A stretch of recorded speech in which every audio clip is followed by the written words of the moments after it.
Chapter 1. The little junior sister of the nine-tailed celestial fox. On the mountain path of Qingyun's sect, a young boy clad in a dark blue robe was slowly ascending the mountain, holding the hand of a little girl. Ouyang to Xixiao, how much farther is it? The girl gasped, her delicate doll-like face glistening with sweat, her cheeks puffed out like a little squirrel.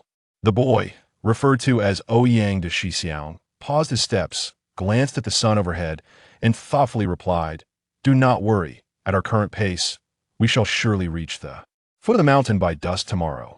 Tomorrow dusk? The little girl's face paled, and in a fit of stubbornness, she plopped down on the ground, refusing to move another step.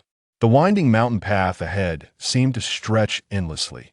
Seeing the girl sprawled on the bluestone slab as if playing dead, Ouyang also sat down slowly, curiously observing his new little junior sister. In Ouyang's eyes, a panel appeared beside the girl, visible only to him. Name: Hututu, young form of the nine-tailed celestial fox. Cultivation level: 5th layer of foundation establishment. Root bone 10. Charm 7 minor. Luck 8. Musical talent 10. Exclusive skill: enchantment of all not activated. Evaluation: a superb. Beast-eared girl yet to reach maturity. Ouyang felt a surge of joy compared to the rebellious disciples on the mountain. A simple beast-eared girl had finally arrived. The girl, named Hututu, had just joined Qingyun's sect today. Her master, whom she had not seen for nearly a year, had merely given Ouyang a brief instruction before hurriedly departing, exhaling as if relieved to shed some burden. Thus, the scene of the two climbing the mountain unfolded, with Ouyang eager to discover what his master had in store and when this new little sister would reveal her fox tail.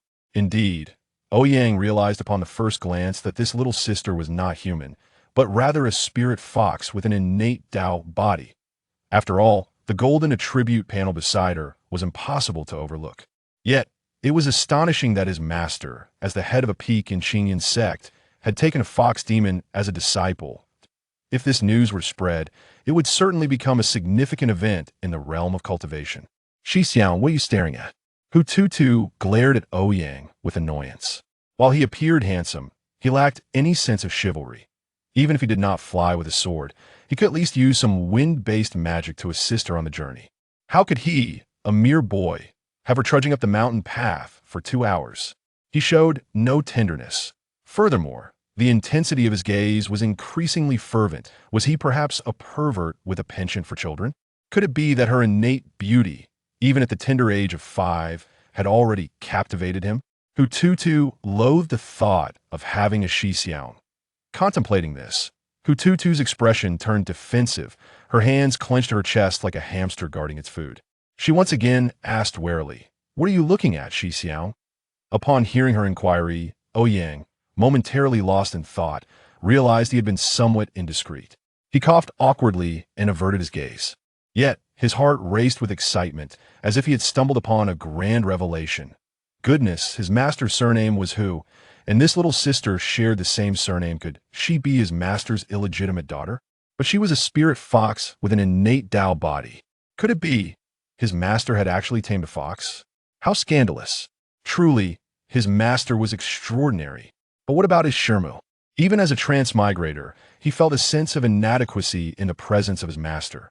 Known as a notorious charmer in the cultivation world, sometimes he even found himself cleaning up after him.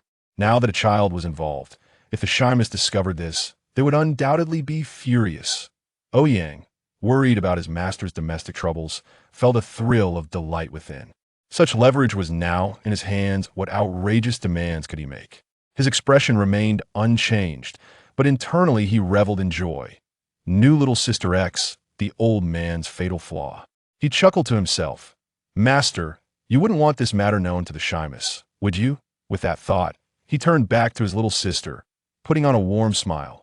"Little sister, since you are new to Qingyun's sect and unfamiliar with the surroundings, I am merely guiding you to familiarize yourself with the paths, so you won't get lost when attending lectures at various peaks." Seeing Ouyang's enthusiasm, Hututu shook her head and replied earnestly, "Master already told me on the road that Qingyun's sect is one of the 9 major cultivation sects of the current age. It boasts over 1,000 inner disciples and 100,000 outer disciples. The IT encompasses the blessed land of Qingyun, with 72 peaks, covering an area of 100,000 kilometers. The spiritual energy is abundant, and treasures are everywhere. Without great fortune, immense blessings, and exceptional talent, entering the outer sect is akin to climbing to the heavens. Hututu recounted everything she knew about Qinyun's sect in great detail, leaving Ouyang astounded. Is Qinyun's sect really that remarkable? I thought even a dog could enter. Ouyang pondered, perplexed. When he first transmigrated here, his master had descended from the heavens, pleading earnestly to take him as a disciple, and he had thought him a mere swindler. Initially intending to inform Hututu about which peaks were filled with fools, where to scrounge for food, and which paths to avoid, Ouyang wisely chose to remain silent. Once Hututu finished speaking, Ouyang cleared his throat and said earnestly, "Indeed, that is precisely what I was about to tell you. Since you are already aware, I need not elaborate further. Now I will share the most important details about our little peak." Upon hearing the solemnity in Ouyang's voice, Hututu listened attentively. After all, this was the place where she would be living. Ouyang raised a finger seriously, declaring, "On our peak, aside from the old man, I am the boss." What? Hututu stared in disbelief at Ouyang's serious expression, questioning if she had misheard. Ouyang, noticing her astonishment, continued, "From now on, just follow me. My rules are the rules. As for the other miscreants on the peak, keep your distance, they are all unwell." At this point, Ouyang felt a pang of regret. Had he established his authority when those miscreants first arrived, he would not be lacking in the experience of being a big brother now. "Oh, it seems you hold a deep prejudice against us." Just as Ouyang finished speaking, a gentle yet chilling voice came from behind. Ouyang stiffened, awkwardly turning around to see a boy in a robe standing behind him. He forced a smile, saying, "Oh, isn't this Xiao Bai? You're also here to climb the mountain. What a coincidence." Chapter 2. The little junior brother reincarnated as an ancient sword immortal. Standing opposite Ouyang was a young boy, and Ouyang could see a corresponding attribute panel. Name: Bai Feiyu, reincarnated ancient sword immortal. Cultivation level: 5th layer of foundation establishment. Rupa 09. Charm: 10-1. Luck 1. Swordsmanship talent: 10-1. Exclusive skill: all things in my sword. Evaluation: a strikingly handsome junior brother, exuding the aura of an unparalleled sword immortal at a young age. Every time Ouyang glimpsed Bai Feiyu's attribute panel, he couldn't help but marvel why junior brother truly possesses remarkable potential. It is immediately evident that he is the destined protagonist. However, this fortunate one does not appear to be a child of fate. Yet, the arrival of Bai Feiyu equally captivated Hututu, who stood beside Ouyang. This young man had an extraordinarily handsome visage, with sword-like brows and starry eyes, a smile playing on his lips, gentle as a breeze caressing one's face. Clad in a flowing white robe and wearing cloud-like boots, he bore a 3-foot-long azure sword at his waist. He stood tall like a green pine, his garments billowing gracefully in the mountain breeze, resembling a celestial being descended to earth. He seemed to be enveloped in light, exuding warmth akin to jade. "So dashing," Hututu exclaimed, her eyes widening as she gazed upon him, her 5-year-old heart racing uncontrollably. He was truly magnificent compared to her elder brother standing beside her. This young man was the true embodiment of a brother in her heart. Stars seemed to twinkle in Hututu's eyes, her chubby cheeks flushed, and she found herself drooling involuntarily. However, the young man did not direct his gaze towards her. Instead, he smiled warmly at Ouyang. Although he wore a smile, Ouyang sensed a multitude of daggers shooting from those eyes, seemingly aiming to pin him down right then and there. "Ahem, Xiao Bai, allow me to introduce you. This is our master's newly brought little sister, Hututu."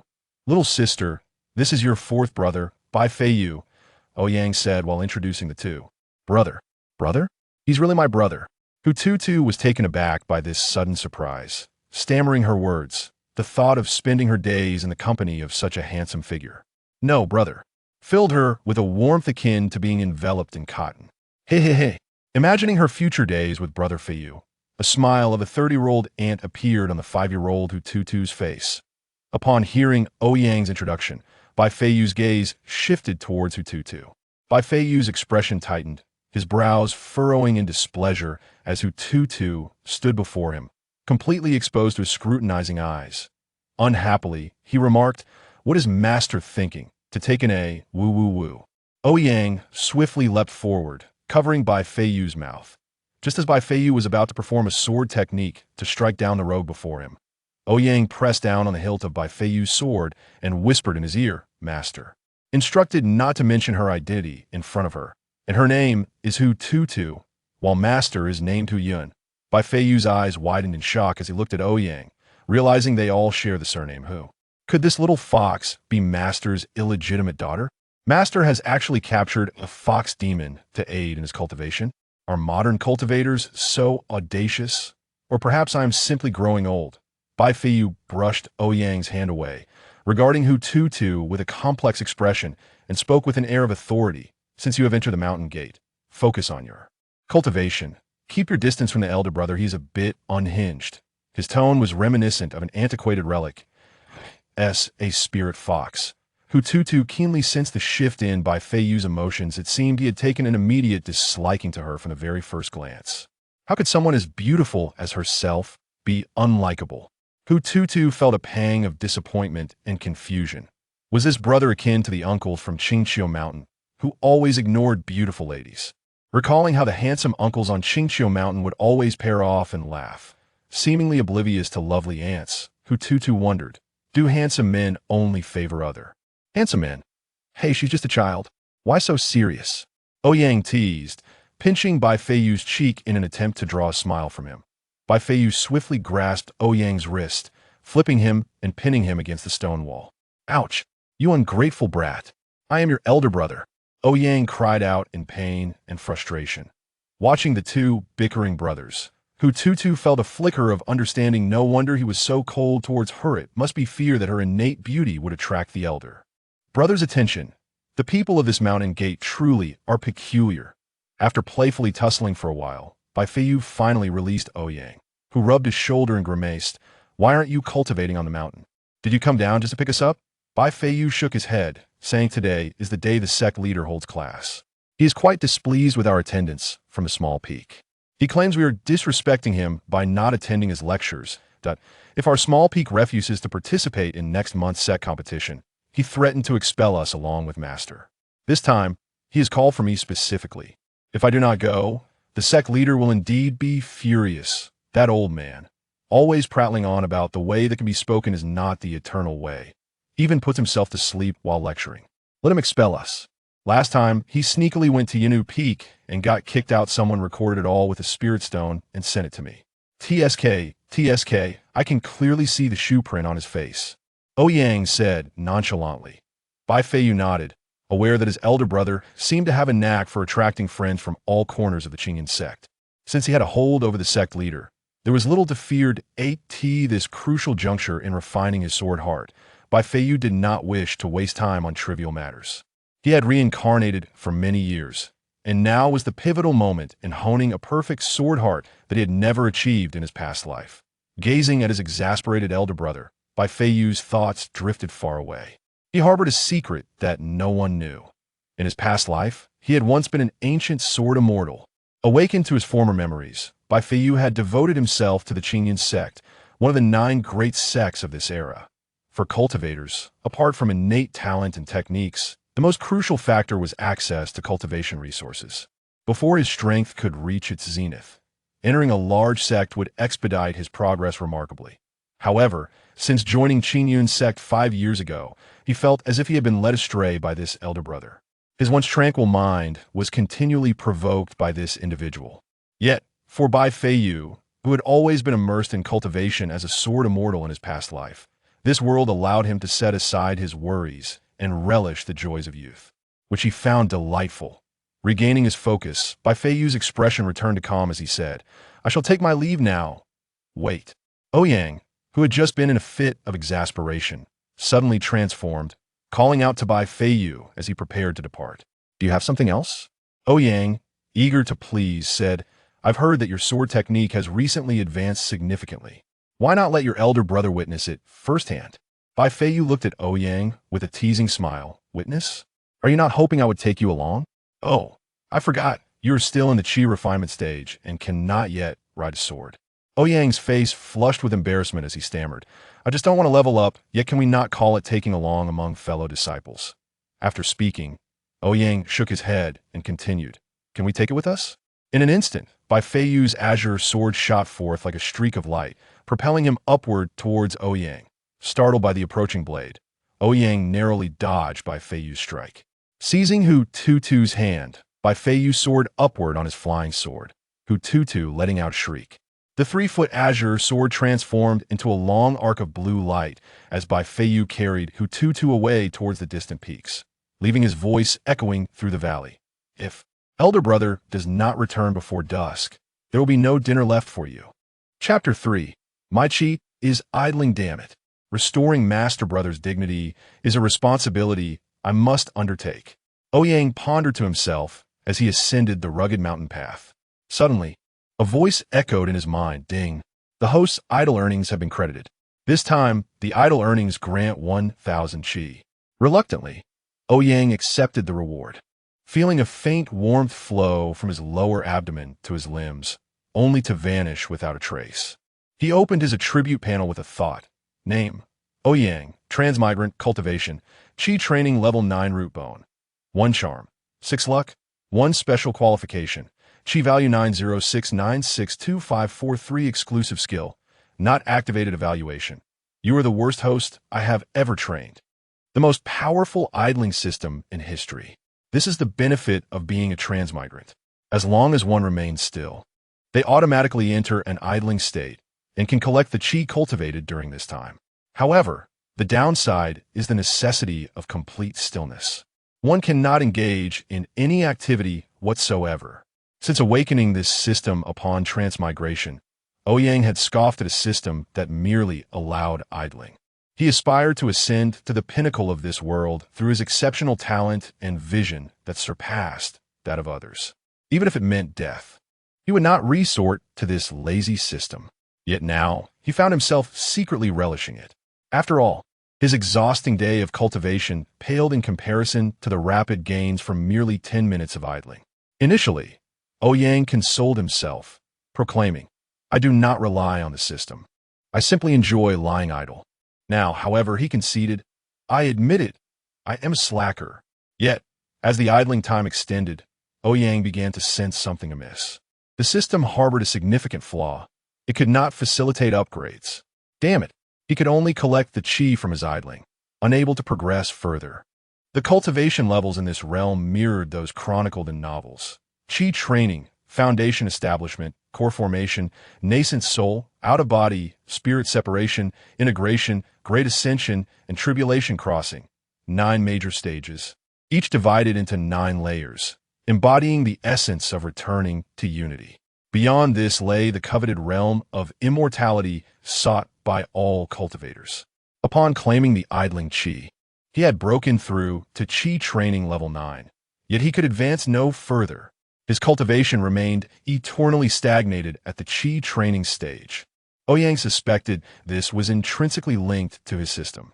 Even if he surpassed the typical chi training level by a fraction, chi training was still just chi training. He could not condense chi into true essence, let alone transform true essence into a golden core. From a prodigious genius who had reached chi training level 9 overnight, he had devolved into a perpetual chi training failure. The psychological blow was akin to plummeting from the heavens to the ground. Cultivating was merely an entry point upon reaching the foundation establishment stage. Only then could one access the dazzling magical artifacts and supreme techniques. Now, he was tantalizingly close to that final step, yet it felt like an insurmountable chasm. Although his chi quantity surged to a terrifying number with the aid of the idling system, he had grown numb to its significance. It was merely a number. No matter how great the number, could it truly facilitate a breakthrough to foundation establishment? Sword flight was a technique exclusive to those of the foundation establishment. His dreams of soaring on a celestial sword had shattered. The aspiration of flying alongside ethereal maidens on a sword had lost its essence. Each time he reflected on this, Ouyang tossed and turned, unable to find rest. Moreover, The inability to ascend realms carried another drawback: his lifespan. The Qi training stage would preserve his appearance at 18. Yet his lifespan would pale in comparison to higher-tier cultivators. While those in the Great Ascension stage could live for thousands of years, the Qi training stage could only manage a mere 200 years at most. This meant that if he failed to break through, he would have to restart his journey in no more than 2 centuries. For cultivators, 200 years was but a fleeting moment, yet for him, it could amount to a lifetime. Ouyang shook his head in frustration, pulling a yellow talisman from his pocket, a travel talisman gifted by his third disciple, Chen Changsheng. By tearing the talisman and infusing it with qi, he could activate the formation inscribed within, doubling his speed. He set aside his worries, resolving to return for a meal. That rebellious disciple had stated that if he did not return before dusk, there would be no food left for him. The most important thing in the world is to eat. Ouyang murmured, "Wind." Suddenly, a gentle mountain breeze swept up the path, propelling him forward. Infusing qi into the talisman, it instantly ignited into flames and vanished. In an instant, golden light enveloped him. Ouyang spread his arms and sprinted eagerly towards a small peak. Chapter 4. The Rebirth of the Third Disciple as the sun dipped below the horizon. Ouyang finally arrived at the summit of a small peak nestled in the far corner of Qinyan sect. Before him lay a quaint square courtyard, where he wiped non-existent sweat from his brow, adjusted his somewhat disheveled attire, and cleared his throat before pushing open the door.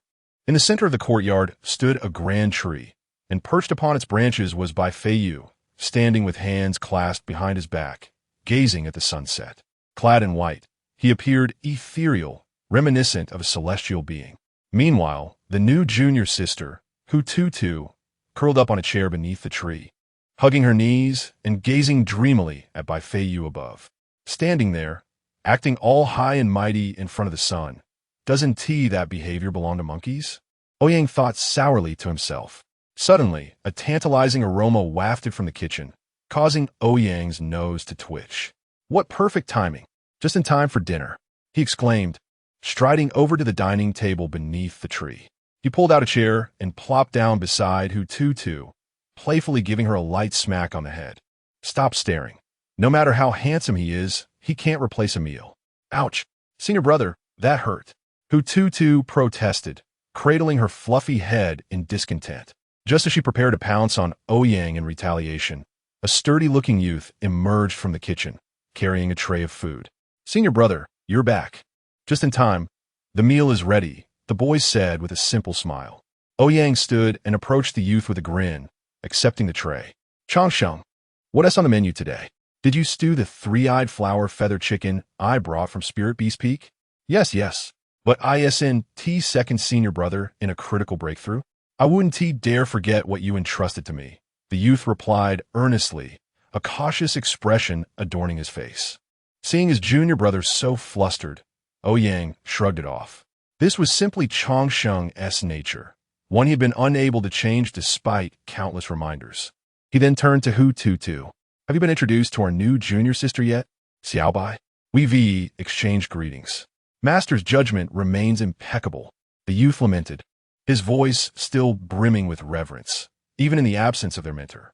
Were it not for Ouyang's ability to view his junior brother as attributes, he might have thought Changsheng a simpleton. Name: Chen Changsheng, reborn, cultivation, 3rd stage of foundation establishment bone quality, 8 charm, 9 luck, 7 formation aptitude, 10-1 exclusive skill, living puppet technique evaluation, a heavily delusional old schemer posing as a reborn individual. Indeed, this junior brother had returned from the future. Ouyang had initially thought Bai Feiyu's reincarnation as an ancient sword immortal was astonishing. Yet this rebirth was even more unfathomable. Perhaps due to the tragic nature of his past demise, this junior brother had adopted an excessively cautious demeanor. Suddenly, Ouyang reached out and pinched Chen Changsheng's face. Brother, you're not merely a puppet standing here, are you? The puppets crafted by this brother, utilizing an aptitude of 11 in formations, could easily deceive even the system. Chen Changsheng stiffened, instinctively taking a subtle step back before managing a strained smile. How could that be, senior brother? I would use puppets in my own dojo. Upon hearing this, Ouyang realized that the Chun Changsheng before him was indeed a puppet he had crafted. This rebellious child's delusions of persecution had intensified. Once the tableware was set, Chun Changsheng excused himself and retreated to his room. Senior brother, something seems off about him. He lacks the vitality of a living person. I've seen his face before, yet now I can't recall what he looks like. Hututu whispered to Ouyang. Ah, do not concern yourself with that. Though he may be peculiar, he possesses a commendable character. However, let me advise you, on our little peak, you may provoke anyone, but do not cross paths with our third senior brother. Ouyang said earnestly. Hututu nodded, albeit with a hint of confusion. Observing her nonchalant demeanor, Ouyang added, otherwise you might not even know how you met your end. Hututu's hair stood on end as an unsettling feeling washed over her. That earlier senior brother's smile had seemed disingenuous. Despite being at the same foundation establishment stage, she sensed that if a confrontation were to arise, she would swiftly meet a dire fate. Although she could harness her bloodline power to achieve invincibility among her peers, this third senior brother was undoubtedly a formidable enigma. Clutching her bowl, Hututu silently marked Chun Changsheng as the most dangerous individual on their little peak. At that moment, Bai Feiyu leapt down from the tree, glancing at Ouyang and Hututu with a puzzled expression. Is second senior brother still in seclusion? Probably. Ching Song mentioned he has gained new insights into the sword path and has been in seclusion for 3 days, Ouyang replied, absent-mindedly dropping a chicken leg into Hututu's bowl without looking up. Bai Feiyu acknowledged this, but continued to gaze towards the room of the second senior brother. As an ancient sword immortal, he felt an unprecedented sense of pressure emanating from his second senior brother, a mere teenager. If he, in his previous life, was a prodigy destined for the sword path, then this second senior brother was born for it. Just then, as the three of them were enjoying their meal, a piercing beam of sword light suddenly erupted from the roof of the second senior brother's room, shooting straight into the heavens. The sharp radiance illuminated the dusky sky like a pillar of light. Is that sword intent? Bai Feiyu dropped his chopsticks, staring in astonishment at the second senior brother's chamber. Despite his own ongoing refinement of sword heart, he had yet to grasp sword intent, while this second senior brother, at such a tender age, had comprehended an intent uniquely his own. Such mastery was typically reserved for sword cultivators at the out-of-body stage. Meanwhile, Hututu shrank into a ball, trembling in fear at the sudden surge of sword light. Ouyang, however, took a sip of the chicken soup from his bowl, savoring its exquisite flavor. This three-eyed flower feather chicken stew is delicious. No wonder those fellows from Spirit Beast Peak guard it so closely.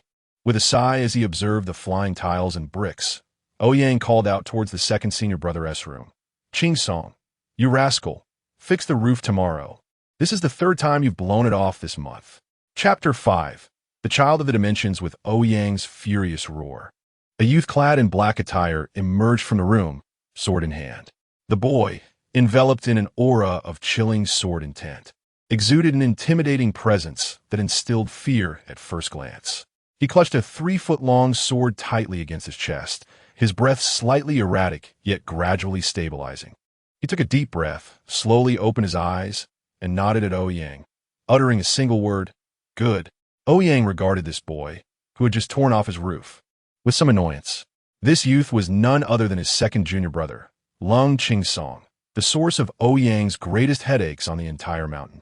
Name, Lung Chingsong, Child of the Dimensions, Cultivation, 7th layer of the Golden Core Realm Bone Structure, 10-1 Charm, 10 Luck, 10 Swordsmanship Aptitude, 10-1 Exclusive Skill. I am the sword. Evaluation, a child of the dimensions with slight social anxiety, destined to be the protagonist. Every time Ouyang gazed at Lung Chingsong's attributes, he couldn't help but curse under his breath. Such privilege at birth. Some are born into Rome, while others are destined to be mere cattle. The disparity among people is truly disheartening. Yet this was the child he had raised himself. The memories of those early days remained vivid in Ouyang's mind. After acquiring the system, he encountered the orphan, Lung Chingsong. Upon seeing his attributes, Ouyang decisively chose to adopt this orphan. Establishing a good relationship with a child of the dimensions was essential for survival. At the tender age of 5, he wandered with 3-year-old Lung Song until they met their master, Ouyang, who tearfully pleaded to take them both as disciples. Ouyang recalled the moment when Ouyang approached them in a field where they were eagerly devouring sweet potatoes stolen from the earth. "Little friends, we are fated to meet. Will you become my disciples?" The Taoist priest, Ouyang, descended before them. Instinctively, Ouyang refused. After all, he had awakened the system, and the child he was raising was a child of the dimensions. Why would he need a master like Ouyang? Ouyang was taken aback by the outright rejection. After Ouyang's refusal, Lung Song instinctively hid behind him, eyeing Ouyang warily. "I beg you, let your younger brother be my disciple," Ouyang earnestly implored. "What about me?" 5-year-old Ouyang eagerly asked. "I can ensure you become a wealthy man," Ouyang assured, patting his chest. "I want to cultivate immortality." Ouyang promptly rejected. "Compared to your brother, it's better for you to be a wealthy man," Ouyang said, somewhat reluctantly. "If my elder brother is not accepted, then I shall not go," Lung Song boldly stated for the first time, articulating a longer sentence. It was early autumn, a season of ripening, when both Ouyang and Lung Song became Ouyang's disciples, officially embarking on their path to immortality. Since then, they had followed Ouyang to Qingyun's sect, continuing until the present. Upon their arrival at Qingyun's sect, even the sect leader was stirred. It was, after all, due to Ouyang's younger brother, whose prodigious talents were so astonishing that even the leader felt compelled to recruit Lung Song as a disciple. However, Lung Song firmly declined the sect leader's offer, asserting, "When my brother goes, I shall follow." Ouyang felt a swell of pride for his little brother, who was fiercely protective of him. The sect leader, dejected by the rejection, departed the small peak, prompting Ouyang's delighted laughter. As Ouyang regained his composure, he noticed that Lung Song had already seated himself at the table, ravenously devouring food after 3 days of fasting. His sword intent had yet to fully dissipate, the chilling energy reverberating throughout the courtyard. Sitting opposite him, Tutu trembled uncontrollably, overwhelmed by the oppressive aura emanating from Lung Song. Compared to the earlier, more benign third senior brother, this youth felt as if he could end his life with a mere gesture. "Grandfather, is the world truly so perilous? I fear I may not return alive," Tutu lamented internally. Meanwhile, Bai Feiyu observed Lung Song with a grave expression. Despite being merely a teenager, the pressure he exerted was immense. What extraordinary talent this youth possessed. It seemed he would need to redouble his efforts in cultivation. Otherwise, his reincarnation as an ancient sword immortal would be rendered laughable. Unaware of the thoughts swirling in their minds, Lung Song's gaze fell upon the 3-eyed, flower-feathered chicken on the table, his eyes lighting up as he reached for it. Ouyang swiftly intercepted him with chopsticks, frowning as he queried, "Have you washed your hands? Come to the table to eat." Retracting his hand, Lung Song obediently washed up. Upon his return, Ouyang turned to the still trembling Tutu and gently reassured him, "This is your second senior brother, Lung Song, my younger brother. Though he appears fierce, he is surprisingly gentle." Ouyang spoke the truth. Despite the icy demeanor exuded by his adopted brother, Ouyang knew after years of companionship that he merely suffered from social anxiety. Tutu managed a forced smile, indicating his understanding. Upon hearing Ouyang's introduction, Lung Song looked at Tutu in surprise and uttered a single word, "Fox." "What fox?" "It's perfectly cooked. Just eat," Ouyang said, stuffing a chicken leg into Lung Song's mouth to silence him. Once the meal was finished, each person retreated to their respective rooms, leaving behind Ouyang's exasperated voice scolding Lung Song, "Get out. Don't drag the blankets over here. Find your own place to sleep. Don't crowd me." Tutu, feeling a great sense of relief, lay down in his own bed, grappling with the day's overwhelming events. "What kind of place have I ended up in?" he pondered, remembering his grandfather's earnest warning before his departure. "Child, as an innate Tao body, others will not perceive your true form. Therefore, you must never disclose your identity. Otherwise, it could lead to your demise." Tutu mused that even his senior brothers must remain oblivious to the fact that he was a spirit fox. His delicate features contorted into a frown. He had significant matters to attend to at Qingyun's sect. Yet merely spending a day here had already exposed him to the pressure from the human race. If even a small peak was filled with such extraordinary talents, then Qingyun's sect and the entirety of the human race was far beyond the capabilities of the demon race to contend with. Chapter 6. The brothers on the small peak for the sake of the future of the demon clan, Hututu, in a state of restless contemplation, rose early. After freshening up, he opened the door to find Feiyu standing gracefully atop a tree, hands clasped behind his back.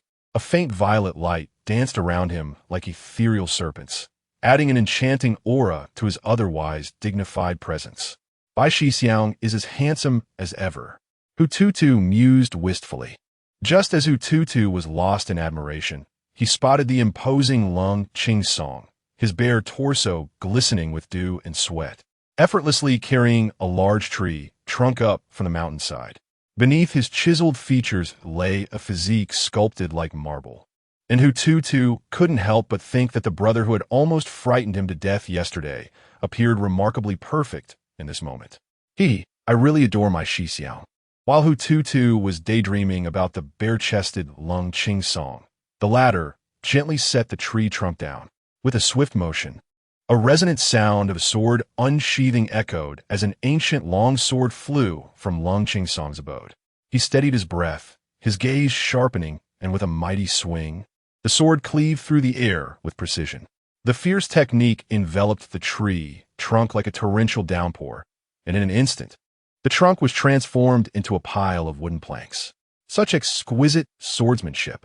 Hututu exclaimed, unable to contain his excitement. Lung Qingsong glanced at him before bending down to gather the scattered planks. What are you doing, Shixiao? Hututu, emboldened, approached him with a sweet smile. With a nail clenched between his teeth, one hand supporting the wood and the other wielding a hammer, Lung Qingsong curtly replied, fixing the house. Hututu paused, recalling how Lung Qingsong had inadvertently torn the roof off during his breakthrough yesterday. The eldest brother had insisted that Lung Qingsong repair the damage today. Watching the once mighty warrior now diligently working as a carpenter on the rooftop was an amusing sight, a seamless transition from a fearsome sword master to a humble handyman. The once bloodthirsty cultivator now obediently complied with the mundane requests of their seemingly ordinary eldest brother. Just as Hututu marveled at the scene, Chun Changsheng emerged from the kitchen, wiping his hands with a cloth. Spotting Hututu standing there in a daze, he smiled and said, Junior sister, good morning. The millet porridge will be ready soon. Come help me serve it. All right, third Shixiao, Hututu replied, bobbing her head as she made her way to the kitchen. Although Chan Changsheng exuded an aura that was somewhat bemusing, as her Shixiao, she trusted he would not harm her without reason. Entering the kitchen, Hututu approached Chun Changsheng, rolling up her sleeves. Shixiao, how can I assist you? Chun Changsheng turned to her, a mysterious glimmer in his eyes, and softly instructed, please tidy up the dishes and serve them. Hututu nodded eagerly and began hopping around to gather the dishes. Chun Changsheng watched her retreating figure, a peculiar light shining in his eyes. The future nine-tailed celestial fox, the empress of all demons, now stood as his little junior sister. Had everything changed since his rebirth? Regardless, he resolved to forge a solid relationship early on to prevent the tragic fate he had endured in his past life from befalling him again. In his mind, Chun Changsheng was fervently planning his future. He harbored a secret known to none.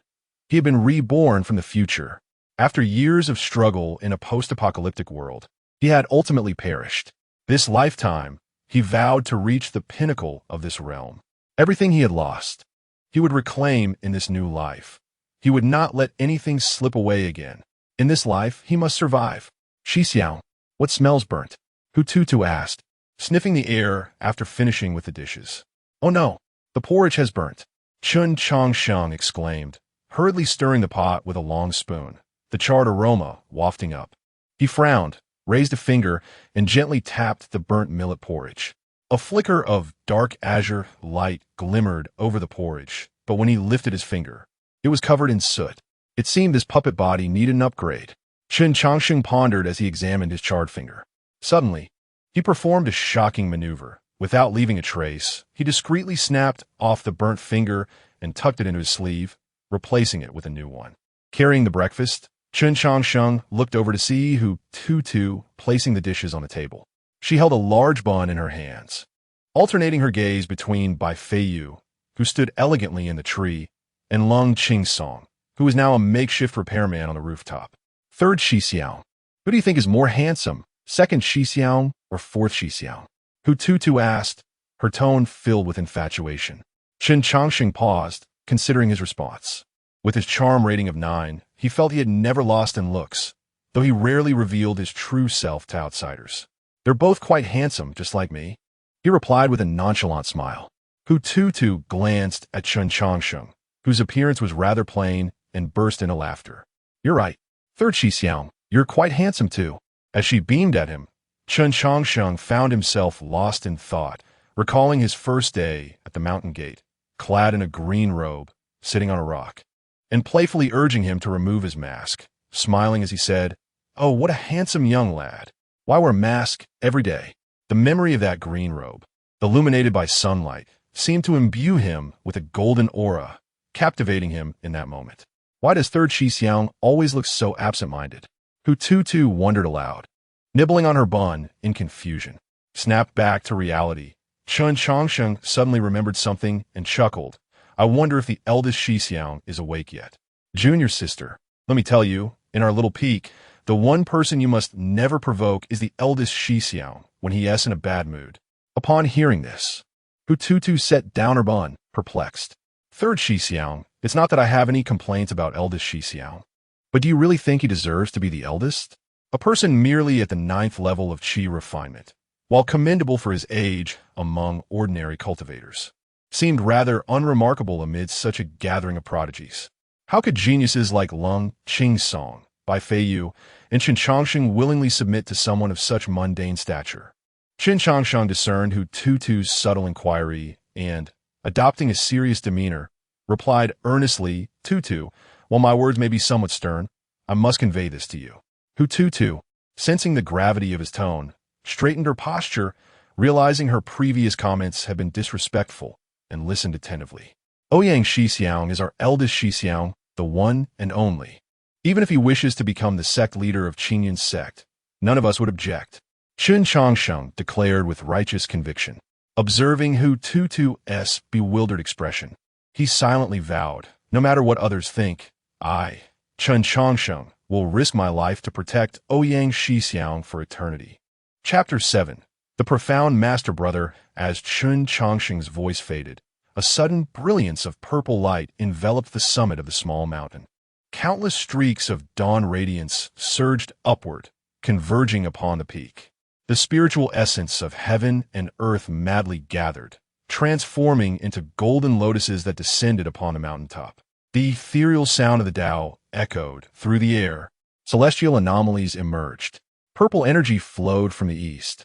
Someone had attained enlightenment.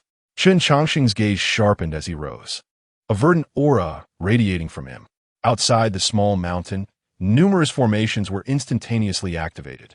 The once tumultuous scene was transformed back to an ordinary sight in the eyes of outsiders. Perched upon a branch, Bai Feiyu slowly opened his eyes, purple energy swirling within his gaze.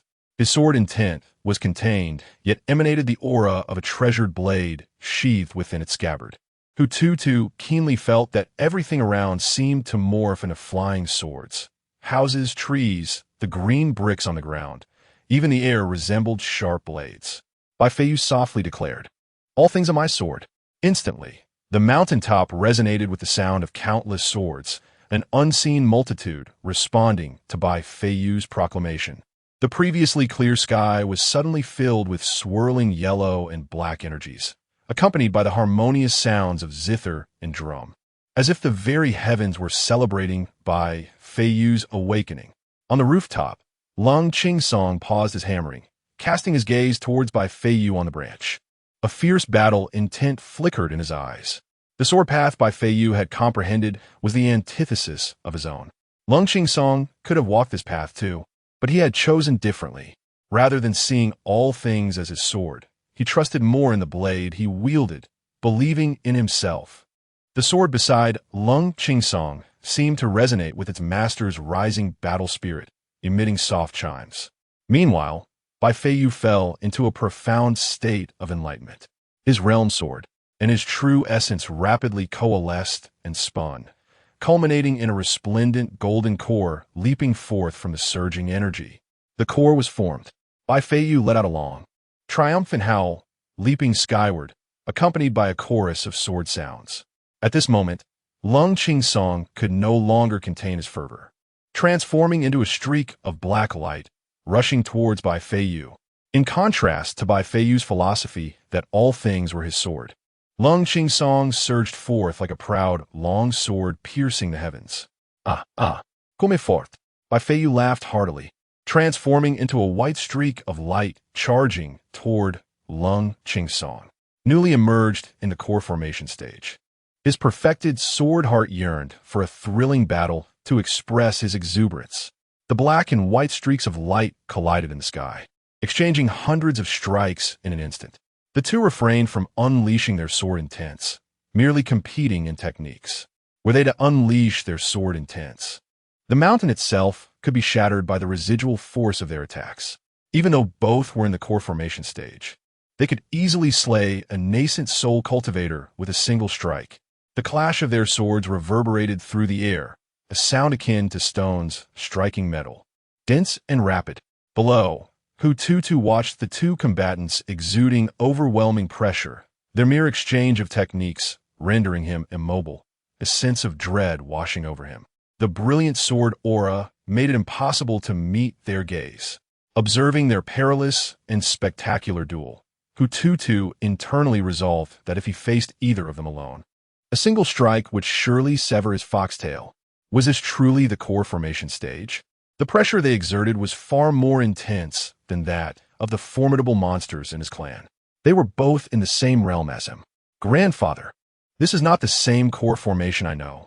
Qin Changsheng, enveloped in verdant light, struggled to maintain the formations surrounding the small mountain. The intangible sword intents emanating from the two combatants felt like a tsunami crashing against the barriers he had painstakingly established. Yet, to ensure safety, Qin Changsheng was determined to prevent anyone from the other peaks from witnessing the events unfolding. Steady, don't go overboard, you two rascals.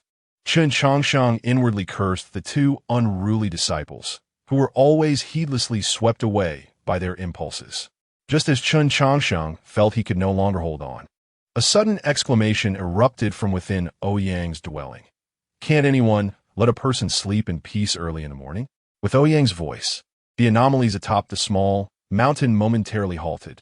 A wave of true energy surged forth from Ouyang's room, dispersing the swirling yellow and black energies in the sky.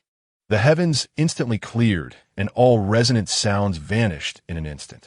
The fiercely battling Bai Feiyu and Lung Qingsong were abruptly swept away by the tsunami-like energy, crashing outside the small mountain. Ouyang emerged from his room, eyes bloodshot and disheveled, brandishing a paper fan as he angrily scolded the two. As Bai Feiyu and Lung Qingsong returned to the summit, an unseen force gripped them, rendering them immobile. They exchanged knowing smiles, only to be pulled down from the air. Ouyang raised his paper fan and struck the two on their heads, chastising them. You both have quite the talent. Demolishing the house. Just finished wrecking it, and now you're planning to dismantle the mountain? Having grown accustomed to being scolded by his elder brother, Lung Qingsong stood obediently as Ouyang spat out words. In contrast, Bai Feiyu, who had just entered the core formation stage and perfected his sword heart, wore a smile, completely tuning out Ouyang's tirade. Hututu observed Ouyang, hands on hips, recalling the earlier overwhelming wave of true energy that had left him breathless. He had been unable to move amidst the fierce clash between Bai Feiyu and Lung Qingsong, yet Ouyang had effortlessly sent them flying. Could such a vast amount of true energy really belong to someone at the 9th level of Qi training? The two combatants, who had just appeared godlike, now resembled fledglings being chastised by their elder brother. In disbelief, they gazed at Ouyang, pondering whether he truly was only at the 9th level of Qi training. Hututu recalled Qin Changsheng's earlier words. If the elder brother wishes to become the leader of the Qingyan sect, we have no objections. Well, if you all have no objections, then neither do I. Chapter 8. The Casanova does not come easily. Lessons are lessons, and meals are meals. After venting his morning irritation, Ouyang gazed at his two indifferent disciples, sighed inwardly, and permitted them to dine. Once the meal concluded, Lung Qingsong resumed his work on the roof. Bai Feiyu returned to the tree to stabilize his realm, and Qin Changshang set off to reinforce his formation at the foot of the mountain. Only Ouyang and Hu Tutu remained. Since ascending the mountain yesterday, Hu Tutu had been in a state of shock, now feeling rather numb. Whether it was the astonishing swordsmanship of Lung Qingsong or Bai Feiyu, or the seemingly simple Qin Changsheng, all could easily overpower her. Even her elder brother, whom she believed to be merely a ninth-layer Qi master, effortlessly subdued both Lung Qingsong and Bai Feiyu during their sparring. In that moment, the once celebrated beauty and genius of Qingqiu Mountain seemed to her like a mere jest. With her little face drooping, Hu Tutu stood beside Ouyang, who was packing to leave, and timidly said, "Elder brother, am I really foolish and useless?" Ouyang, placing his shovel into the basket behind him, turned to look at the forlorn Hu Tutu, gently ruffled her fluffy little head, and reassured her, "Silly child, how could you be foolish? Hee, elder brother is so kind." Hu Tutu giggled and hugged Ouyang, rubbing against his thigh. At first glance, she had thought him eccentric, but now he appeared truly wonderful. He emanated an inexplicable charm, accompanied by a delightful scent of bamboo, reminiscent of her bamboo bed at home in Qingqiu Mountain. "I adore elder brother the most." Ouyang lifted the petite Hu Tutu and placed her in the basket behind him, smiling as he said, "Let us go. From today onward, you shall be a member of the Little Mountain Peak. Come with me to gather herbs." I excel at finding spiritual herbs," Hu Tutu exclaimed, brimming with energy. Ouyang, with Hu Tutu on his back, made his way toward the back mountain. The Qingyun sect occupies the sacred land of Qingyun, comprising 72 peaks. However, only the outer 12 peaks are open to the public, while the remaining 60 peaks reside within the inner sanctum of Qingyun sacred land, centered around the main peak, Qingyun Peak. The other peaks are arranged in a manner that tightly encircles the sacred site. The other 11 peaks include Sword Peak, Jade Girl Peak, Spirit Beast Peak, Miscellaneous Studies Peak, Five Elements Peak, Pill Peak, Weapon Peak, Punishment Peak, Martial Peak, Heavenly Transformation Peak, and Little Mountain Peak. Each peak represents a unique method of cultivation. The remaining 60 peaks are generally forbidden grounds, as they are home to the venerable elders who diligently practice within the Qingyun sect. To ensure the safety of the disciples and to avoid disturbing the elders, entry into the inner sanctum is strictly prohibited. Should one be caught by the muscle-bound men of Punishment Peak, they would face both physical and psychological torment. However, Little Mountain Peak is somewhat unique. Unlike the other 11 peaks which are on the periphery, it is positioned closer to the center. Thus, it is inherently within the forbidden zone, so venturing there is not particularly alarming. Besides, what concern do the sect's prohibitions hold for Little Mountain Peak? Ouyang traversed the forbidden grounds with reckless abandon. As he carried Hu Tutu, he began to introduce her to the daily tasks of Little Mountain Peak, unlike the specific cultivation methods of the other peaks. Little Mountain Peak is renowned for its medical expertise. Indeed, Little Mountain Peak serves as the modest clinic for the entire Qingyun sect. In the past, his master, Ouyang, was known as the Saint of Gynecology, a compassionate elder brother to many women. Alas, all of Ouyang's disciples were inherently rebellious. 99 out of 100 pounds of flesh possessed a rebellious spirit. Thus, no one was willing to inherit Ouyang's proud medical skills, often leaving him feeling melancholic, lamenting the absence of successors to his teachings. Though Ouyang was not particularly eager to take on his master's medical prowess, he had absorbed a fair amount of knowledge through daily exposure, learning the essentials along the way. In a world of cultivators, common ailments are rarely encountered. Even if one were to catch a cold or fever, a mere circulation of qi would suffice to remedy it. If poison or injury were to occur, the Pill Peak possesses an array of miraculous elixirs that guarantee vitality with a single dose. Should even Pill Peak fail to resolve the issue, Little Mountain Peak would be of no help, and one might as well declare their fate sealed. Consequently, the medical practices at Little Mountain Peak could be deemed somewhat superfluous. The knowledge acquired from previous lives found little application here. Ouyang could hardly approach a core formation cultivator with the earnestness to say, "What you have is not core formation, but rather a stone. It must be removed." Nor could he address a nascent soul cultivator with, "What nascent soul? You are simply pregnant." "What? You are a male? Then it must be a teratoma. Surgery is required." Cultivating immortality? What is there to cultivate? Trust in science? You all must be delusional and in need of psychiatric care. The medical practice at Little Mountain Peak consisted mainly of pulse diagnosis, acupuncture, and herbal prescriptions. More often than not, it served as psychological counseling. How else could one explain why his master was hailed as the saint of gynecology? The elder sisters in the realm of cultivation often require emotional support. Regrettably, Ouyang had not inherited his master's exceptional emotional intelligence. What? No complaints, just hugs. Proximity to virtue brings sweetness. I am a 9, and you are a 3. Aside from you, there is only you. Do you know what my flaw is? It is you. How could someone of several hundred years muster the audacity to utter such words? As he accompanied his master to Jade Girl Peak to treat the elder sisters, his master would return with deep sighs, lamenting the hopelessness of certain individuals. Yet, upon hearing his master's corny love declarations, Ouyang found himself somewhat nauseated, even scoffing at them. Was cultivation truly so tedious? Did such cheesy lines render the elder sisters in the realm of cultivation utterly captivated? Ouyang merely found it tiresome to speak such trite expressions. Having been refined by the vast data of his previous life, these phrases came easily to him. When Ouyang regaled his master with an array of these corny lines from his past life, his master's expression transformed from disdain to astonishment, then to seriousness, hastily taking notes. Overnight, he declared that he had found a worthy successor and joyfully set off on an adventure with his newly acquired wisdom.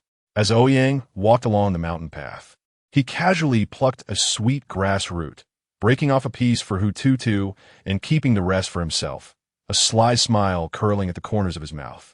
In matters of love, the world may share a mere handful, but I, Ouyang, shall claim a bountiful 12. The world owes me 2. Hee. I am a Casanova of this age. Chapter 9. Exposing my junior brother's secret senior brother. Your smile is rather lewd. Hututu's voice intrusively echoed. Ouyang suddenly recalled that he was accompanied by an ever-present shadow, and after a brief cough, he replied, "Tutu, you are still too young. Do not speak carelessly." "Oh," Hututu responded, then gazed towards the distant forbidden grounds of the Qingyun sacred land. Indeed, as one of the 9 great sacred lands, the Qingyun sect boasted scenery reminiscent of a celestial realm, with mountains interlinked and rolling gracefully. The perilous wooden path winding along the mountainside resembled delicate ribbons entwined within the lush green landscape, forming a uniquely stunning vista. Within the depths of the canyon, mysterious mists ascended, creating an ethereal veil, exquisitely painting a landscape akin to a scroll of mountains and waters. It was unclear whether one was meandering through the scenery or if the scenery flowed alongside them. "Truly beautiful," Hututu whispered in awe. "It is even more enchanting than Qingxiu Mountain." This thought led Hututu to recall the purpose of his visit here, as imparted by his grandfather. Deep within the mountains of the Qingyun sect lay a treasure belonging to the Fox clan, where the once unparalleled genius of the fox tribe, the 8-tailed spirit fox, resided in seclusion.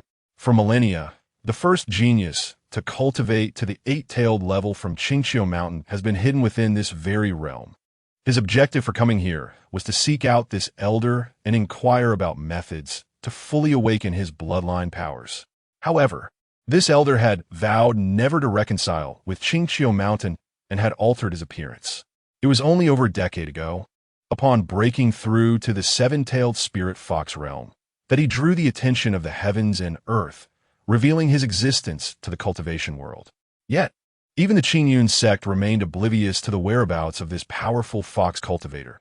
As long as he was a revered figure within their domain, his strength sufficed, and he would assist when needed, regardless of his origin. Hututu was determined to seek guidance from this esteemed fox cultivator on how to unlock his own bloodline abilities. Though he possessed the bloodline of the 9-tailed celestial fox, many foxes throughout history had held similar lineage yet remained at the 7-tailed level their entire lives. This eight-tailed spirit fox had ascended without the nine-tailed bloodline, relying solely on his own efforts to reach this formidable stage, comparable to those of the tribulation stage. Upon learning this, the elders of Qingqiu Mountain lamented their past decisions, slapping themselves in regret during the night. The Fox clan had long been weakened, often subject to ridicule due to their beauty, with the handsome males and beautiful females frequently abducted to assist others in their cultivation, enduring oppression from both the demon and human realms. After enduring a drought of talent, the emergence of a figure rivaling tribulation stage cultivators only to end in a rift with Qingqiu Mountain was indeed disheartening. The elders of Qingqiu Mountain had visibly aged during that period. Hututu had ventured to the Qingyun sect with the singular goal of locating this eight-tailed spirit fox cultivator, willing to pay any price to acquire the secrets of cultivation. This endeavor was not solely for his own benefit, but aimed at empowering the entire Fox clan to regain their strength. Tutu, I must persevere. Hututu encouraged himself. Gathering his courage, he leaned out from the bamboo basket and asked, "Senior brother, you often traverse the forbidden grounds. Have you ever encountered an exceptionally handsome cultivator?" After all, cultivators of the Fox clan were often strikingly beautiful, the kind one could not easily forget. Surely, if senior brother had met one, he would remember. An exceptionally handsome cultivator? Ouyang paused, recalling and shaking his head as he replied, "No, I have yet to meet anyone more handsome than Beiji or Xiaobai. Moreover, those within are ancient beings who have lived for countless years. How could there be such beauty among them?" Ouyang suddenly halted, realizing that his little junior sister's fixation on appearances was problematic. This could lead to trouble. If you're not careful, you might end up getting deceived and helping others count their money. He emphasized the importance of education on this matter from a young age. Tutu, it is not wrong to appreciate beauty, but an obsessive pursuit of it can be a form of sickness. Do you understand? Ouyang spoke earnestly. Caught off guard by the lecture, Hututu momentarily failed to respond. Ouyang continued, "Some people may appear golden and splendid on the outside, yet are riddled with flaws within. Your second senior brother is quite handsome, yet he was still wetting the bed at 10. Second senior brother was still wetting the bed at 10? Hututu exclaimed in astonishment. I stopped wetting the bed at 4. The revelation that the typically cold and aloof Lung Qingsong had struggled with such a childhood issue was a victory for Hututu. Indeed, Xiaobai is also quite handsome, yet he used to cry at the slightest provocation. Ouyang whimsically continued, "It has been ages since I last cried." Hututu gleefully retorted, reveling in the thought that her upright and gentle senior brother Xiaobai had once been so sensitive. In comparison to them, Hututu felt remarkably accomplished. The competitive spirit of youth banished her earlier doubts, urging her senior brother to share more embarrassing stories about her two brothers.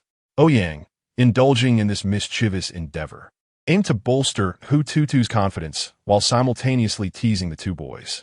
Tales of their toilet mishaps, running bare-bottomed around the courtyard, and crying for their master due to the pain of scrubbing themselves filled the air with Hututu's infectious laughter, reminiscent of a young chick.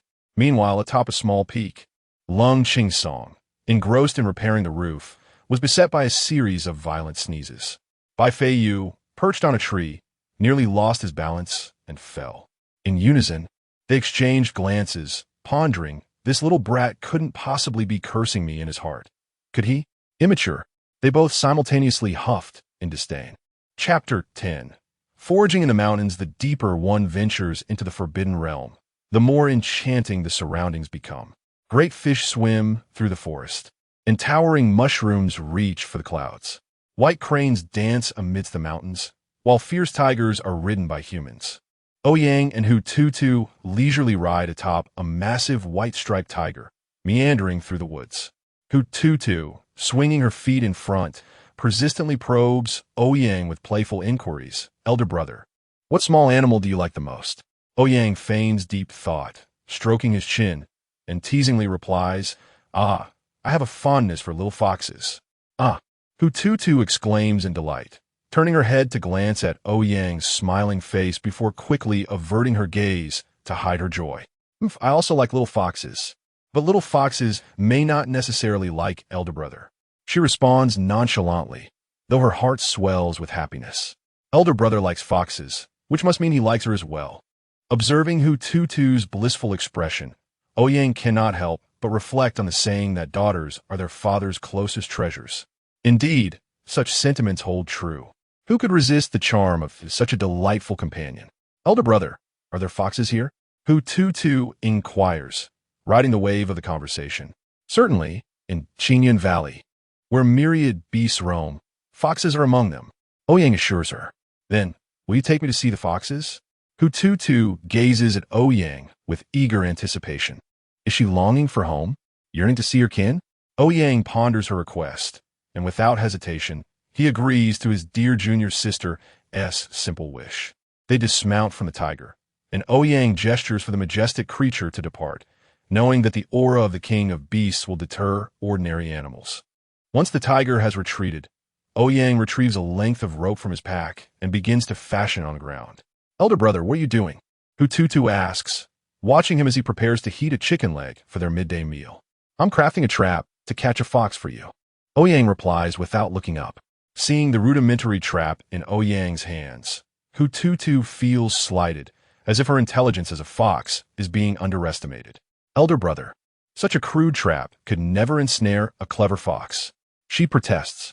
After savoring the aroma of the heated chicken leg, Ouyang places it within the rope loop, confidently assuring Hututu it will surely work. I've even caught the sect master with this method. Hututu stares at Ouyang bewildered, as if she has inadvertently stumbled upon a scandalous secret about the leader of Chinyan sect. Meanwhile, as Ouyang and Hututu move on, a long-hidden creature emerges from the shadows. With its gray fur, bushy tail, and square face, the creature epitomizes cluelessness. Should Ouyang catch sight of it, he would undoubtedly exclaim, "ISNT, that the 8th emoji from my WeChat collection, the Tibetan fox?" The Tibetan fox circles the trap, its eyes glinting with derision. A mere chi refinement stage novice, accompanied by a member of the nine-tailed celestial fox clan, and he aims to catch me? The fox's lifeless eyes are filled with wisdom. Such a pity that someone as astute as I could easily fall for such a simplistic trap. And let us not forget, I am an 8-tailed spirit fox. It muses with a quiet chuckle. As it gazes at the aromatic chicken leg in the trap, the fox, driven by instinct, cannot resist. After all, who could deny the allure of chicken? With no hint of caution, the Tibetan fox extends its paw toward the leg, and at the moment it grasps the chicken, the rope tightens suddenly. Yet, against the might of an 8-tailed spirit fox, this trap proves too slow. The Tibetan fox nonchalantly lifts the chicken leg, savoring the taste of the exquisite San Yanhua Ling chicken. Just as it indulges in its treat, the seemingly dormant rope springs to life, ensnaring its neck with the swiftness of lightning. The fox can barely react before the ordinary-looking rope constricts around it like a serpent. In a state of alarm, the Tibetan fox channels its demonic energy to break free, only to discover its immense power is rendered utterly ineffective, as if it has sunk into an endless abyss. It recalls Ouyang's earlier words. I've caught the master of Chinyan sect with this method. Could it be that he was not jesting? As the fox prepares to unleash its innate divine powers to escape, it suddenly feels a wave of paralysis wash over it, collapsing to the ground as its consciousness begins to fade. Curse it, the rope is enchanted, and it's laced with poison. The fox panics, feeling the humiliation of being bound in such a disgraceful manner. Is it truly possible that a being of its caliber, a crossing calamity stage expert, could be subjected to such indignity? As the rope tightens, the fox's last coherent thought echoes in its mind. Do not stab there. That place is off limits. The bell will break. At that moment, the fellow fox, Hututu, seemingly sensing something, suddenly raises her head and exclaims, "Hey, elder brother, did you hear someone calling out?" Ouyang, engrossed in unearthing a spirit herb, responds without turning, "Is someone hungry? There's food in the pack." I'm not hungry," Hututu retorts, adorning her head with a newly crafted flower crown, then dashing to the pack to retrieve the fragrant roasted chicken. With a satisfied bite, Hututu's cheeks puff up like a bun, her expression one of contentment akin to a little hamster indulging in a feast. Suddenly, the sky darkens, causing her to pause. gazing up in awe at a massive three-headed bird that has appeared before her. Its eyes glint with a predatory red glow, and a terrifying pressure emanates from its form. Elder brother, there's a huge bird in the sky. It looks so fierce. Hututu stammers, calling out to Ouyang beside her. Ouyang carefully cradles the spirit herb he has unearthed, then turns to look skyward. Upon seeing the three-headed creature and its menacing gaze, Ouyang's expression grows grave. This beast has awakened its bloodline, transforming it into a ferocious predator.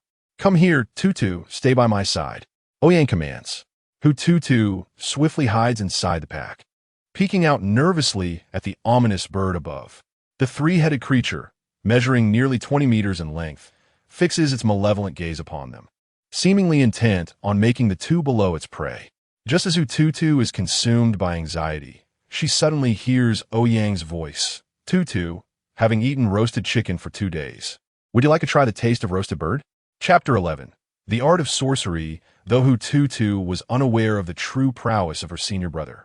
This morning's display of his ability to subdue both the formidable second and fourth brothers with mere morning grumpiness left her utterly convinced of his exceptional strength. Thus, she felt no trepidation whatsoever. You foul birds up there! My senior brother is a mighty practitioner of Qi. Hututu boldly shouted at the three-headed monstrosity soaring in the sky. Ouyang, with a furrowed brow, observed Hututu, who was hidden in her basket, fervently cheering him on. Although he appreciated her encouragement, her words sounded more like an insult to his abilities as a Qi practitioner. He turned his gaze towards the avian aberration above.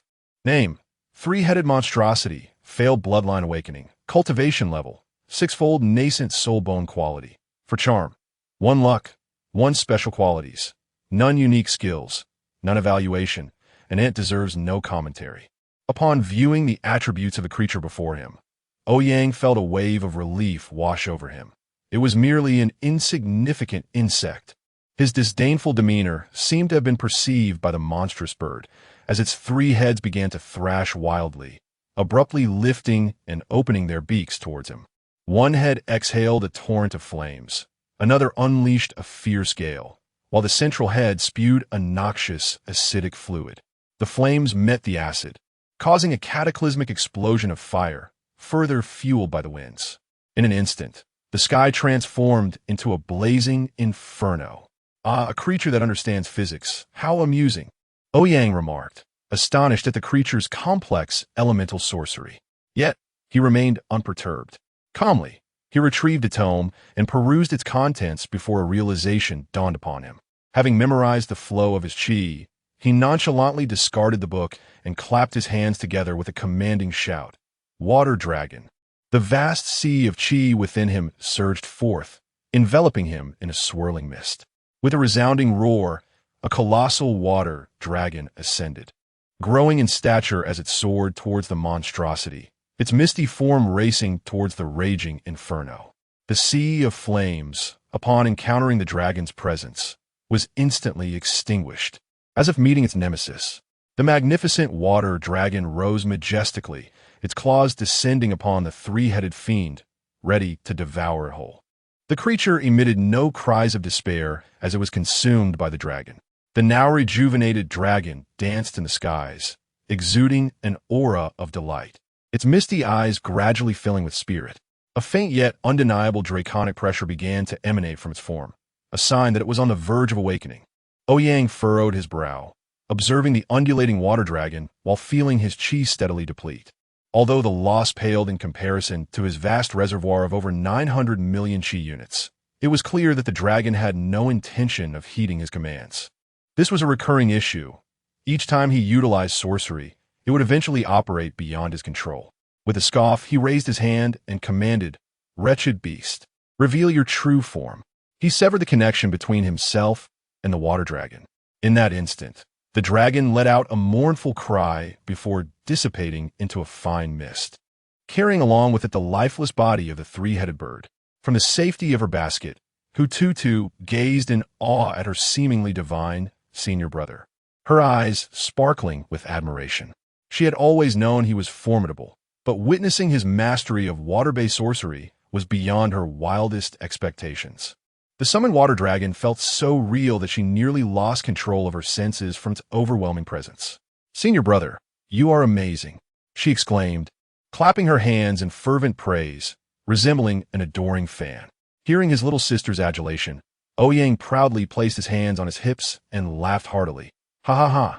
Hututu scrambled out of her basket, quickly darting toward the tome Ouyang had discarded. Surely, it contained an unparalleled technique.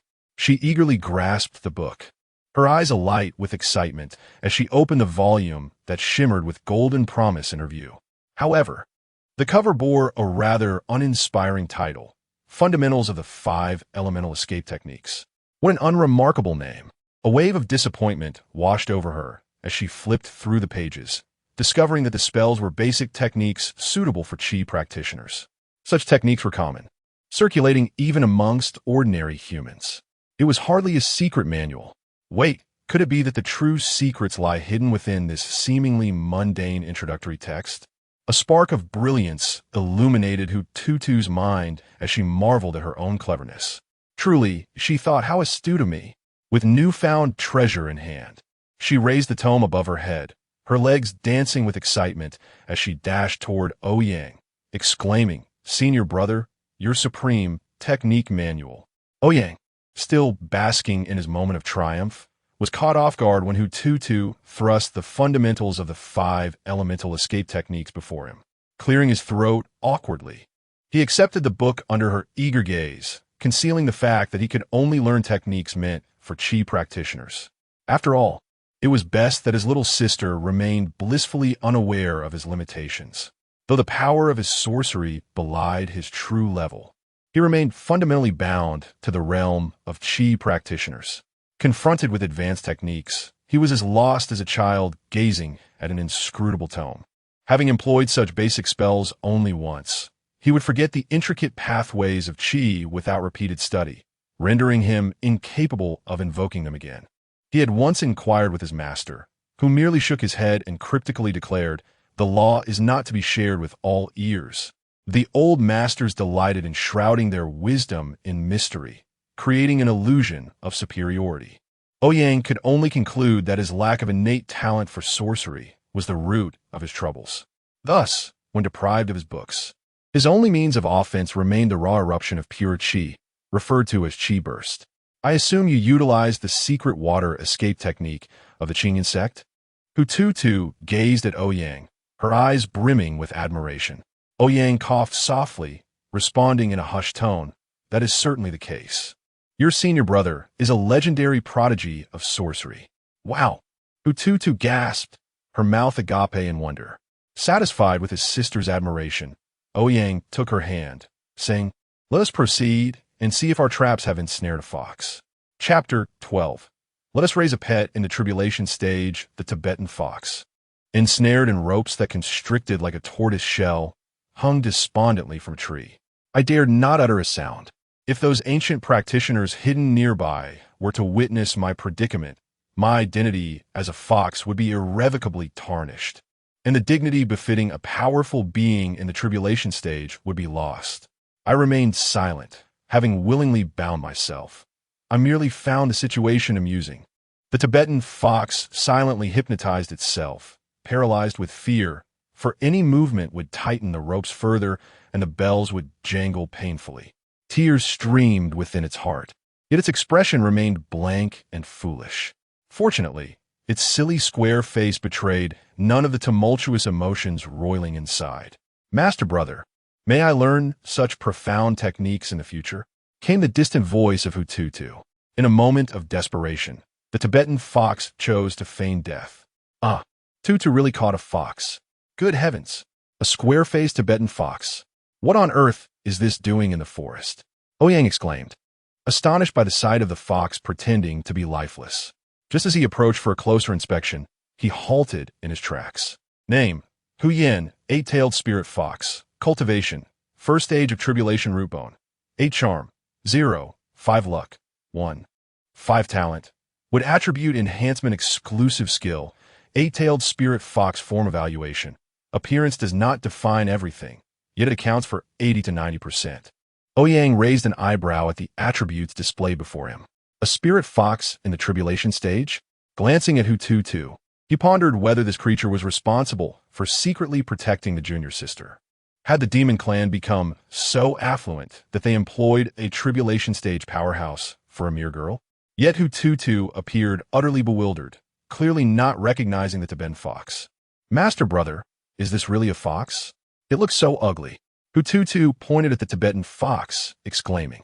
Ouyang nodded in response. It is indeed a kind of fox. Though its appearance is rather unfortunate, it is undeniably a genuine fox. Listening to their conversation, the Tibetan fox seethed with rage, biting its teeth in frustration. Were it not for its current immobility, it would have relished the thought of inflicting 1,000 tortures on these two audacious youths who dared to discuss its appearance. Ouyang was concerned that the Tibetan fox might lash out violently once freed from its bindings. Although he harbored no fear of it, he could not disregard Hututu behind him. Tutu, you stay here while I release it, Ouyang instructed. After receiving a compliant response from Hututu, Ouyang approached the Tibetan fox and began to untie the ropes. The bindings were a gift from his master, known as the binding immortal lock, reputed to restrain even immortals if infused with true energy. Most importantly, it bore no restrictions on cultivation. Even a mere mortal could wield it. It was perfectly suited for someone like him, who was still in the chi refinement stage and unable to control magical artifacts. The moment Ouyang untied the ropes, the bound Tibetan fox suddenly opened its eyes. The world around them seemed to freeze, and the pressure unique to a tribulation stage powerhouse descended upon them. Kid, how dare you? It began, but Ouyang swiftly seized its throat and pressed it to the ground, causing it to yelp in pain. Keep your voice down. Don't think I don't know who you are, Huyen. If you act recklessly, I shall turn you into a fox fur coat. Ouyang threatened ominously. Good heavens!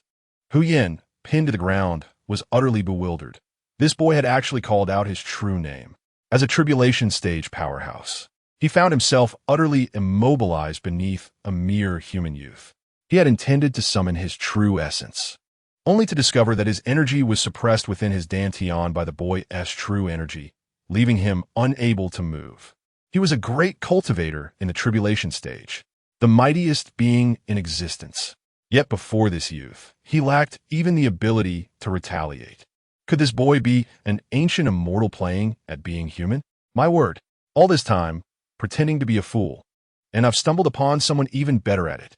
Huyen concluded that the boy before him was indeed a hidden ancient monster. Otherwise, how could he, already in the tribulation stage, be rendered powerless? Had this boy reached that legendary realm? Overwhelmed, Huyen lowered his voice. Senior, I understand now. Please have mercy. Senior? Ouyang was momentarily perplexed by Huyen's words, but replied, I shall not make things difficult for you. As a tribulation stage cultivator, you must also be a revered elder of the Qinyan sect, right? Play with the little fox behind me, and then I shall let you go. Otherwise, I will ensure your soul is obliterated. Though Ouyang was merely in the chi refinement stage and had no understanding of what a soul entailed, he believed that if the Tibetan fox dared to resist again, he would not hesitate to scatter its ashes. Was the tribulation stage truly so formidable? Had he not defeated countless elders hidden in seclusion? The Tibetan fox nodded vigorously, and Ouyang, smiling, lifted it up as he approached Hututu. Tutu, look, this is the fox of the Qinyan sect. Ouyang swung the Tibetan fox in front of Hututu to prove the fox's authenticity. He even revealed the fox's bell to her. This action was akin to showing an adult scene to a little girl, causing Hututu to scream in shock. Cough, cough, cough. Ouyang suddenly remembered that Hututu was also a fox. His previous actions had indeed been somewhat inappropriate. The light in Huyen's eyes had dimmed, and he felt he had utterly lost face in front of his kin, especially as a direct descendant of the nine-tailed celestial fox lineage. With vacant eyes, Huyen gazed at the sun, his heart devoid of any emotion, musing, today's sunlight is particularly harsh. Master brother, he is so ugly. Hee, but adorably ugly. Quite charming. Hututu cautiously reached out to poke Huyen's fur, grinning. This kind of fox was unknown to her, and seeing it for the first time was quite fascinating. Upon hearing Hu Tutu's words, Ouyang's ears twitched, and his vacant eyes turned towards his kin. In a millennium, it was the first time a kin had praised him for being cute. The square-faced Tibetan fox, upon noticing the attention, struck a chord with Hu Tutu's peculiar sense of aesthetics. Hu Tutu stretched out her hand towards Ouyang, exclaiming, Master brother, let me hold him." After giving Ouyang a warning glance, Ouyang finally handed him over to Hu Tutu. With great effort, Hu Tutu lifted the fox nearly her own height and stroked its sleek fur. A sense of kinship surged within her, filling her with joy. Though her first impression was unflattering, the more she looked, the cuter he appeared. Hu Tutu cherished him as if he were a new toy. Ouyang regarded his little sister with a perplexed expression, unable to comprehend her taste. Yet, what followed next left him feeling somewhat troubled. Hu Tutu gazed at Ouyang with pleading eyes. "Master brother, let's take him back to the small mountain peak and raise him." Chapter 13. The tribulation period of the Tibetan fox Ouyang found himself in a predicament. Upon gazing into the pleading eyes of his little junior sister, he felt utterly unable to refuse her. However, the Tibetan fox he cradled in his arms was indeed an eight-tailed spirit fox in the tribulation stage. Although Ouyang did not perceive the tribulation stage as particularly formidable, any practitioner of this caliber, even when visiting the 9 great sacred lands, would be regarded as an esteemed guest. Who would ever consider a tribulation stage expert as a mere pet? What their dignity? "I am willing." Ouyang suddenly transmitted his thoughts to Ouyang. Ouyang looked at Hu Tutu with surprise, noticing the lifeless gaze of Ouyang nestled in her arms. "She is my kin. I am curious to understand why a member of my clan would come to the Qingyan sect, and she is the first in centuries to sincerely praise my appearance." Ouyang stated matter-of-factly. Was his reasoning not rather flimsy? Ouyang regarded Ouyang with skepticism, momentarily perplexed by the true nature of the Tibetan fox before him. As a practitioner at the Qi refinement stage, he could not employ such advanced techniques for communication, so he could only inquire with his eyes. Within Ouyang's heart, a myriad of thoughts swirled. On one hand, he harbored a deep-seated animosity towards Qingxiu Mountain, a resentment born from a lifetime of being judged for his appearance. Now, to receive genuine compliments from a fellow clan member filled him with a sense of belonging. Humans and demons are different. The demon clan retains certain animalistic traits. And for fox demons, the importance of appearance is nearly as vital as life itself. Among the stunning members of the fox clan, he had long felt like an outcast, subjected to ridicule and mockery. Now, to have a kindred spirit acknowledge him thawed the icy barrier around his heart. On the other hand, there was Ouyang. The tribulation stage represents the pinnacle of this world. The path to immortality is long and arduous, yet he found himself standing at the precipice of this journey, convinced that, given time, he could ascend to the 9th level of tribulation. But what lies beyond that? Since ancient times, immortals have ceased to exist. Yet now, a true immortal stood before him. Ouyang's keen intuition sensed that his opportunity lay within Ouyang's company, and he became even more resolute in his desire to remain by Ouyang's side. This girl had expressed a wish to care for him, which was precisely what he yearned for. As for the dignity of a tribulation stage expert, that had already been disregarded. Under Hu Tutu's earnest plea, Ouyang did not oppose the idea. Ouyang found himself unable to conjure any valid reasons for refusal. The only conceivable downside was the possibility that this Tibetan fox might attempt to seize the body of his little junior sister, the 9-tailed celestial fox. If that were the case, it would be better to bring the Tibetan fox home, instead of allowing a scheming individual to lurk in the shadows. It was wiser to keep them in plain sight. Should this Tibetan fox harbor intentions of soul possession, there were formidable guardians on the small peak adept in manipulating souls. Resolute in his decision, Ouyang, along with the Tibetan fox and Hu Tutu, merrily made their way towards the small peak. The early autumn breeze had lost its oppressive heat, bringing with it a refreshing chill. Ouyang waved his hand, using his vital energy to pluck 2 spiritual fruits from woods, munching on them alongside Hu Tutu as they hurried towards the small peak.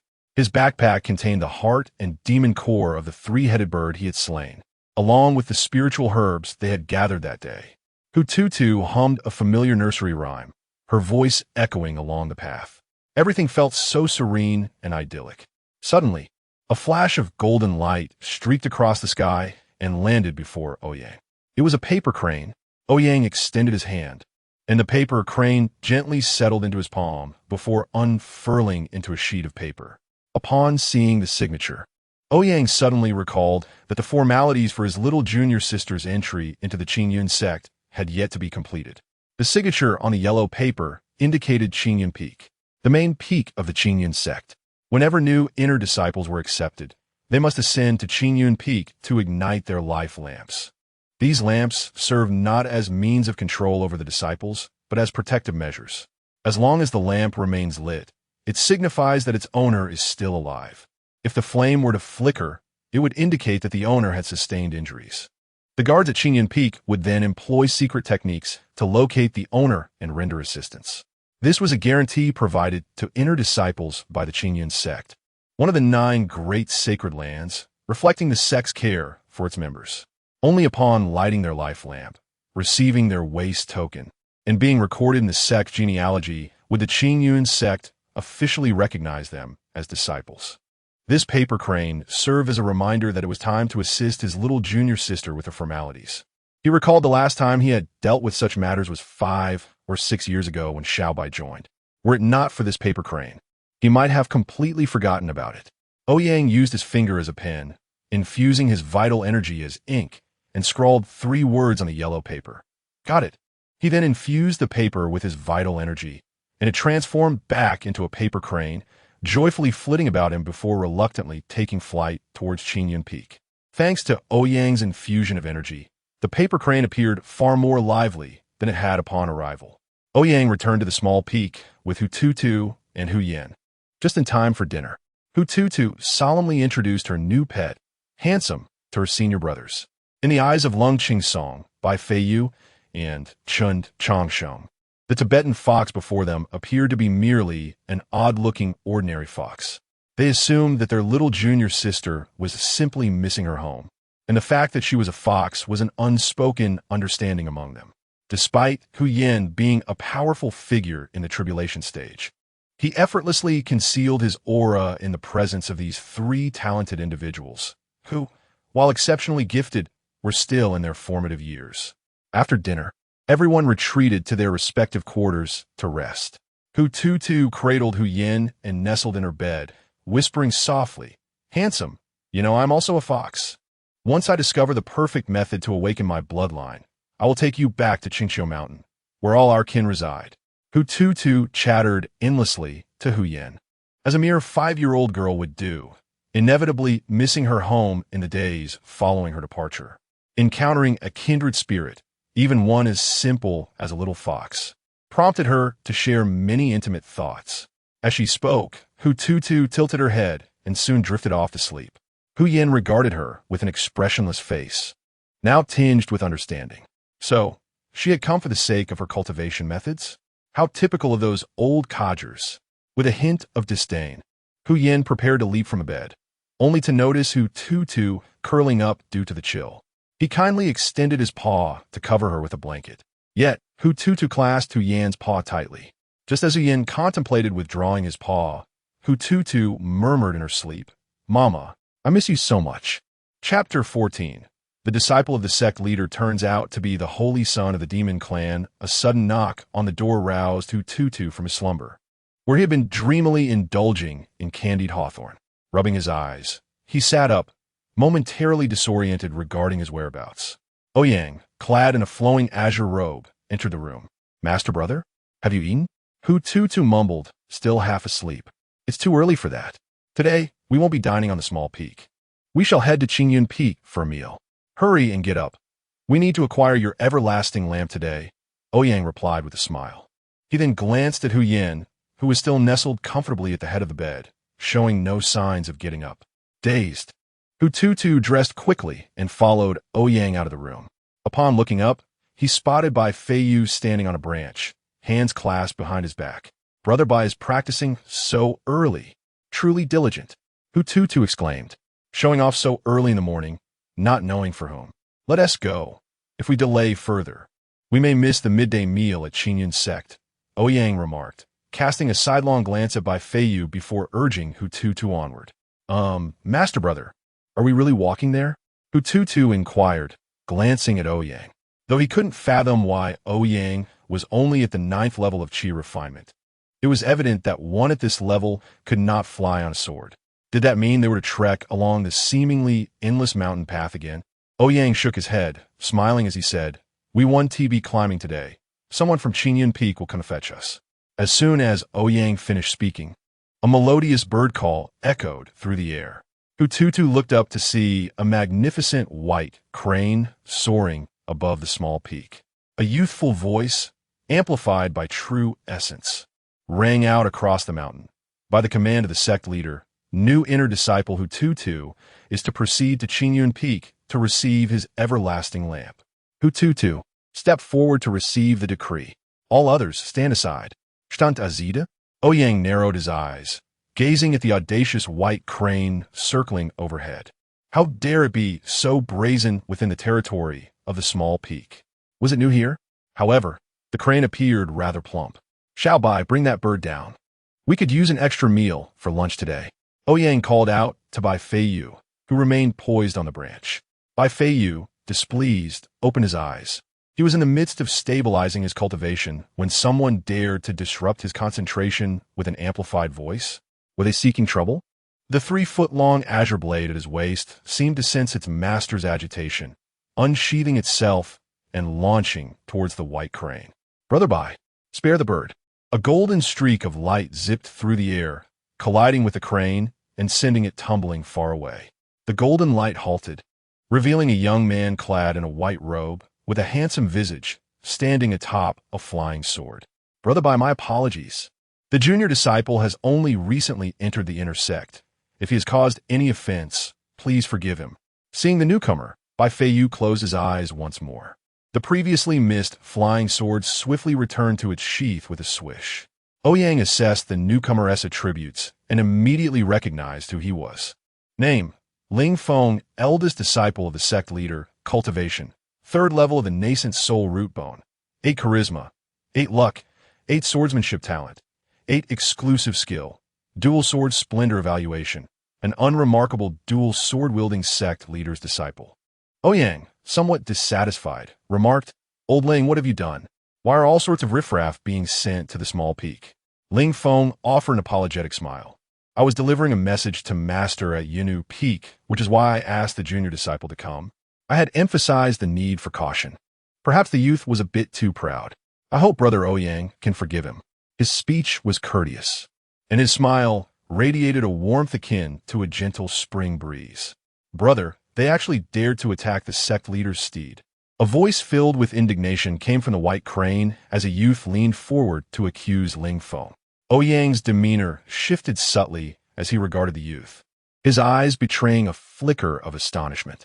Name: Zhu Yuan, holy son of the demon clan, cultivation, 1st level of the golden core root bone, 10-1 charisma, 8 luck, 7 swordsmanship talent, 10 exclusive skill, transformative demon image evaluation, a somewhat ostentatious major antagonist. The revelation struck Ouyang like a bolt from the blue. The sect leader had taken in a holy son of the demon clan as a disciple. Moreover, the demon clan had dispatched their holy son to infiltrate. Such boldness was astonishing. Viewing Zhu Yuan's attributes left Ouyang in a haze of questions. The ancient law that forbade the coexistence of Tao and demon had been established since time immemorial. This was a fact both he and Bai Feiyu had confirmed during a past demon-slaying mission. After completing their task, Ouyang had mused Xiaobai. There have been countless wars between the Tao and the demons. What could possibly be the reason behind it? Bai Feiyu's response had been nonchalant. It is merely a dispute over the Tao lineage, as it has been since ancient times. This indicated that the conflict between the Tao and the demons had persisted even in Bai Feiyu's previous life, and he accepted it as a matter of course. Ouyang furrowed his brow as he observed Zhu Yuan, who appeared rather arrogant atop the crane, noting that his attributes were indeed remarkable, even surpassing those of the reincarnated ancient sword immortal, Bai Feiyu, though he fell slightly short of his own younger brother. Yet, Ouyang was not overly concerned. Any genius that had not yet matured posed little threat, as long as they were not afforded the time to develop. What troubled Ouyang was whether the sect leader's acceptance of such a holy son from the demon clan would tarnish his legacy. After all, to have a holy son of the demon clan as a direct disciple was a profound disgrace for Qingyun's sect, which prided itself as a vanguard of righteousness. As Ouyang pondered, Ling Feng remained composed atop his flying sword, unhurried and unfazed. Bai Feiyu, perched in the tree, was taken aback by his master's unusual silence. He had never seen Ouyang so contemplative, always embodying the role of a good-natured elder brother. Bai Feiyu turned to Ouyang, sensing something amiss, and floated down to his side, casually asking, "What troubles you?" Snapping back to reality, Ouyang met Bai Feiyu's puzzled gaze and quietly inquired, "Xiao Bai, what do you think of that youth on the crane?" Bai Feiyu's expression sharpened as he scrutinized the boy atop the white crane, nodding thoughtfully. "While he may not rival our second brother, he possesses considerable talent. It seems the sect leader has indeed taken on a promising disciple." Ouyang was taken aback. How could even the reincarnation of an ancient sword immortal, Bai Feiyu, fail to discern that the youth was of the demon clan? Was it due to his exclusive skill? A faint smile tugged at Ouyang's lips. How intriguing. Chapter 15. Chun Changxing's sudden strike before Ouyang could prepare to impart a lifelong lesson to the demon clan's holy son before him. The grand formation surrounding the small mountain peak was suddenly activated. It enveloped the entire peak like an invisible dome. Ouyang's heart sank. How could the protective formation, typically managed by his third junior brother Chun Changsheng, activate on its own? Was the Qingyun sect facing annihilation? Chun Changsheng, known for his caution, rarely acted impulsively, often retreating slightly behind others when faced with challenges. Why, then, had he suddenly activated all the protective formations of the small mountain peak? Not only Ouyang, but also the nearby Xiao Bai, instantly summoned his sword intent, transforming the sky above the peak into a myriad of invisible blades. With a resounding whoosh, Lung Qingsong, wielding his sword, shattered the recently repaired rooftop, resembling a sharp blade as he fixated on the figures of Ling Feng and Zhu Yuan above. Both were acutely aware of Chun Changxing's temperament. He would not activate all formations unless confronted with a matter of life and death. The atmosphere on the small mountain peak shifted dramatically, as if the heavens had been reversed under the influence of the formation. Wind, fire, thunder, and lightning clashed in the air, torrential rain poured down, only to morph into countless invisible swords. At the epicenter, Ling Feng and Zhu Yuan paled in fear. The moment the formation activated, Ling Feng felt an overwhelming pressure. A complex, exquisite pale golden formation diagram faintly appeared above him, instilling a sense of despair even within his Yuan-Ing stage self. Not to mention, below him stood two sword-wielding figures, Bai Feiyu and Lung Qingsong, who had locked onto him, ready to strike. Despite both being merely in the Jidon stage, Ling Feng was certain he could not withstand even 3 moves from either of them. Monsters emerged from the small mountain peak. This phrase, which had quietly circulated within the Qingyun sect, Ling Feng once dismissed, having treated those from the small peak with a degree of favor. But now, he comprehended its true meaning and resolved to steer clear of them in the future. Senior, brother, what do they intend to do? Slaughter their fellow disciples? Zhu Yuan, perched upon a white crane and only at the Jidon stage, spoke with a tremor in his voice, seeking Ling Feng's help, still incredulous. This was the Qingyun sect, one of the 9 holy lands. Zhu Yuan could hardly believe that fellow disciples would dare to inflict harm upon one another. After all, he was a genius, a once-in-a-thousand-years prodigy. Though his time in the sect was brief, he could not fathom that the Qingyun sect would idly watch such an unparalleled talent perish in an internal conflict. Ling Feng, observing Zhu Yuan's plea for assistance, managed a wry smile and positioned himself protectively in front of him. He addressed the equally bewildered Ouyang below, saying, "If my junior brother and I have inadvertently offended the small mountain peak, I, Ling Feng, offer my sincerest apologies. I implore you, Senior Ouyang, to show mercy." "You want me to show mercy?" Ouyang gazed blankly at Bai Feiyu beside him. "Xiao Bai, what does this mean?" He whispered. "Senior Chun is about to make a move. Bai Feiyu was equally perplexed, but the normally cautious Chen Changsheng had suddenly unleashed all his trump cards, undoubtedly having discovered something significant. Just as Ouyang sought further clarification, amidst the dark clouds, a colossal golden formation diagram quietly took shape. From this grand diagram emerged over 100 figures clad in purple robes, each one resembling Chen Changsheng. Every single Chen Changsheng exuded the same aura, their Jidan stage cultivation bolstered by the formation, rapidly ascending to the level of pseudo-Yuaning. Hundreds of Chen Changsheng surrounded Zhu Yuan and Ling Feng, slowly drawing their swords. The simultaneous unsheathing of countless blades resonated with a crisp, clear sound. The murderous intent compelled Ling Feng and Zhu Yuan, now encircled, to draw their own weapons in response. Where on earth did so many Yuan-ing stage cultivators come from? Ling Feng's expression turned icy as he surveyed the hundreds of murderous Chen Changsheng, each identical in appearance. Yet, he could feel the undeniable reality of their existence. Each Chen Changsheng was a living being, hundreds of identical figures, all wielding the same level of power. What kind of forbidden technique was this? Even as the sect master's eldest disciple, Ling Feng had never encountered such a formidable and miraculous method. As a third-level Yuan-ing cultivator, he knew he would not survive even a second against this overwhelming onslaught, let alone protect Zhu Yuan behind him. Ouyang was witnessing the ruthlessly decisive Chen Changsheng for the first time, who had summoned all his puppets, and among them, Chen Changsheng himself must surely be present. Ouyang narrowed his eyes, pinpointing a figure standing slightly behind the throng of Chen Changsheng. The hundreds of Chen Changsheng silently regarded Ling Feng and Zhu Yuan, then spoke in unison. Ling, senior brother, please leave. Chen Changsheng's target was unequivocally Zhu Yuan. Upon hearing Chen Changsheng's words, Ling Feng's expression remained impassive as he extended his hand behind him, drawing forth an unusually shaped long sword.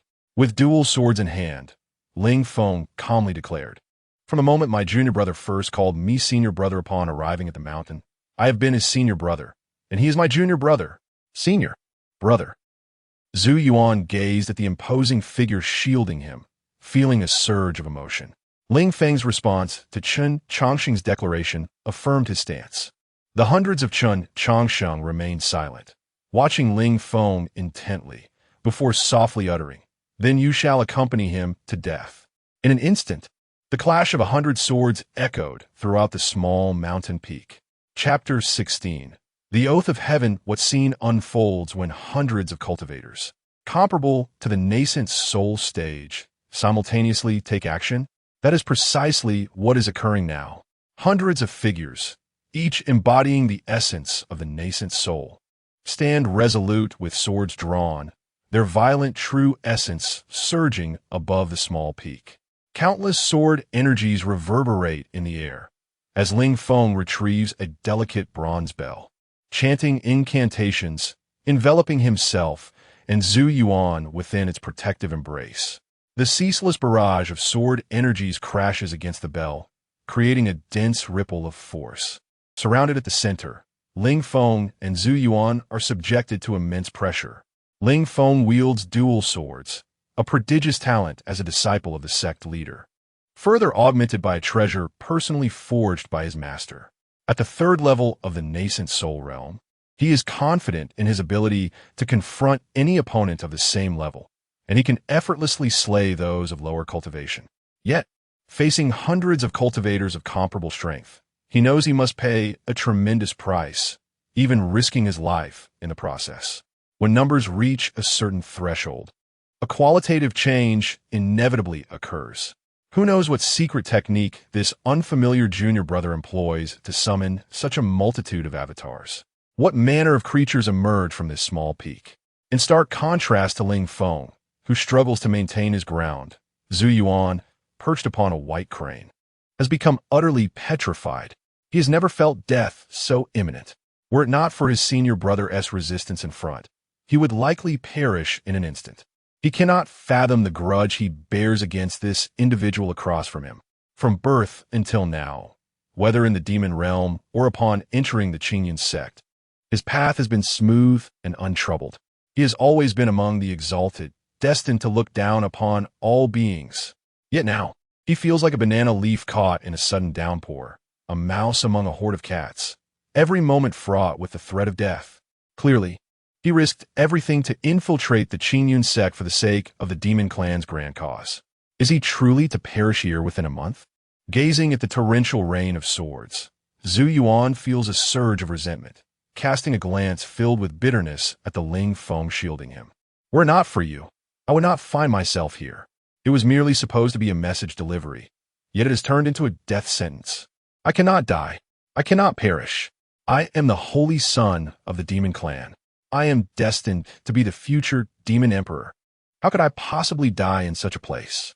Zhu Yuan's eyes begin to redden, his pride as a genius igniting his latent potential amidst the struggle for survival. The title of genius is not merely bestowed for exceptional talent. It is also born from the belief that hiding under the protection of others is a disgrace. Zhu Yuan, who had just broken through to the core formation stage, experiences a rapid surge in power. In an instant, he ascends to the third level of core formation. The potential of these chosen ones is often incomprehensible. Some remain stuck at the ninth level of qi refinement for years, while others break through as effortlessly as drinking water. With a fierce roar, Zhu Yuan's black, true essence transforms into an obsidian longsword in his hand. He lightly taps his toes, bursting forth from the bell's protection, charging toward the throng of Ling Feng's avatars. With a terrifying and relentless sword intent, he swiftly dispatches 3 of Ling Feng's avatars. The ferocity of that strike, imbued with a sense of grim resolution, locks onto its targets. The 3 avatars, unable to move, can only watch in horror as Zhu Yuan cleaves them in half. Yet in that very moment, he is struck by a dozen sword energies, spitting blood as he is sent flying. Ling Feng hurriedly exits the bell's protective barrier to catch the unconscious Zhu Yuan, exposing himself to the deluge of sword energies. Enough! A calm voice rings out, as a pale golden hand of true essence materializes to shield Ling Feng, deflecting the onslaught of swords. Ling Feng looks down at Ouyang, whose expression remains unperturbed, and nods in gratitude. Ouyang's face may appear impassive, yet internally he feels quite distressed. He can only stand on the ground, gazing upward, for he has yet to master the art of flight. Fortunately, before Chen Changsheng could strike down Ling Feng and Zhu Yuan, Ouyang managed to intercept his attack. Yet Chen Changsheng remains undeterred. Hundreds of avatars begin to move, intertwining to form a profound array. Ouyang winces, realizing that this individual truly seeks to eliminate them. Beiji Xiaobai, restrain him. Ouyang commands his 2 junior brothers, unable to fly himself. Although unsure of why Ouyang intervenes on behalf of Ling Feng and Zhu Yuan, Colching Song, as a loyal disciple, charges forward without hesitation. White Feiyu follows closely behind, glancing at Ouyang before joining the fray. Due to their position outside of Chen Changsheng's encirclement, they swiftly identify his true form. Transforming into a sharp sword, cold Qing Song strikes, knocking the long sword from one of Chen Changsheng's avatars. The movements of the hundreds of avatars come to a sudden halt, yet Chen Changsheng, undeterred, reaches into his sleeve for something. He would not act lightly without several trump cards in reserve. Once he retrieves the item from his sleeve, Zhu Yuan shall surely perish. Chen Changsheng, with eyes ablaze, gazes at Zhu Yuan, his sworn enemy from a past life, casting aside any pretense of caution. One of us must die today. Suddenly, White Feiyu seizes Chen Changsheng's hand as it reaches into his sleeve, compassionately imploring, "Third senior brother, Brother Master has ordered you to stand down." Hearing White Feiyu's words, a flicker of clarity washes over Chen Changsheng's eyes as he looks in disbelief at Ouyang below. Ouyang merely shakes his head gently, signaling Chen Changsheng to relent. Reluctantly, Chen Changsheng withdraws his hand, his eyes burning with frustration as he directs an anguished roar at Zhu Yuan. By the heavens above, within 10 years, I, Chen Changsheng, shall slay Zhu Yuan. Should I fail, let the heavens, humans, demons, and spirits conspire against me. The moment Chen Changsheng declares this oath, all present are momentarily stunned. The oath of heaven is not uttered lightly by any cultivator.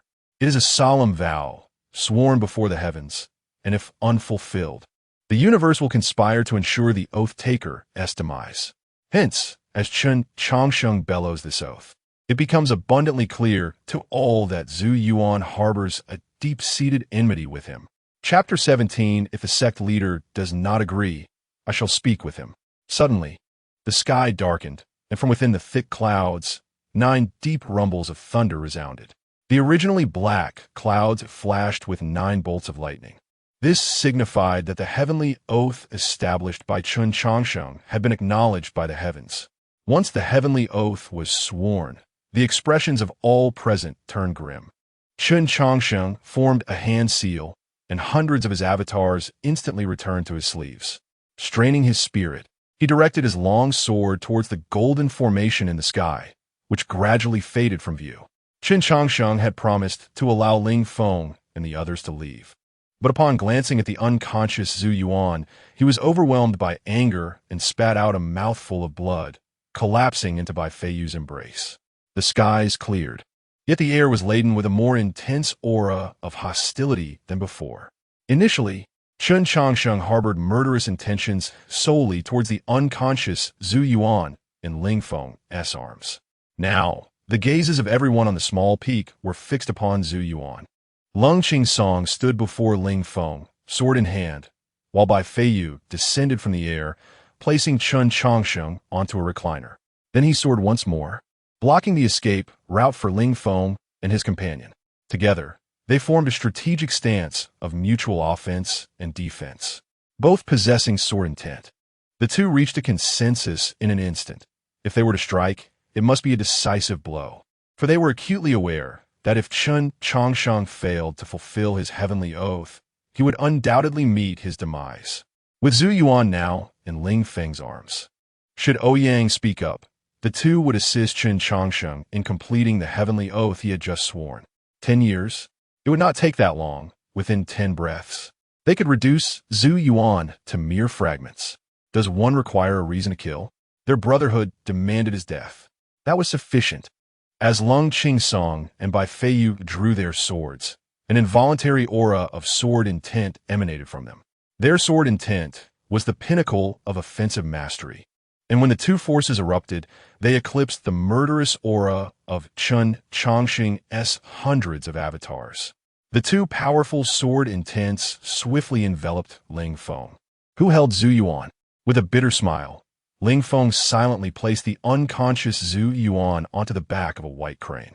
The moment Chen Changsheng swore his heavenly oath, Ling Feng understood that there was a deep-seated enmity between Chen Changsheng and his junior disciple. This enmity had reached a point of no return. He was uncertain what heinous act his junior had committed against Chen Changsheng, but it could not be less than the massacre of Chen Changsheng's entire family. Yet, as a senior brother, Ling Feng could not bear to watch his junior perish unjustly before him. As a senior, he could not abandon his junior to save himself.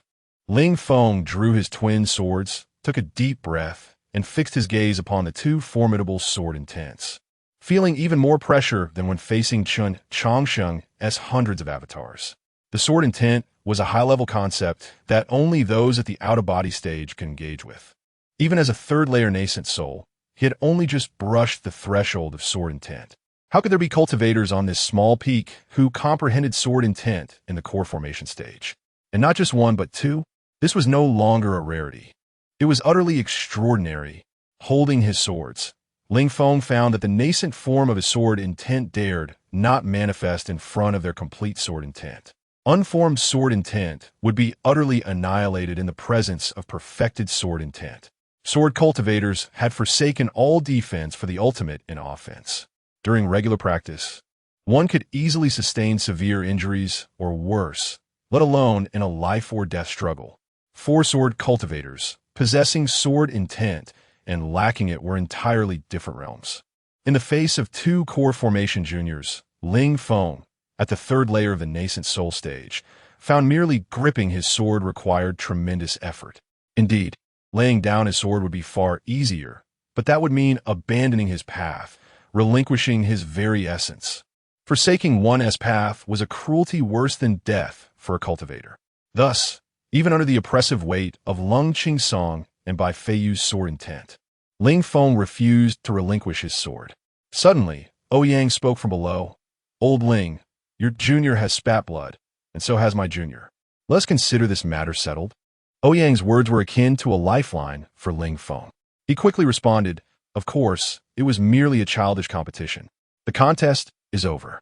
Let them go." Ouyang approached Chen Changsheng, placing a hand on his pulse, and spoke without looking back. "Senior brother." Bai Feiyu wanted to say more. Believing Ouyang did not grasp the gravity of the heavenly oath Chen Changsheng had sworn, and attempted to remind him. "Let them go." Ouyang retrieved a white jade bottle from his robe, poured out a pill, and fed it to Chen Changsheng, stating calmly. Reluctantly, Lung Qingsong and Bai Feiyu descended from the air. Ling Feng felt as if he had been granted a reprieve, hastily clasping his hands towards Ouyang, mounting the white crane, and preparing to depart with his junior. Yet Ouyang's voice rang out once more. "Ling, tomorrow my junior sister will light the eternal lamp. I kindly ask for your understanding." Ling Feng forced a smile and replied, "Of course, rest assured, Ouyang. I heard the sect leader mention there will be a grand competition in a month?" Ouyang inquired. Ling Feng felt an ominous premonition, but steeled himself to respond. "Indeed, the grand competition will take place in a month." Ouyang nodded and declared, "Please inform the sect leader that my small peak will also participate in this competition, and I hope that Zhu Yuan, lying there, will be able to join as well." Ling Feng responded somewhat bitterly, "Ouyang, why must this escalate so? Had I known that Zhu Yuan's visit would cause such a commotion, I would have come myself, even if it meant facing divine wrath." Ouyang gazed calmly at Ling Feng in the sky and remarked, "I am merely notifying you and the sect leader, not seeking your counsel. If the sect leader is unwilling, I shall speak with him myself. Also, my surname is Ouyang, not O." Chapter 18. I am your senior brother in matters such as these. Ling Feng naturally dared not make a unilateral decision and could only respond that he would report to the sect master. As Ling Feng rode the white crane, racing away like a whirlwind until he vanished beyond the horizon, Ouyang sighed, noticing that Lung Qingsong and the others were staring at him intently. "What are you looking at? My face hasn't tea-sprouted flowers." Ouyang retorted irritably. "Senior brother, do you think Zhu Yuan might flee before the sect competition?" Bai Feiyu inquired. This world is vast, and even in his past life as a sword immortal, he had not grasped its entirety. If Zhu Yuan truly intended to hide, locating him would be akin to searching for a needle in a haystack. After all, he only needed to remain hidden for 10 years. And once Chen Changxing perished due to his unfulfilled heavenly oath, Zhu Yuan could re-emerge without trepidation. What else can we do? Shall we go to Qingyan Peak and chop off that boy's limbs? Ouyang exclaimed in frustration. "Hey, come back. I didn't send you." Unexpectedly, Lung Qingsong sprang to his feet, sword in hand, and strode outside. This younger brother was far too earnest. He genuinely intended to act. Ouyang hastily stopped Lung Qingsong, launching into a tirade. Hu Tutu, cradling a hidden fox, looked at the reclining Chen Changsheng with concern. "Will third senior brother be all right? I saw him spitting blood just now. It must hurt terribly." Ouyang, observing Hu Tutu's tearful expression, quickly reassured him. "It's nothing serious. Changxing merely exhausted his true essence, and the rush of emotions caused him to bleed. If he doesn't expel this stagnant blood, it might become detrimental." Having calmed Hu Tutu, Ouyang instructed Bai Feiyu to keep a close watch on the combat-obsessed Lung Qingsong before finally carrying Chen Changsheng to his chamber. Chen Changsheng drifted into an extensive dream, returning to his previous life. In that sunless realm, he was drenched in blood, relentlessly slaying the approaching demons. The blood obscured his vision, rendering everything hazy. His meridians were severed, and he could not muster even a trace of true essence, reduced to mere instinctual violence. Yet, despite everything, Chen Changxing steadfastly clutched his sword. Suddenly, the scene shifted before him, and the face he could never forget reappeared. A strikingly beautiful man clad in a blood-red robe, with a sinister vertical pupil between his brows, horned head and black wings. His entire being was ensnared by countless vengeful spirits, resembling a malevolent specter from the underworld. That face was Zhu Yuan, the demon clan's holy prince, one of the instigators of this apocalyptic chaos. At that moment, Zhu Yuan wielded a blood-red long knife, holding up a severed head, laughing maniacally into the sky. Zhu Yuan had become the most formidable demon in this world, having slain all the people Chen Chongqing knew, upending the entire realm. Upon seeing the head in Zhu Yuan's grasp, Chen Chongqing's eyes welled with bloody tears, and he screamed in anguish. The severed head belonged to Ouyang. Throughout the apocalypse, Ouyang had always stood at the forefront, shielding Chen Chongqing from the most perilous threats. Until Ouyang met his tragic end before Chen Chongqing's eyes, still urging him to flee. Chen Chongqing yearned for vengeance, obsessively contemplating it until he nearly lost his sanity. However, in the face of the already ascended Zhu Yuan, he felt as insignificant as an ant. Suddenly, the head held by Zhu Yuan opened its eyes and shouted, "Run!" With a start, Chen Chongqing bolted upright in bed, gasping for breath, drenched in cold sweat. Had he just experienced a nightmare? A voice, familiar to the point of being inseparable, came from the side. Upon hearing it, tears streamed down Chen Chongqing's face as he hurriedly wiped them away with his sleeve. Mumbling, "Sweat got in my eyes." Ouyang, observing Chen Chongqing's embarrassment, chuckled softly as he sat on the edge of the bed, his gaze calm. "Is it wrong for your senior brother to prevent you from killing Zhu Yuan?" Chen Chongqing shook his head, feeling some regret. Since his rebirth, he had been cautious. Yet upon encountering his nemesis, he had allowed hatred to cloud his judgment. Not only had he failed to slay Zhu Yuan, but he had also inadvertently alerted him. "I understand what you're worried about, senior brother. If I had killed him, I fear there would be no place for me in Qingyun's sect or the entire cultivation world. Within the sect, internal strife was strictly forbidden. If the sect discovered that disciples harmed one another, the consequences would be severe, ranging from losing their cultivation to outright execution. If Chen Chongqing truly killed Zhu Yuan, it would amount to self-destruction. This would be a mutually destructive course of action, and Ouyang certainly would not condone such an approach. Hence, when allowing Ling Feng to leave, he compelled him to acknowledge that everything Chen Chongqing had done was merely a sparring match between fellow disciples, as long as the parties involved recognized it as such. Chen Chongqing's liability could not be pursued. Ouyang sighed as he gazed at his younger brother. Chen Chongqing, having returned from rebirth, should comprehend Zhu Yuan's identity. Ouyang was aware that Zhu Yuan was the holy son of the demon clan. However, would anyone believe such claims if stated plainly? Even the reincarnated ancient sword immortal, Bai, failed to discern Zhu Yuan's true identity. Could one expect those old fools to perceive it? Nonetheless, Chen Chongqing had established a heavenly oath before his unconsciousness. With this vow as a testament, it was likely that everyone would become vigilant regarding Zhu Yuan's identity, by not stating it outright, but allowing others to speculate. The degree of suspicion towards Zhu Yuan could be maximized. Upon hearing Ouyang's sigh, Chen Chongqing felt a pang of anxiety and promptly declared, "Senior brother, rest assured, I will not act against him in the near future." Not in the near future, but perhaps later. Ouyang shook his head, stepping closer to Chen Chongqing. Lowering his voice, he inquired, "Did you leave a mark on him?" Chen Chongqing nodded. When Zhu Yuan had emerged to sever his 3 avatars, he had inscribed a soul mark upon him. Such a mark would allow him to locate Zhu Yuan, even if he fled to the ends of the earth.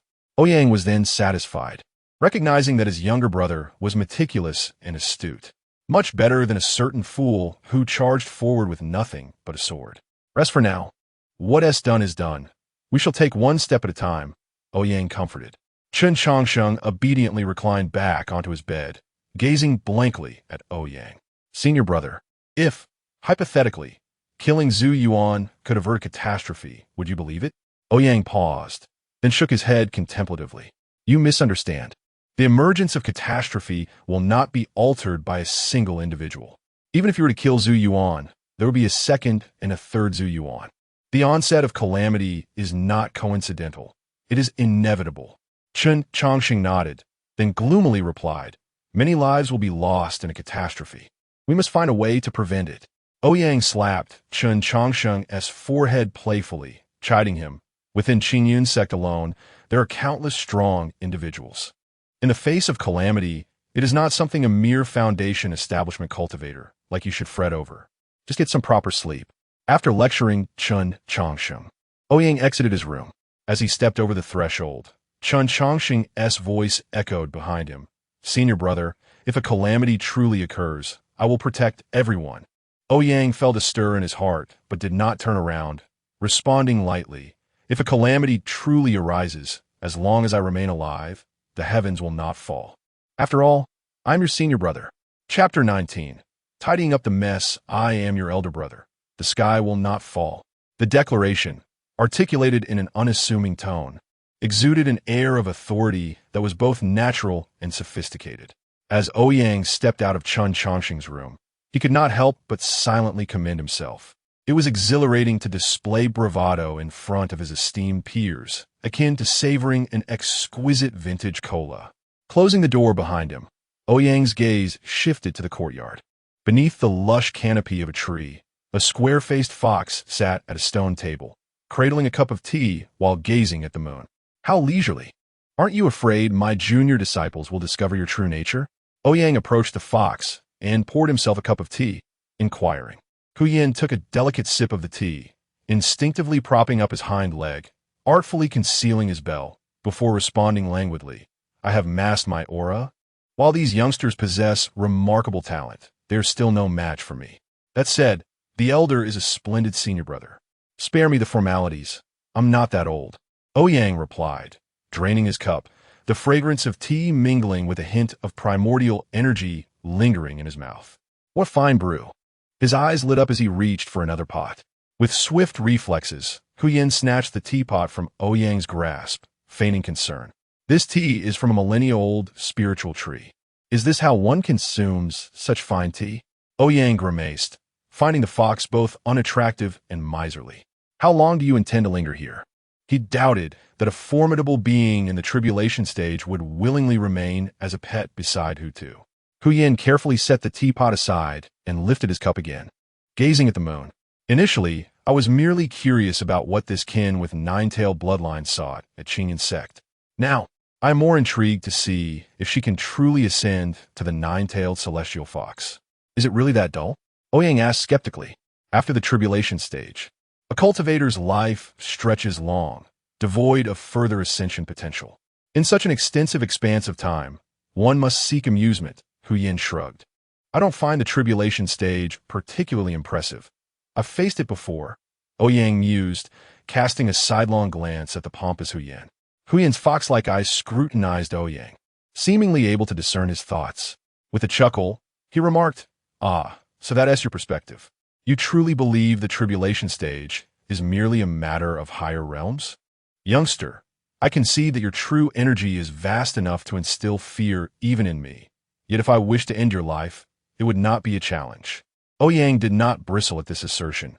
Instead, he nodded earnestly. He understood well that the interactions with the elder disciples, the sect leader, and his master were often playful in nature, even entertaining. After all, those who had lived for millennia and reached the pinnacle of this world were not without their prowess. Ouyang would not naively think that Huyen could be easily subdued by a mere rope of celestial binding. Then, are you prepared to guard Hutu until she achieves the nine-tailed celestial fox realm? Ouyang asked, intrigued. Huyen shook his head. The Qingxiu fox clan experiences a millennia-long rarity in advancing from 7 to 8 tails. Breaking through to 9 is even more formidable. Each fox possesses its own path, and mine may not suit her. However, I can protect her until she develops sufficient self-defense capabilities before departing.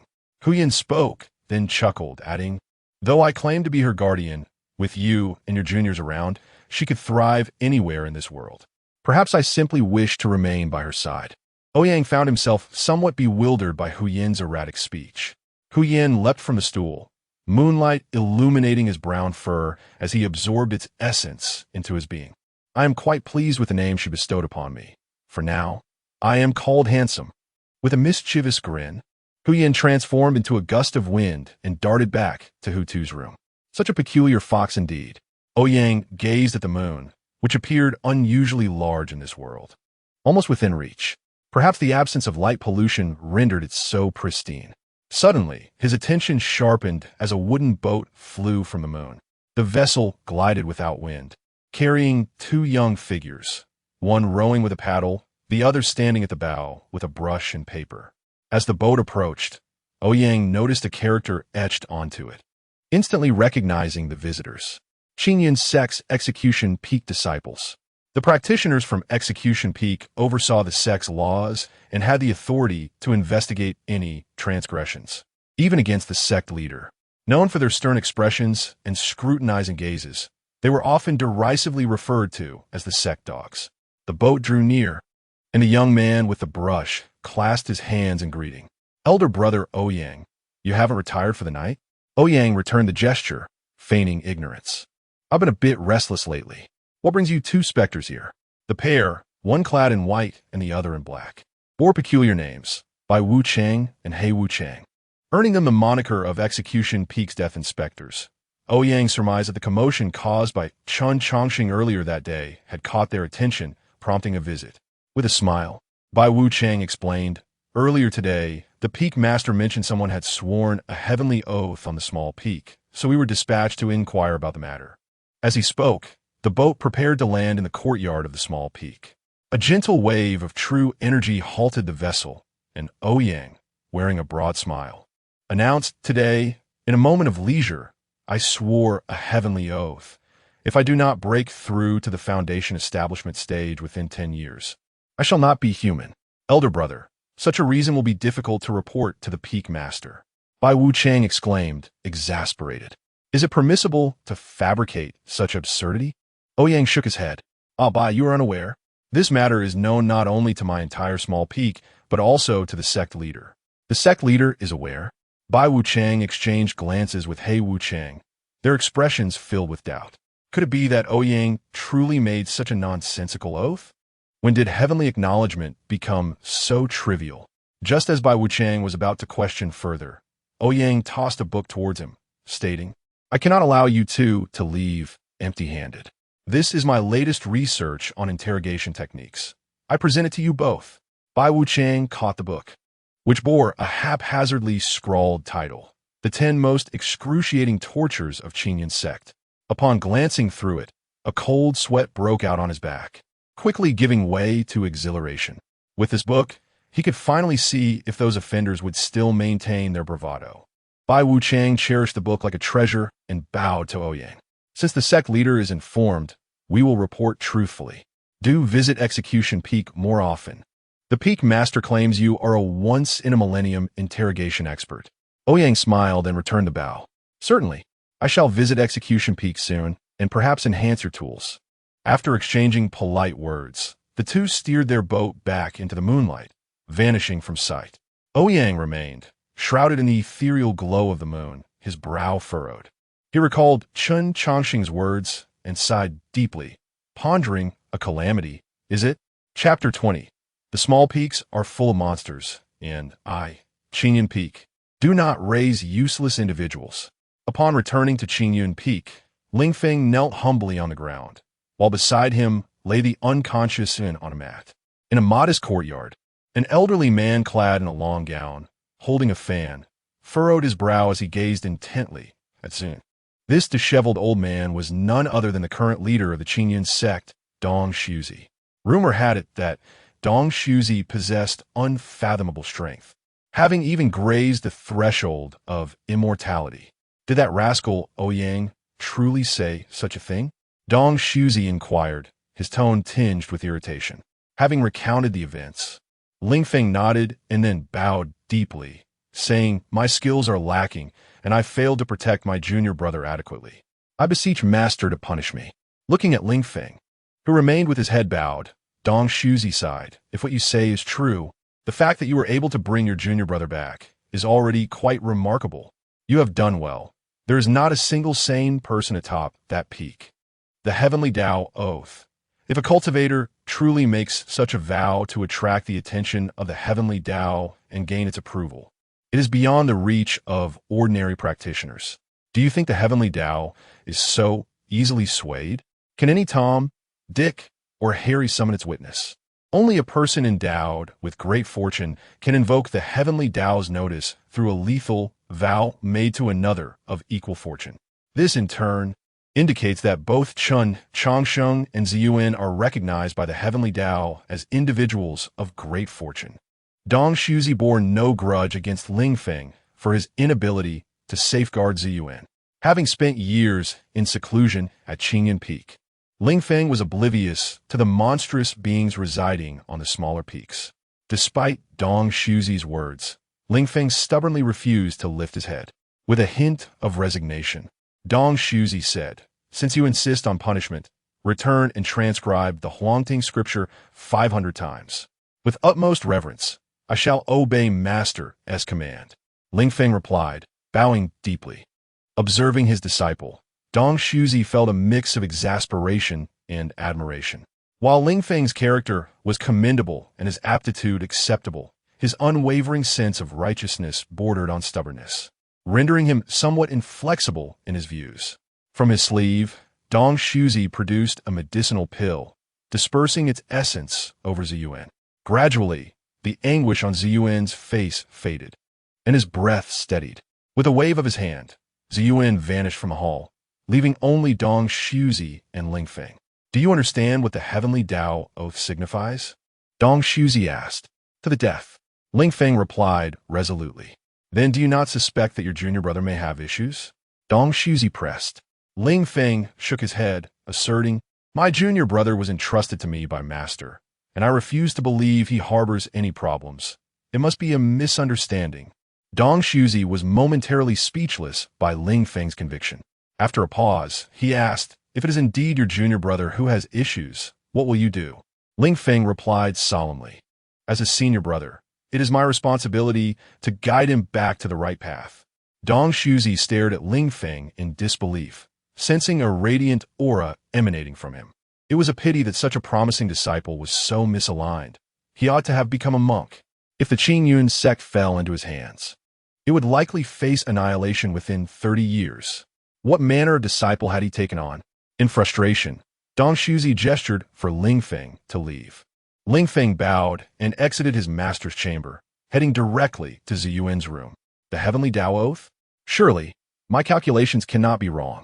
What deep-seated enmity does Ouyang's junior brother have with Ziyuan? After Ling Feng departed, Dong Shuzi pondered, stroking his beard in confusion. Upon entering Ziyuan's room, Ling Feng found him awake. Seated on the bed in meditation, Ling Feng observed quietly, refraining from interruption. After a while, Ziyuan slowly opened his eyes. He had forcibly elevated his cultivation and, in a fleeting moment, slain 3 cultivators on par with a nascent soul stage. Such overreaching challenges had severely damaged his meridians. "How do you feel, junior brother Ziyuan?" Ling Feng's voice resonated from afar, filled with care and warmth as he sat quietly in chair. A flicker of resentment flashed in Ziyuan's eyes. Had it not been for his overly virtuous senior brother insisting he deliver a message, he would not have been injured. Even if unintentional, his brother bore partial responsibility for this misfortune. When he acquired the legendary treasure of the Qingyun sect, he would ensure the sect faced dire consequences. "Junior brother Ziyuan, are you all right?" Ling Feng approached, gently touching Ziyuan's forehead. Ziyuan evaded Ling Feng's hand and forced a smile, saying, "Thank you for your concern, senior brother. I am fine now, and I shall never forget your life-saving grace today." "Is that so? You shall never forget." Ling Feng's tone suddenly turned cold, akin to a chilling wind slicing through flesh. As his words fell, Ziyuan felt the temperature drop sharply, just as he lifted his gaze to meet Ling Feng's. A rough hand seized his throat, lifting him off the ground. Ling Feng's eyes narrowed, a smile devoid of warmth gracing his lips, replaced by an icy demeanor. "Since you shall never forget, would you like me to assist you in removing each and every one of your teeth?" Each word struck Ziyuan's heart like a hammer, his smiling visage betraying an undercurrent of dread. "Senior brother Ling Feng," Ziyuan struggled to utter, attempting to pry away Ling Feng's iron grip. Yet the hand upon his throat remained unyielding. Ling Feng leaned in closer, whispering softly, "In the future, refrain from causing me trouble. If you enjoy seeking out problems, resolve them yourself. This is your only warning." If there is a next time, I shall tear you to shreds. Ziyuan nodded weakly, signaling his understanding. With a final glance, Ling Feng tossed Zin onto the bed, a smile returning to his face. Remember this. Those small peaks are filled with monsters, and I, Qingyan Peak, do not nurture the useless. Transcribe the Huangting scripture 300 times and present it to me by tomorrow. Chapter 21. Su Ling'er on a crisp autumn day, with the sky clear and blue. Ouyang and Hu Tutu strolled once more along the mountain path. Compared to their initial awkwardness, the two were now engaged in lively conversation, their camaraderie evident. Hu Tutu walked ahead while Ouyang followed closely behind. If not for Ouyang's youthful appearance, one might easily mistake them for a father and daughter enjoying a leisurely outing. Ouyang intended to accompany Hu Tutu to light her life lamp, a rite of passage that would officially welcome her into the Qingyan sect. Typically, disciples from Qingyan Peak would ride white cranes to escort new initiates to the sect. However, given the recent events, Ouyang sensed that Qingyan Peak would refrain from sending any cranes, and he chose instead to guide Hu Tutu down the mountain himself. The distance between Qingyan Peak and the nearby hills spanned hundreds of kilometers. Walking would take an eternity, with Zhu Beiji's newly repaired roof collapsing the previous day, and Sha Shidi recovering from injuries while by Feiyu solidified his cultivation. Ouyang was left with no choice but to take Hu Tutu to light her lamp. Fortunately, after spending over a decade at Qingyan sect, Ouyang had cultivated an extensive network of friends. This morning, he used a communication talisman to reach out to a close friend, enabling him to secure a ride for Hu Tutu. Upon reaching the mountain foot, Ouyang settled lazily on the stone steps at the sect's entrance, producing a flask of fruit wine he had brewed himself, sipping it leisurely. Meanwhile, Hu Tutu could hardly remain idle, flitting about to gather flowers and chase butterflies, thoroughly enjoying herself. Before long, a golden light ascended from the distance, approaching the small mountain peak. Even before the light arrived, a melodious voice rang out. Ouyang Shi Xiao. I'm here. Upon hearing the voice, Ouyang quickly rose, adjusting his attire as he gazed toward the light. As the brilliance drew near, a girl stepped forth from the radiant aura, her smile bright as she floated on a cloud. Each time Ouyang beheld her beauty, he found himself silently awestruck. Her long hair cascaded like a waterfall down her back, simply bound with a red ribbon. Her delicate brows, shaped like crescent moons, framed expressive eyes, a refined nose, and rosy lips that exhaled the fragrance of orchids. Her oval face was strikingly beautiful, her skin as flawless as frost or snow, and her slender figure resembled the ethereal goddess of the waters. With each smile and frown, she exuded an innate nobility that captivated all who beheld her. Clad in a flowing white dress, she resembled a celestial being descended to earth. Most importantly, this girl possessed a generous heart and a pair of long, flawless legs, lending her an aura of both purity and allure perfectly embodied. Name: Su Ling'er, chief disciple of Yinu Peak, cultivation level, first stage of the nascent soul root bone, 7 charm, 9 luck, 6 musical talent, 8 exclusive skill, not activated evaluation, an exceptional alchemical furnace skilled in playing the flute. Previously, Ouyang had been drawn to the system's evaluation of Su Ling'er, conducting playful experiments with cheesy lines. From a lecherous suitor to a brotherly figure, Ouyang had invested considerable effort into this transformation. The results were apparent. The girl before him now displayed a noticeable reduction in her initial resistance. Su Ling'er. It has been a while. Ouyang greeted her with a smile and a respectful nod. Hearing the somewhat formal tone in his voice, Su Ling'er pouted slightly. Although she wished to maintain an air of reserve upon receiving Ouyang's message, she could not help but rush over. Little did she expect Ouyang to treat her so distantly. Having previously called her Ling'er, it was just a moment of aloofness. How pretentious can men be? Su Ling'er leaped down from the cloud and embraced Ouyang, her face radiant with joy. Shi Xiang, you haven't contacted me in ages. I thought you had forgotten about me. Feeling her playful reproach and the warmth of her embrace, Ouyang found himself slightly flustered. However, with his junior sister present, he needed to maintain a facade of seriousness.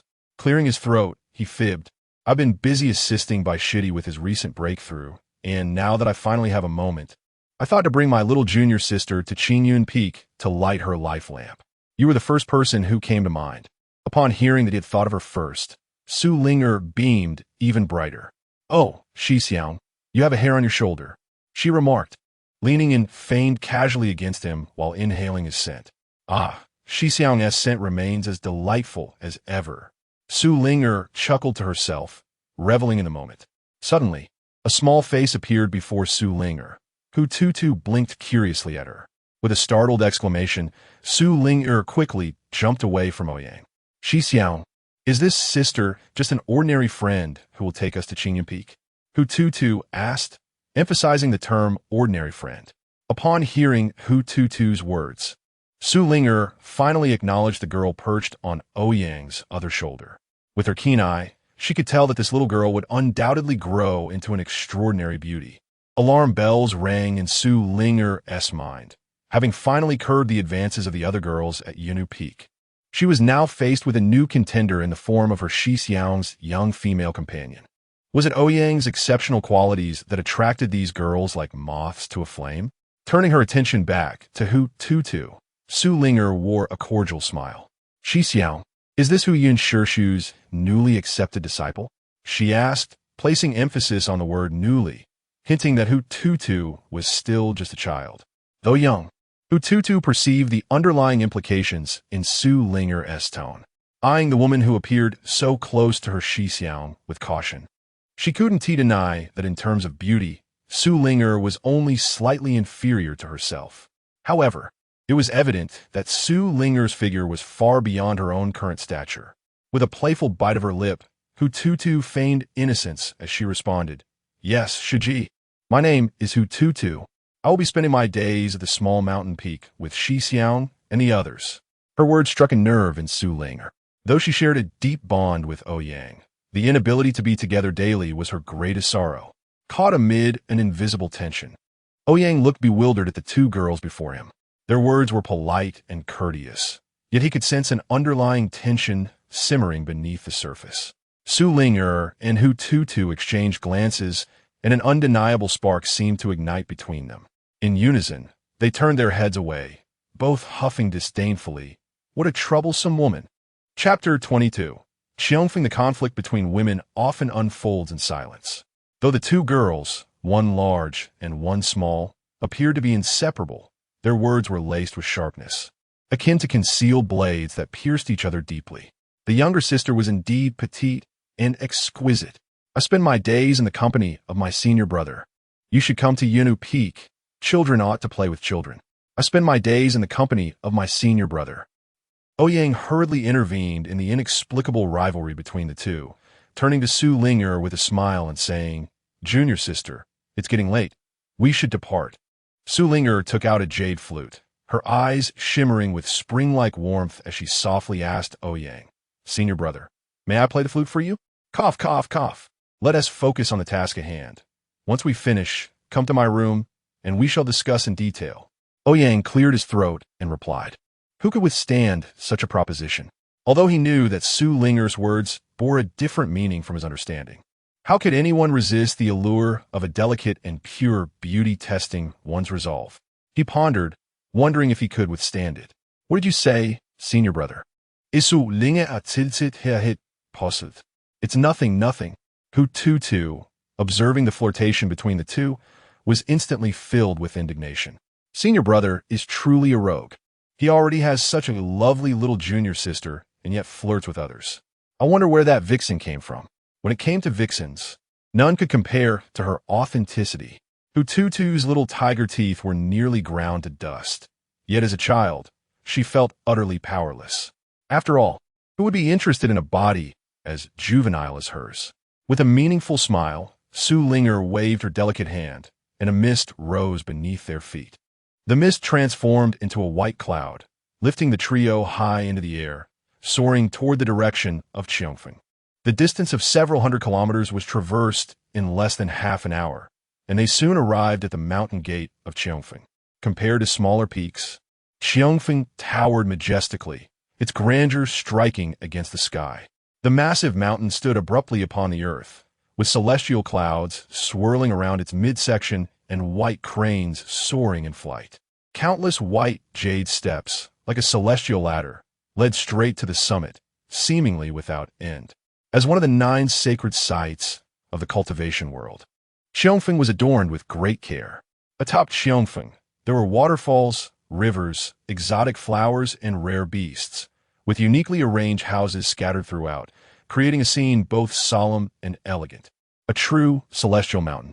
Ouyang led the way, with Su Ling and Hu Tutu flanking him, slightly lagging behind. Upon reaching the mountain gate, they observed 2 stone lions perched on the crimson lacquered pillars, dozing peacefully. As if sensing their presence, the stone lions woke with a start, shaking off the stone dust from their bodies. They leaped down from the pillars and, with their eyes still closed, spoke to Ouyang with an air of authority. "Who goes there? State the gate's command." Ouyang, irritated by the laziness of the stone lions, sneered, "Come, bow your heads, and I shall tell you the command." The stone lions perked up, leaning in with ears cocked, only to be taken aback by Ouyang's cold smirk, not one to indulge their antics. Ouyang delivered a swift smack to the head of one lion, exclaiming in frustration, "I created you with my own hands, and you dare demand a command from me? Listen well, the command is that your father never needs a command to enter here." Awakened by the slap, the stone lions hurriedly stepped aside, kneeling obediently as if they were 2 loyal lion dogs, even wagging their tails toward Ouyang. These 2 stone spirits were creations from his early training, crafted during his practice of earth-based techniques. Having forgotten to retract his true energy, they gained sentience over time, awakening their intelligence through Ouyang's lingering energy. Eventually, they were left to guard the gate by the head of the sect. Such enlightened stones were exceedingly rare, and once they attained consciousness, they would typically hide deep within the mountains, making encounters with stone spirits almost impossible in the cultivation world. Having these 2 stone spirits as gatekeepers was indeed a display of luxury. Ouyang was surprised to see the stone lions take pride in their role, utterly ignoring him. As Ouyang stepped onto the stone steps, he took a few paces before retreating. Flying and using spells were prohibited on Xiongfeng. One could only ascend by foot. The thought of climbing such a long staircase was unappealing to him. The stone lions, who had just relaxed, straightened their postures upon Ouyang's return. Ouyang pointed to one of the stone lions and commanded, "You, carry us up." "Master, it is a rule that one must walk up the mountain on Xiongfeng." The stone lion, indicated by Ouyang, responded with a servile grin. Ouyang, unimpressed, said, "I didn't hear you clearly. Please repeat that." The stone lion felt its body stiffen as the thread of Ouyang's true energy began to withdraw. In a panic, it bowed and said, "I meant that the master's rules are to be followed. Kulme, please lift your legs slowly. Do you need me to lower myself further?"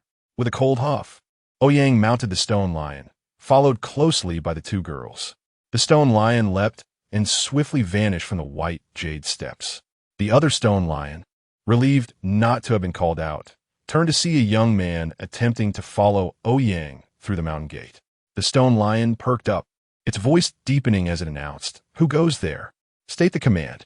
The young man hesitated, recalling Ouyang's earlier outburst, and tentatively began, "The command is your father." Before he could finish, the stone lion's form expanded, its once 5 or 6 meter stature swelling to over 20 meters.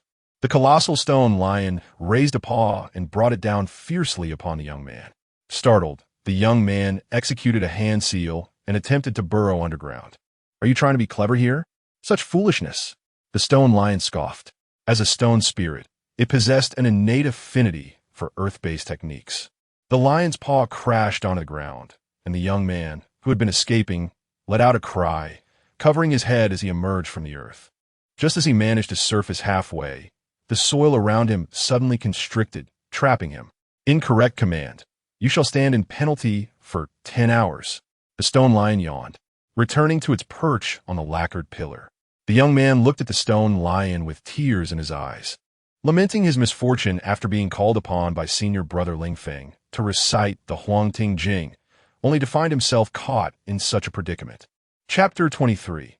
Dong Shuzi the stone lion propelled Ouyang and his companions through a billowing cloud, leaping gracefully to the end of the jade stone steps. The trio dismounted, and the stone lion regarded Ouyang with cautious eyes, as if inquiring whether it could depart, behaving as obediently as a pet dog. Ouyang extended his hand and lightly patted the lion's head, channeling a stream of vital energy into its body. Upon sensing the flow of energy within, the stone lion was instantly elated, sticking out its tongue and barking twice before swiftly bounding down the mountain. Turning around, Ouyang beheld a vast plaza, entirely constructed of jade stone, which exuded faint wisps of spiritual energy. The ethereal aura enveloped the square, rendering it akin to a celestial realm. It was a display of extravagance. Outside cultivators would readily fight over a low-grade spirit stone, yet here at Xinyan sect, such stones served merely as pavement for the plaza. At this moment, the plaza was bustling with activity. The sect's grand competition was set to commence in a month, drawing not only the elders from various peaks, but also guests from other esteemed sections. Every 5 years, Xinyan sect hosted this grand competition, providing an opportunity for outer disciples to enter the inner sect and for inner disciples to compete against one another. It was also a moment for Qingyun sect to showcase its strength to other sections. In this competition, outer disciples had the chance to capture the attention of the peak masters, while inner disciples could earn advanced techniques and cultivation resources, serving as a prominent introduction of Qingyun sect to the outside world. Thus, the grand competition was always held with great pomp. None from the small peak had ever participated in the grand competition. Lung Song found it uninteresting, Bai Feiyu looked down upon it, and Chen Changsheng preferred to avoid the spotlight. As the eldest disciple, Ouyang did not meet the criteria for participation. The foremost requirement for competing was to reach the foundation establishment stage. Wasn't that a direct affront to him? He grumbled inwardly, unwilling to participate when he saw this rule. Consequently, everyone from the small peak was indifferent towards the grand competition. This was also Ouyang's first experience witnessing such a splendidly adorned plaza. "Senior brother, this place is so beautiful," Hu Tutu exclaimed, marveling at the sight. Compared to the caves and dens of Qingxiu Mountain, human cultivators truly knew how to indulge. Suluing Air glanced at the awestruck Hu Tutu and chuckled softly, saying, "Senior brother, I have heard that this competition will also elect the saint child of Qingyun's sacred land. With your talents, if you could participate, then the title of saint child would surely belong to you." Ouyang's face flushed with embarrassment. He knew Suluing meant well, but he was ineligible to compete for such a title. "I have no interest in vying for these superficial accolades, junior sister. As cultivators, we ought to regard such trivialities as mere clouds," he replied. "Senior brother is truly noble." Suluing Air praised sincerely. Those nearby, upon hearing Ouyang's words, turned to look at him, only to turn away again upon noticing his mere qi refining stage cultivation. What was a qi refining waste trying to act so grand? Ouyang, keenly aware of the disdainful glances, felt a tinge of embarrassment despite his thick skin. He hastily ushered Suluing Air and Hu Tutu towards the main hall. Entering the hall, they found no array of diverse idols as in the past. Instead, a simple wooden plaque stood at the center, inscribed with 2 characters, heaven and earth. In this realm, there were no myriad deities. They worshipped not gods or Buddhas, but only heaven and earth. 3 towering yellow pine incense sticks were placed before a massive incense burner, their fragrant smoke wafting enticingly. Ouyang and Suluing Air each took 3 plain incense sticks, while Hu Tutu mimicked them, respectfully bowing towards the wooden plaque before placing them in the burner. As they did so, Suluing Air felt a flush on her cheeks, as if offering incense alongside her senior brother was akin to a couple making a solemn vow.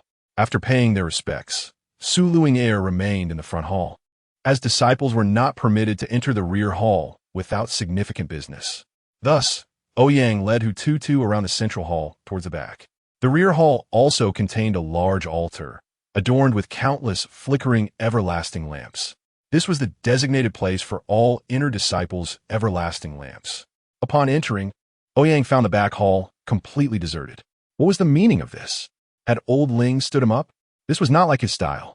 Suddenly, a cough echoed, and an elderly man clad in a Taoist robe appeared before Ouyang and Hututu. The old man wielded a whisk, exuding an air of ethereal grace. With youthful features and long white eyebrows cascading to his chest, smiling benevolently at them. This old man was Dong Shuzi, who had chastised Ling Feng the previous night. He appeared entirely different from the scruffy old man in a long coat wielding a fan. Now, Dong Shuzi radiated an aura of profound Taoist principles, with a halo of multicolored light shimmering behind him, truly the visage of an enlightened sage.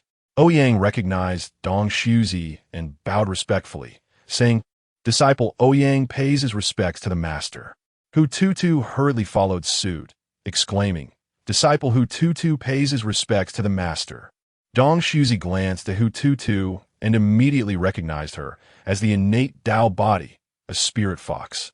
He could not help but lament for his junior brother, Ouyang, thinking that this old fellow must have used up all his luck in acquiring disciples. Though Dong Shuzi felt somewhat displeased, his face remained adorned with a warm smile as he replied, "Good, good. Are you here for the everlasting lamps today?" Ouyang answered, "At the behest of my master. I have come to light an everlasting lamp for my small peak's new disciple, Hututu. I seek the master's permission." Dong Shuzi chuckled, stroking his beard, and replied, "Well, I do not permit it." Ouyang's face contorted in confusion, and Hututu turned pale, fearing she had inadvertently offended the master. "Did you not hear? I said I do not permit it." Dong Shuzi repeated, still grinning. Ouyang raised an eyebrow, and in the astonished gaze of Hututu, he strode forward, grasping Dong Shuzi's beard and pulling the elderly figure closer, saying indignantly, "Old man, I'm trying to be polite, but don't push it." Dong Shuzi, despite being tugged by his beard, did not grow angry. Instead, he looked at Ouyang with a twinkle in his eyes and said, "What? Were you as arrogant when you were beating my disciple?" Chapter 24. Ouyang's ever-burning lamp, this old fellow, with his dimming eyesight, has taken in a son of the demon clan and is still shielding him? Setting that aside, it was indeed Chun Chongsheng who acted first. Ouyang murmured, "Your disciple lacks decorum. What is wrong with my junior brother teaching him a lesson?" Dong Shuzi also spoke in a hushed tone. "Is it proper to inflict severe injury for a lack of manners? Does your little mountain peak's rules surpass those of my Qingyu peak? Your newly accepted disciple is problematic." Ouyang retorted, "How laughable! Is there anyone from your little mountain peak who isn't a troubled child? My junior sister is here. Show me some respect. Are you still tugging at my beard? As the sect master, do I not deserve some dignity? What do you want? Just say it." Ouyang replied impatiently, "Return and counsel your junior brother. Let this matter rest," Dong Shuzi suggested after a moment of contemplation. Ouyang sighed, "I wish to let it go as well. But the heavenly oath has been established. How can we simply dismiss it? Does that mean it cannot be resolved? Then neither can I." Dong Shuzi stubbornly insisted. Ouyang gazed at the old man who was playfully refusing to back down, feeling utterly helpless. Throughout his life, he had never won a verbal spar against this man. "Change your demands. I truly cannot manage this. Otherwise, we might as well part ways," Ouyang threatened. "Next month is the grand sect competition. I need a dragon and a phoenix, two auspicious beasts to enhance the occasion." Dong Shuzi finally revealed his true intentions. "Impossible. You know very well that summoning such creatures would undoubtedly attract heavenly retribution." Ouyang shook his head in refusal once more. Dong Shuzi's frustration escalated, his voice rising. "This is unacceptable. My disciple has been unjustly beaten. Light a lamp? Go summon a ghost then. If you have the capability, ignite me." Seeing Dong Shuzi genuinely prepared to be obstinate, Ouyang resignedly declared, "Fine, fine, fine. For next month's sect competition, I shall conjure a dragon and a phoenix for you." After sealing their agreement, Dong Shuzi tugged at his beard, regaining his sage-like demeanor, and kindly addressed Hututu, "Child, your talent is commendable. It seems Ouyang has taken on a worthy disciple. Come, follow me." Hututu gazed at Dong Shuzi, then at Ouyang, who nodded at her, doubting her own eyes. Was that truly the sect master of Qingyun's sect? One of the 9 sacred lands, the leader of Qingyun, being reprimanded and tugged at by her senior brother? Astonishingly, the sect master showed no anger. instead engaging in a playful exchange with her senior. Rubbing her eyes, Hu Tutu questioned her vision. Yet, seeing her senior brother affirmatively nodding, she obediently followed Dong Shuzi to the altar. Dong Shuzi cast a glance at Ouyang, who discreetly exited the grand hall, carefully closing the door before settling on the stone steps outside. Dong Shuzi, while a sect master, was also akin to a mentor for Ouyang. In their early years, when Ouyang and Lung Qingsong first arrived at the little mountain peak, it was still barren land. From the mountain's founding to its establishment, it was Dong Shuzi who tirelessly organized everything. Hence, Ouyang and Dong Shuzi shared a deep camaraderie. So much so that even the stone lions guarding the mountain gate were taken by Dong Shuzi. The dragon and phoenix Ouyang had just promised Dong Shuzi were, in essence, no different from the stone lions. They would simply be manifestations of his true energy. However, summoning such divine beasts, inherently imbued with Taoist essence, indiscriminately would attract heavenly punishment. Ouyang had once, out of curiosity, attempted such a summoning, nearly perishing in the resulting thunderstorm. He sensed that summoning these divine creatures would bring him only harm, without any benefit. What could Dong Shuzi possibly want with them? Even if summoned, these proud beings would rather perish than heed the commands of mortals. Ouyang himself would have no authority over them. The endeavor would yield no practical advantage aside from witnessing the appearance of divine beasts. With a sigh, Ouyang retrieved his copy of Fundamentals of the Five Elements Escape Technique from his pocket and began to read. In the rear hall, Dong Shuzi observed the apprehensive Hu Tutu and cheerfully reassured her, "Child, fear not. We are merely lighting a lamp." "I understand, Grandmaster," Hu Tutu replied obediently. Her innocent address of Grandmaster elicited hearty laughter from Dong Shuzi, who mused that his junior brother, Ouyang, had finally taken on a genuinely earnest disciple. Far better than that little rascal who frequently tugged at his beard. Dong Shuzi waved his hand, and an oil lamp soared from the altar, landing before Hu Tutu. This lamp flickered dimly compared to any on the altar, exuding a faint glow that seemed ready to extinguish at any moment. Hu Tutu stared in disbelief at the lamp in Dong Shuzi's hand and exclaimed, "Why? Does it look like this?" Chapter 25. I can upgrade my magical artifacts manually. Seated upon the stone steps, Ouyang perused the book in his hands, where the water technique of the water dragon and the fire technique of the fire phoenix aptly fulfilled the old man as requirements. The elemental energies of heaven and earth can transform into myriad forms, rendering them nearly omnipotent in this world. Techniques are executed through the practitioner's internal true chi and true essence, employing specific operational methods alongside commands, talismans, and formations. By connecting one's own elemental energy with that of the cosmos, practitioners can manifest elemental attacks or defenses through the tangible forms of wind, fire, earth, water, thunder, wood, metal, and gold. The more profound the technique, the greater the practitioner's true chi reserves and comprehension of the five elements must be, which correspondingly elevates the technique's potency. A highly skilled sorcerer can manipulate the terrain, influence weather patterns, turn day into night, and halt torrential rains. Truly a terrifying power. Yet, techniques are merely methods for practitioners to harness the elemental energies of the universe. With myriad paths to pursue, each individual's quest differs, and the transformations of elemental energies remain unfathomable even to the divine. Such profound matters eluded Ouyang's understanding. His grasp of techniques was limited to a simple clapping of hands, commanding whatever he desired. After a single use, the knowledge would slip away, necessitating a revisitation of the text. For instance, he had recently employed the water dragon technique, yet now recalled not a trace of it. After skimming the book once more, he had already forgotten the intricacies.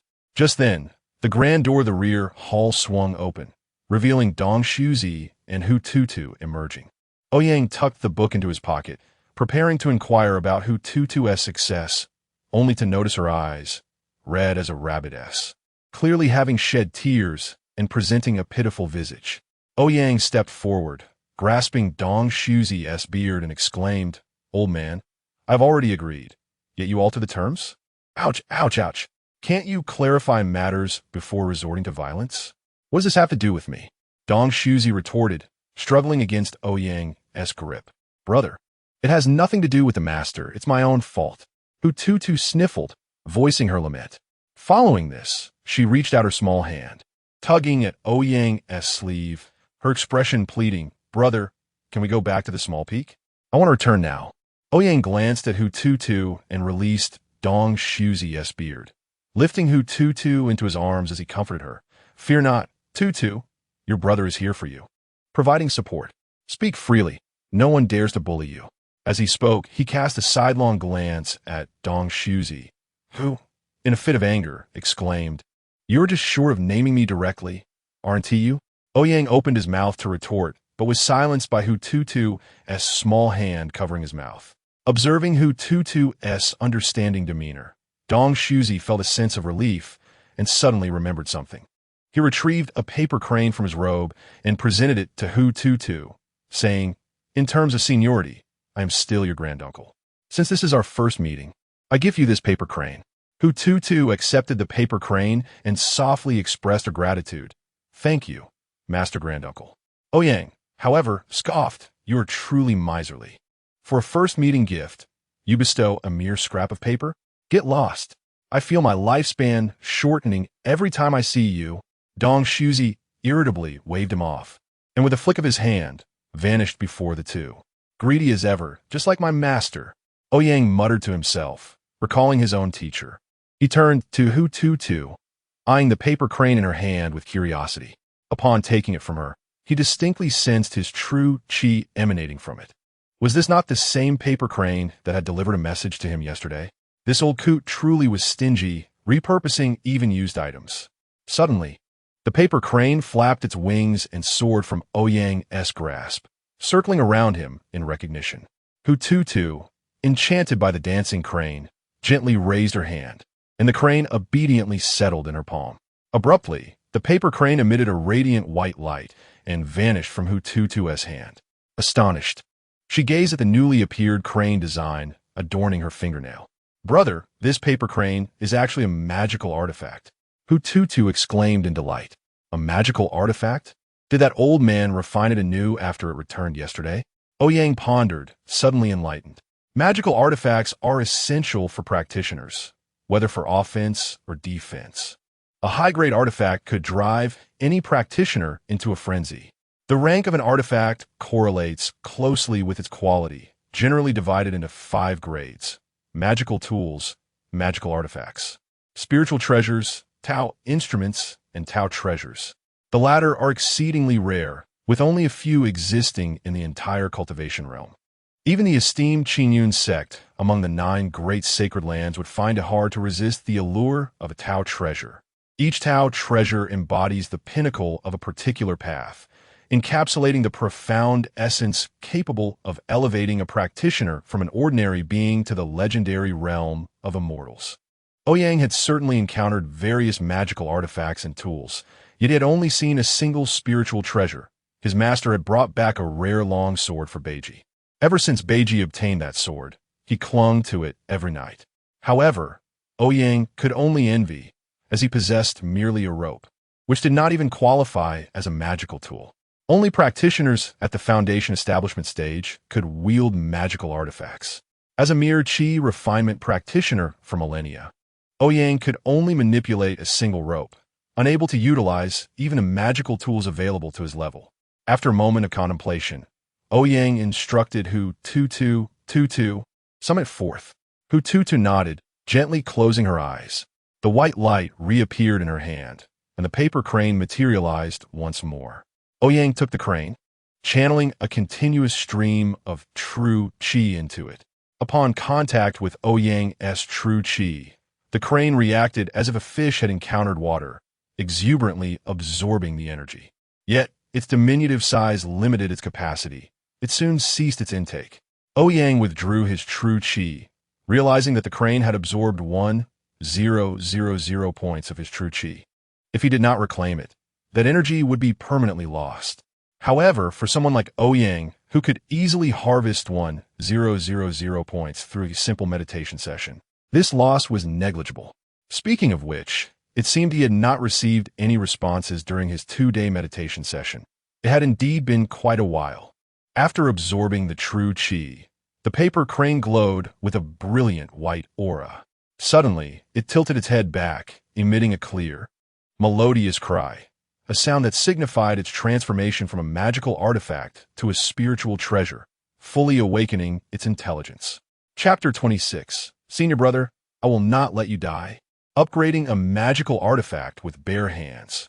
If the outside world were to learn of Ouyang's extraordinary methods, the other 8 great sacred lands would likely unite to attack the Qingyun sect, seeking to capture Ouyang and dissect him for research. Ouyang understood that his ability to elevate a magical artifact to the level of a spiritual treasure was due to Dongzuzi's reforging of the paper crane. Crafted from exceptionally fine materials, he merely stimulated the inherent properties of the artifact, catalyzing its awakening of spiritual intelligence. It was not as simple as taking a piece of paper and transforming it into a spiritual treasure. If it were that easy, he would have long since amassed a fortune surpassing the entire cultivation world. However, merely activating the materials within a spiritual treasure to awaken its intelligence was already a feat of astonishing proportions. The hierarchy of magical artifact consists of 5 levels: magical tools, magical treasures, spiritual treasures, Tao instruments, and Tao treasures. This classification was established the moment a magical artifact was created. Each artifact's refinement requires an array of precious heavenly materials and earthly treasures, a challenge that stumps over 80% of cultivators. Such materials are rare and elusive. Even if one occasionally acquires a piece, it may not meet the specific requirements for crafting a spiritual treasure. Furthermore, extensive knowledge of formation techniques and the skills of a master craftsman are indispensable. Any slight misstep during the forging process could result in failure, destroying not only the crafted artifact, but also the hard-earned heavenly materials in an instant. Once the artifact's shape has been completed, intricate formations must be inscribed upon it. Only then can a magical artifact of superior grade be created. The complexity involved in crafting even a magical tool is remarkable. Thus, one can imagine the rarity of magical treasures and spiritual treasures. As for Tao instruments and Tao treasures, they transcend mere material concerns. Only when a spiritual treasure awakens intelligence and gains the ability to master the Tao rhythm does it stand a chance of ascending to the rank of a magical tool. However, this process may take millennia or even tens of millennia to unfold. Hence, spiritual treasures represent the pinnacle of what ordinary cultivators, even those from sects, can hope to attain. It is conceivable how rare spiritual treasures are. Even among the Qingyun sect, one of the 9 great sacred lands, certain venerable elders have yet to possess a single adequate spiritual treasure. The ability to elevate a magical artifact to a spiritual treasure is an unheard of, miraculous feat in this world. Hututu gazed gleefully at the paper crane, marveling that her first magical artifact was indeed a spiritual treasure. Channeling her demonic essence, Hututu animated the paper crane. Originally no larger than the palm of her hand, it expanded in the wind, transforming into a magnificent creature measuring 3 meters in height and 5 meters in length. Senior brother, the little paper crane says it can take us flying. Let us hurry and ride it home. Hututu exclaimed, joyfully leaping onto the crane. Wait, what about Sister Su Ling? Ouyang asked in surprise, suddenly recalling the recently utilized tool, Su Linger. Do not worry about Sister Su. She can ride the clouds herself, and may have already departed. Hututu quickly interjected, a mischievous glint in her eye. I have no desire to return home with that cow. She added. Nevertheless, Ouyang still sent a message to Su Linger, only to receive a response stating that the Peak Master required her presence at Qingyun Peak to discuss matters related to the upcoming sect competition. Senior brother, Master insists that I remain here to coordinate with the people of Qingyun Peak regarding next month's sect competition. It is utterly vexing. I haven't even had the chance to play the flute for you. Su Linger's melodious and pure voice resonated through the communication stone, stirring Ouyang's heart. Do not fret, junior sister. When time permits, you may play the flute for me, and I shall reciprocate. Ouyang replied with a mischievous smile. Senior brother, do you also play the flute? Su Ling'er asked, her surprise palpable. I never imagined that you were skilled in musical instruments. We are truly meant for each other, imagining their future as Tao companions. With her playing the flute and him strumming the zither, she envisioned a harmonious symphony. He. Su Ling'er beamed at the communication stone, her expression one of infatuation. At that moment, Hu Tutu, who had been lost in admiration of Su Ling'er's beauty, suddenly snapped back to reality, realizing the foolishness of her thoughts. Upon learning that Su Ling'er would not be accompanying them back to the small mountain peak, Hu Tutu cheered and urged Ouyang to board the paper crane. The crane swayed gently as it took to the skies, soaring toward the direction of the small mountain peak. As they flew, a transparent barrier enveloped the crane, shielding the two from the rushing winds. Hu Tutu, like a child with a new toy, shouted excitedly atop the crane. However, as she glanced joyfully at Ouyang, a thought from Dong Zuzi resurfaced, causing her expression to darken once more. Leaning against Ouyang, she nestled into his embrace and whispered, Senior brother, I do not want you to die. Ouyang, taken aback, felt a sense of bewilderment. Is that old coot Dong Zuzi cursing me to die? Pay no mind to his nonsensical ramblings. I am perfectly fine, Ouyang replied with irritation. Tutu said nothing, merely snuggling closer like a cat. In the rear hall, Dong Zuzi had already imparted numerous tales about the everlasting lamp to Ouyang. The size of the lamp's flame represents one's vitality. As cultivators, our lifespans are extended, leading to bright flames. However, your senior brother's vitality is exceedingly weak, stronger than an ordinary person, yet woefully inadequate compared to other practitioners, Dong Zuzi explained. Only cultivators can ignite the everlasting lamp, and when Ouyang initially ignited his, it took considerable effort, foreshadowing that his cultivation would not progress far. It could even be said that he had never encountered someone with such poor potential in the realm of cultivation. Even the most inept cultivator should have no trouble reaching the golden core stage. Once one achieves the golden core, their lifespan increases by 500 years. However, the flame of Ouyang's everlasting lamp flickered dimly, suggesting he may never reach the golden core stage. Hu Tutu refused to believe it, even in the presence of the Qingyun sect's leader, stating, But senior brother is very strong. Dong Zuzi replied with a knowing look, But does strength hold any value? What rises must fall. Even if one is strong for a time, they will vanish within a century. Can they compare to a true immortal cultivator?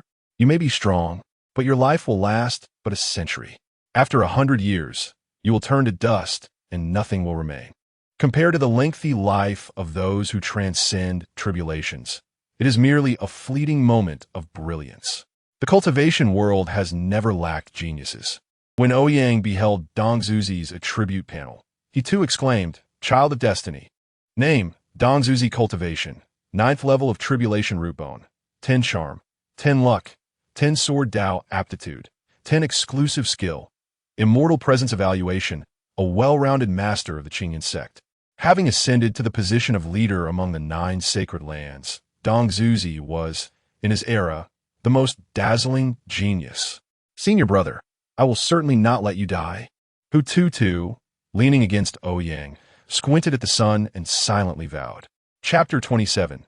3 important considerations regarding the small mountain peak. The paper crane soared swiftly, outpacing Su Ling'er's cloud riding speed by more than double, and soon the small mountain peak re-entered the view of the two. Just as the paper crane was about to descend, 2 beams of sword light shot into the sky, and 2 formidable sword intents clashed above the mountain peak. Ouyang, covering his face, could easily guess that Beiji and Xiao Bai were at it again. These unruly children were never at ease unless they stir up trouble. The paper crane wobbled slightly and gently landed in the courtyard of the small mountain peak. Hu Tutu shouted excitedly, Second senior brother, third senior brother, fourth senior brother, come quickly. The sect leader has gifted me a spiritual treasure. However, Hu Tutu's exclamation failed to catch the attention of anyone in the courtyard. Lung Qingsong and Bai Feiyu stood facing each other, their powerful sword intents emanating from their bodies. Chen Changsheng, standing nearby, could only shake his head with a wry smile. Feeling utterly helpless, disappointed that he could not showcase his newly acquired spiritual treasure. Hututu's eyes brightened upon spotting a passing Zonghu. He lifted the Zonghu before the paper crane and exclaimed, "Handsome, look, this is the spiritual treasure given to me by the sect leader." Ouyang gazed at the paper crane in bewilderment. A spiritual treasure? The Qingyan sect truly had deep pockets. Yet, as a formidable demon cultivator in the tribulation transcendent stage, his interest in spiritual treasures had waned. If it were a Tao artifact, he might have been intrigued, but for a cultivator at his level, a mere spiritual treasure held little significance. Ouyang approached Chen Changsheng, somewhat displeased, and inquired, "What is going on? What mischief are those two up to now?" Chen Changsheng promptly responded, "Senior brother, you're back. Just yesterday, after I made my oath to the heavens, fourth junior brother remarked that my swordsmanship was abysmal and insisted on teaching me." Before Chen Changsheng could finish, Ouyang already understood the unfolding situation. Bai Feiyu sought to instruct Chen Changsheng in swordsmanship. As an ancient sword immortal, Bai Feiyu had witnessed countless styles of swordsmanship and could indeed offer valuable insights. However, standing beside him was Lung Qingsong, who followed an entirely different path. Bai Feiyu's swordsmanship philosophy was that with a sword in one's heart, all things become one's sword. This represented the supreme sword path, where all entities served as swords, allowing one to maintain an undefeated position and effortlessly suppress adversaries. In contrast, Lung Qingsong's swordsmanship espoused, "I am the sword, and the sword is me." This could hardly be deemed the supreme sword path. Rather, it aimed to embody the sword path singularly. Thus, it was evident that Lung Qingsong's approach was one of slaughter, where striking meant death, and overcoming opponents was as effortless as taking a sip of water. Their respective sword philosophies clashed like two sharp points. Thus, when Bai Feiyu advised Chen Changsheng, with myriad sword techniques, one should complement strengths and ameliorate weaknesses, honing the sword heart to reach the pinnacle of perfection. Lung Qingsong, unable to bear it, interrupted each word with "I am the sword indeed." Bai Feiyu raised an eyebrow, displeased, and countered, "Your sword path is excessively perilous, akin to walking a tightrope. One might easily fall into madness. The sword path must harmonize with one's mental state. Possessing a perfect sword heart is the righteous way." Lung Qingsong retorted with a cold laugh, "Mediocrity." Bai Feiyu slammed his palm down in anger, exclaiming, "A path of heresy." To which Lung Qingsong shot back, "Trash." The two, fiercely confident in their sword paths, clashed like fire and water, their argument escalating to the point where they drew their swords against each other. They completely forgot that their initial intent was to teach Chen Changsheng, who, in truth, was not particularly obsessed with swordsmanship. Whether it be sword, knife, or spear, he merely sought the aspects most advantageous to himself. Only by utilizing all paths could he catch his enemies off guard. For him, merely being able to unleash sword energy sufficed. As Chen Changsheng recounted the events to Ouyang, he had grown accustomed to these unruly children. It was Ouyang who felt truly unsettled when they weren't causing mischief. Ouyang's internal energy surged as he raised his hand and bellowed, "All of you, get out." The forceful wave of energy violently swept the two apart, abruptly halting their sword intents. They were flung from the peak of the mountain to its foot. Upon regaining their footing at the base, the moment they locked eyes, their long swords emitted a restless hum. In an instant, Bai Feiyu and Lung Qingsong charged at each other with drawn swords. At the foot of the small mountain peak, sword intents rampaged, and the air filled with the sound of clashing blades. Ouyang, exuding an air of exasperation towards these rebellious children, noticed Chen Changsheng preparing to slip away. He pulled Chen Changsheng aside, expressing his concerns. "Are you confident about the sect competition a month from now? After all, he is the heir of the demonic clan. One can never tell when he might go berserk." The trope of a protagonist suddenly unleashing hidden potential is far too common. It was as if one could easily resurrect from the brink of death, merely by uttering something about love and camaraderie, only to emerge stronger than ever and vanquish the final boss. Such absurd narratives wouldn't surprise Ouyang if they involved Ziyuan, as it was evident from his attributes that he too was a child of destiny. Hearing Ouyang's earnest inquiry, Chen Chongqing hesitated and replied, "The odds aren't particularly high, perhaps around 40%? 40%? That high?" Ouyang exclaimed, astonished. Though 40% may not seem impressive, it was exceptionally high for Chen Chongqing. Ouyang understood well just how cautious Chen Chongqing was. His inquiry about confidence was not the same as Chen Chongqing's interpretation of it. Ouyang was merely worried about Zen going berserk and retaliating during the sect competition, simply wanting to ascertain whether Chen Chongqing felt he could win against Ziyuan. In contrast, Chen Chongqing was contemplating whether he could still succeed in defeating Ziyuan after the elders from Qingyun Peak intervened and the sect leader's involvement, especially if Ziyuan went berserk 4 or 5 times. Ouyang was painfully aware of the temperament of these rebellious children. Chen Chongqing shook his head earnestly and said, "I'm merely making an optimistic estimation, as I've never witnessed the sect leader in action. If the sect leader truly intervenes, the odds might be even lower." "See, I knew it. This child surely thinks that way," Ouyang mused, realizing the boy's thought process was consistently unconventional. With severe paranoia, the small mountain peak had been thoroughly ransacked by this child, not to mention the countless hidden cards he had secretly prepared. At the small mountain peak, 3 things must be understood. First, do not be astonished by the frequency at which Lung Qingsong comprehends sword intent. Second, do not underestimate by Fei Yu's speed in breaking through realms. Third, do not imagine what Chen Chongqing might produce from his sleeves. Chapter 28. Xiaofeng, the biannual grand competition of the Qingyun sect, is not merely a significant event for the sect itself. It is a momentous occasion for the entire cultivation realm. It draws not only the heads of the hundreds of sects surrounding Qingyun, but also representatives from the other 8 sacred lands come to witness the spectacle. It is a time of great glory and immense reputation. Furthermore, it serves as an opportunity for countless talented individuals aspiring to join this ancient sect, which has thrived for millennia, to showcase their abilities. Even though there remains a month until the competition, the struggles among the outer disciples have already commenced. The outer disciples of Qingyun's sect number in the hundreds of thousands, all of whom have traveled from distant lands, eager to pursue the path of immortality. The outer disciples must be no older than 18. Those who surpass this age will be sent back home. Thus, before turning 18, they must either join Qingyun's sect or return to marry. However, after enduring a long journey to arrive here, how could they willingly return home? Especially since those who qualify for the outer discipleship are already exceptional talents in their respective regions.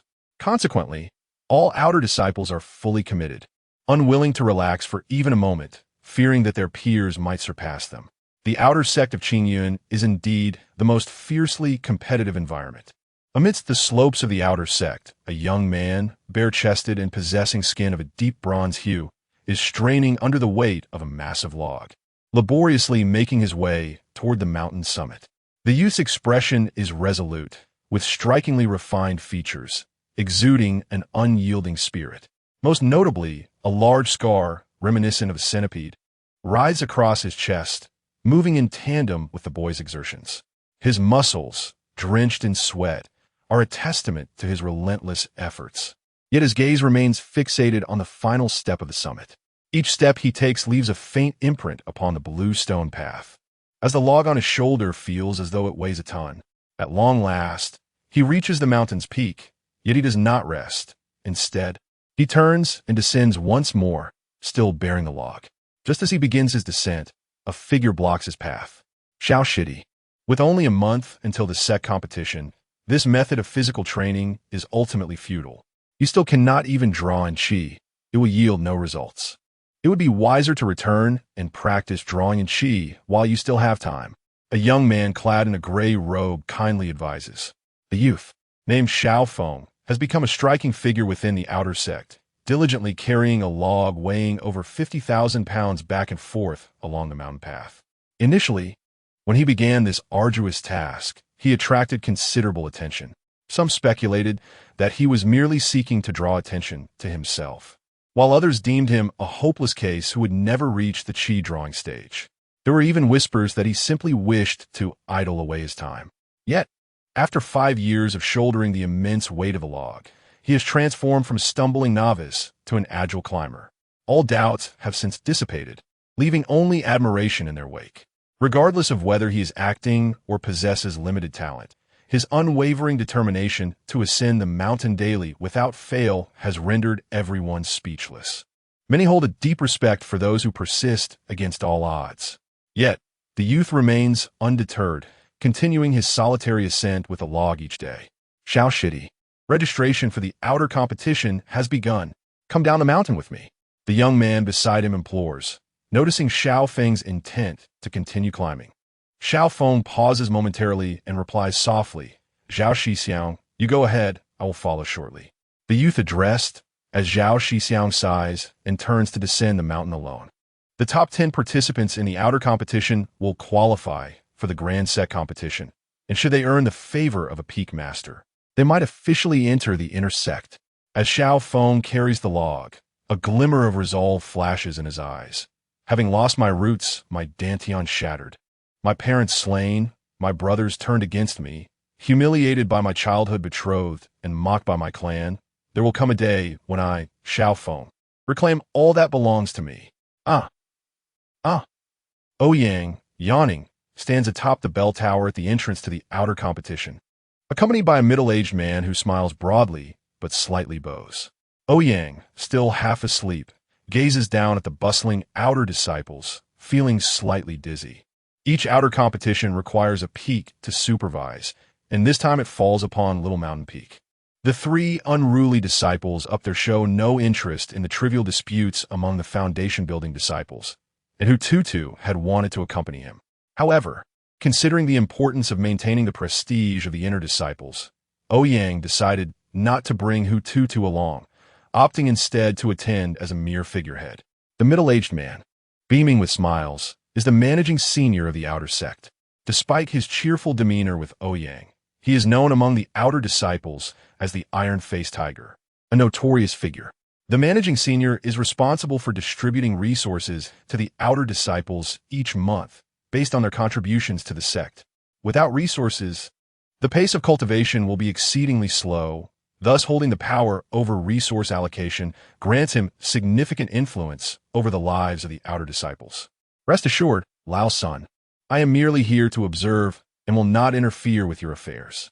The outer competition will rely heavily on you, Ouyang remarks lazily, appearing still half asleep as he addresses the middle-aged man. Not at all. Ouyang Shixiang, please bear with me. The middle-aged man responds, his face adorned with a respectful smile. After exchanging some insincere pleasantries, Ouyang once again focuses on the throng of outer disciples below. The multitude of faces is dizzying, and despite observing for some time, he has yet to spot any promising talents. The few that seem competent are still significantly inferior to the veterans of Qingyun's sect. Just as he prepares to find a place to catch a nap, his attention is suddenly drawn to a massive log. A bare-chested youth strides toward the registration area, carrying an enormous log. Before Ouyang appears a panel that illuminates. Name, Xiao Feng, Apex of the Emperor Cultivation, comparable to Foundation Building Root Quality. 0 Charisma, 8 Luck, 8 Physical Training Talent, 11 Exclusive Skill, Indomitable Will Evaluation. The tragic male protagonist of a classic wastewood narrative.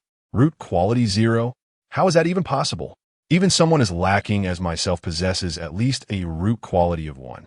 Ouyang finds himself increasingly intrigued by the system's assessment of the youth before him. Why is he labeled as the male protagonist of a wastewood narrative?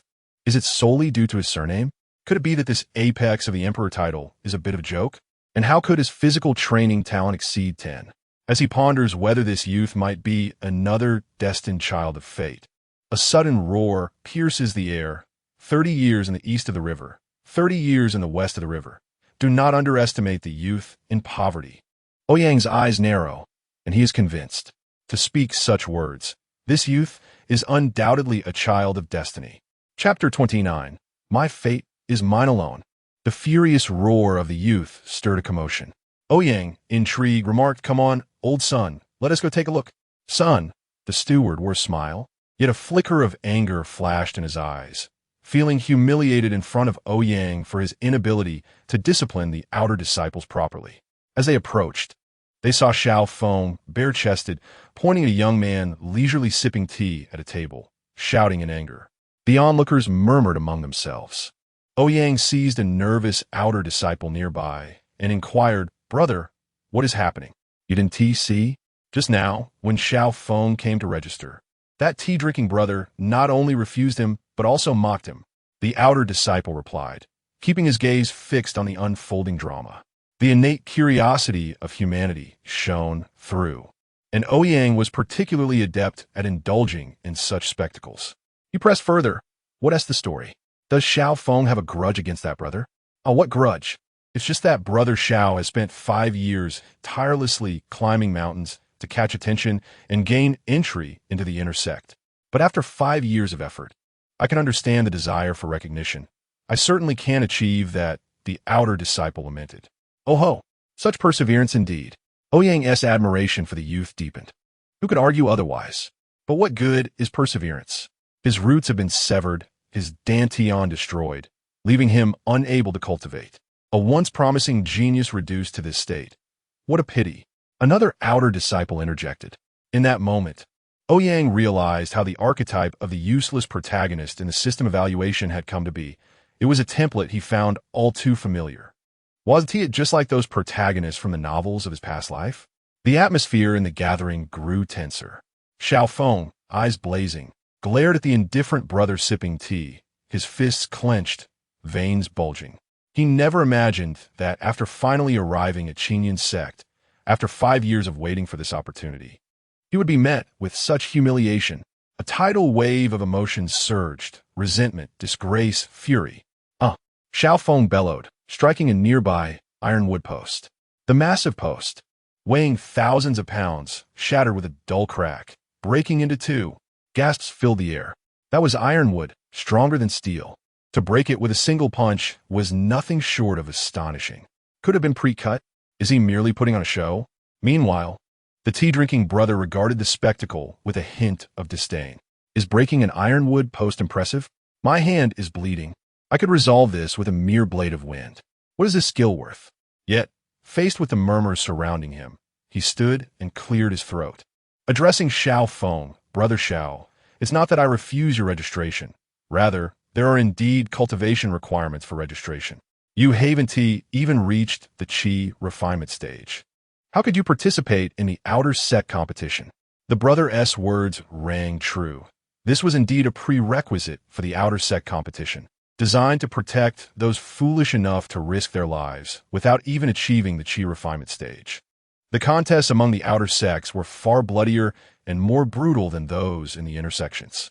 Injuries, even fatalities, were not uncommon. Xiao Feng's fierce gaze remained fixed, silent, as he turned to leave, prepared to carry the ironwood away. If Qinyan's sect would not accept him, then surely there was a place for him elsewhere in this vast world. Wait! Ouyang felt it was finally his moment to step in, calling out loudly. His voice instantly captured everyone's attention, including Xiao Feng, who turned to him with an expressionless face. Ouyang smiled and said, "We all witnessed this brother's strength. I believe he deserves an opportunity." The individual who had just rallied the crowd suddenly bristled. How could there still be a dissenter after he had managed to sway the opinions? Upon noticing Ouyang's cultivation level, he saw that Ouyang was merely at the 9th level of Qi refinement, much weaker than himself, who was a third-tier foundation establishment cultivator. He instinctively opened his mouth to reprimand Ouyang, but caught sight of Sun, the steward, standing behind him. Another bystander rose, bowing respectfully to Sunday brother Sun. "I didn't see you earlier. Please forgive me." Sun nodded in acknowledgement. According to the regulations, the bystander had done nothing wrong, but since Ouyang had spoken up, it would be ungracious not to support him. What does it matter if a mere waste can register? It changes nothing, the bystander muttered. Sun then spoke up. "Our Qinyan sect embraces all. I have seen the strength of this brother. He is indeed qualified to register for the outer sect competition. Please, make sure he is signed up." Upon hearing Sun's words, the bystander immediately agreed. Xiao Feng, still holding the 2 segments of ironwood, looked at Ouyang with gratitude, nodding solemnly and saying, "Thank you, brother. It's nothing. I merely assisted you in registering." Whether you make it into the outer sect S top 10 depends on your own strength. Ouyang replied with a smile. Rest assured, if I fail to reach the top 10, it will be solely due to my own lack of ability. I will not blame others, Xiao Feng declared. Ouyang nodded as he watched Xiao Feng gradually depart with the ironwood. It seems Brother Ouyang is quite invested in this youth, Sun remarked, his tone tinged with dissatisfaction. Just moments ago, he had claimed he was merely passing through. Yet here he was, intervening directly in under 2 minutes, a contradiction indeed. Ouyang chuckled, discreetly placing a high-grade spirit stone into Sun's hand, saying apologetically, I may have been a bit too forward earlier. Please don't take offense. Sun, feeling the rich energy of the spirit stone, beamed with joy and concealed it seamlessly, replying, Brother Ouyang is simply eager to nurture talent. It's of no concern. After exchanging pleasantries, Sun led Ouyang to dine. In the dining hall, they coincidentally encountered Xiao Feng, who was quietly eating. Noticing Xiao Feng, Sun curiously remarked, Brother Ouyang seems particularly concerned about this disciple. Ouyang shook his head and proposed, Old Sun, how about a wager? Intrigued, Sun asked, What shall we wager? With a knowing smile, Ouyang gazed at Sun and declared, Let us bet on whether he will say a single word. The stake will be 2 high-grade spirit stones. Sun, amused, regarded Ouyang and realized he had been waiting for this moment. Nonetheless, he accepted the wager. What do you think he will say? Sun inquired. Ouyang's mind conjured the overused cliché from novels, and he replied with profound significance. My fate is mine alone. Chapter 30. Like a god of war, the next day's outer sect competition commenced with great fervor. For these 2 days, Ouyang would reside here, observing the contest between all the outer sect disciples. This was a measure taken by the sect to ensure the integrity of the competition. Ouyang stood atop the bell tower, watching as the outer sect disciples exerted themselves energetically on the arena below. Most of the outer sect disciples were merely at the chi refining stage, with only a few possessing exceptional talent at the foundation establishment stage. Such low-level contests were, in fact, rather tedious. They could only perform rudimentary spells, casting a fireball, summoning a water arrow, or wielding a sword with basic techniques. Yet, even amidst such elementary battles, cheers erupted from the crowd, compared to their own unworthy disciples. These competitors seemed to be playing house, and Ouyang felt himself nearly drifting into slumber. It was only when Xiao Feng, clad in a yellow training outfit, stood upon the stage that Ouyang's interest was piqued. However, he soon felt disappointment. Despite Xiao Feng's grandiloquent rhetoric, he clearly lacked practical combat experience. His opponent was merely a 5th-level chi refining disciple, and under the boy's fireballs and water arrows, Xiao Feng found himself desperately evading, occasionally falling victim to the attacks. It seems the person you admire lacks any remarkable talent, remarked Manager Sun, sipping his tea. He had anticipated that Ouyang's favored disciple would possess significant ability, only to witness Xiao Feng struggling against a mere chi refining disciple, leading Sun to believe that defeat was inevitable. Ouyang shook his head, saying, The situation remains undecided. Brother Sun, your judgment is rather premature. On the stage, Xiao Feng's training outfit was charred and tattered from the boy's fireball spell, and the smell of singed hair permeated the air. The opposing boy, worried about how formidable Xiao Feng might be given his strength, relaxed his guard and arrogantly declared, Xiao Jr. brother, concede, or I will not hold back. Dodging a fireball, Xiao Feng steadied himself and smiled at the boy, saying, Is that so? Then I shall not hold back either. The boy, startled by Xiao Feng's audacity, angrily retorted arrogant. As he conjured a water dragon, it surged forth from behind him, lunging at Xiao Feng. Observing the advancing water dragon, Xiao Feng chose not to evade this time. Instead, he met it head-on, before the watchful eyes of the crowd. The 5-meter-long water dragon opened its massive jaws and struck at Xiao Feng's arm. Gasps erupted from the onlookers. The water dragon technique was typically mastered only in the later stages of chi refining, and yet this 5th-level boy could wield it. Some spectators even shut their eyes, bracing for the impending violence. However, the water dragon failed to sever Xiao Feng's arm, not even breaking the skin. Instead, he seized the dragon's head and slammed it forcefully to the ground. The boy attempted to wrest control of the water dragon back. But Xiao Feng's overwhelming strength kept even the water dragon, a technique of the later qi refining stage, firmly subdued. Standing atop the arena, Xiao Feng resembled a dragon tamer as he restrained the writhing water dragon, raising his fist. With a single blow, the once thrashing water dragon instantly dissipated into vapor. Rising to his feet without a hint of exhaustion, Xiao Feng gazed at the boy and declared, "Brother, concede, or I shall not hold back."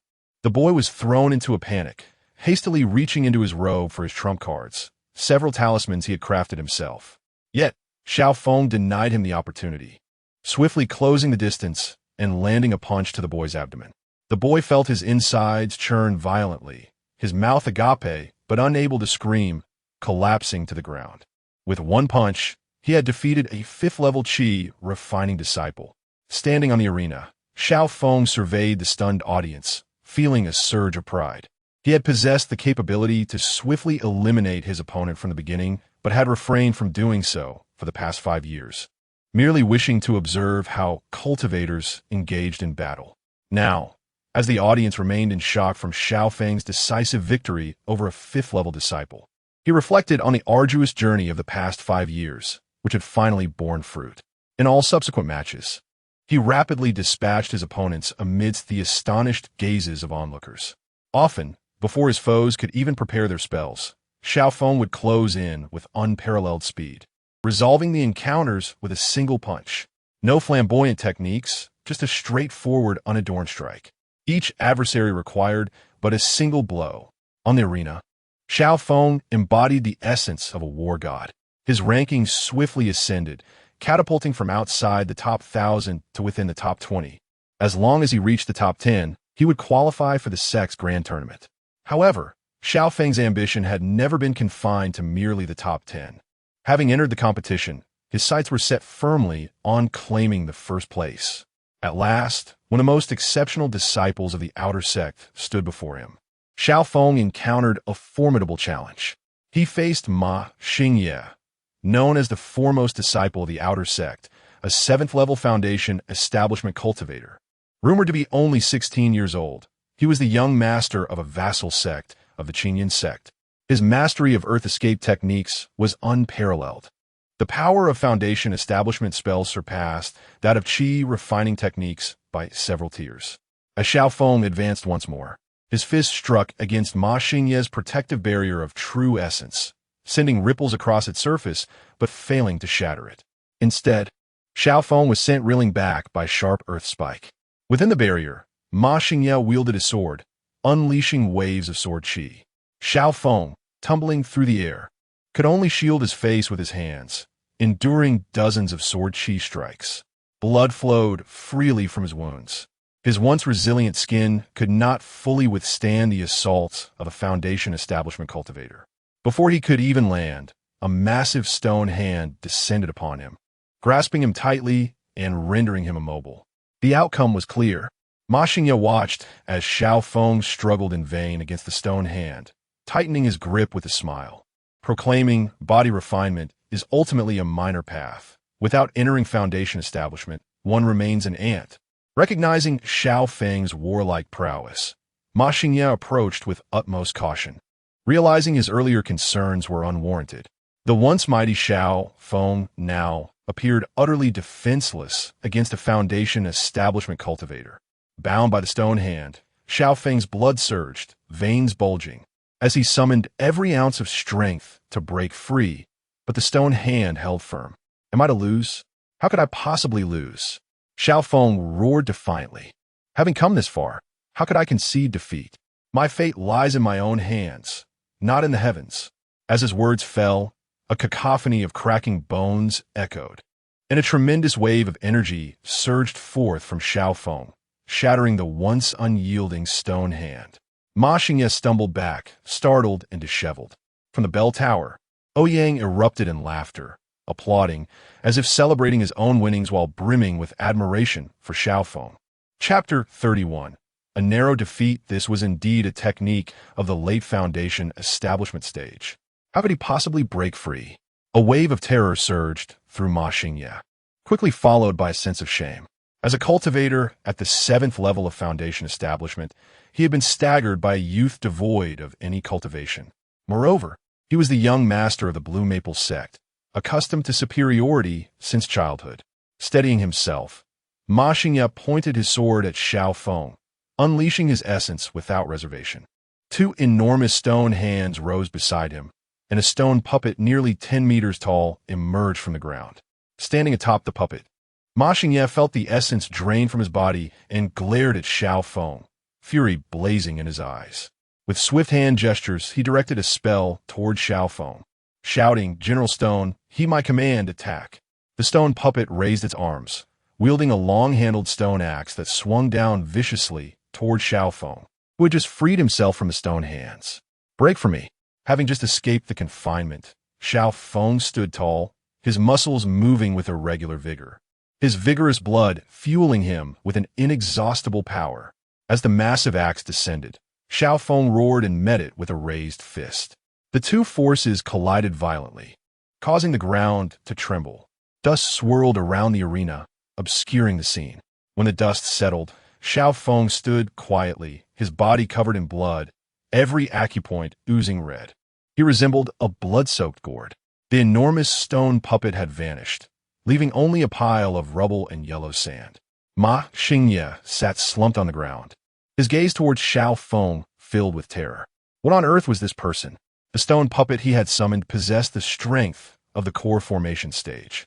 It was his strongest trump card. Yet, this youth, utterly lacking cultivation, had shattered it with a single punch. Participants in the competition were permitted to utilize talismans and magical artifacts. Wealth and external items were indeed part of one's strength. It seemed unfair. Much like the secular world, the fact that the young master of the Blue Maple sect had personally entered the fray was already quite equitable. A monster. He is a monster. As Ma Xingye's fearful gaze lingered on him, Xiao Feng moved, taking heavy steps toward him, each step seemingly requiring immense effort. Yet to Ma Xingye, the bloodied figure of Xiao Feng appeared as a malevolent spirit ascending from the underworld, methodically approaching to claim his life. "Don't come any closer." Ma Xingye frantically urged the scant essence remaining in his dantian, wildly swinging his sword. A few sword energies struck Xiao Feng, causing him to sway slightly, but they failed to halt his advance. All held their breath, watching Xiao Feng on the stage. Their feelings towards this youth transformed from disdain to astonishment, and ultimately to admiration. They bore witness to a youth devoid of cultivation, who was willing to risk his life to triumph over his opponent. No one would mock such tenacity in defending one's honor. Xiao Feng's body began to sway, his steps becoming unsteady, his vision blurring. Yet he clung to his formidable willpower to remain upright. Across from him, Ma Xingye sat exhausted, devoid of the strength to raise his hand. Summoning a core formation stone puppet had already been a tremendous strain, and in his panic he had wasted all his essence on futile sword energies directed at Xiao Feng. Once the essence in the dantian was exhausted, a cultivator would become rigid, unable to move. Thus, if Xiao Feng reached Ma Xingye and delivered a punch, this outer sect's top talent would surely fall to him. At last, Xiao Feng arrived before Ma Xingye, slowly raising his fist. A seemingly feeble blow, yet carrying the force of the wind as it descended upon Ma Xingye's face. "I'm going to lose." Ma Xingye gazed at the approaching fist, his eyes darting hopefully towards the drum tower. Suddenly, an unseen wave of air surged from the tower towards Xiao Feng with tremendous speed, unseen by all the outer sect disciples present. Just as Xiao Feng, at the brink of exhaustion, was struck by the force, he was sent flying and fell into unconsciousness. A wave of astonishment erupted from the crowd. No one had anticipated such a turn of events. Ma Xingye's expression relaxed as he slumped to the ground. His daily efforts had not been in vain, nor the grand gift he had presented a few days prior. Regardless of the process, he had emerged victorious. At that moment, the voice of Steward's son echoed from the bell tower. "The victor is Ma Xingye." The air wave had been a spell from Steward's son, a wind technique that had struck Xiao Feng. Without turning, Ouyang raised his hand. Slap! A loud slap resonated on Steward's son's face. Ouyang feigned surprise, turning around. "Ah." Steward's son, I was so engrossed in the match that I didn't notice you were beside me. Steward's son, momentarily dazed by the slap, regained composure and lightly replied, it's fine, I was too abrupt. However, his tone turned flat as he looked at Ouyang with a hint of sarcasm. You needn't be angry. Everyone has their place. Just like earlier, I couldn't have struck a core formation disciple during my chi refining stage. Steward's son subtly mocked Ouyang, implying that his arrogance stemmed from being an intersect disciple despite being merely in the chi refining stage, questioning the difference between Ouyang and Ma Xingya. Ouyang, with sincere expression, replied, what you say holds truth. Perhaps it's because you're so skilled in this area that you remain in the outer sect, even at 300 years old? Chapter 32. Would you care to become my disciple? Alas, I have lost once again. If I cannot even win this, with so many grievances to settle, how shall I take my revenge? Xiao Feng suddenly sat up, every muscle in his body screaming in excruciating pain. He groaned softly and collapsed back onto the bed. Oh, woken up so soon? Truly tenacious. Ouyang observed in astonishment as Xiao Feng sat up momentarily like a resurrected corpse before lying back down. Who are you? Xiao Feng gritted his teeth, enduring the agony as he inquired. My name is Ouyang, and I am the one who saved you. You truly put your life on the line. Your meridians are severed, your bones shattered. Without my intervention, you would have had little hope of awakening, Ouyang replied smugly. I, Xiao Feng, will certainly repay this kindness. My apologies, but I wish to rest now. Xiao Feng closed his eyes, wearing a sullen expression. Damn it, just like when I first ascended the mountain with Xiaobai. Acting as if the world owes him everything, Ouyang thought, refusing to indulge the arrogance of these favored ones. Xiaobai, too, had been insufferably proud back then, but I soon taught him humility. Ouyang pulled back the covers and grasped Xiao Feng by the neck, lifting him effortlessly. With a cold smirk, he stated, pay your medical fees, a total of 10 high-quality spirit stones. Startled by the sudden force that yanked him upright, Xiao Feng opened his eyes to see Ouyang's fierce expression. His mind struggled to comprehend, and he stammered, what medical fees? What are you pretending for? The blood activation pill, the muscle relaxation pill, the bone-setting medicine, the healing ointment? Do you think the medicines that saved you fell from the sky? Ouyang retorted, pulling Xiao Feng closer. Xiao Feng swallowed hard. For 5 years, he had endured rigorous training without contributing to the Qinyan sect, thus receiving no share of its resources. 10 high-quality spirit stones? He could scarcely produce even a single low-quality one. I shall owe you this debt and repay you 100-fold in the future. Xiao Feng frowned in dissatisfaction. Repay? With what? You nearly met your end against a foundation establishment waste like yourself. What do you think you can do? Ouyang scoffed. Xiao Feng closed his eyes. He had heard such mockery countless times over the years, and it failed to provoke any emotional response. Seeing Xiao Feng's indifference, Ouyang shifted the conversation, asking, your bones taken, parents murdered, brother betrayed you, fiancé annulled?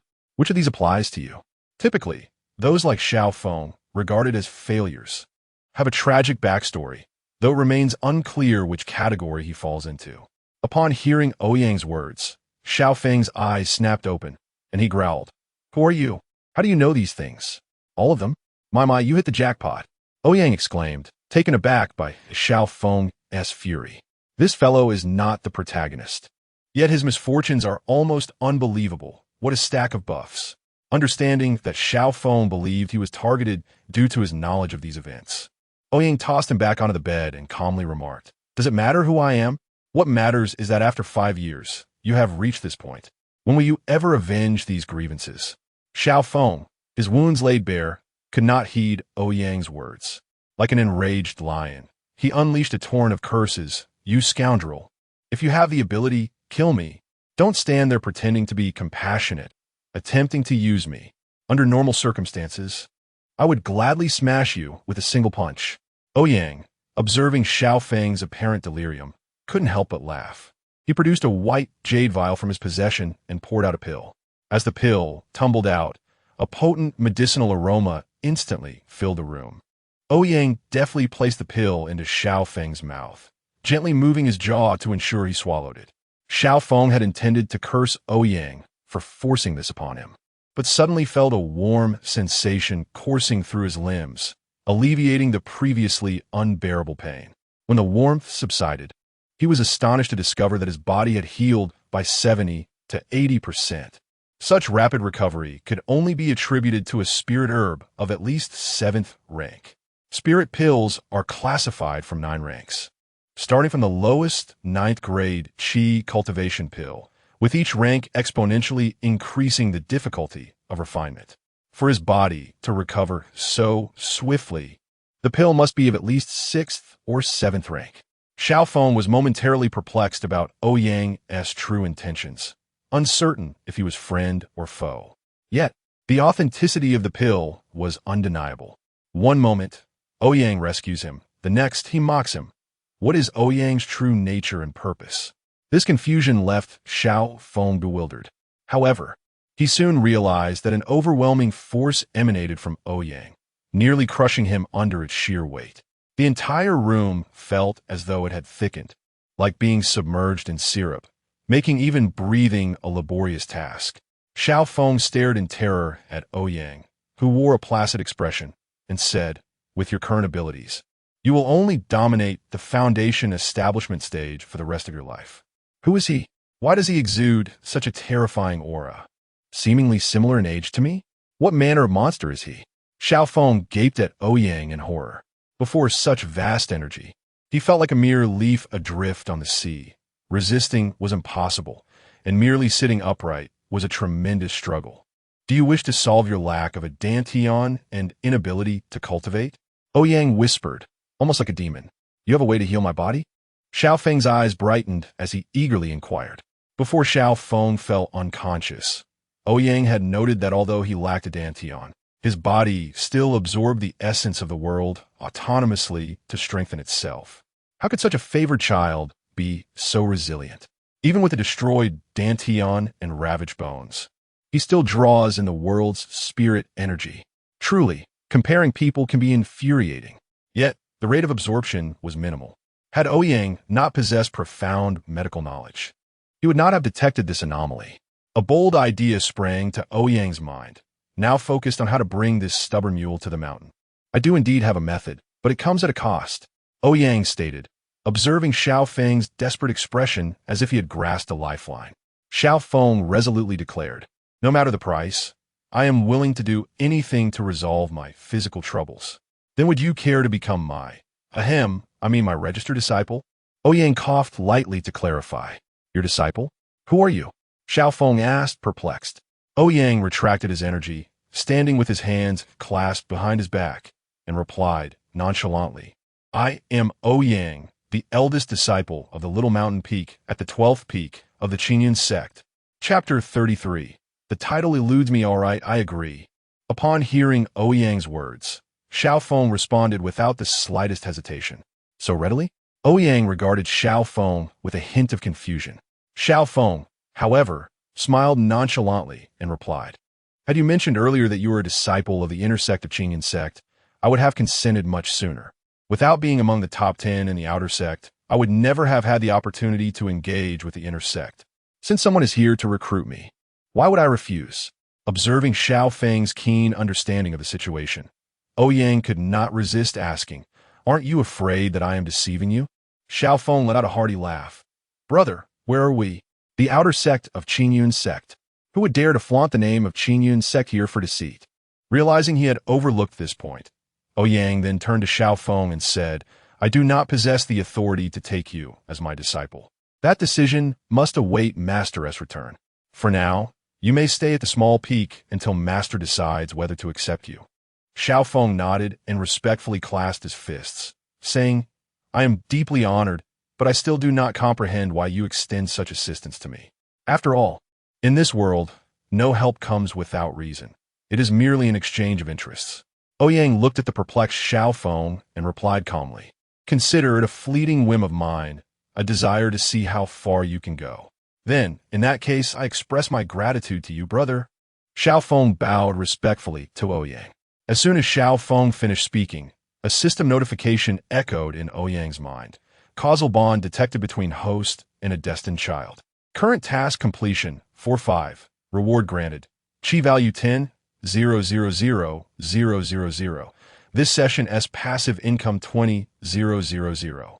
Oh, such a substantial passive income this time. Ouyang was somewhat astonished. In just 3 or 4 days, I accrued 20,000? Had the system not suddenly chimed in, I would have almost forgotten about its existence. The presence of this passive income system was remarkably low, as it only announced earnings sporadically, leaving the rest of the time seemingly dormant. The duration of passive income was also unpredictable, with some days yielding 2 or 3 sessions, while other times it could stretch to 10 days or even half a month without a single notification, and the earnings varied each time. However, with his current chi value exceeding 900 million, Ouyang had grown indifferent to the passive earnings. What captured his attention was the task progress indicated by the system. Gazing at the suddenly revealed task progress, Ouyang exhaled a long sigh of relief. After much effort, he had finally reached a completion rate of 4-5. The system's criteria for identifying a destined child were exceedingly stringent. Even Hu-Tu-Tu, who bore the bloodline of the 9-tailed celestial fox, had failed to activate the task progress. The remaining progress depended on the contributions of the 3 rebellious disciples atop the mountain. Lung Qingsong had been raised by Ouyang since childhood. Chen Chongsheng had sought him out, and Bai Feiyu had been brought back during a visit to the human city with his master. It was indeed curious. Were there truly so many destined children in this world? Had it not been for the deadly feud between Zhu Yuan and Chen Chongsheng, Ouyang would have considered covertly recruiting from Dongzuzi. Were the disciples of the demon clan really that formidable? Among the 3 rebellious disciples on the mountain, which one was not a challenging character? Once they fell into his hands, could they still resist? With only 1 slot remaining, Ouyang was on the verge of completing his first task since triggering the system. Observing the task progress bar, he couldn't help but feel a sense of nostalgia. Even within the esteemed Qingyun sect, one of the 9 sacred places, he had only encountered one destined child, Zhu Yuan. After all, the 3 rebellious disciples' entry into Qingyun's sect was, to some extent, linked to him, underscoring the rarity of destined children. The last slot might take an eternity to fill. Xiao Feng, noticing Ouyang lost in thought, dared not disturb him. This senior brother was truly peculiar, becoming distracted mid-conversation. Yet, his formidable cultivation still inspired admiration within Xiao Feng. If he could someday reach Ouyang's level, surely his quest for vengeance would be fulfilled. Snapping back to reality, Ouyang offered an apologetic smile to Xiao Feng, stating, "Since you are now a registered disciple of my small peak, I must inform you of some rules here." Xiao Feng promptly sat up straight, attentive to Ouyang's words. Ouyang, with a serious expression, continued, "Aside from you, there are 3 senior brothers and a younger sister at the small peak. Remember, here my word is law. Most importantly, keep your distance from those 3 rebellious disciples. Do not follow their example in everything." Xiao Feng, observing Ouyang's visibly agitated demeanor, felt bewildered but nodded in agreement nonetheless. Having clarified the essentials, Ouyang prepared to lead Xiao Feng back to the small peak. Xiao Feng hesitated for a moment before speaking. "Brother, may I borrow something from you?" Ouyang regarded Xiao Feng, who had not yet officially entered before asking to borrow items, puzzled by his intentions. Did he already aspire to rebel before even crossing the threshold? Xiao Feng quickly clarified, "During my years in the outer sect, I made some friends and received their kindness. I ask you to lend me some spirit stones as a parting gift." Upon hearing Xiao Feng's request, Ouyang felt relieved. Given Xiao Feng's character, he would never wish to owe anyone anything. Even the smallest kindness would prompt him to repay it tenfold. Hence, it made sense that he would ask Ouyang for spirit stones to repay his fellow disciples' kindness over the years. "Ah, that startled me. So that is all?" Ouyang unfastened his storage bag from his waist, rummaging through it before producing a large chest, stating, "Here are 100 high-grade spirit stones. Take them." Xiao Feng opened the chest and was taken aback by the sight of so many high-grade spirit stones, a quantity he had never encountered in his life. Their quality nearing that of the finest spirit stones. "That's too much, brother. 10 will suffice." Xiao Feng quickly waved his hands in refusal. Ouyang, however, dismissed his concerns, saying, What's this? If you run out, I can take you to Qingyun Peaks Plaza to dig some more.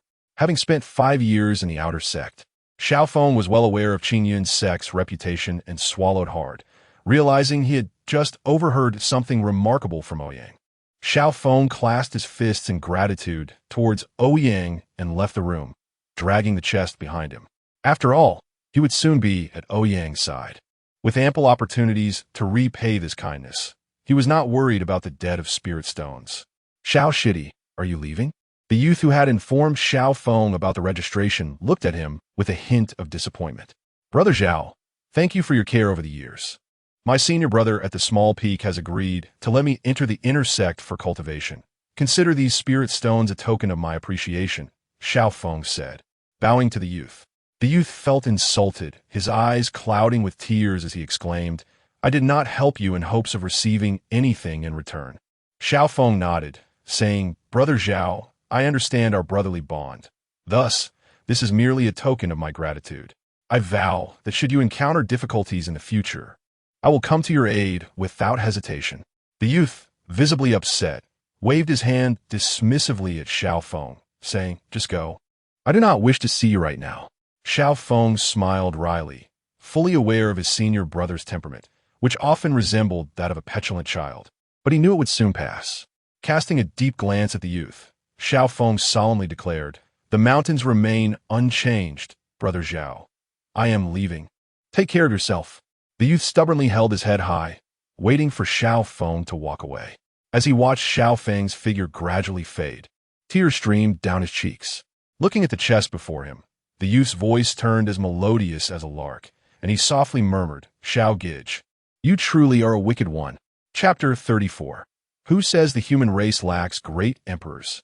As Ouyang and Xiaofeng arrived at the foot of a small peak, a magnificent white paper crane floated gracefully toward them. Master brother, you're back. Did you bring gifts for Tutu? The melodious voice of Hu Tutu echoed from the paper crane. Ouyang beamed as he watched Hu Tutu leap from the crane, eagerly rummaging for presents like an excited puppy. What do you see here? With a flourish, Ouyang produced a candied hawthorn skewer from his sleeve. Wow, it's a candied hawthorn. I haven't had one in ages. Thank you, master brother. Ututu exclaimed joyfully, accepting the treat and planting a sweet kiss on Ouyang's cheek before twirling around in delight. Suddenly, Hututu spotted Xiaofeng trailing behind Ouyang. The once jubilant child promptly hid behind Ouyang, clutching his robe while peeking out cautiously. Master brother, who is this? Ouyang affectionately ruffled Hututu's hair and replied with a smile. This is a promising disciple I found for our master, a registered disciple of the small peak. Turning to Xiaofeng, Ouyang continued, Xiao Shidi, this is Hututu, the 5th disciple of our small peak. Although she is young, she is your senior sister. In their sect, the hierarchy was not determined by age, but by the time of entry. After all, for ancient cultivators who lived for centuries, age held little significance. For instance, a 30-year-old ordinary person dating a 7-year-old girl would be deemed a monster. Yet a 400-year-old cultivator taking a 300-year-old as a partner seems perfectly acceptable. Xiaofeng bowed slightly, clasping his hands before Hu Tutu's. Xiaofeng greets senior sister. Hu Tutu, holding the candied hawthorn, stared blankly at Xiaofeng, momentarily forgetting to chew her treat. Hiss, I'm a senior sister now? She wiped the drool from her mouth, still in disbelief. Isn't it customary to present gifts upon meeting for the first time? Hastily, she began rummaging through her belongings. Yesterday's leftover sweet potato, a cricket she had caught that morning, freshly picked flowers, and the candied hawthorn in her hand. Reluctantly eyeing the treat, she raised it with a tearful expression. Shitty you eat. Xiaofeng, bemused by her pouty face and watery eyes, chuckled softly. It's all right, senior sister. I don't particularly enjoy sweet things. Oh, you don't like sweets? That's wonderful. Hu Tutu sighed in relief, puffing out her little chest as she stepped out from behind Ouyang. She circled around Xiaofeng, seemingly assessing her new junior brother. I'm a senior sister now. I'm practically a big kid. Junior brother, lean over. Hu Tutu waved her small hand at Xiaofeng. Confused, Xiaofeng bent down, and a delicate white flower was tucked behind his ear by her tiny hand. This white flower is the prettiest I've seen today. I intended to give it to master brother, but now it's yours. As Xiao Feng touched the flower by his ear, a genuine smile blossomed on his face as he gazed at the innocent Hu Tuesday. Thank you, senior sister. Hu clapped her hands, and the paper crane leisurely floated down before them. Let us go home. Today, third master brother is cooking fish. The crane whisked the trio away on a gentle breeze toward the peak summit. Upon reaching the top, as the crane settled, Hu eagerly shouted into the courtyard. Master brother, our master brother has brought back a little junior brother. Xiao Feng looked up, immediately captivated by the quaint little courtyard. With its green tiles and a flourishing tree standing proudly in the center, it evoked a sense of tranquility. A white-clad youth lay on a lounge chair with a book over his face, fast asleep, while another young man busied himself on the rooftop. In the corner kitchen, smoke wafted up, hinting at a war meal being prepared. The scene bore little resemblance to the grand sect one might expect, instead resembling a serene pastoral life, which endeared it to Xiao Feng, who had come from the mundane world. The boy on the lounge chair, Bai Feiyu, lifted the book from his face, glanced at Xiao Feng, and waved casually in greeting. The lad on the roof, Lung Qing Song, continued hammering away, oblivious. Only Chun Changsheng, having heard the commotion, emerged from the kitchen, a smile lighting up his face as he looked at Xiao Feng. But he froze instantly. Xiao Feng's visage began to overlap with the memory of an unparalleled existence from his past life. The human race must strive unceasingly. Who claims there are no great emperors among us? Xiao Feng of the human race stood before them, and who would dare to approach him? A tempest of emotions surged within Chun Changsheng. His master brother had returned with an extraordinary figure, the emperor of the human race, Xiao Feng, who alone had halted the demon race for a decade in his past life. And now he was his junior brother, still reeling from shock. Hu curiously sniffed the air. What smells burnt? My fish. Chun Changsheng cried out, turning swiftly back toward the kitchen. Could the emperor of the human race be of lesser importance than the fish in his pot? At lunchtime, Ouyang introduced Xiao Feng to everyone. Second master brother Lung Qing Song, third master brother Chun Changsheng, fourth master brother Bai Feiyu, and little junior sister Hu Tuesday. Xiao Feng performed the customary greetings, cautious in demeanor. Lung Qing Song gave a cursory glance at Xiao Feng, nodding slightly before returning to his meal. Bai Feiyu shook his head, noting that this junior brother possessed poor foundational skills. Though he had a vigorous vitality, he lacked the talent for swordsmanship. Meanwhile, Hu grimaced at a slightly burnt fish. Only Qin Changsheng's gaze remained fixed on Xiao Feng, the stabilizing force of the human race in his past life. A figure he could only admire from afar was now standing before him, courteously bowing. How wondrous life is. As Qin Changsheng observed Xiao Feng, a flicker of concern crossed Ouyang's mind. As a reincarnated being, Qin Changsheng undoubtedly recognized Xiao Feng's background, making Ouyang particularly attentive to his gaze. Indeed, under the template of the Child of Destiny, Xiao Feng had captured Qin Changsheng's undivided attention from the moment he entered. The arrival of a new junior brother at the small peak stirred little commotion. Everyone returned to their own affairs. Yet, as Qin Changsheng was about to retreat to his room to cultivate, Ouyang called out to him. Changsheng, come to my room with Xiao Shidi. Ouyang regarded Qin Changsheng, who stiffened slightly, excitement bubbling within. This Emperor Xiao had been his idol in a past life. Once Xiao Feng and Qin Changsheng followed Ouyang into the room, Ouyang furrowed his brow, casting a sweeping glance over them before finally settling his gaze on Qin Changsheng. Xiao Shidi has had his foundational essence taken and his dantian destroyed, rendering him unable to cultivate. I have a method to assist him, but I require your help. Qin Changsheng nodded and inquired, what is needed, master brother? Just command me.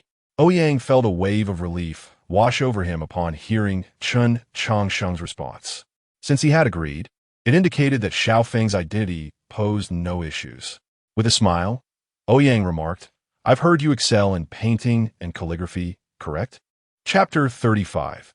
The future emperor of humanity emerges from my hand? Qin Changsheng gazed reluctantly at Ouyang and said, Senior brother, I do not wish to paint such vile creations any longer. What nonsense is this? How could I ever ask you to create something so sordid? Let's speak seriously. Ouyang replied, exasperation etched across his face. Wasn't it merely a matter of illustrating a few educational booklets? Why was it still on his mind? Ouyang composed himself and stated, I have a plan that I would like to share with you, and I wish for you to consider its feasibility. Although junior brother Zhao's roots have been excavated and his dantian destroyed, the impact on his innate talent is not as dire as it may seem. Rather than pursuing the path of cultivation, Zhao could entirely embrace the way of physical refinement. After a moment's contemplation, Ouyang continued, the methods of physical cultivation I propose are of my own invention. Xiao Feng chuckled wryly. Senior brother, I cannot pursue the path of physical refinement, for the techniques have been lost since ancient times. Ouyang, brimming with confidence, declared, even in the absence of established methods, we have an ancient sword immortal reincarnated among us. What techniques could a sword immortal possibly be unaware of? Worst case, we could extract a few exquisite techniques from Baifeiyu. Noticing the perplexed expressions on Xiao Feng and Chun Chongqing's faces, Ouyang continued with a smirk. I wish to ask junior brother Changsheng to use junior brother Zhao's body as a canvas, to tattoo upon him several divine beasts that represent his attributes. I shall assist in awakening the spiritual intelligence of these beasts, allowing them to substitute for Zhao's dantian, absorbing the essence of heaven and earth to nourish his physical form. Xiao Feng and Chun Changsheng were left astonished. The idea of awakening spiritual intelligence from Ouyang's lips sounded absurdly simple. Xiao Feng, still a novice, was unaware of the arduous nature of bestowing life upon inanimate objects, but Chun Changsheng understood all too well.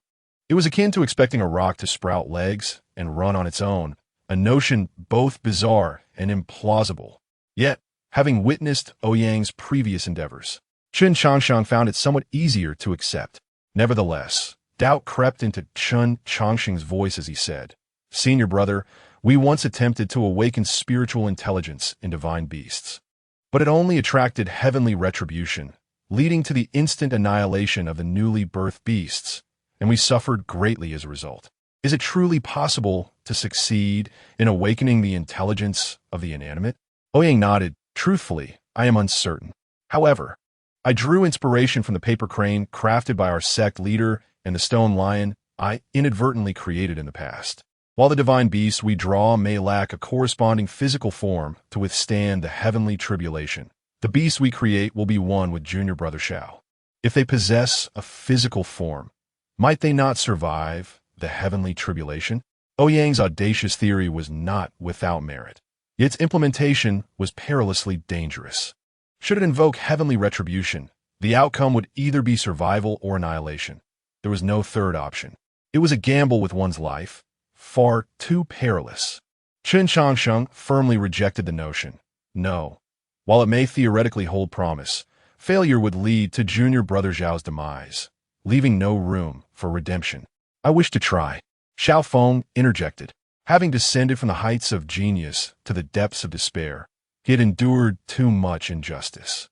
Since losing his dantian, he had not felt the essence of heaven and earth. Though this essence would nourish his body during physical training, he was devoid of any capacity to perceive it. Now, hearing of an opportunity to once again experience the essence, Xiao Feng resolved to risk everything. No, this is wagering your life. I cannot consent. Chun Changsheng resolutely rejected the idea once more. He could not bear the thought of the future emperor of humanity perishing by his hand. The future leader who would guide the human race from the depths of despair could not be so easily extinguished under his watch. Xiao Feng knelt before him, sincerity evident in his gaze. Third senior brother, a man does not kneel except before heaven, his parents, or his masters. Yet if you agree to this endeavor, it would be a life-giving grace for me. Seeing Xiao Feng kneeling before him, Chun Changsheng felt a pang of compassion. The future emperor of humanity, pleading at his feet, stirred his heart. Ouyang remained silent, recognizing that this idea was too far-fetched, lacking any precedent, and completely reliant on Xiao Feng's identity as a child of destiny. making it impossible for him to insist on sending Xiao Feng to his demise. The room fell into silence, and Qin Changsheng found himself at an impasse. Just then, the door swung open, and Bai Feiyu entered, smiling as he surveyed the three in the room. I have indeed heard of ancient methods of physical cultivation. Senior brother's idea is not without its inspirations.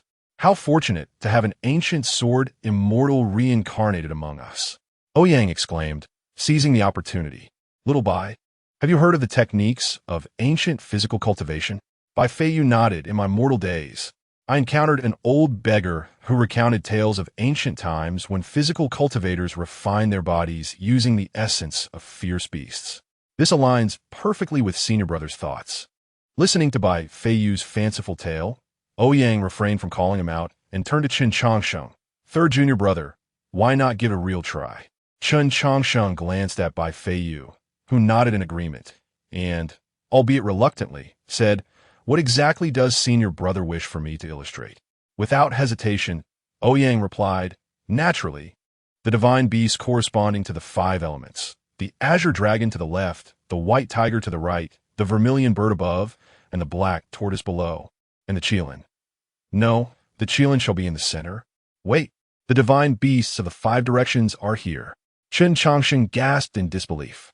In the future, when Xiao Feng ascends as the Emperor of humanity, leading the human race against the cataclysms of heaven and earth, he would be accompanied by these 5 divine beasts.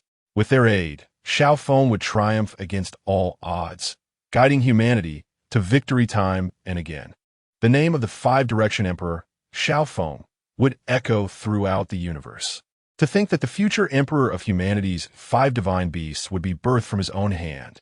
Qin Changsheng's eyes widened in shock as he stared blankly at the kneeling Xiao Feng, his mind racing in disbelief. The illustrious 5-direction Emperor of humanity from his previous life was, astonishingly, a creation of his own. Chapter 36. A 15 or 16-year-old boy should engage in extraordinary deeds. Qin Changsheng ultimately consented to use Xiao Feng's back as a canvas, etching the 5 divine beasts onto him. Meanwhile, Ouyang insisted that Bai Feiyu ponder the fact that the old beggar had yet to sell him any unparalleled martial arts. Ouyang incessantly remarked that, according to the narrative, the old beggar must have been carrying hundreds of martial arts manuals, including methods for breaking through to the foundation establishment stage. Bai Feiyu shook his head, reminding Ouyang that when he was rescued, Ouyang had seen for himself that he had no money, having gone 3 days without food. Reluctantly, Ouyang acquiesced. However, inscribing the 5 divine beasts onto Xiao Feng was not an insurmountable task. The greatest challenge lay in whether Ouyang could awaken the divine beast's intelligence, as a resulting lightning tribulation might be beyond Xiao Feng's capacity to withstand. The reason divine beasts are termed as such is due to their unpredictable nature in this realm. A serpent requires 3,000 years to transform into a flood dragon, and the flood dragon requires another 3,000 to become a true dragon. Many flood dragons exist in this world, yet the true dragon has not been seen for ages. One can only imagine the fate of those flood dragons aspiring to transform, not to mention Ouyang's hastily conceived divine beasts. Moreover, he intended to create 5 at once. There was a lingering fear that as soon as Ouyang awakened their intelligence, Xiao Feng would be obliterated by the lightning tribulation. Bai Feiyu gazed intently at Xiao Feng, recognizing at first glance that the boy's foundational core was utterly destroyed. The only path for cultivation lay in physical training. Yet, even in ancient times, physical training was notoriously arduous. The process was painfully grueling, requiring daily exertion to push the body to its limits, absorbing the essence of heaven and earth to replenish one's self. Days were spent honing the body, while nights were reserved for meditation. Such relentless practice repeated day after day, year after year, with scant acknowledgement of progress in cultivation. Only those with immense willpower could endure such dual torment of body and spirit. He had eavesdropped outside, eager to discern Ouyang's method to assist Xiao Feng in his cultivation. To his astonishment, Ouyang's approach mirrored that of ancient masters of physical training. Indeed, it was even more audacious. In ancient times, physical cultivators would only dare to utilize the essence of spiritual or ferocious beasts to aid their practice. Ouyang intended to employ divine beasts, and not just any, but the most exalted 5 divine beasts. Even in ancient times, no one would have dared to act so recklessly. These were divine beasts, favored by the heavens, born with great fortune and blessings. They were the very embodiment of a world. Ouyang's audacity in attempting to artificially create divine beasts, merging Xiaofeng with them, was nothing short of madness. How could mere boys, scarcely older than 16, dare to aspire to such heavenly theft?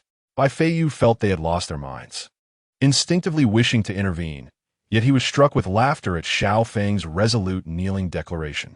Wasn't it precisely the nature of rebellious youth to engage in such grand acts of defiance? How could he, at merely 15, abstain from participating in such audacious endeavors? Thus, Bai Feiyu entered the room, eager to join the scheme. The 4 youths settled into their chairs, passionately discussing their intricate plans. Chen Changsheng would inscribe the 5 divine beasts on Xiaofeng, using the finest essence of spirit stones as pigment. If they lacked such essence, they could borrow from the stone pillars in the Qingyun Peak's Grand Hall. The esteemed Qingyun sect would not suffer from the absence of such trifles. This borrowing task fell to Ouyang, while Bai Feiyu instructed Xiaofeng in the ancient methods of physical cultivation to prepare him for future practices. While the plan was in place, the greatest obstacle remained the lightning tribulation. The simultaneous emergence of the 5 divine beasts would not only summon a tribulation. Xiaofeng's body alone could hardly endure the existence of 5 divine beasts. Bai Feiyu tapped on the table and suggested activating just 2, the dragon of wood and the phoenix of fire. Ouyang concurred, yet Bai Feiyu pointed out that what fuels fire, creating wind. Chen Changsheng, adept in formations, nodded thoughtfully. Bai Feiyu continued, stating that the tribulation enhanced by the 2 divine beasts would be exceedingly difficult to navigate. They could not assist Xiaofeng in withstanding it. He would have to face it alone. But how could one untrained in cultivation endure the lightning tribulation summoned by the emergence of divine beasts? This conundrum plagued the group. The tribulation was triggered by Xiaofeng and must be faced solely by him. If anyone intervened, it would not assist him, but rather double the tribulation's ferocity. The room fell into a tense silence, yet Ouyang remained unfazed. As for Xiaofeng, who could not even complete a novice task, how could he be deemed a child of destiny? However, Ouyang could not voice this thought and feigned deep contemplation alongside the others. At that moment, Lung Qingsong entered, looking at the group with casual indifference, and remarked, "Unity of intent. These rebellious children possess a penchant for eavesdropping, it seems." Just as Ouyang was about to scold them, he abruptly stopped, a smirk forming on his lips as he addressed the group. "Qingsong is correct. We seem to have wandered into a misconception." The youths turned to Ouyang, who, filled with pride, proclaimed, "As Bai mentioned, we are creating divine beasts to aid Xiaofeng in his cultivation. However, we are not fabricating them out of thin air. Rather, we are utilizing Xiaofeng's body as the foundation. Xiaofeng is the divine beast, and the divine beast is Xiaofeng." The assembled geniuses' eyes lit up as they grasped Ouyang's meaning. If maliciously creating divine beasts would incur punishment, what if Xiaofeng were to be the divine beast himself? As long as, at the moment of awakening, Xiaofeng could seize the spiritual platform of the divine beast before its consciousness fully awakened, he would embody the true essence of the divine beast. Divine beasts are born favored by the heavens. They must endure a lightning tribulation upon birth, but once born, they are bestowed with immense fortune. What they were doing was essentially fast-tracking the divine beast's emergence. It was akin to birthing a child into the world. No matter how much one may disapprove, could one truly extinguish its life? The spiritual intelligence and consciousness would nearly emerge simultaneously, making it nearly impossible for anyone to occupy the spiritual platform after the intelligence had awakened, even for formidable cultivators in the tribulation stage. Yet, the solution lay in the fact that Ouyang had molded the divine beast with his bare hands. He could dictate when its intelligence and consciousness would manifest at his whim. Controlling the emergence of such phenomena was merely a matter of will, was it not? Xiaofeng, lacking cultivation, could not perceive the existence of his own spirit, rendering him incapable of seizing the divine beast's spiritual platform. To sense and manipulate one's spirit requires at least the out-of-body stage of cultivation. Ouyang turned to the amiable Chun Changsheng, who sat calmly. Little Mountain Peak has a master skilled in the manipulation of spirits, Chun Changsheng. Ouyang's gaze locked onto Chun Changsheng. Fearing that Ouyang might expose his hand, Chun Changsheng hastily interjected. I can perform a technique to extract Xiaofeng's spirit, then fragment it into several pieces. These fragments could then occupy the divine beast's spiritual platform. Chun Changsheng's words were delivered lightly, yet they sent shivers down the spines of the others. As they regarded Chun Changsheng's nonchalant demeanor, an unsettling thought crept into their minds. Could those hundreds of puppets resembling themselves be the result of their own spirits being torn asunder? Chapter 37. Danxing Ouyang. I beseech you, do not deplete any further. The protective array of the sect will be rendered inoperative. A youth clad in a simple blue robe implored Ouyang. Ouyang, wielding a pickaxe, was prying at the exquisite essence of spirit stones embedded in the earth. This exquisite essence was found only at the depths of spirit stone veins, exceedingly rare and indispensable for both cultivation and the crafting of magical artifacts. Only a top-tier sect, like Qingyun sect, would utilize it to construct their protective array. Why fret? If the sect master lays down punishment, simply say it was my doing. This piece is for you. If I have a meal, can I not spare a portion for you? Ouyang, burdened with a sack, generously offered a piece of high-quality spirit stone essence to the youth, exclaiming with bravado. The lad, trembling, received the exquisite gem, which was equivalent to half a year's worth of cultivation resources. Ouyang's sack was filled with an ample supply. Half a sack, in fact. He had surreptitiously mined the protective array of the sect. Should the enforcement team of Xingfeng catch wind of this, even a commoner would face dire consequences. To dare tamper with the sect's defenses and claim innocence of treason was audacious. Yet, during his escapade, the enforcement team happened to stroll by, and Ouyang greeted them casually. What brings you here, brothers? Ouyang, the peak master sent us to patrol the mountains. What are you up to? Oh, just gathering some spirit stones for my household. One must be self-reliant, you know. Need a hand? No thanks. I'll just gather a bit more before heading back for lunch. This was the conversation Ouyang had while swinging his pickaxe, oblivious to the absurdity of his actions within the protective array. Ordinary inner disciples would be scrutinized for merely glancing at the protective array. Yet this Ouyang had been mining there for nearly an hour. Rumor had it that he was the illegitimate son of the sect master, which rendered him untouchable. The young man, desperate for a token, made a flick of his hand, and the precious spirit stone essence vanished, allowing him to depart nonchalantly. Wiping the sweat from his brow, Ouyang slung the half-sack of spirit stone essence over his shoulder and ambled toward the small peak. Not far along, a middle-aged man shrouded in a black robe barred his path. His voice was frigid as he inquired, "Do you understand the gravity of your crime, deliberately damaging the protective array and pilfering the sect's spirit stones?" Ouyang, with a grin, replied, "Uncle Li, have you eaten yet? Rebellious disciple. Ouyang has taken a fine pupil indeed, committing such audacious acts." The middle-aged man glared fiercely. Ouyang, uninterested in further banter, withdrew a book from his storage bag and hurled it towards the man. Within its pages, one could glimpse the image of a stunningly beautiful woman in scant attire. "A splendid weapon," the middle-aged man exclaimed, unfurling his black robe, which momentarily engulfed the surroundings in darkness. When visibility returned, the man had vanished. Ouyang muttered, lamenting the need for such theatrics each time he borrowed a book, fearing exposure. The irate figure who confronted him was none other than Li Yi, the master of Xingfeng, a man of unfathomable prowess who harbored a passion for painting and calligraphy. Upon witnessing Ouyang's realistic portrayals, he was utterly captivated, often seeking to borrow a book under various pretenses. Upon Ouyang's return to the small peak, the courtyard buzzed with lively activity.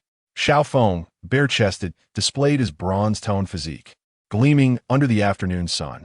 Hututu, cradling a fox, was transfixed, tears of disbelief trickling from the corners of his mouth. Chun Changsheng, wielding a brush, was sketching a draft upon Xiao Feng's back. The 5 divine beasts materialized vividly on his skin. The over-the-shoulder dragon, the mountain-descending tiger, the proud Xuanwu, the Bao Juke, and the serene Qilin. With each breath Xiao Feng took, the 5 beasts seemed to come alive, gliding across his back. Such was the artistry that even the master of Xingfeng found himself captivated. Who could resist a charming depiction of a delightful maiden? Ouyang praised Chun Chongqing's artistry without reservation, causing the latter to blush and deny any prior experience, eliciting laughter that filled the courtyard with joy. Ouyang then dumped the sack onto the ground, scattering vibrant spirit stone essences everywhere, their potent energy saturating the air. For outsiders, such treasures would be unimaginable, yet for those present, except for Xiao Feng's astonishment, they regarded it as mere refuse. Brother, I mentioned that the finest quality lies in the innermost circle of the protective array. Why is there none here? Chun Chongsheng inquired. Bending to search, I had intended to mine from the center, but the old master placed restrictions, making it inaccessible, Ouyang sighed. Chun Chongsheng had not genuinely expected Ouyang to retrieve the essence from the heart of the array. That was the most crucial part of the formation, and even with permission, one must tread carefully. This is sufficient. Come, Xiao brother, I shall grind these essences and embed them within you. It will be painful, but bear with it. Chun Chongsheng began collecting the spirit stone essences, addressing Xiao Feng. The latter nodded. The prospect of cultivation outweighed the pain. Yet, he underestimated the agony of the essence entering his body. To securely affix the spirit stone essences, each would need to penetrate deeply into his flesh. Thousands of fragments, each embedding itself like a searing nail. Under such torment, Xiao Feng remained silent, enduring the ordeal without a single cry. When the artwork was complete, Chun Chongsheng wiped the sweat from his brow, admiring the masterpiece he had just created. The 5 divine beasts, invigorated by the spirit stone essences, seemed even more lifelike, their roars echoing in the air. Should Xiao Feng stroll through the streets of his past life bare-chested, he would surely attract undue attention. However, the divine beasts remained incomplete, lacking their vital essence. The task of bestowing life upon them was entrusted to Ouyang, the final stroke to awaken their intelligence. This was the most challenging aspect of their audacious endeavor, requiring utmost caution. Chapter 38. The will of heaven denied on the morning of the following day. The weather was overcast, with low clouds stretching across the sky. An atmosphere of tension enveloped the small mountain peak. Chun Chongsheng stood solemnly behind Xiao Feng, instructing, Senior brother, when the time comes, you shall awaken the spirits of these divine beasts. Remember, only focus on the azure dragon and the vermilion bird, and ensure the timing is synchronized. Ouyang accepted the awakening brush handed to him by Chun Chongsheng, nodding earnestly. Chun Chongsheng then turned to the 2nd senior brother and the 4th junior brother, saying, You too shall guard. If Xiao junior brother fails to seize the consciousness of the divine beasts, you must act swiftly to sever the connection between him and their awareness with your sword intent. Lung Qingsong and Bai Feiyu stood with their swords in hand, their expressions equally grave. Under Hu Tutu's eager gaze, Chun Chongsheng cleared his throat and instructed, Junior sister, please fetch a blanket from the room and wrap yourself in it. The thunder will be quite loud soon. Hu Tutu nodded seriously, retrieving a small blanket from her room and wrapping herself snugly. Once all preparations were complete, Chun Chongsheng gazed at the sky, now seeking to inquire whether the heavens would lend their aid. He leapt onto the elevated platform, exhaling gently, and with a gesture of his right hand, a peachwood sword flew from his sleeve. Now, Chun Chongsheng called out, and 2 candles on the platform ignited spontaneously. He waved the peachwood sword, sending forth a flurry of yellow talismans that stood before him. With this single maneuver, Chun Chongsheng could easily pass as a national master in the mundane realm. On the altar, Chun Chongsheng invoked one of his trump cards, a yellow talisman imbued with the essence of the Tao, rising slowly. He bit his fingertip, allowing a drop of his blood to anoint the talisman, and shouted, Formation, arise. The grand formation enveloping the mountain peak activated, shielding it from all external energies. The universe is boundless, yin and yang inverted. the divine soul shall emerge, awaiting the command. With a flourish of his sleeve, the talisman surged toward Xiao Feng, penetrating his body. Xiao Feng felt a jolt, as if he had been propelled from his own form, experiencing an extraordinary sensation that was both indescribable and wondrous. At the moment Qin Changshang witnessed Xiao Feng's soul departing his body, he called out to the ever-prepared Ouyang, "Elder brother now." Without hesitation, Ouyang grasped the awakening brush and directed it towards the eyes of the azure dragon and the vermilion bird on Xiao Feng's back. The brush struck simultaneously, infusing the divine beasts with a torrent of true energy. The sky, once merely overcast, grew increasingly ominous, dark clouds churning as thunder rolled within, seemingly seeking the one who dared to defy the heavens. Qin Changsheng's talismans rapidly ascended toward the sky, crashing into the grand formation he had meticulously crafted to conceal their actions from the heavenly will. Ouyang's true energy surged into the two divine beasts on Xiao Feng's back. As the energy flowed into them, the once ethereal forms of the beasts began to stir. A resounding dragon-s roar echoed, accompanied by a sharp avian cry. The spectral forms of the two divine beasts soared into the air, their immense presence solidifying the atmosphere around the mountain peak. It seemed the heavens had taken notice, perceiving the unauthorized creation of life. The previously rolling thunderstorm began to unleash its fury upon the mountain, wreaking havoc in its wake. Yet, under Qin Changsheng's formation, the thunderbolts still failed to locate the one who dared to defy fate. As the spectral forms of the divine beasts gradually became corporeal, their eyes sparkled with burgeoning intelligence, signaling the awakening of their consciousness. Qin Changsheng, observing the ethereal beasts in the sky, cast a fleeting glance at Xiao Feng, a hint of reluctance flickering in his eyes, before raising the peachwood sword and declaring, "Azure Dragon, ascend. Vermilion Bird, emerge." In the state of his soul, Xiao Feng felt an overwhelming force tearing at his very essence, as if great hands were ripping his left arm and head from him. The indescribable agony drove him into a frenzy, yet amidst the torment, his mind remained clear, silently screaming as his distorted body contorted, resembling a king of the underworld. The torn fragments of his soul were reshaped, gradually taking the form of two smaller versions of Xiao Feng. Soul reconstruction. Hututu, wrapped tightly in her blanket, trembled at the sight, feeling the weight of Xiao Feng's suffering. She clutched her blanket even tighter for comfort. Beside her, the fox spirit Ouyang stared in astonishment at Qin Changsheng's near-supernatural ability to manipulate souls. Even in the tribulation stage, he could not achieve such a feat. What manner of being was this youth? Bai Feiyu and Lung Qingsong remained calm, fully aware that without this suffering, Xiao Feng could never transform into a dragon. All pain became insignificant in light of eventual success. Another two resonant roars of the dragon and phoenix echoed, this time infused with vitality. "Now, go," Qin Changsheng commanded, pointing his peach-wood sword at the spectral forms of the divine beasts. The two newly formed souls of Xiao Feng were thrust into the ethereal bodies of the divine beasts, which, still in their nascent state, instinctively resisted the invasion. Fortunately, as they had not yet fully materialized, the struggle was manageable. Were they fully formed, such an encroachment would have invited annihilation from the heavenly will. Qin Changsheng wielded the peachwood sword to subdue the divine beast resistance, while guiding the remaining fragments of Xiao Feng's soul back into his body. Ouyang stood ready, awaiting Qin Changsheng's command to sever the energy supply. Bai Feiyu and Lung Qingsong rested their hands upon their sword hilts, each youth poised to assist Xiao Feng. As the spectral forms of the divine beasts grew tranquil, Xiao Feng's soul successfully encroached upon their spiritual essence. However, just as success seemed imminent, the heavens sensed the impending demise of their unborn creation. The once tumultuous storm began to coalesce, forming a rift in the sky as an emotionless eye slowly opened. Endless pressure and lightning swirled around that eye, and at last, the heavenly will identified the origin of this transgression.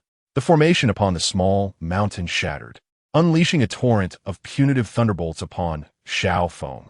The eye of divine retribution, a fabled force capable of obliterating all, What has been done shall not be permitted by the heavens. Chapter 39. When the heavenly path fails, let the great way arise. As the immense pressure in the eye of heavenly punishment capable of annihilating worlds opened, it fixated on the highest cultivator present, the fox spirit, Ouyang. In that moment, Ouyang's body went rigid, not daring to breathe, his head shaking frantically. It's not me, even though I am in the tribulation stage. I certainly lack the audacity to provoke the heavenly path. These little brats must have lost their minds. How could they have attracted the eye of heavenly punishment with such trivialities? Bai Feiyu gazed calmly at the eye of heavenly punishment in the sky, feeling a slight surprise. It appeared far weaker than in ancient times. He slowly drew his sword, declaring, "The heavenly path is heartless, yet I stand for it." A sharp sound echoed as his sword was unsheathed, and a surge of sword intent erupted from Lung Qing's song, directing itself toward the heavenly path. The heavenly path is heartless. I shall sever it. Chen Changsheng merely intended to sever the connection between Xiao Feng and the divine beast when the heavenly path disallowed it. But both men drew their swords simultaneously, confronting the heavenly path. In the eyes of geniuses, the optimal solution to a problem is to eliminate it at its root. The eye of heavenly punishment sensed two streams of sword intent rushing towards it. A flicker of confusion crossed the otherwise expressionless eye. Why did one of these sword intents feel so familiar? As it looked down, it saw Bai Feiyu in white robes, a faint smile gracing his otherwise impassive face, as if greeting an old acquaintance. It was him. He had reincarnated. A flicker of dread flashed in the eye of heavenly punishment, soon replaced by a fierce resolve. Before he could grow stronger, it would eliminate him. Bai Feiyu's sword intense sword, yet it did not directly target the eye of heavenly punishment. Instead, it transformed into his figure, darting past the eye, leaving behind a soft threat. "Do you wish to be blinded by me once more?" This utterance seemed to awaken long-buried memories within the eye of heavenly punishment, and the previously overcast sky suddenly cleared. The eye turned its gaze toward Xiao Feng, who was slowly succumbing to the two divine beasts, a glint of anger igniting within. A slender, purple lightning serpent lunged at Xiao Feng. The purple sky annihilation thunder. Bai Feiyu and Chen Changsheng instantly recognized the origin of this lightning serpent. It could utterly erase a person's existence from the river of time. This divine lightning aimed to obliterate all traces of the opponent's being, disregarding both space and time, making its assault inescapable.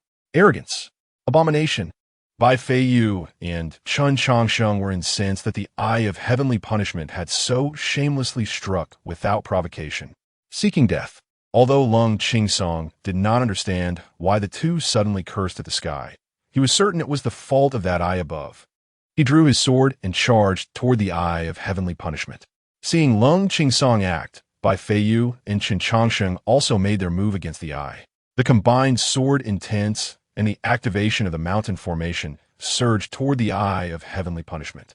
The eye was momentarily bewildered. How dared these insignificant ants challenge it? In times past, these ants would plead tearfully for leniency from the heavenly path. Yet here were three who drew their swords and activated formations. Due to Xiao Feng's foundation stage cultivation, the power of the incoming heavenly punishment was significantly diminished. Even the heavenly path had never anticipated that a foundation stage cultivator could provoke such an event. Thus, with all three acting simultaneously, the eye of heavenly punishment found itself slightly flustered. Drawing forth a strand of purple sky, thunder had already consumed 70% of its strength. Could it truly be pierced this time? In its panic, the eye of heavenly punishment prepared to flee, something it had never done since its inception. It was utterly humiliating. With malice, the eye glared at the three who dared to assault it, realizing it had not brought its full strength this time. "Wait, when you undergo your tribulations, I shall strike you down." The eye of heavenly punishment bound the three, rendering them immobile. No matter how defiant the three in the core formation stage were, harming the eye of heavenly punishment remained impossible. The eye glared fiercely at them, its gaze settling on Xiao Feng, who bore the purple sky thunder, before it began to disperse slowly. "Try to escape, are we?" Have you consulted me? Ouyang's calm voice resonated. The essence of heaven and earth surged toward the small mountain peak. A colossal hand of primordial energy grasped the retreating eye of heavenly punishment. Who dares to touch the heavenly path? A torrential blood rain fell, corroding the ground wherever it landed, creating small craters. Stop! An imposing voice reverberated through the heavens, echoing with an ancient desolation. As the voice emerged, the seasons turned chaotically, and day and night flickered like flashing lights.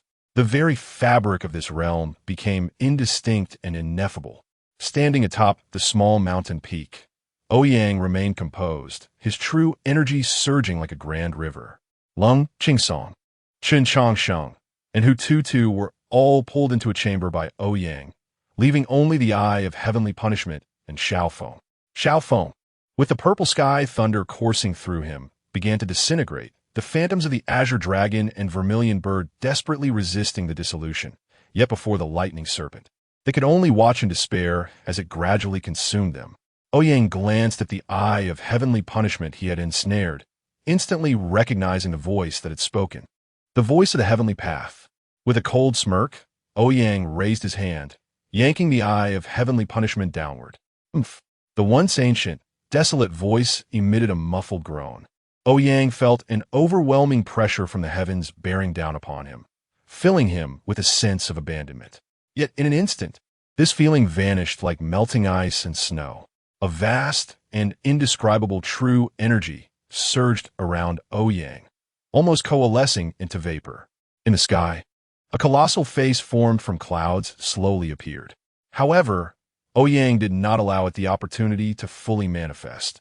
His tremendous, true energy surged upward, scattering the cloud face into fragments. You wish to disgust me? Not today. Let the great way arise. Ouyang summoned the invisible hand, holding the eye of heavenly punishment closer to the brink of collapse. Xiaofeng. The previously rampant purple sky, thunder halted abruptly. The lightning serpent peering out in confusion at the suddenly reappeared eye of heavenly punishment.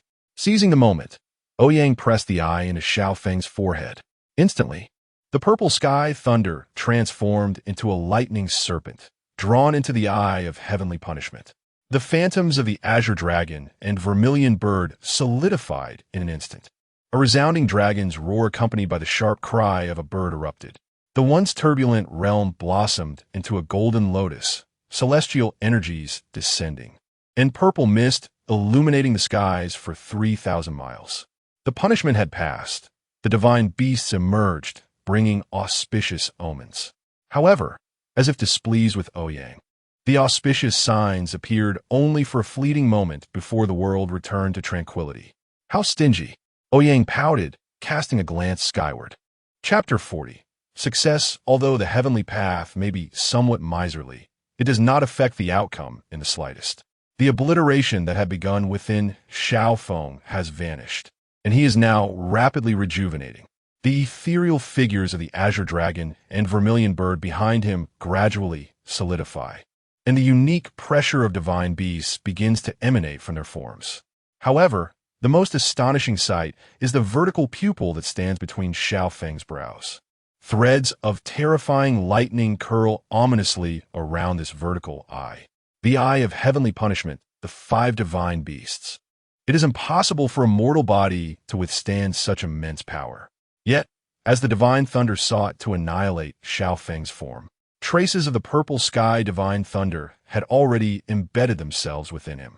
The newly formed azure dragon and vermilion bird, in their quest to escape the obliteration of the divine thunder, have fused with Xiaofeng, following the reconstruction of his body.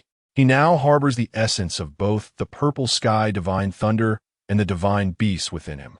As Xiaofeng slowly opens his eyes, the ethereal figures of the azure dragon and vermilion bird dance within his gaze.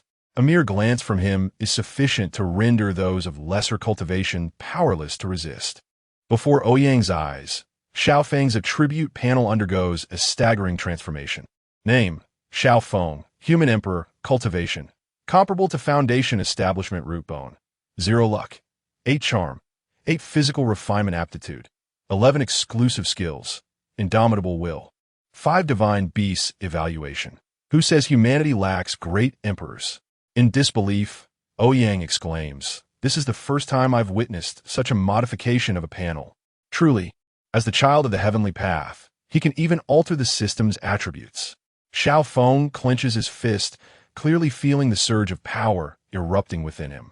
The essence of the universe circulating and nurturing his body at all times. Is this the power of divine beasts?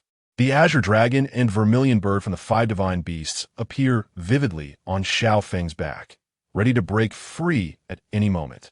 With an involuntary shout, Xiao Feng delivers a punch, unleashing a tremendous wave of energy that topples several stone slabs and creates a fist-sized crater half a meter deep in the ground.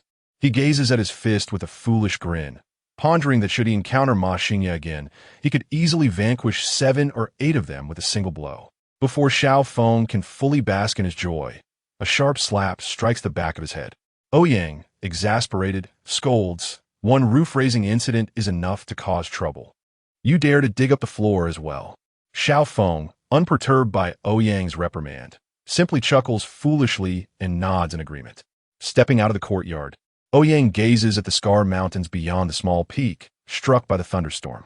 From his pocket, he retrieves the book Introduction to Basic Techniques, diligently noting the methods of a spell before stowing it away. He raises his hands and calls out, "Revitalization." The spiritual energy between heaven and earth transforms into a gentle rain under Ouyang's powerful true energy, cascading down upon the ravaged forest. As the spiritual rain washes over them, the trees, once struck by lightning, sprout new branches. From shattered stones, lush grasses emerge. The flora and fauna that had perished under the thunderstorm now flourish anew, even more verdant than before. However, the damaged pathways and deceased creatures cannot be restored. "You caused the damage, so you shall repair it," Ouyang declares. "Understood, Master Brother," Xiao Feng promptly replies. Suddenly, Ouyang slaps his forehead and rushes back to his room. Lung Qing Song by Fei Yu and Hu Tutu remain trapped in place, their sword intents immobilized.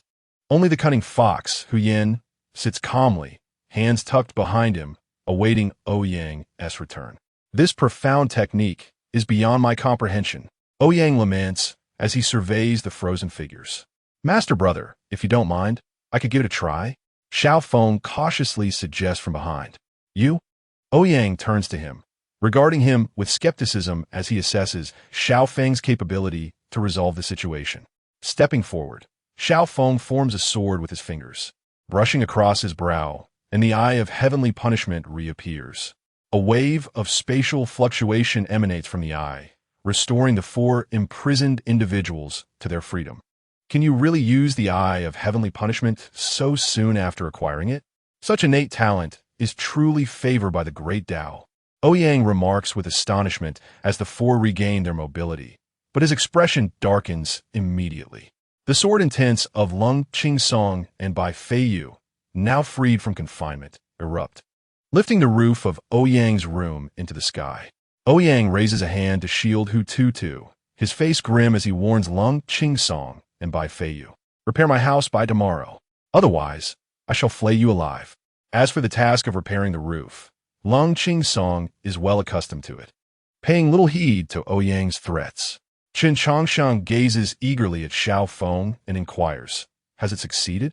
With a nod, Xiao Feng affirms, and Chen Changshan exhales in relief, soon bursting with excitement.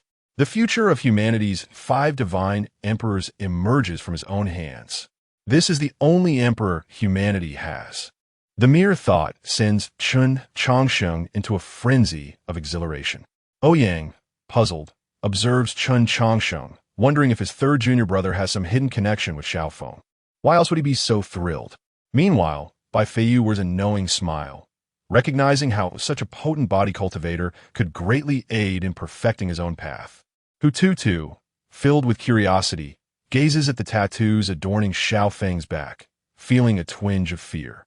Grandfather said that those with tattoos are not to be trifled with.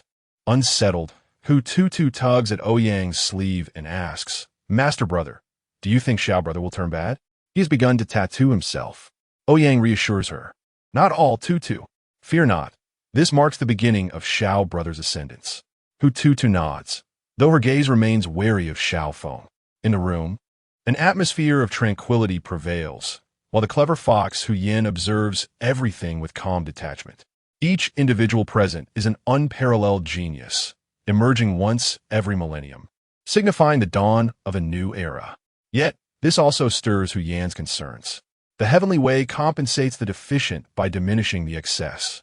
Such a congregation of extraordinary talents, appearing all at once, heralds not only a magnificent era, but also the onset of a great calamity. Whenever a star-studded epic begins, it is invariably accompanied by the corpses and blood of countless ordinary lives. Even as one in the tribulation stage, Hu Yin realizes he is merely an ordinary cultivator. If a true catastrophe were to descend, even he would be unable to escape unscathed. Observing the individuals before him, Hu Yin sighs inwardly. Is a great calamity approaching? Chapter 41.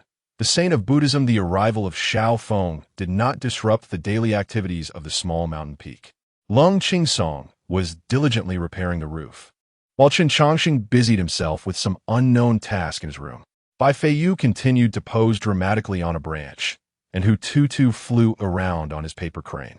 However, there was an additional figure on the plank road, a young man carrying a green stone, who was none other than Xiao Feng, engaged in repairing the path. Everyone was occupied with their own affairs, leaving Ouyang to languish on his lounge chair, holding a book and dozing off. The small courtyard exuded an air of tranquility, occasionally disrupted by the distant sound of cannon fire from the direction of Qinyun Peak, disturbing one's peaceful dreams. As the time for the sect competition drew near, various sects arrived at Qinyun sect to witness the event. With each arrival, cannon fire resounded from Qinyun Peak, accompanied by a dazzling display of lights streaking across the azure sky, intensifying the bustling atmosphere of Qinyun sect as if the small mountain peak had been overlooked. Suddenly, a resonant sound akin to celestial music emanated from Qinyun Peak. The originally Taoist Qinyun Peak was now enveloped in a radiant Buddhist light, as if a Buddha were expounding the Dharma. Ouyang lowered the book from his face, gazing in astonishment towards Qinyun Peak, exclaiming, "What is happening? Has the great monk ascended the mountain?" Bai Feiyu, perched on the branch, glanced in the same direction and shook his head, stating, "It seems someone is discussing the Dharma on Qinyun Peak. It appears that a remarkable reincarnation of a Buddha has emerged from the Buddhist realm." A reincarnated Buddha? Is it the legendary saint of Buddhism? Ouyang's interest was piqued. He had heard rumors of an extraordinary saint emerging from the Buddhist sect 2 years prior. It was said that upon entering the sect, the Buddha's golden statue had spoken and bestowed a name upon him. His cultivation progressed at an astonishing pace, establishing his foundation in a year, forming his core in 3 years, and achieving the nascent soul stage in 5 years. At just 18, he had already debated with the 18 abbots of the Buddhist holy site, Daling Mountain Temple, without losing ground. The emergence of such a talent would undoubtedly invigorate the Buddhist sect. Initially skeptical of the claims made by those outside, Ouyang now felt that there was indeed some truth to the matter. Just as he contemplated whether to witness the spectacle and see who might be the unfortunate soul serving as a stepping stone, the sound of 7 chimes from a bronze bell resonated from Qinyun Peak. The sound was distant yet melodious, easily reaching the ears of everyone in Qinyun sect. This was the summons bell of the sect. 7 chimes signified that all disciples from various peaks were to gather at Qinyun Peak for discussion, a call known to Ouyang as the gathering bell, indicating that something significant had occurred within the sect.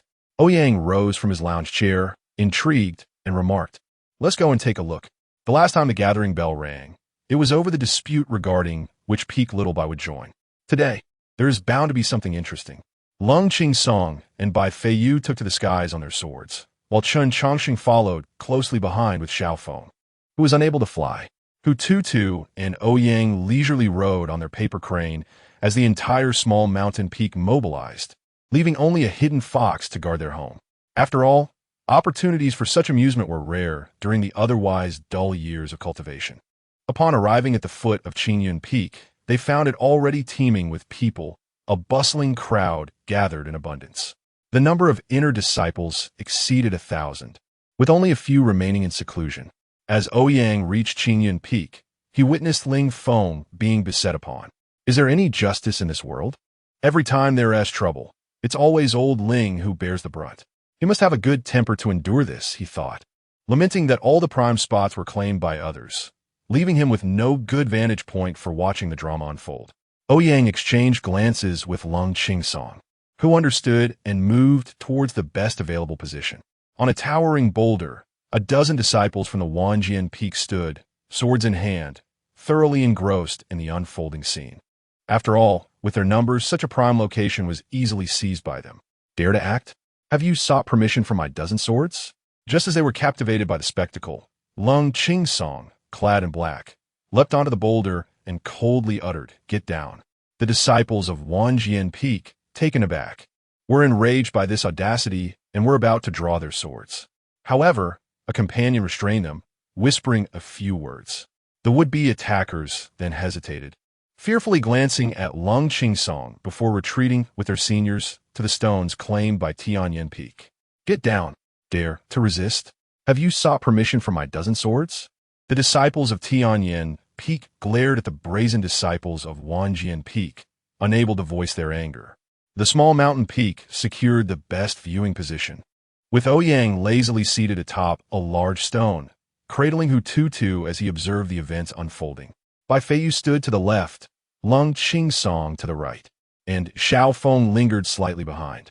Chun Chongsheng, witnessing the scene before him, furrowed his brows and retreated to the back of the onlookers. In the center of the gathering sat a bald youth, radiating brilliant Buddhist light, speaking eloquently.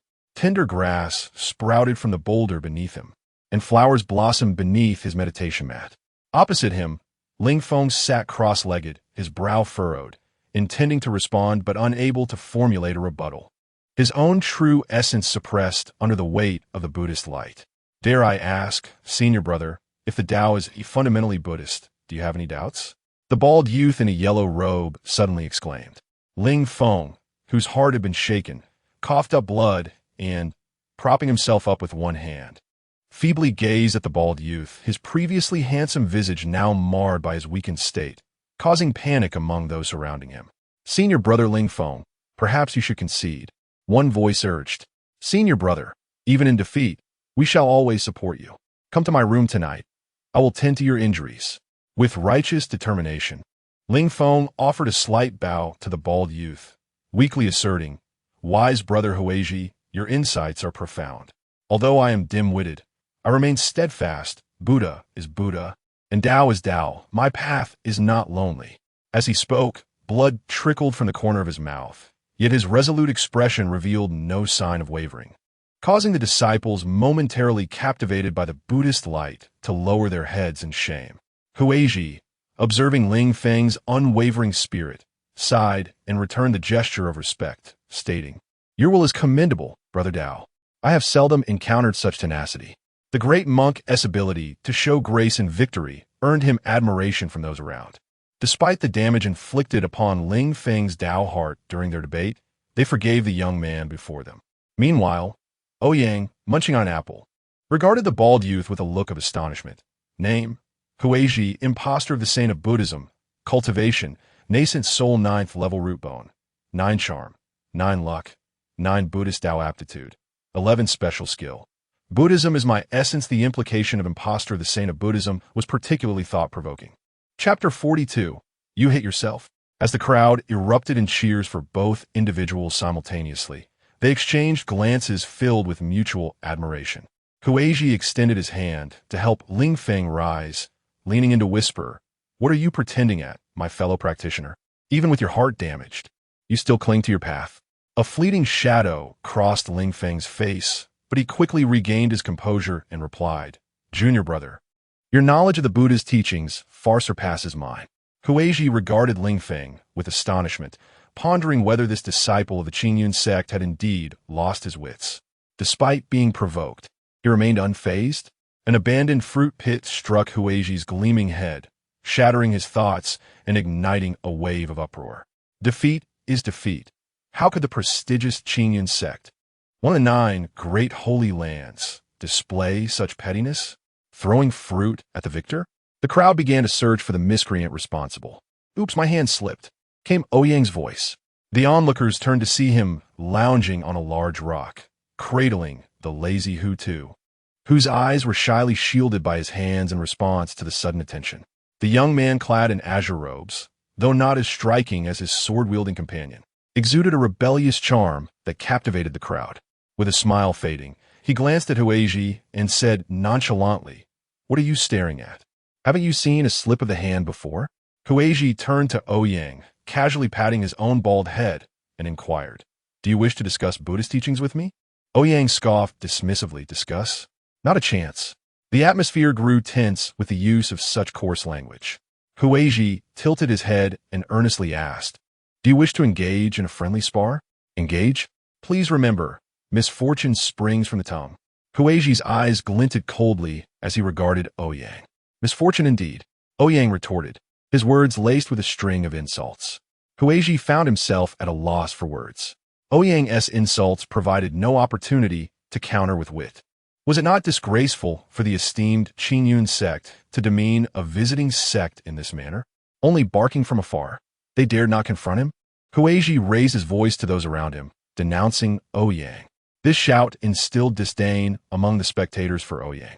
Clearly, as guests of the Qingyun sect, such insults tarnished its reputation, especially with many other sects observing. Amidst the disdainful gazes, Ouyang slowly rose, a smirk playing on his lips as he addressed Ouyang. "I curse your mother." Boom! A towering golden Buddha appeared behind Ouyang, its yuan-ing cultivation shocking everyone present. The bald youth, no more than 18, had reached a level that others spent centuries striving for. This bald figure was indeed formidable. Was the Buddhist sect on the rise? Ouyang coldly regarded Ouyang, stating, "I am Ouyang from the Great Spirit Mountain Temple, seeking to learn from you." Seeing Ouyang's fury, Ouyang turned to Bai Feiyu, feigning ignorance. "Hey Xiao, Bai, look. He's getting anxious." Bai Feiyu ignored Ouyang, feeling that his earlier words were too vulgar, leaving him embarrassed to stand nearby. Is being at the Yuan-ing stage truly impressive? Ouyang grinned at the radiant Ouyang beneath the golden Buddha. At that moment, Lung Qingsong drew his long sword and charged forward, transforming into a streak of light that collided with Ouyang's towering golden figure, producing a resounding metallic clang. Ouyang was astonished. This youth was merely at the Jidan stage, yet he could shake the imposing Yuan-ing golden figure. However, a Jidan could never truly challenge a Yuan-ing. Despite his surprise, Ouyang remained unfazed. After all, Ouyang on the rock had yet to intervene. His fellow disciples were at the Jidan stage. Thus, Ouyang must be more than he appeared. Ouyang couldn't see through Ouyang's cultivation, perceiving him only as a mere qi refinement practitioner. Cautiously, Ouyang raised his hand to strike Lung Qingsong away. The golden figure's light intensified, sending Lung Qingsong flying. Suspended in the air, Lung Qingsong paused momentarily before channeling true essence into his sword, now imbued with a faint sword intent that surged back towards Ouyang. This strike, though seemingly ordinary, radiated lethal intent. Ouyang's heart raced with alarm. This Jidan practitioner posed a significant threat. Ouyang's expression remained neutral as the golden figure behind him began to take the form of an indistinct Buddha. The Buddha raised its right hand, forming a swastika seal that descended upon Lung Qingsong. At the moment of impact, the sword pierced the Buddha's palm, but the Yuan-ying's might was undeniable, for it merely penetrated half an inch before Lung Qingsong was firmly grasped. In an instant, countless Buddha palms emerged around Lung Qingsong, crashing down upon him. "Brother Bai, is everything all right?" Xiao Feng asked with concern, noting that Ouyang clearly had the upper hand. If this continued, Lung Qingsong would undoubtedly be defeated. Bai Feiyu waved his hand dismissively, coolly stating, "No worries, I will intervene." His casual declaration exuded an air of superiority, leaving Xiao Feng with the impression of an extraordinary master. As countless Buddha palms struck Lung Qingsong, he transformed into a blinding flash of sword light. The chilling aura compelled the onlookers to part ways. With the fluidity of sword intent, Lung Qingsong shattered the multitude of Buddha palms. Upon returning to Ouyang's side, Huiji's right sleeve was shredded by an invisible sword chi. Huiji's expression remained unchanged as he murmured, Ba. He had been careless, having taken the brunt of Lung Qingsong's sword intent, which concealed profound Tao rhythms. No one could have anticipated that even a minor Jidon practitioner could grasp concepts that eluded even Yuaning practitioners. Although he had not unleashed his true power, this round was undeniably his loss. Had Lung Qingsong not held back, what lay in tatters would have been far more than just his sleeve. My fellow practitioner, your swordsmanship is exceptional. I am humbled. Huiji conceded gracefully. Ouyang smirked. A Yuaning losing to a Jidon? How absurd. Chapter 43. The darkness accumulates over time victory. The holy son of the Buddhist sect has been defeated by a mere youth from the Qingyan sect. Remarkably, it was a confrontation where a cultivator at the nascent soul stage fell to one at the core formation stage. The onlookers, unable to discern the intricacies of the battle, could only witness a flurry of Buddhist palms and countless sword lights. Following this, Lung Qingsong returned to Ouyang's side, while the disheveled Huiji bowed his head in defeat. Despite the victor's somewhat foul demeanor, the crowd could not help but marvel at the prowess displayed by the winner. The disparity between the core formation and nascent soul realms is vast. To see one triumph over the other is truly astonishing. It seems that the Qingyan sect, as one of the 9 sacred lands, remains inscrutable. Having lost, Huiji was eager to depart, offering a slight bow to the gathered crowd before making his way towards the guest chambers at the mountain gate. With the spectacle concluded, the audience dispersed, animatedly discussing how Lung Qingsong, solely at the core formation stage, managed to best Huiji. Ouyang approached the dejected Ling Feng and patted him on the shoulder, saying, Old Ling, fret not. That fellow merely relies on his superior cultivation to bully others. Ling Feng forced a smile and clasped his hands in gratitude, replying, Thank you, Brother Ouyang. I appreciate your support. Observing Ling Feng's persistently rigid demeanor, Ouyang shook his head inwardly, recognizing that Ling Feng, like a pure white lotus, was admirable but naive. Such innocence could prove perilous in times of danger. Brother Ouyang, a familiar voice called out as Su Linger, clutching a jade flute, rushed towards him.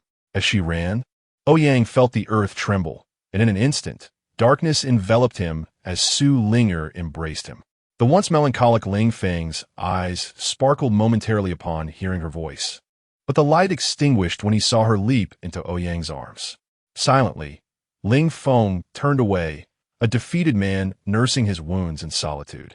A voice whispered in his ear, How does it feel? Just as I foretold? Silence. Ling Feng hissed under his breath. Silence?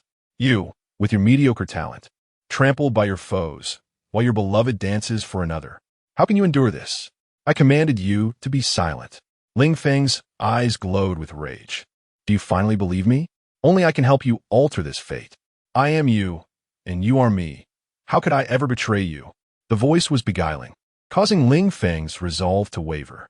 He turned once more to gaze at Su Linger, who was playfully leaning against Ouyang, only to turn away in fury. Ling Feng approached a pond, peering into his reflection. A figure shrouded in dark energy, with crimson eyes, was smirking back at him. Do you think you can slay Ouyang in the future? Ling Feng questioned uncertainly. Of course. Just heed my words.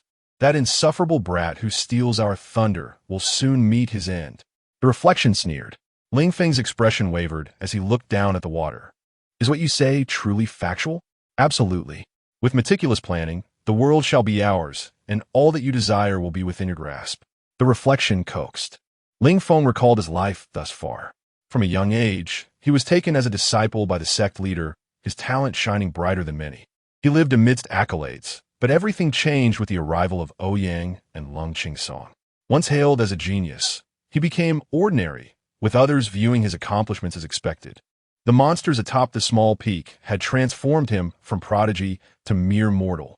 Once regarded as the successor to the sect leader, he had always believed he would inherit his master's legacy.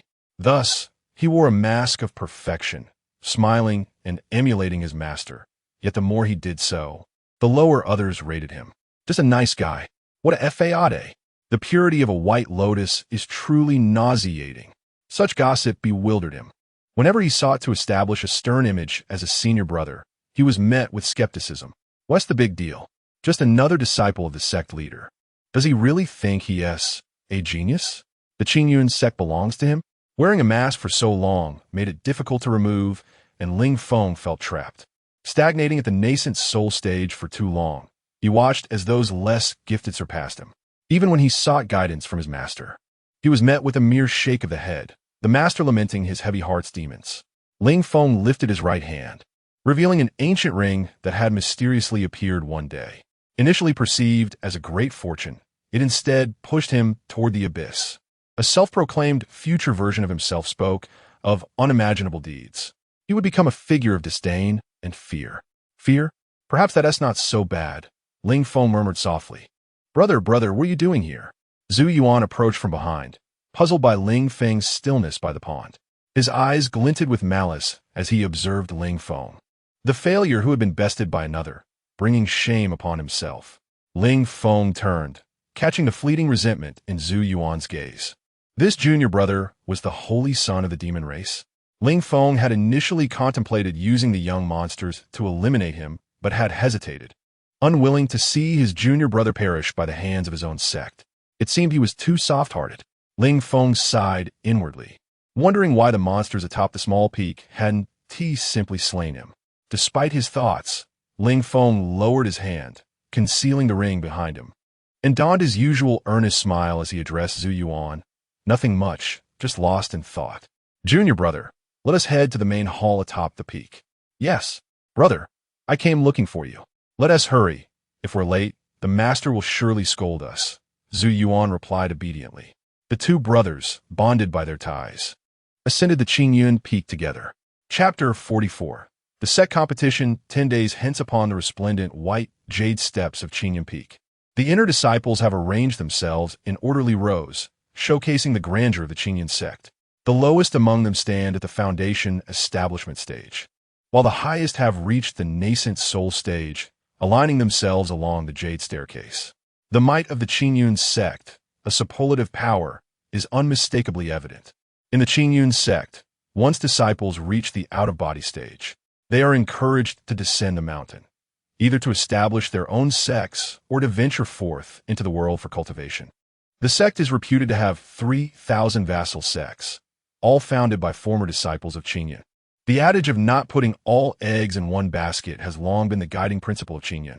Although those disciples who venture into the world may encounter hardships, their detachment from the sect's protection fosters their rapid growth, allowing them to eventually return with fresh vitality, thus contributing to the enduring prosperity of the Qingyun sect, a sentiment shared by all major sections. The congregation of numerous ascendant realm practitioners in one place would hinder personal advancement and impede the sect's development. The resources required for their cultivation are immense. Better to invest in nurturing new disciples. As disciples of Qingyun, would they remain indifferent if calamity were to befall their sect? The world is vast, and even at the ascendant stage, one cannot fully grasp its entirety. Within its boundless expanse lie unique opportunities for each individual. Except for those ascendant practitioners who wish to remain hidden within the sect until death, most disciples of Qingyun are scattered throughout the world like sesame seeds. The young disciples standing on the steps now will shape the future of Qingyun sect. The small mountain peak, being the last of the 12 peaks of Qingyun, finds Ouyang and his companions standing at the very bottom of the steps. Xiao Feng gazes up at the towering Qingyun peak, his ambition ablaze as he declares, "Brother, I will ensure that small mountain peak stands at the forefront of the jade steps." Ouyang, reclining lazily on the steps, chuckles softly and retorts, "You cannot even muster the courage to dream big." Confused, Xiao Feng turns to Ouyang, who gestures towards Bai Feiyu, saying, "Your senior brother here asked our master on his very first day if he wished to become the sect leader." Xiao Feng looks at Bai Feiyu, who wears an expression of calm indifference. Could it be that his senior brother is even more audacious than he? As long as you aspire to lead, flatter your second senior brother well. Once he has gained enough strength, he will surely grant you the position of sect leader. Ouyang bursts into laughter. Such rebellious words prompt Xiao Feng to shake his head in disbelief. Ouyang glances at Chen Changsheng, who is shrinking behind the crowd, internally mocking. If it were the third disciple, perhaps he would turn the sect leader into a puppet, becoming the hidden master of Qingyun. Xiaofeng surveys the array of diverse senior brothers on the steps, suddenly feeling a pang of inadequacy, realizing that even their aspirations outshine his own. Yet, he reassures himself that once he possesses sufficient strength and avenges his grievances, he shall one day rise to a point where the heavens can no longer obscure his vision.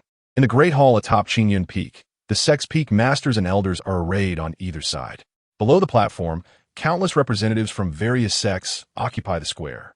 Although less than a month remains until the Qingyun sect competition, many sects have already arrived, eager to seize the abundant opportunities this superlative sect offers.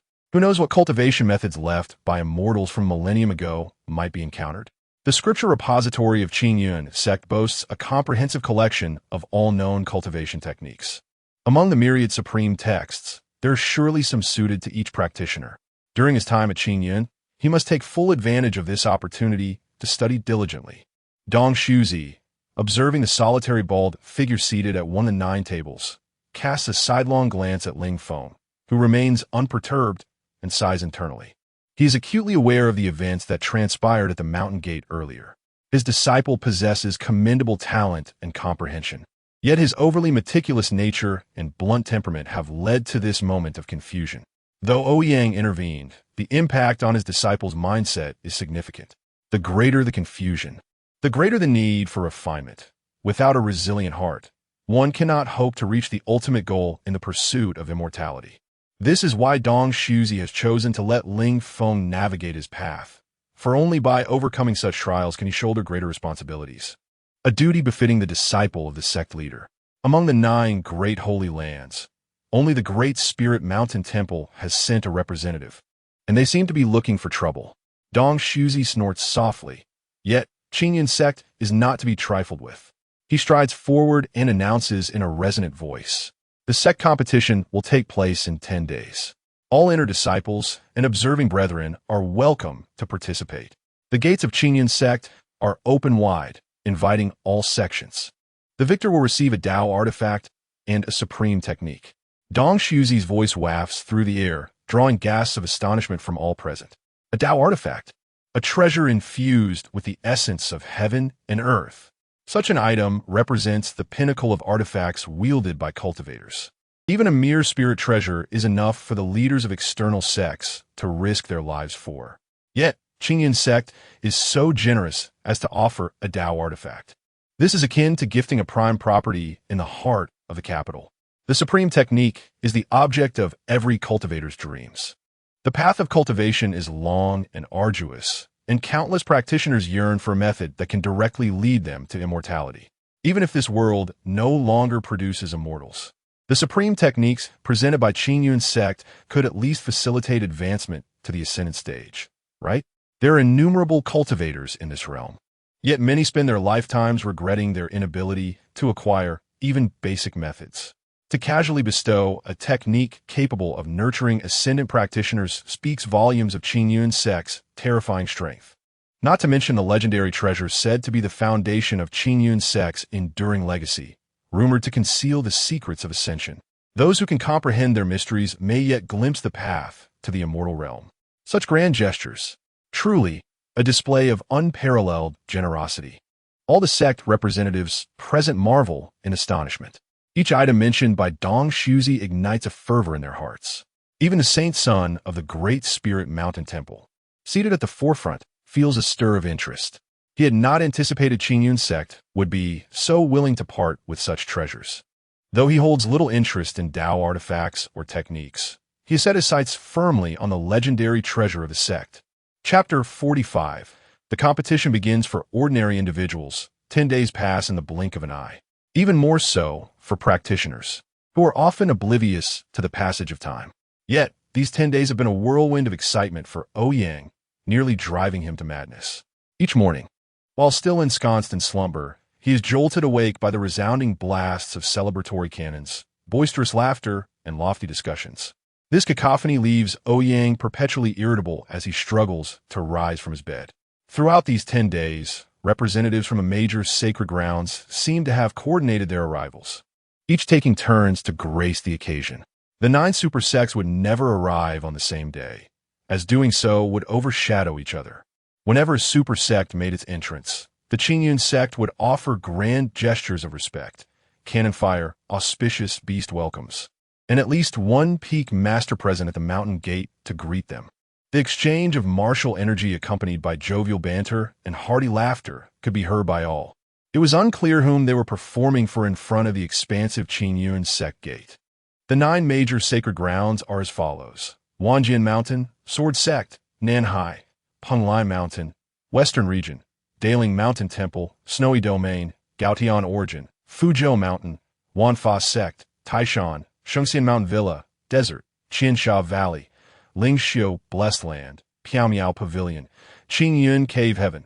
Qingyun Sect. These 9 sacred grounds are distributed across the land, each coexisting without interference, yet forming a crucial part of the cultivation world. Their willingness to travel such great distances to participate in the Qingyun Sect's inner door competition signifies that their intentions are far from mere spectatorship. They had attended in previous years, yet this is the first time they all gathered together. Even Ouyang is witnessing this for the first time. How prepared is Changsheng? Ouyang inquired, glancing at Changsheng's room while addressing Bai Feiyu, who stood perched on a tree. He claims to be thoroughly prepared. At least he himself cannot find any shortcomings, Bai Feiyu replied. Is that so?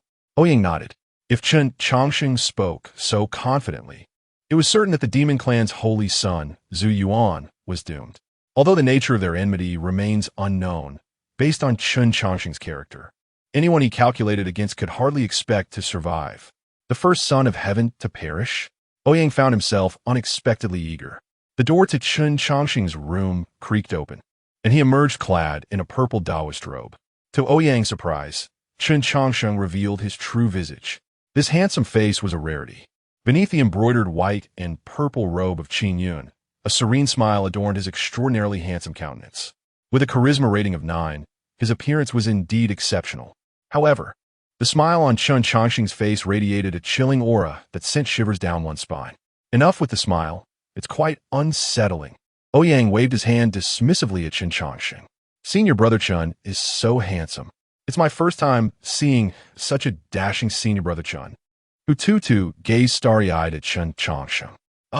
Ninth level of foundation establishment? Bai Feiyu descended from the tree, intrigued as he scrutinized Changsheng. Was this the true strength of his third senior brother? He had concealed it remarkably well. Even Bai Feiyu had not sensed it. Changsheng inhaled deeply. After such extensive preparation, he was resolute in his mission to eliminate the demon Zhu Yuan. The potential for changes in the timeline was no longer a concern for him. Only Zhu Yuan remained as his singular foe. Changsheng retrieved a silver mask from his sleeve, his gaze icy with murderous intent. The summoning bell atop Qingyun Peak rang out once again. As the chimes resounded, Ouyang clapped his hands and exclaimed, "Let us see how Changsheng dispatches that villain in this set competition." At that moment, Qingyun Peak was enveloped in ethereal clouds, the sound of celestial music resonating in the air. The bustling crowd transformed the once tranquil Qingyun Peak into a lively spectacle. Disciples of the inner sect formed 2 lines on the stone steps, making their way to the summit. Each peak held its designated position, and as the crowd from the small mountain arrived at the venue, they instantly drew the attention of everyone present at the Qingyun sect. There was a saying within the sect: the small mountain peak produces prodigies. The disciples from the small mountain were notoriously enigmatic and rarely seen. Their only noteworthy appearance was 2 years ago when one such disciple, wielding a sword, charged up to the Sword Inquiry Peak, leaving hundreds of disciples there utterly defeated.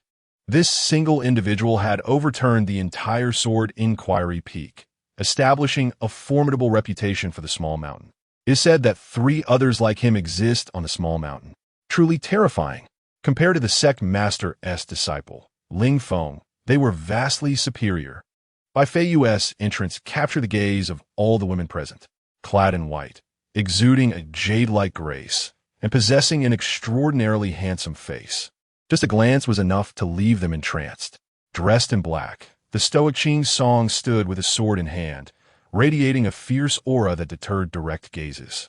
Meanwhile, Changsheng, in his purple Taoist robe and mask, emanated an air of mystery, equally captivating. Hututu, adorned in a colorful skirt, darted her eyes around. her lively demeanor endearing her to all. Each individual drew attention, each one a potential focal point of the crowd. In stark contrast, Ouyang, in his blue Taoist robe, appeared somewhat ordinary, merely a practitioner of the Qi refinement stage. Yet, when he casually plopped down among these radiant stars, crossing his legs in a carefree manner, he harmonized with them in a way that felt unexpectedly fitting. The Qingyun sect is indeed a treasure trove of talent. The elders from various sects in the stands could not help but admire the small mountain-esque contributions, their hearts swelling with pride. The auspicious hour has arrived. Dong Shuzi cleared his throat and stepped to the forefront, proclaiming in a resonant voice, "The Qingyun sect's grand competition officially begins. May heaven and earth bear witness, and may the sun and moon shine brightly." A thunderous roar echoed through the sky, and the previously clear day was graced by the emergence of a full moon. A resounding dragon's roar reverberated through the air, accompanied by a high-pitched bird call.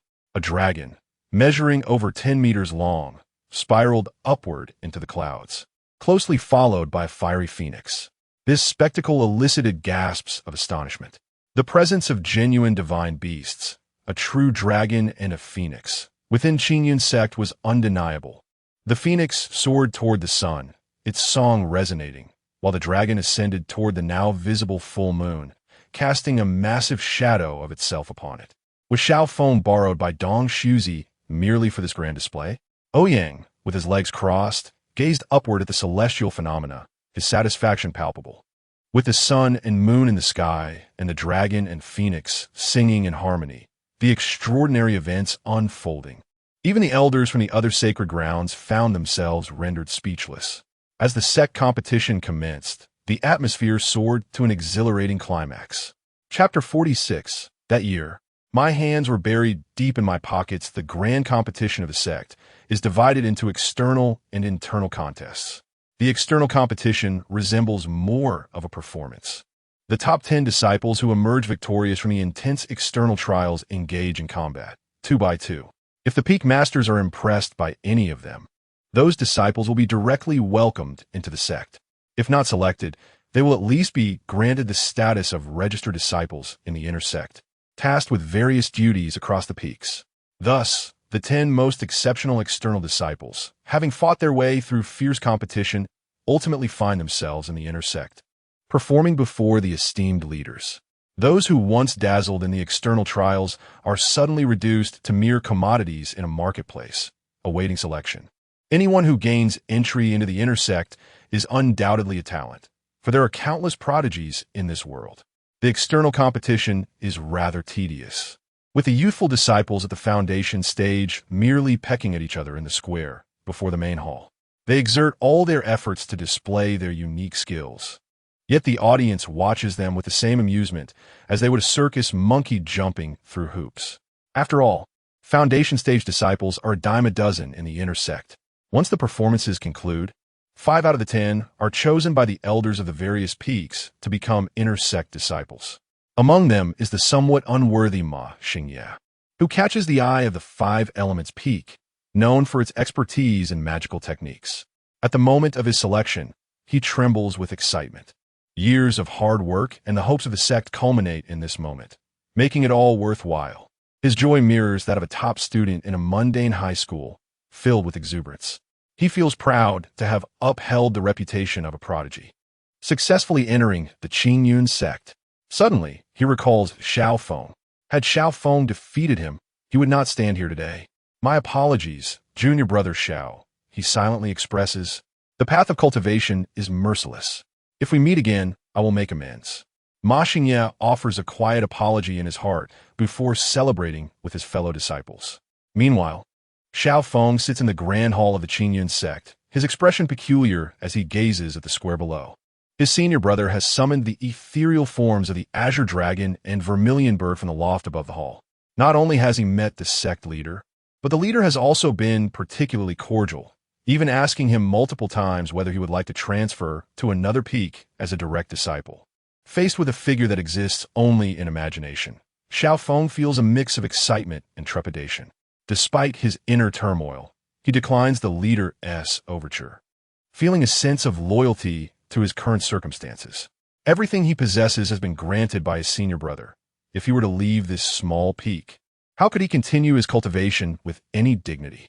Xiaofeng worries that the sect leader might be displeased by his refusal, but to his surprise, the leader merely sighs and mutters inaudibly, sounding rather irate. Yet, the leader's treatment of him is unequivocally generous. Not only has he set up a spirit-gathering array to aid in Xiaofeng's cultivation, but he has also provided an abundance of spiritual fruits and elixirs for his use. This starkly contrasts with the treatment of Ma Xingye below in the hall. A smile creeps onto Xiaofeng's face. Since coming to this small peak, he has gradually become more open. Besides his resolute senior brother, there is the second brother, a master of the sword, the fourth brother who understands all techniques, the third brother a skilled alchemist and painter, and Xiaofeng gently touches a wilted flower in his pocket, a tender smile gracing his features. After the external disciples' performances conclude, the true spectacle begins. In the grand hall, the 18 great masters behind Dong, Shuzi simultaneously take action. Above Qingyan Peak, a vast alternate space quietly materializes. This is the space of mustard seeds. The intersect competition will take place here, and only those at the core formation stage or above may participate. Those wishing to enter may now proceed to the space of mustard seeds and await their turn. Dong Shuzi's voice reverberates, announcing the rules of this competition. Participation is strictly forbidden for those below the core formation stage. A rigid rule that even most disciples of the Qingyun sect regard with a sigh of longing. The disparity between each major realm is akin to a chasm. Restricting participation to those above core formation is largely to protect those who might not comprehend the gravity of their own limitations, lest they be inadvertently dispatched by a powerful cultivator. On the viewing platform, countless lights flash as disciples rush toward the space of mustard seeds, each a proud child of heaven, unwilling to be left behind. Among them, the most prominent is the enlightened Huizhi, enveloped in a golden body, soaring toward the space of mustard seeds. The pressure of his nascent soul stage makes others hesitate in awe. Chen Changsheng watches intently from the hall. When he sees his master Ziyuan in black attire flying toward the space, he can no longer contain himself. Just as he prepares to ascend, Ouyang grips his shoulder. Chen Changsheng looks at Ouyang in confusion. Ouyang laughs heartily, patting Chen Changsheng's shoulder. You've held back for so long. Now, fight to your heart's content. Winning or losing matters not. Just be safe. Yes, senior brother. Chen Changsheng solemnly replies before soaring toward the space of mustard seeds on his sword. Senior brother, are you sure it's all right? Hu Tu asks anxiously. I'm not certain, but given Changsheng's nature, he'll surely endure until the end. Have faith, Ouyang assures confidently. As the number of participants in the space of mustard seeds reaches 400, the entrance closes. Those who hesitated and just approached the entrance are left outside. If you are uncertain and your resolve is not steady, retreat. The master of Xingfeng states calmly at the entrance. Those who sought special consideration from the master feel a wave of shame wash over them as they turn back. Meanwhile, those within the space of mustard seeds immediately adopt a defensive stance, eyeing each other warily. Here, they're only adversaries, no allies. The only trust lies within oneself. The rules of this competition are simple. There are no rules. The last one standing will be the victor. Rest assured, we will rescue you at the first opportunity. The master of Xingfeng states placidly. No sooner has he spoken than the once spacious space of mustard seeds is plunged into darkness. Hundreds of black-clad cultivators, nearly at the nascent soul stage, suddenly appear, causing an uproar within the space. The master of Xingfeng looks on in astonishment at the instigator. Clad in a purple robe, Chen Changsheng stands at the center, surveying his opponents. In his previous life, he never had the chance to participate in this competition, forced to watch the brilliance of these prodigies from afar. But this time, he has arrived, and, as his senior brother Ouyang said, he need not hold back. With no interest in engaging each one individually, Chen Changsheng has but one goal, to eliminate them all in one fell swoop. A glint of cold light flickers in his masked eyes as he stands poised, his hands hidden within his sleeves. Hundreds of nascent soul puppets fill the sky, casting an oppressive aura over all present. 1 against 399, a formidable force indeed. That year, with my hands tucked within my sleeves, I knew not what it meant to face an opponent. Chapter 47. Unaware of the meaning of rivals, the concept of hundreds of puppets nearing the nascent soul stage is daunting. Among this group, only Zhu Yuan truly comprehended the gravity of the situation, his eyes filled with fear and resentment. He had initially intended to forego participating in this sect competition, hoping to avoid such misfortune, only to be commanded by the sect leader to join. Even now, Zhu Yuan could not fathom how he had offended Chen Changsheng. Reflecting on his past deeds, if he had indeed taken lives, the number would be staggering. He had begun killing at the tender age of 5. Who could know if one of those he had slain was a member of Chen Changsheng's family? How unfortunate! He had concealed himself so well that he had even been accepted as a direct disciple by the Qingyun sect's leader. Yet, he had unexpectedly encountered failure in this treacherous situation with Chen Changsheng. Zhu Yuan quietly recited a spell, and his form began to shift, transforming into that of another person. This was his proudest innate divine ability, the ever-changing magical visage. Not only could his body transform into an image from his mind, but his aura, techniques, and even demonic essence could be manifested as true essence. Once transformed, even a cultivator in the tribulation stage would fail to detect him. However, his realm would regress by one major level. From the nascent soul stage, he reverted to the golden core stage. If I were still at the nascent soul stage, would I even concern myself with these hundreds of puppets? Zhu Yuan thought indignantly as he blended into the crowd. As long as he feigned weakness, he could leave at any moment, thus claiming he had participated in the competition and avoiding this calamity for now. A true man knows when to bend and when to strike. He would return for revenge tenfold in the future. With his hands tucked into the sleeves of his long robe, Chen Changsheng's spirit scanned the entire mustard seed space, yet he could not detect Zhu Yuan's presence. Chen Changsheng was well aware that this was Zhu Yuan's signature skill, a fact he had learned after being ensnared by Zhu Yuan numerous times. In his previous life, the infamous demon world sage Emperor Zhu Yuan was renowned as the master of metamorphosis. However, this posed no challenge for Chen Changsheng. Unhurried, Chen Changsheng withdrew a stack of papers from his robe and addressed the crowd with a calm demeanor. In a moment, those whose names I call must leave this place voluntarily. Otherwise, the consequences will be dire. Earlier, Chen Changsheng had meticulously noted all who enter the mustard seed space, memorizing their features and appearances, even if he did not recognize them. He resolved to employ a process of elimination to uncover Zhu Yuan concealed among the throng.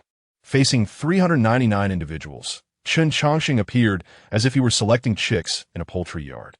Those who had entered were either esteemed disciples of the inner sect or the mainstays of other sections. Who had ever endured such humiliation? Instantly, 3 individuals erupted with true essence, either forming hand seals or charging towards Chen Changsheng with swords drawn. However, just as they prepared to resist, they were subdued by the nascent soul puppets and brought before Chen Changsheng. Wang Wu, Li Si, Zhao Lu. Chen Changsheng matched their appearances with the identifiers he had concocted, producing their portraits. After cross-referencing their features, he clasped his hands in greeting and said, "Apologies, brothers." As soon as he finished speaking, the 3 were unceremoniously flung from the mustard seed space by the nascent soul puppets. Looking at the remaining 396 individuals, Chen Changsheng spoke flatly. "Well, the 3 brothers have set the example. Who shall be next?" All onlookers were left dumbfounded, gazing at Chen Changsheng within the mustard seed space. One person facing 400? What is this individual's origin? The Qingyun sect had never mentioned such a person. Which peak's underling could be so formidable? A minor peak? That's no cause for concern. Peculiarities frequently emerged from such heights. Observing the densely packed puppets, each possessing strength rivaling the nascent soul stage, it was evident that crafting a single such puppet was more challenging than achieving the nascent soul itself. Yet here stood Chen Changsheng, effortlessly commanding hundreds, not to mention the rare materials required. Merely the crafting process would necessitate at least 3 grandmaster cultivators. Did Chen Changsheng hide a master craftsman behind him? The 6th stage of the golden core realm compelling 400 similarly ranked cultivators, of which a significant portion were even nascent soul cultivators. How audacious! Dong Shuzi mused. This lad is a true anomaly. A golden core cultivator commanding hundreds of nascent soul puppets? Is his spirit truly that formidable? The Qingyan sect was indeed remarkable, producing such a prodigy. One wondered if that bald little monk from Lingshan Temple could withstand this. The elders of the 9 great holy lands regarded Chun Changsheng with newfound respect. Such talent was unprecedented, even among the ranks of the elders. Dong Shuzi maintained an enigmatic demeanor while engaging in pleasantries with the surrounding elders, internally pondering whether this little peak was blessed with exceptional fortune, suggesting a visit from the Tianyin Peak disciples in the future. Meanwhile, the crowd from the small peak stared at Chun Changsheng in awe. Wow, our third senior brother is so impressive, one remarked, gazing at the mustard seed space above. In their recollection, their third senior brother had always been one to retreat slightly behind the others at the slightest frown. This was the first time witnessing him display such flamboyance. Ouyang was equally astonished, marveling at how the typically reserved third brother could appear so effortlessly charismatic. Xiaobai, what good is standing on the tree every day? Look at how seamlessly our third brother is performing. Bai Feiyu rolled his eyes, but was secretly impressed, realizing that if he had encountered Chun Changsheng unprepared, he might have met his end on the spot. On the pavilion, Xiao Feng furiously scribbled notes, previously believing that the third brother was merely adept at alchemy, only to discover his flair for performance as well. He resolved to study and learn diligently. Lung Qingsong, however, held his sword, seemingly indifferent to his surroundings. Within the mustard seed space, over 390 competitors felt an overwhelming sense of pressure. They understood well that they might become stepping stones for the young man in the purple robe before them. 1 against 399, even in defeat. It would be a tale to boast about for a lifetime. Yet, opportunities still lingered. With over 300 individuals attacking simultaneously, could he truly withstand such an assault? Exchanging glances, they reached a consensus and charged towards Chun Changsheng in unison. What they did not anticipate was that the hundreds of nascent soul puppets formed an intricate formation. Caught unawares, they plunged straight into a perilous array. This formation was peculiar. The puppets entangled with them without engaging in a desperate fight. Whenever they attempted to unleash their full strength, the puppets would quietly retreat, as if striking a fist against dough, frustratingly ineffective. As the crowd found themselves ensnared in the lethal formation, Qin Changxing's voice resonated like a death knell. Sun Qi, Lu Ba, Qian Shi. No, wait, that S not right. With the sound of paper rustling, screams erupted as individuals were hurled out. Each name Chun Changsheng called signified another person eliminated from the competition.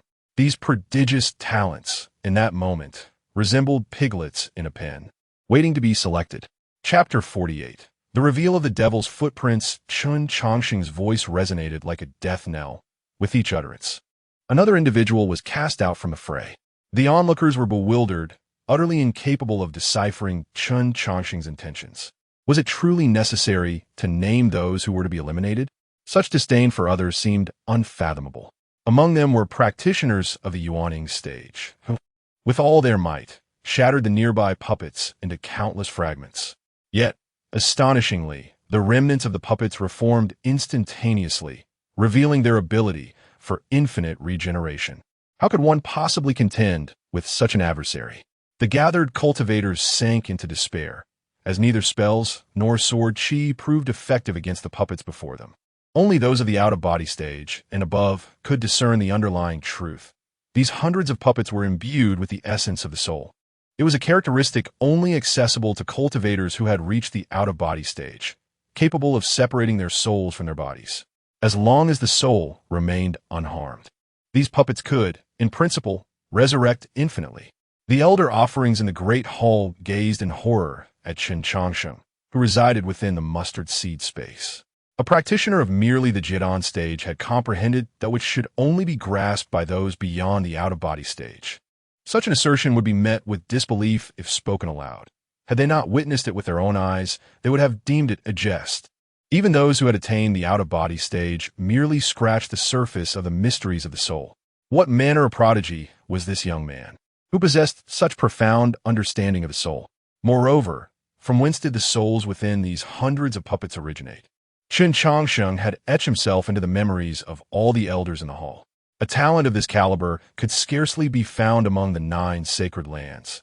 Indeed, he was unprecedented. As the numbers dwindled within the mustard seed space, Chen Changsheng's words quickened. When the hundreds of puppets scattered once more, every surrounded cultivator was expelled without exception. Within the entirety of the mustard seed space, only the disguised Ziyuan and the Buddhist Saint Huiji remained. Chen Changsheng turned his gaze towards the disguised Ziyuan and spoke indifferently. Do you still wish to maintain your pretense? Reluctantly, Ziyuan reverted to his true form, drawing forth his long sword and exclaiming in exasperation, "What have I done to you? Why must you pursue my annihilation? It is likely due to debts owed from your previous life. Hence your demise is imperative." Chen Changsheng declared as a stack of paper in his hand ignited into flames, turning to ash. Turning to Huiji, Chen Changsheng regarded him with skepticism. This so-called Buddhist saint was hardly a paragon of virtue. Yet, his immediate desire was to eliminate Ziyuan, and he had no wish to entangle himself with the Buddhist sect. "Monk, you may depart. You have no business here." Chen Changsheng instructed Huiji. "Amitabha, I merely wish to observe the Qin Yun's secret treasure. I implore you to grant me this boon." Huiji replied, his palms pressed together in supplication. "Do you presume yourself worthy?" Chen Changsheng scoffed. The great Ling Mountain Temple truly has lost its discernment. In his previous life, the seemingly benevolent Huiji had committed heinous transgressions, rivaling those of Ziyuan. He wore a mask of compassion while embodying the essence of a malevolent spirit. Huiji's expression twisted in sorrow as he softly chanted a Buddhist verse, coldly retorting, "It seems you are unwilling to resolve this amicably." With that, Huiji's aura surged, and his golden form expanded rapidly, manifesting a towering Buddha before Chen Changsheng. The visage of the Buddha was obscured, yet the radiant light emanating from it rendered the surroundings nearly blinding. The colossal figure raised a hand, descending upon Chen Changsheng. To Chen Changsheng's eyes, the approaching hand appeared to grow infinitely larger, eclipsing the world, as if it were the sole existence remaining in the universe. Buddhist secret art, the great compassionate palm. Unfazed, Chen Changsheng slipped his hands into his sleeves and produced a monkey-shaped puppet. He began to chant, "Summon the soul, invoke the spirit, descend, divine monkey. Aid me in breaking the spell, go." He cast the puppet forth, and it transformed from a mere palm-sized figure into a towering entity exceeding 10 meters in height. Upon witnessing the descending Buddha's hand, the monkey emitted a frenzied howl, furiously beating its chest as if harboring a profound grudge against the approaching palm. The monkey roared, stomping its feet upon the ground, raising its hands to fiercely collide with the descending Buddha's hand. The ground beneath it shattered, yet the Buddha's hand pressed down, striking the monkey's shoulder. Despite the overwhelming force, the monkey's eyes blazed with defiance, nostrils flaring with heated breath, refusing to succumb. In that moment of stalemate, Ziyuan attempted to flee, yet hundreds of Yuan stage puppets swiftly enveloped him, leaving no escape. Chen Changsheng's paramount objective was to prevent Ziyuan's flight. The multitude of puppets merely contained Ziyuan without inflicting lethal harm. As a scion of the demon race, Chen Changsheng held no trust that he would lack means of escape. He had to be thoroughly prepared to eliminate Ziyuan. Before that, however, the meddlesome monk had to be dispatched. Chen Changsheng retrieved 2 yellow talismans from his sleeve, chanting incantations as he hurled them forth. The talismans transformed into golden light, striking the monkey that valiantly resisted the Buddha's hand. Initially, the monkey stood firm against the palm, its eyes glinting with determination and wrath. Yet once the talismans adhered to its form, the monkey morphed into a stone pillar, bracing against the Buddha's hand. In that instant, the Buddha's hand was pierced by the monkey's transformation. Golden blood rained down like a deluge within the mustard seed space. Huiji, who had donned the visage of compassion, let out a wail of agony as he retracted his hand, staring in disbelief at the wound that had penetrated through. Enraged, he demanded, "This cannot be a puppet. What manner of creature is that monkey?" Chen Changsheng casually glanced at a figure below, softly replying, "That is not a puppet. That monkey has a name. It is the great sage." This monkey puppet had been crafted using the true essence lent by his senior brother, Though a lifeless creation, it had long since awakened consciousness. The great sage, a tale once recounted to him by Ouyang in his previous life, spoke of a rebellious monkey capable of piercing the heavens, ultimately finding itself beneath the glow of an ancient lamp and the Buddhist teachings.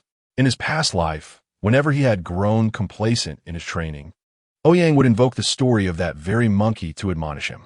The great sage and the victorious Buddha were not the same entity. If one wished to avoid the golden hoop, diligent cultivation was essential. Senior brother, what if the great sage truly pierces the heavens, unrestrained? Would it not then be indistinguishable from the demon race? Do you dare to retort? I shall smite you. Memories of the past unfurled before Chun Changsheng, revealing the happiest moments of his previous life. In this life, he would safeguard all that had been lost. Behold, senior brother, the great sage shall indeed penetrate the Buddha's palm, evading the weight of the mountain it would become. Thus, I too shall rewrite my destiny. With determination, Chun Changsheng lifted a tattered monkey puppet, gripping it tightly as he resolved to face the challenges ahead. It dawned on him that his third brother had been borrowing his true essence to create this very thing. It bore striking resemblance to the tale of the journey to the West. Had he never shared this story? Was it mere coincidence? Or was his third brother not only reborn, but also traversed realms? Ouyang, witnessing the unfolding events within the mustard seed space, felt a surge of astonishment. Huiji, nursing his injured hand, directed a look of ire at Chun Changsheng. In a fleeting moment, he had suffered two defeats. Once believing himself a chosen one, destined for the ascendance of the Buddhist sect, he now realized he had merely gazed at the sky from the confines of a well. Within just 10 days of arriving at the Qingyun sect, he had been bested twice by another, whose cultivation was a full realm beneath his own. A disgrace. As a revered disciple of the Buddhist sect, I have shamefully been defeated in succession by an unknown disciple of the Qingyun sect. This failure has utterly shattered Huiji's long-held pride. He had always been the one to challenge others beyond his level, never anticipating that one day he would be bested by an opponent of lower cultivation. There are heavens beyond the heavens, and individuals beyond individuals. Has my prolonged existence at the Daling Mountain Temple merely been akin to a frog in a well? Huiji sighed deeply, the radiance of his Buddhist aura dimming, as he bowed slightly to Chun Changsheng before departing the mustard seed space. When only Ziyuan remained before Chun Changsheng, he forced himself to speak. There are more than a dozen masters of the Mahayana stage stationed here. They will not simply stand by and allow you to kill me. At this moment, Ziyuan could only place his hopes on the observers, praying that the protectors would intervene to save him the instant Chun Changsheng decided to strike. It was indeed ironic that as a scion of the demonic race, he found himself relying on the righteous cultivators of humanity for salvation. Chun Changsheng raised his hands, mimicking the motion of drawing a bow, his gaze piercing as he addressed Ziyuan. Is there anything you can conceive that I cannot? Ziyuan's heart sank as he beheld the resplendent bow and arrow slowly materializing in Chun Changsheng's hands. He acutely sensed the imminent threat of death emanating from them. Why did this attack feel so ominous? Dong Shuzi, observing the bow and arrow, was confident he could save Ziyuan when Chun Changsheng unleashed his strike. Yet the weapon in Chun Changsheng's grasp appeared to be nothing more than a mundane fire spell. Ziyuan frantically evaded, only to despair as he realized that no matter how he dodged, the arrowhead was inexorably fixed upon him. Ziyuan roared, his body engulfed in demonic energy. In the face of life and death, he could no longer conceal his identity.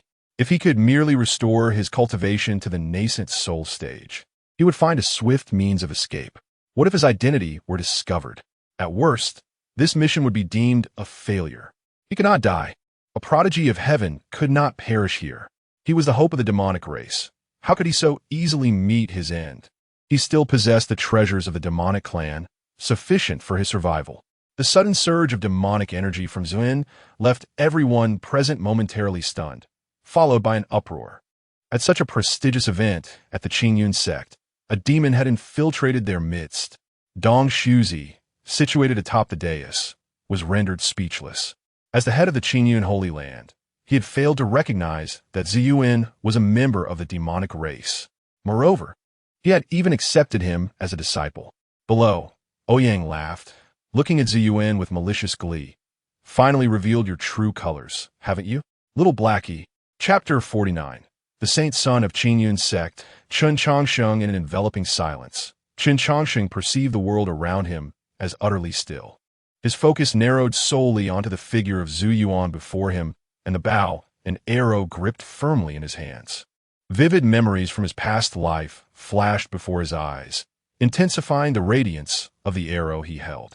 This was no ordinary arrow, nor one crafted from poetic whimsy. It was a manifestation of his very soul, aimed not merely at Zhu Yuan's corporeal form, but targeting his essence itself. Even if the surrounding guardians attempted to thwart the physical assault of the arrow, they could not impede the spiritual strike. Chen Changsheng's thoughts crystallized upon the visage of Ouyang from his previous life, and he softly recited the verse once spoken by Ouyang in the northwest. I shoot the celestial wolf. Whoosh!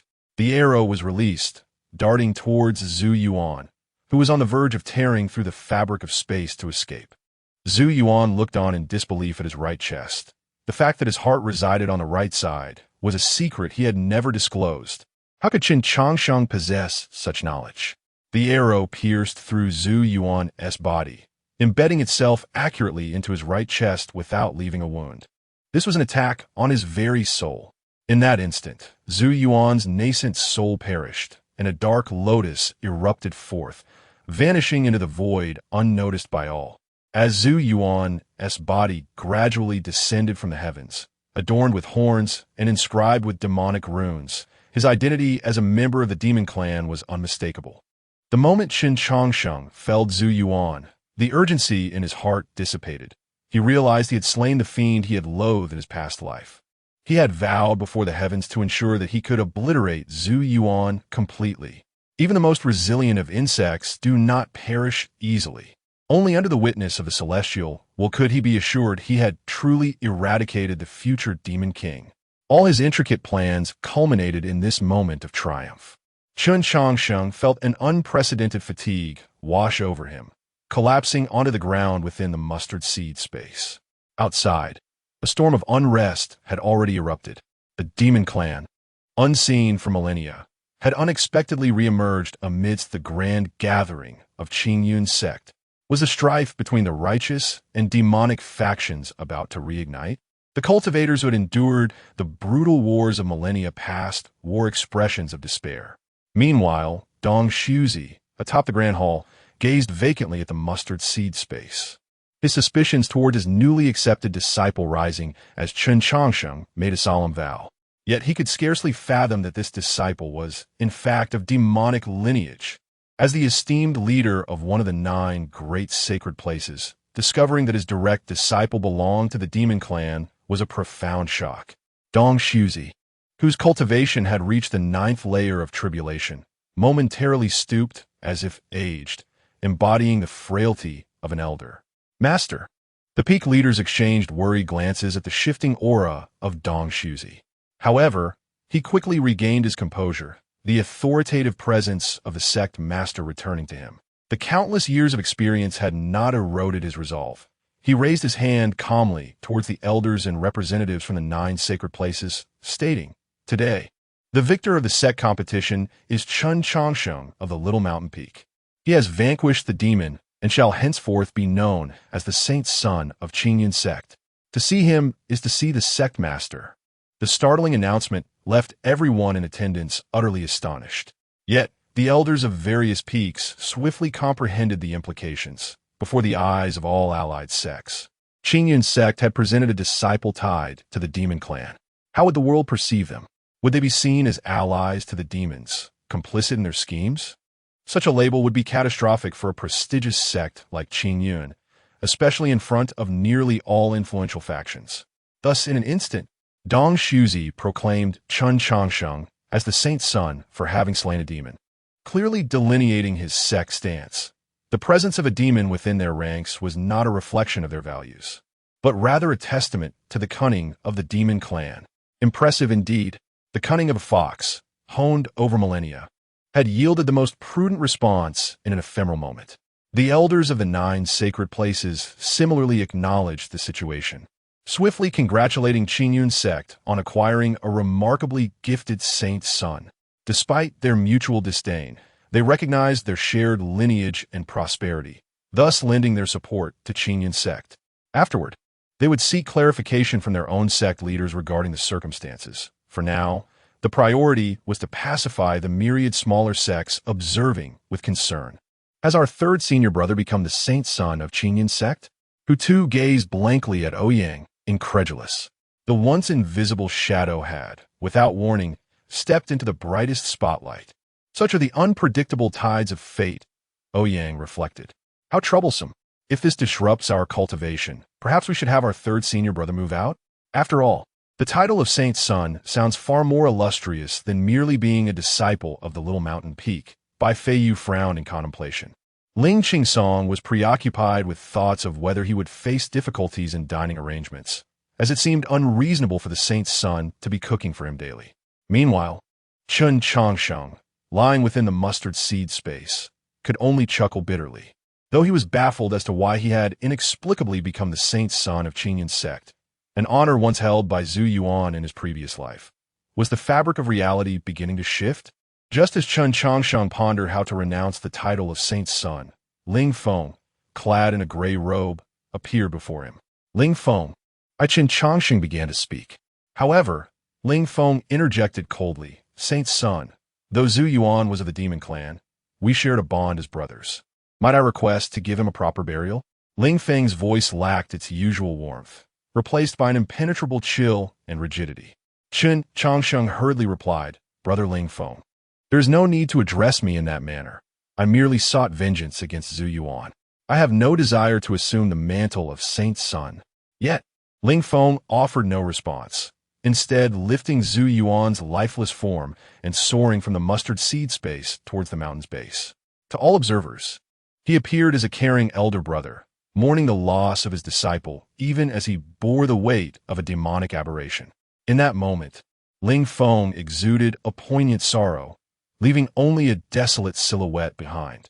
Yet within Ling Feng's mind, a frenzied voice echoed with delight, urging him onward. Hurry, move faster. This is where our destinies begin to diverge.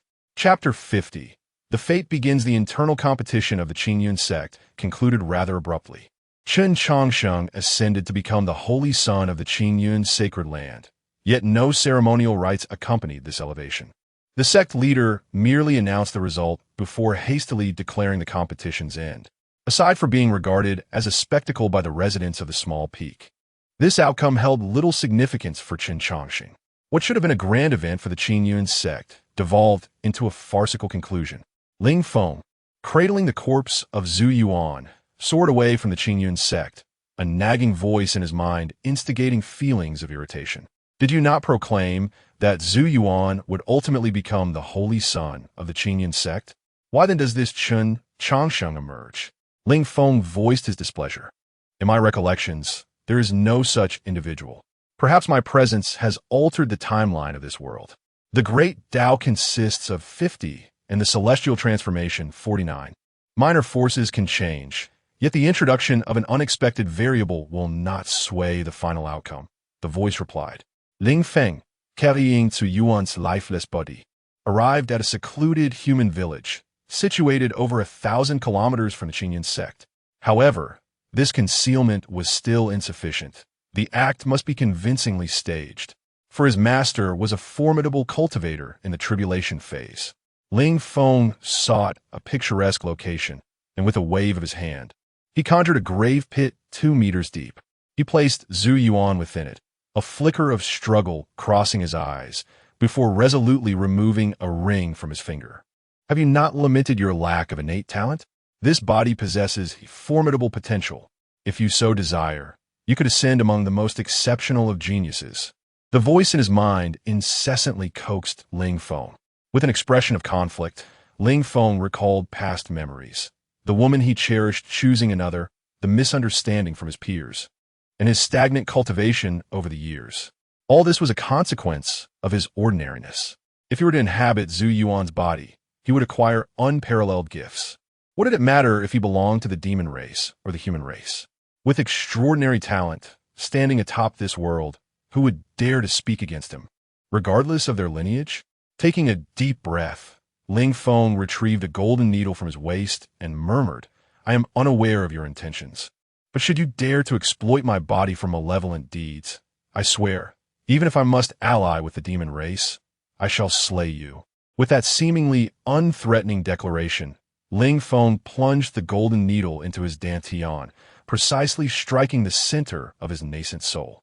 As the needle pierced, Ling Feng's complexion turned ashen, yet he persevered, extracting the needle and plunging it into Zhu Yuan's dantian. As the needle entered, the once lifeless dantian of Zhu Yuan ignited with a spark, slowly smoldering within. Ling Feng, having exhausted his energy, sat cross-legged, his vitality waning. In the moment his heart ceased to beat, it began to pulse anew. Ling Feng's pallid face gradually regained color, his previously innocent visage adopting a hint of malevolence. "Ha ha! I have finally returned to my own body." Ling Feng stood, laughing uproariously, shedding his usual gentleness for a tone now sharp and acerbic. He cast a dissatisfied glance at Zhu Yuan in the grave, reflecting, "No wonder I was betrayed by Zhu Yuan in my past life. My indecision and self-pity rendered me a fool." The Ling Feng before us was entirely transformed, or perhaps reborn. In the back hall of the Qingyun sect, Ling Feng's ever-burning lamp suddenly extinguished, then reignited, for the being before us was no longer the original Ling Feng. Instead, it was the vengeful spirit who had perished at Zhu Yuan's treachery, adrift in the endless void for an indeterminate duration. Upon awakening, he discovered himself bound to a ring, returning to his former days within the Qingyun sect. Upon realizing the current time, the lingering spirit, having floated through the void for an unfathomable age, spiraled into madness. The pitiful death of his former self afforded him another chance. When the vengeful spirit residing within the ring found its new host, it was enraged to see a version of itself, once timid and cowardly. The spirit wished to strike its own weak self. After much effort and persuasion, it finally coerced this life's self to seize Zhu Yuan's body. Thus, the vengeful spirit of the void claimed dominion over its corporeal form. Standing firm, Ling Feng's cultivation rapidly ascended from the third level of the nascent soul to the ninth, before breaking through to the out-of-body phase, halting his elevation at last. His innate talent was commendable, yet his mindset had been flawed. The accumulation of experiences and the burgeoning spirit during his time in the void propelled Ling Feng to instantaneous breakthrough. Clenching his fists, he felt the vigor of his spirit surging within him, stirring intense emotions. "Since the heavens have granted me a second chance, I shall ensure that all so-called geniuses are trampled beneath my feet." Ling Feng's gaze turned cold. With a wave of his hand, the grave was filled with earth. He retrieved a wooden plank from his storage pouch, carving with his finger as if it were a sword, the birthplace of Lin Feng. He had expended considerable effort to facilitate his current self's reclamation of Zhu Yuan's body. This way, he could exist openly under the sun, even in the darkest corners. His presence would be acknowledged. From henceforth, two Ling Fengs would walk this world, one as the disciple of the Qingyun sect's sect master, and the other as the remnant of the demon race, Lin Feng. With a booming laugh, Ling Feng felt the resonance of his sword behind him as it flew from its sheath. He executed a somersault onto the flying sword, soaring towards the Qingyun sect. Later that night, when solitude enveloped the surroundings, a hand emerged from the grave Ling Feng had dug. The deceased Zhu Yuan clawed his way from the tomb, and upon seeing the inscription on the gravestone, a bloodthirsty smile crossed his face, marred by demonic patterns. Lin Feng? Quite an appealing name. The demon infant that had perished in his dantian revived, and sensing the boundless potential within his body, Lin Feng's face radiated ecstasy. Is this what it means to possess a genius's body? That Zhu Yuan was indeed a fool. Everything now belongs to me, Lin Feng. At the foot of Qingyun Peak, the sorrowful holy son of the Buddhist sect, Huiji, sat beneath a tree in deep meditation. Suddenly, a seed fell upon his head. Huiji gently extended his hand, discovering a black lotus seed that had inexplicably floated into his palm. Chapter 51. The system panel changes again. The recent competition of the Qingyun sect has captivated the entire cultivation world. Most notably, The demonic race, which had vanished for millennia, has re-emerged into the realm. Thousands of years ago, during the conflict between Tao and Demon, the cultivation world paid a heavy price to banish the demonic race back to their own realm. Unexpectedly, after so many years, they have discovered a method to break the seal and return to this world, even becoming the personal disciple of the sect leader of the Qingyun sect, one of the 9 sacred lands. Within the Qingyun sect, a once-in-a-millennium genius has emerged, dominating hundreds of participants during the competition and clinching the top spot. Subsequently designated as the Holy Son of Qingyun by the sect leader on the spot. To see the Holy Son is akin to encountering the sect leader, an existence above all others. However, this Holy Son remains remarkably low profile, with almost 90% of the inner disciples unaware of his identity, rumored to be in secluded cultivation on an obscure peak of the Qingyun sect. Had it not been for the unexpected appearance of the demonic race during the competition, the Holy Son would have remained hidden, only stepping forward to protect the sect's honor. With his foundation at the core formation stage, he effortlessly overpowered hundreds of cultivators, including the Holy Son of Daling Mountain Temple, Huiji. He is undoubtedly the foremost talent among the contemporary youth. Such a prodigious figure has naturally garnered immense admiration from countless disciples of the Qingyun sect, with the Holy Son frequently residing at Qingyun Peak, allowing his fellow brothers to witness his prowess. Meanwhile, on the small mountain peak, tranquility has seemingly returned. Ouyang lay on a recliner, a book covering his face as he slept soundly. Bai Feiyu stood atop a large tree in the courtyard, hands clasped behind his back, eyes closed in meditation. Lung Qingsong continued to repair his roof, while Hu Tutu roamed around the peak on his paper crane. Meanwhile, the tattooed Xiaofeng delved into the forbidden grounds of the Qingyun sect, engaging in daily sparring with spirit beasts that had gained intelligence. In the kitchen of the small mountain peak, Chun Chongsheng, who had been standing at Qingyun Peak, was now bustling about, surrounded by pots and pans. He would never stand idly in front of others like a puppet, so he arranged a dummy and returned to the small mountain peak. He felt he had already attracted too much attention, which was contrary to his desire for discretion.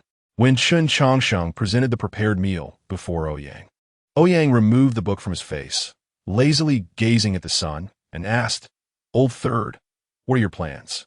Chun Chongsheng paused, puzzled, and replied, "What does senior brother mean? What plans could I possibly have?" Ouyang sat up, expressing a hint of exasperation. "Yesterday, the sect leader came to see me, asking me to take you to visualize the Qingyun secret treasure. To be honest, only the sect leader is permitted to view this treasure. Don't you understand the implications of this invitation?"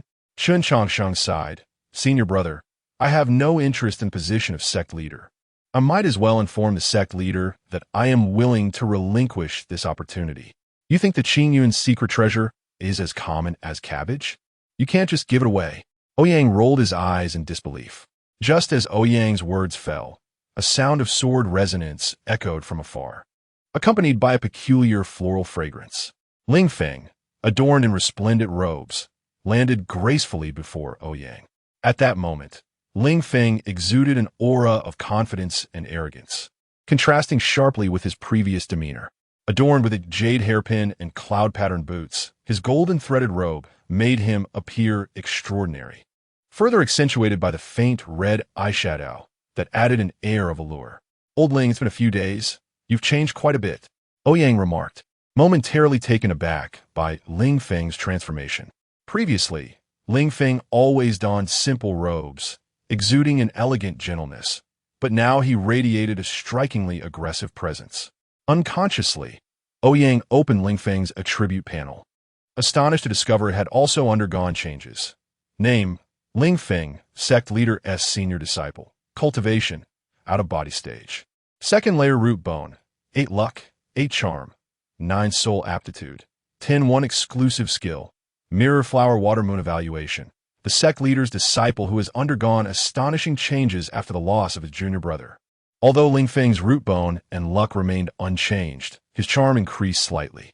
More alarmingly, his original swordsmanship aptitude had transformed into soul aptitude, surpassing a level of 10. According to the system's assessment, A qualification exceeding 10 signifies that this individual is a living embodiment of the heavenly Tao-esque child. Could it be that the loss of his beloved disciple has become a boon for Ling Feng? Such attributes typically belong to protagonists in comics who frequently attain extraordinary powers. Ouyang gazed at Ling Feng, astonished that the once mediocre disciple had evolved into the heavenly Tao's child. Is the title of the heavenly Tao's child so easily obtained in this world? Just a month ago, Ling Feng was merely at the third level of the nascent soul stage, and now he has directly ascended to the out-of-body stage. Those above the nascent soul are considered great cultivators, capable of venturing out, and even small sects elders do not exceed this level. Establishing a sect is not beyond the realm of possibility. Could the death of a demonic disciple yield such opportunities? If so, could he himself ascend to the foundation establishment stage? Feeling Ouyang's skepticism, Ling Feng smiled nonchalantly. Recently, I've come to understand many things. I have a request to make of you, Ouyang's senior brother. Ouyang, uncertain of Ling Feng's intentions, replied, "Between brothers, there is no need for formalities. Just tell me what you need, and if I can assist, I will not hesitate. However, you are aware that Zhu Yuan is a remnant of the demonic race, and my third brother must have a profound enmity with him." Ling Feng shook his head. A demonic infiltrator can be dealt with as the Holy Sun sees fit. I have no objections. I have come to request the Holy Sun to take me along to visualize the Qingyun's secret treasure. To want to accompany the Holy Sun to visualize the Qingyun secret treasure? Moreover, Ling Feng's casual mention of Chun Changsheng slaying Zhu Yuan was devoid of emotion, starkly contrasting with his previous attachment to loyalty. Ouyang felt a sense of estrangement from the Ling Feng before him. Could it be that the blow had caused him to lose his sanity? "Old Ling, are you all right?" Ouyang tentatively inquired. Ling Feng, without hesitation, replied, "Ouyang's senior brother, I merely wish to visualize the Qingyun's secret treasure. I have also consulted with our master, and since I have broken through to the out-of-body stage, it is time for me to descend the mountain. I hope to gain some insights before doing so. I'm not referring to that. I mean, never mind. Since you wish to visualize the Qingyun's secret treasure, I assume you're prepared to offer something in return?" Ouyang decided not to press further and inquired. Ling Feng nodded seriously. "I assure you, if the Holy Sun takes me to visualize the Qingyun's secret treasure this time, I will pledge my allegiance to the Holy Sun concerning the position of sect leader from here on." Chapter 52. Those born to know the treasure of Qingyun was ultimately obtained by Chun Changsheng. Ouyang did not make the decision alone, but instead called upon Chun Changsheng. Chun Changsheng held no objections. He revered his elder brother from a past life, who was steeped in tragic hues. In the future, Zhu Yuan would personally eliminate the present Ling Feng. Yet Zhu Yuan had already perished, thereby indirectly altering Ling Feng's destiny. In his memories, Ling Feng had always been deeply loyal and righteous, having slain his junior disciple. Chun Changsheng felt compelled to make amends. "Senior brother Ling Feng, let us envision the Qingyun treasure together." "I have no objections," Chun Changsheng declared earnestly. Ling Feng bowed in response, his eyes reflecting surprise. He indeed had some recollection of the unremarkable Chun Changsheng from his past life, but given that Chen's aptitude had been inferior to his own, he pondered how Chun had achieved such heights now. A twist of fate, perhaps? Chun Changsheng and Ling Feng proceeded to Qingyun Peak, where the sect leader awaited their arrival. "Ling Feng seems different. It gives me an unsettling feeling," Bai Feiyu remarked as he landed before Ouyang, furrowing his brows. Ouyang gazed at the retreating figures and mused. People inevitably change. Who can say for certain? Lung Qingsong paused in his work and looked at Ouyang, questioning, "Shall we eliminate him?" Ouyang rolled his eyes, exclaiming, "Just fix your roof, will you? You need to temper that incessant inclination toward violence." The overall ambience of the small mountain peak remained tranquil. The addition of a holy sun from the Qingyun sacred land was hardly more significant than the mundane task of preparing a meal. That night, as Ouyang prepared for slumber, his waist token suddenly illuminated. He glanced at it, carelessly tossing it outside as he settled in for rest. To his astonishment, the token blazed with fervor, akin to dazzling lights in a nightclub. "What madness is this? Why seek me out at this hour?" Ouyang fumed as he sat up, irritation boiling within him. Despite his complaints, he donned his clothing and stepped outside. There, he beheld the ethereal Dongzuzi standing in the courtyard, holding a whisk and smiling. "Old man, why are you here at this late hour?" Ouyang queried, irritation lacing his tone. "Such a splendid moonlit night has inspired me to invite a family member for a drink." Dongzuzi replied, waving his whisk to conjure a wooden table and 2 cushions before Ouyang. With a sardonic smile, Ouyang observed the old man as he plopped down onto a cushion, saying, "Didn't your family member just have his head severed by my junior disciple?" The implication referred to Ziyuan, who had been slain by Chun Chongsheng. Dongzuzi coughed lightly, settling across from Ouyang and whispered, "Did you all realize Ziyuan was of the demonic clan?" Ouyang shook his head, responding, "No, only the 3rd brother noticed. Perhaps he had encountered Ziyuan before ascending the mountain. Though I discerned it, my insight was aided by the system.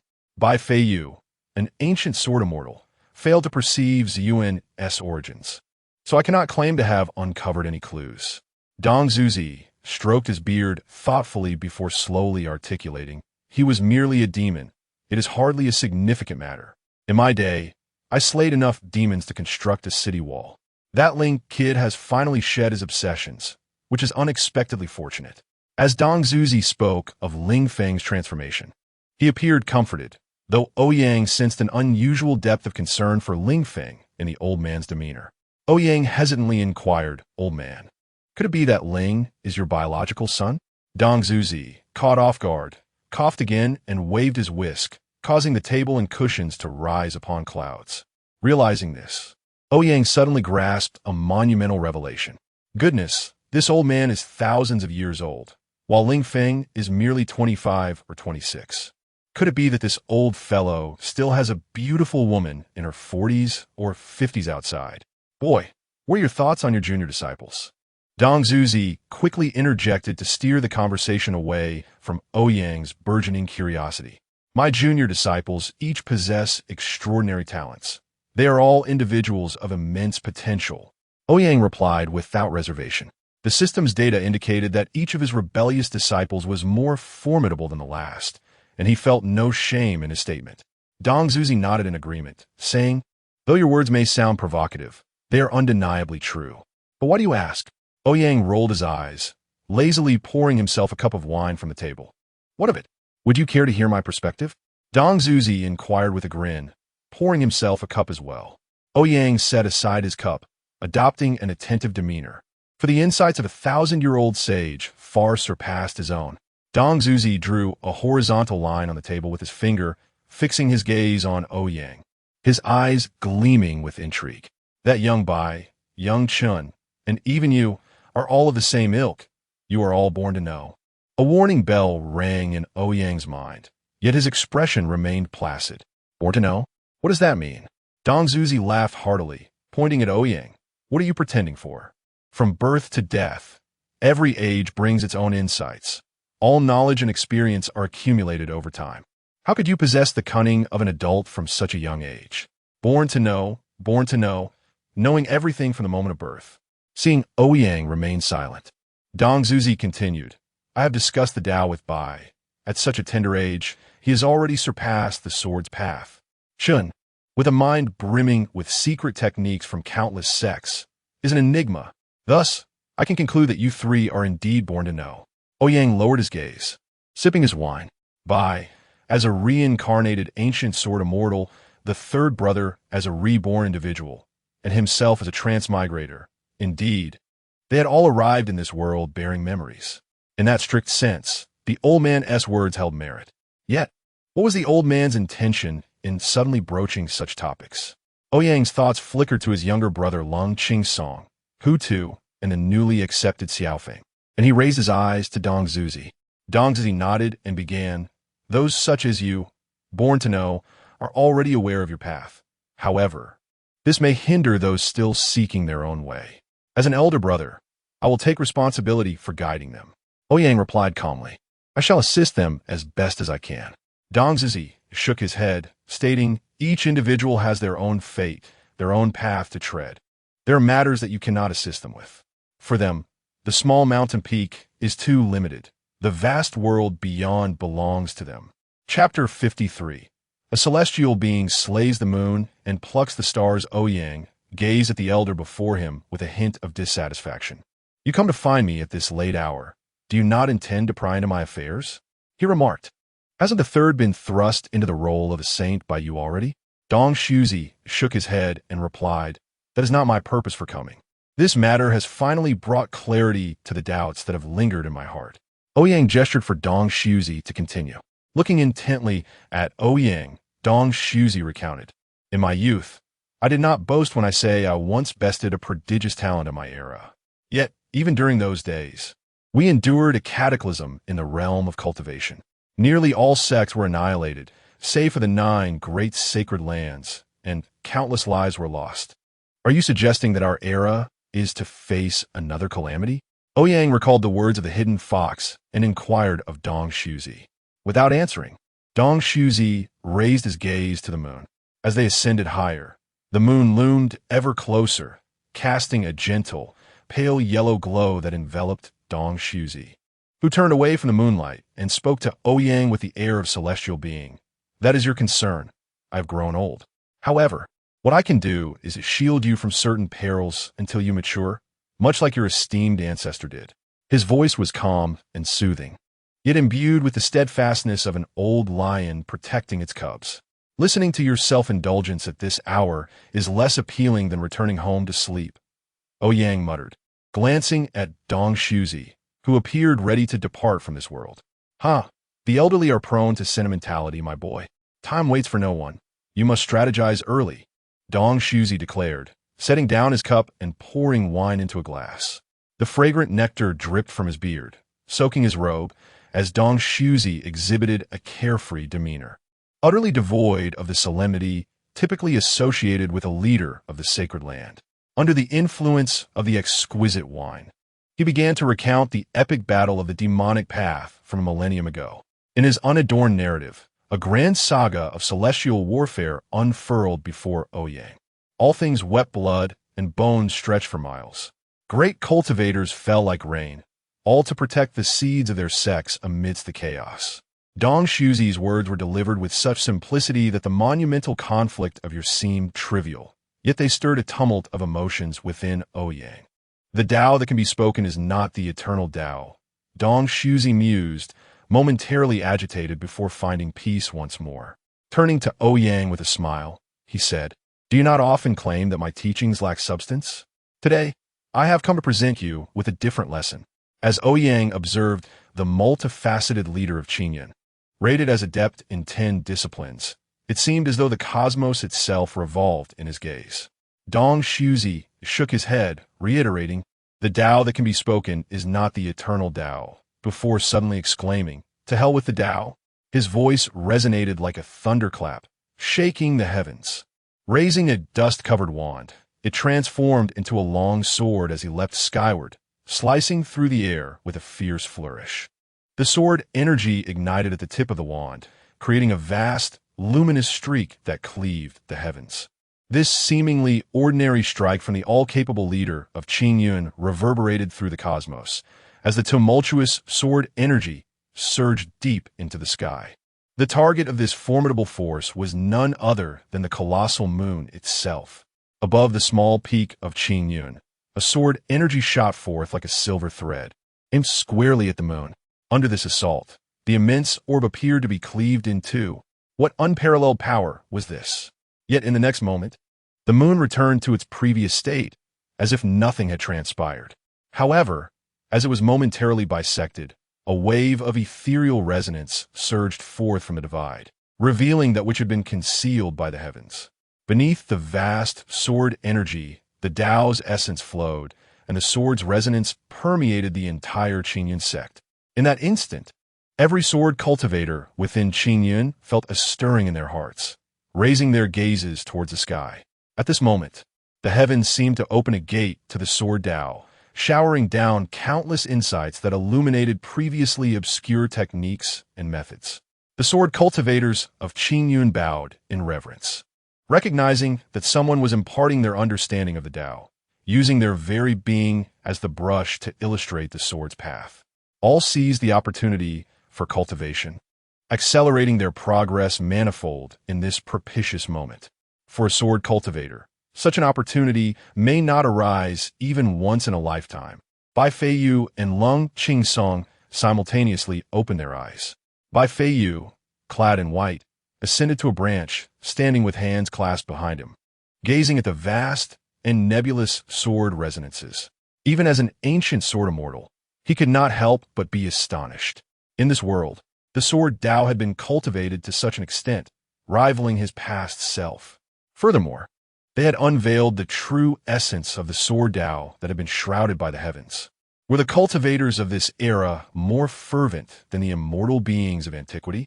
Dressed in black, Lung Qingsong stood with his sword, observing the myriad sword resonances above. Though he understood that, in comparison to this vast sword intent, he was but an insignificant insect, his eyes brimmed with fighting spirit. One day, he too would reach such heights. No, he would surpass them. Both offered a slight bow to the sky. Tonight, a great sword cultivator had connected the heavens and the Tao of the sword, imparting teachings, and they were honored to pay their respects. Dong Shuzi, feeling fatigued, leaped onto a mat, took a swig of wine, and pointed towards a twinkling star in the distance. The star descended from the sky, landing in his palm. Dong Shuzi waved the star towards Ouyang, tossing it like a stone. Ouyang cautiously caught it, but before he could discern its nature, it vanished from his grasp. Dong Shuzi appeared somewhat intoxicated, reclining on the mat, mumbling to himself. Ouyang, sitting upright, bowed deeply to Dong Shuzi. In that moment, Dong Shuzi was not the irksome old man he usually seemed. For tonight, a celestial being had slain the moon and plucked the stars. Chapter 54. The first snowfall that night felt like a dream. Upon returning to his room, Ouyang fell into a deep slumber, not awakening until the following morning. It was the exuberant exclamations of Hutu that roused him from his dreams. "It's snowing! It's snowing!" Hutu's joyful voice echoed throughout the courtyard. Draped in a robe, Ouyang stepped outside, greeted by a breathtaking expanse of white. The heavy snowfall from the night before had transformed the entire peak into a winter wonderland. The pristine snow blanketing the landscape, while the leaves on the branches remained a vibrant green. Hutu, oblivious to the rarity of snow in Qingxiu Mountain, having only witnessed it once when he was 3, a light mix of rain and snow, was awestruck by the sheer magnitude of the snowfall, as if he had been transported to a dreamlike realm. "Bundle up before you play, and don't lick the iron pillar at the kitchen door," Ouyang called out to Hutu, who was frolicking with a Tibetan fox. Just as Ouyang turned to fetch an extra layer of clothing, he nearly collided with Lung Qingsong, who was clutching a sword. With a dazed expression, Lung Qingsong looked at Ouyang and uttered, "Brother." Gone was the usual aloofness of the domineering CEO. Instead, a flicker of anticipation danced in his eyes. Realizing this, Ouyang beamed. "Indeed, the first snow has arrived." Upon hearing Ouyang's response, Lung Qingsong's bewildered demeanor softened, a fleeting smile gracing his face before he hastily retreated to his room. Still holding the sword. "Did that kid just smile?" Ouyang mused, momentarily doubting his own vision. He turned to ask his younger brother for another smile, only to have a wooden sword narrowly miss his nose as it embedded itself in the doorframe. "I did not," Lung Qingsong retorted, bolting back into his room as if fleeing. Ouyang rubbed his nose, startled. Goodness, this kid is trying to silence me? Was it such a crime to smile? Yet, it was indeed the time of year when Lung Qingsong anticipated the most. For the arrival of the first snow heralded their descent from the mountain back to the small town they had once inhabited. This was a promised share between Ouyang and Lung Qingsong, and also a rendezvous of sorts between Lung Qingsong and a certain girl. "Missing your wife? With that long face of yours? Who would have thought you were such a lecher?" Ouyang chuckled as he prepared his belongings. Suddenly, Hutu's wails filled the courtyard. Just as Ouyang stepped inside his room, he dashed back out, finding Bai Feiyu and Xiao Feng circling Hutu, who was tearfully stuck with his tongue on the iron pillar, unable to free himself. "Stupid child, I just told you not to lick the iron pillar. Why did you do it anyway?" Ouyang scolded, striding towards Hutu. I just wanted to see why I couldn't lick it." Hutu cried. His tongue still adhered to the cold metal. Xiao Feng, seeing Hutu's predicament, urged, Little junior sister, hang in there. I'll smash this iron thing with a punch. Are you not concerned about smashing her tongue too? Let me handle it. Bai Feiyu interjected, drawing her sword, ready to slice through the dilemma. Leave her tongue intact. I'll do it. Ouyang stepped forward, grasping the iron pillar, channeling his internal energy. Gradually, the frigid metal warmed, and soon Hutu's tongue was freed. Hutu, with a dazed expression, felt tingling in his mouth, while Ouyang's finger waved in front of him, reminiscent of a frog in a pond. Speaking of frogs, it had been ages since he had savored the stir-fried frog prepared by his third senior brother. Hutu's mouth watered at the thought. Noticing Hutu's vacant stare and drooling mouth, Ouyang realized she was once again lost in thoughts of food. Slightly irritated, he lifted Hutu and playfully swatted her bottom a couple of times. Hutu, unfazed, merely touched her rear and chuckled foolishly. Meanwhile, the Tibetan fox watched the potential future steward of Qingqiu Mountain and sighed, contemplating the inevitable downfall of Qingqiu Mountain. At that moment, Lung Qingsong emerged from his room, ready for departure. Let us go, he said to Ouyang. Wait a moment, I need to gather my things.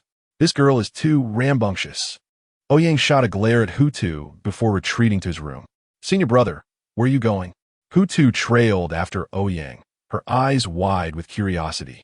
We're heading down the mountain. Every time it snows, we take a trip, Ouyang replied while packing. Can I come too? Hutu implored, hope gleaming in her eyes. No, the place we're going is too far. It's not suitable for you. Ouyang resolutely declined. No, I want to go. Hutu protested, throwing herself onto the floor and rolling about. Be good, Hutu. Your senior brother will bring you delicious treats when he returns, Ouyang coaxed with a sigh. At the mention of food, Hutu instinctively considered acquiescing, but then realized that if she accompanied her senior brother down the mountain, she would be the first to enjoy the delicacies. A feast of delights awaited her, and at 5 years old, she understood the value of such opportunities. With a pitiful expression, Hutu pleaded, Senior brother, third senior brother hasn't returned yet, and if you and second senior brother leave, only by senior brother and Xiao junior brother will be here. Their cooking is dreadful. By the time you return, I might starve. You're already at the core formation stage, and you've long since transcended the need for food. Why do you insist on eating at such precise times? Ouyang rolled his eyes, still unwilling to bring Hutu along, as their destination was not one suitable for a cultivator. Seeing Ouyang's resolute stance, Hutu turned and fled in tears. When Ouyang finished packing and stepped outside, he spotted Hutu holding Lung Qingsong's hand, a small bundle slung over her shoulder. A smug expression plastered on her face as she declared, Humph. Then she turned, sweetly rubbing her cheek against Lung Qingsong's hand. Second senior brother is the best, unlike a certain senior brother. Humph. Ouyang glanced at Lung Qingsong, who appeared somewhat embarrassed but nodded in assurance. It's fine. Well then, let us go. Ouyang sighed in resignation, observing his younger brother's determined demeanor. Hutu cheered, releasing her grip on her makeshift helper, leaping into Ouyang's embrace, her face beaming with joy. Where are we going, big brother? With a wistful gaze directed toward the horizon, Ouyang replied, We are going to the mortal realm. Chapter 55. The mortal realm is not a pleasant place, the mortal realm. Hutu's eyes widened in astonishment, as if stars were twinkling within them. This world is immensely vast. Those celestial beings who soar through the skies on their swords spend their entire lives unable to grasp its entirety. Yet within this expansive world, the presence of humanity is ubiquitous. Millions of mortals inhabit every corner of this realm, constructing powerful empires one after another. While ordinary individuals may lead brief lives compared to cultivators, they create civilizations that far surpass anything a practitioner could achieve. In this world, the number of those capable of cultivation is exceedingly rare, with the majority of people living their lives without ever encountering a practitioner. These countless ordinary souls dwell in a place referred to by cultivators as the mortal realm. Hutu had only heard tales of the mortal realm from his grandfather. It is a place fraught with danger, yet irresistibly alluring, both for cultivators and for the demon race.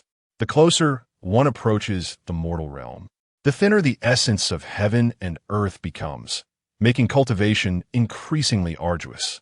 Additionally, As cultivators draw nearer to the mortal realm, their powers are continually suppressed by the fortunes of humanity.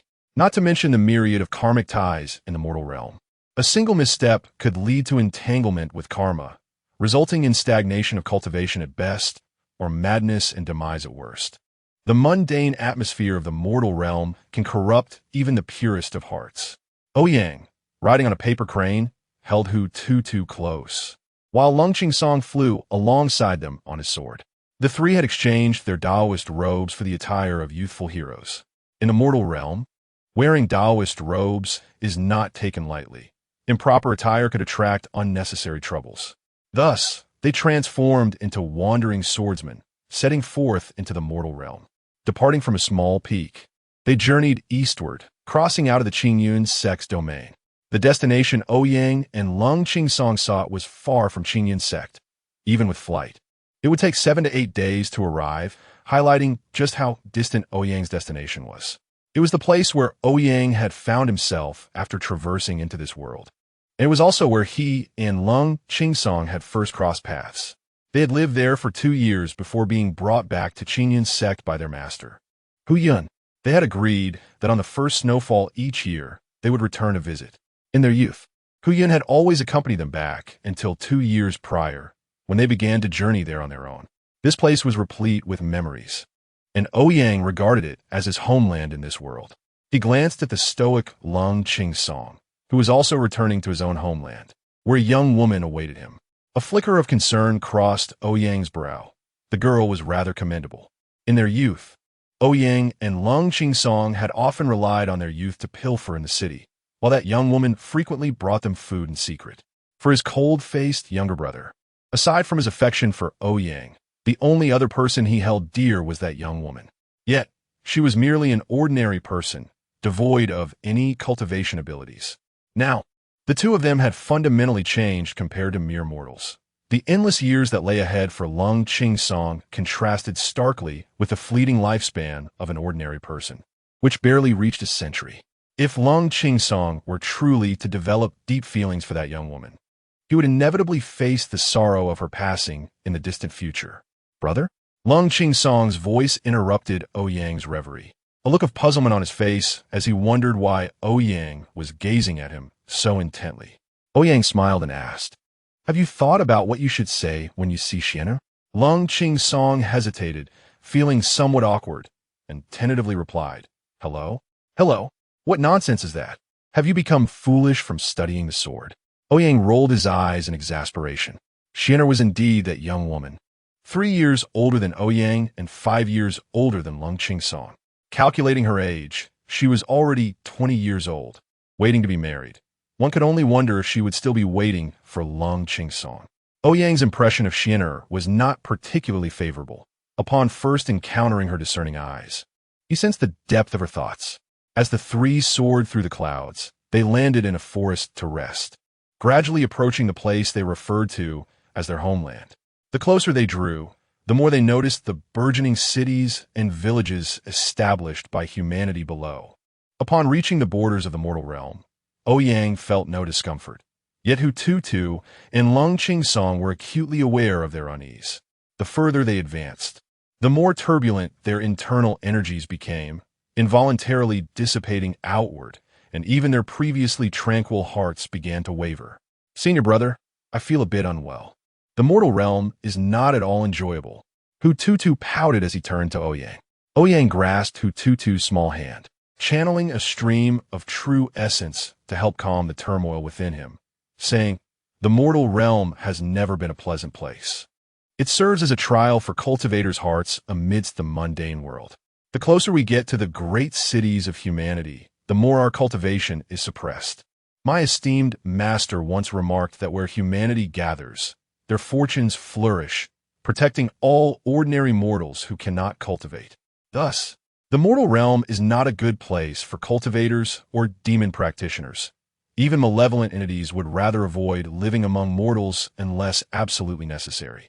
Perhaps Ouyang's cultivation base was simply too low for him to perceive this so-called suppression. Among ordinary mortals, the qi refinement stage was regarded as the pinnacle. In this realm, It was known as the innate stage, and martial artists and cultivators alike could only aspire to reach the 9th level of qi refinement within their lifetimes. Although Ouyang was at the bottom of the ranks in Qinyan's sect, among ordinary mortals, he would be considered a significant figure. The trio's pace slowed considerably.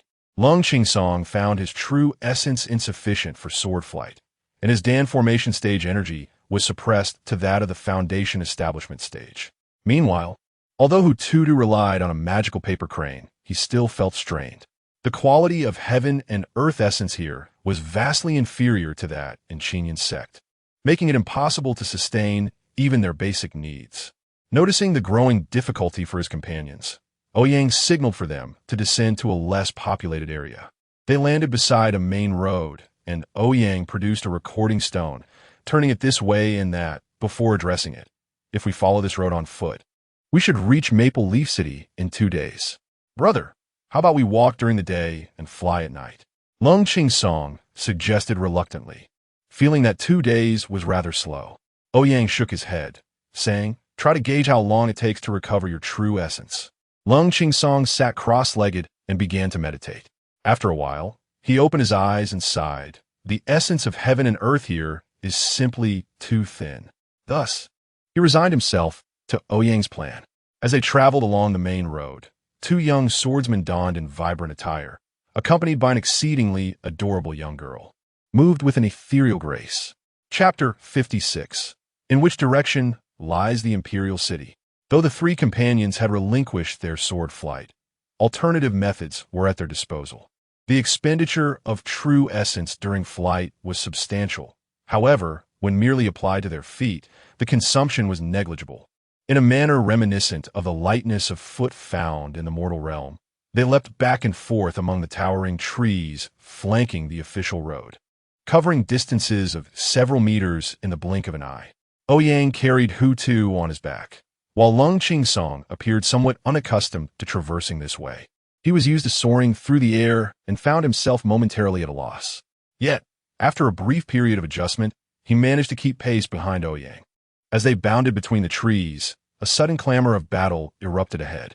Ouyang furrowed his brow, reluctant to involve himself in such matters. As previously stated, cultivators should refrain from meddling in the affairs of mortals, as doing so yields no benefit to their cultivation. Before Ouyang could voice his thoughts, Lung Qingsong had already dashed forward, youthful vigor compelling him to draw his sword in the face of injustice, heedless of the potential consequences. Before he could shout a warning, Lung Qingsong had already leapt down, sword in hand, and Ouyang followed suit, supporting Hutu as they descended. Upon alighting on a branch, Ouyang gazed downwards. Below, 2 factions had been embroiled in combat for a considerable time, with fallen bodies strewn across the ground, their fates uncertain. It was evident that one side consisted of masked mountain bandits clad in coarse linen, while the other comprised well-equipped guards in uniform training attire. Although the guards were well-armed and skilled, their numbers were significantly fewer, barely numbering 20, and they were preoccupied with safeguarding several nearby carts. In stark contrast, the bandits, a disorganized throng wielding makeshift weapons such as hoes and sickles, were bolstered by their sheer numbers, advancing relentlessly with a cacophony of battle cries. Consequently, the guards were swiftly encircled, the tightening noose of the bandits leading to escalating casualties. As Lung Qingsong descended from the tree, the tide of battle shifted dramatically. Despite his cultivation being suppressed, his formidable swordsmanship, boasting an extraordinary talent level of 11, rendered the disparity in cultivation levels irrelevant. A silver dragon danced through the ranks of bandits, leaving chaos in its wake. Before they could comprehend the situation, they were felled one by one, each with a precise sword wound to the neck. An innate grandmaster, clear the way, a voice thundered from among the bandits. Instantly, they parted, revealing a towering figure clad in black, a man wielding twin axes. He regarded Lung Qingsong with a malevolent grin, taunting, "You little brat. Do you not know your own strength in seeking to be a hero?" Before he could finish his taunt, the axe-wielding giant collapsed to the ground, lifeless. He had never anticipated that the youth before him could strike so swiftly. He had not even had the chance to announce his name before meeting his end. "Talkative, aren't you?" Lung Qingsong remarked, flicking his sword with a disdainful frown as he surveyed the fallen giant. The death of their leader sent the bandits into disarray. The chief has been slain. What the hell? Just like that? You lack martial ethics. He hadn't even finished speaking before you ambushed him. Lung Qingsong scanned the surroundings and coldly declared, "Leave or die." The bandits exchanged fearful glances, their eyes betraying a palpable dread towards this sudden arrival. The prowess of their chief was such that even the strongest swordsman in Maple Leaf City would have struggled against him. The youth before them had dispatched their leader without so much as a glance, leaving them to ponder their own fates as if they were mere livestock. As hundreds of bandits faced Lung Qingsong, they felt an oppressive weight upon their chests, akin to confronting a vengeful specter. In an instant, they scattered in all directions, leaving behind a field of corpses. Having single-handedly repelled the horde, Lung Qingsong was about to turn away when the guards surrounding the carts approached him. A middle-aged man in armor cautiously stepped forward, clasping his hands in gratitude. "Thank you, young hero, for your timely intervention. Might I inquire your name? The CF family shall offer due reward." With a mere glance at the man, Lung Qingsong replied coolly, "Stand aside." His act of saving was but a fleeting whim. He had no interest in the promised rewards, as worldly matters held no value for him. The middle-aged man, feeling awkward, lowered his hands and stepped aside to allow Lung Qingsong to pass. Just as he was about to leap back to the trees, a youthful voice called out from behind, "Is that you, little Lung?" Lung Qingsong halted and turned to see a young guard, knife in hand, standing uncertainly beside the cart. Upon recognizing Lung Qingsong, the young man's face lit up with joy, and he rushed over, exclaiming, "It really is you, little Lung. It's me, Wang Ming." As Lung Qingsong regarded the exuberant youth, memories of their shared past flooded his mind, softening his expression. "Little Lung, where is big brother Ouyang? Why have you returned alone?" Wang Ming inquired excitedly. Suddenly, a small twig struck Wang Ming's head, prompting him to look upward. Ouyang, carrying Hu Tu, smiled down at him. "Wang Xiaoming, it seems you've managed to make a living after a year." Wang Ming, one of the young followers he had gathered in Maple Leaf City, was now visibly ecstatic. "Big brother Ouyang," he shouted, bursting into tears. Seeing Wang Ming weep uncontrollably, Ouyang's smile faded as he leapt down from the tree, his expression turning grave. "What has happened? Big brother, where have you been?" Wang Ming knelt, sobbing profusely. Realizing the gravity of the situation, Ouyang grasped Wang Ming by the collar, lifting him up with impatience. "Cease your weeping and tell me what transpired." Finally managing to speak through his tears, Wang Ming stammered, Everyone has been captured by the officials. Only I managed to escape. Sister Xianer and the others have been taken to the Imperial City." A fierce aura of sword intent surged from Lung Qingsong, the air thick with murderous intent. The guards, who had relaxed moments before, now gripped their weapons tightly, eyeing Lung Qingsong with trepidation. Ouyang, usually carefree, now wore a grim expression, glancing at the middle-aged man. He tilted his head and asked, "Which direction is the Imperial City?" "Young hero, the situation in Maple Leaf City is not as you think." The middle-aged man hurriedly began to explain. Bang! The man was sent flying, crashing against a tree and losing consciousness. Ouyang turned to the guards, who had once again drawn their weapons, and said coolly, "Now, let someone else answer me." Chapter 57. Is our second child a prince? Ouyang murmured about avoiding entanglements, yet upon arriving in this world, he found himself ensnared in the very web he sought to evade. However, while entanglements may not warrant provocation, there is no need for fear. At least Ouyang, who has reached the 9th layer of Qi training, remains unperturbed. The notion that his ascension would be impeded? Ridiculous. It is utterly inconsequential. Standing there with a demeanor of indifference, Ouyang instilled a palpable tension among the guards, who sensed a pressure far greater than that posed by a mere horde of bandits. It was as if the youth before them could effortlessly dispatch them with a mere gesture. As Ouyang advanced a step, the guards recoiled in unison, some even struggling to maintain their grip on their weapons. "Do you think a celestial being can trample upon us mere mortals?" A voice, frail yet resolute, emanated from within a carriage. An elderly man, clad in a yellow-gray robe and supported by a young companion, emerged, his sharp gaze fixed upon Ouyang. The old man had discerned Ouyang's status as a practitioner, yet he dared to stand there, unabashedly preaching. Ouyang let out a cold laugh, raising his hand as if to impart some much-needed wisdom to the audacious elder. However, Wang Ming hurriedly intervened, positioning himself protectively before the old man. Ouyang, this venerable gentleman, Lord Xie, is here to assist us in our journey to the capital.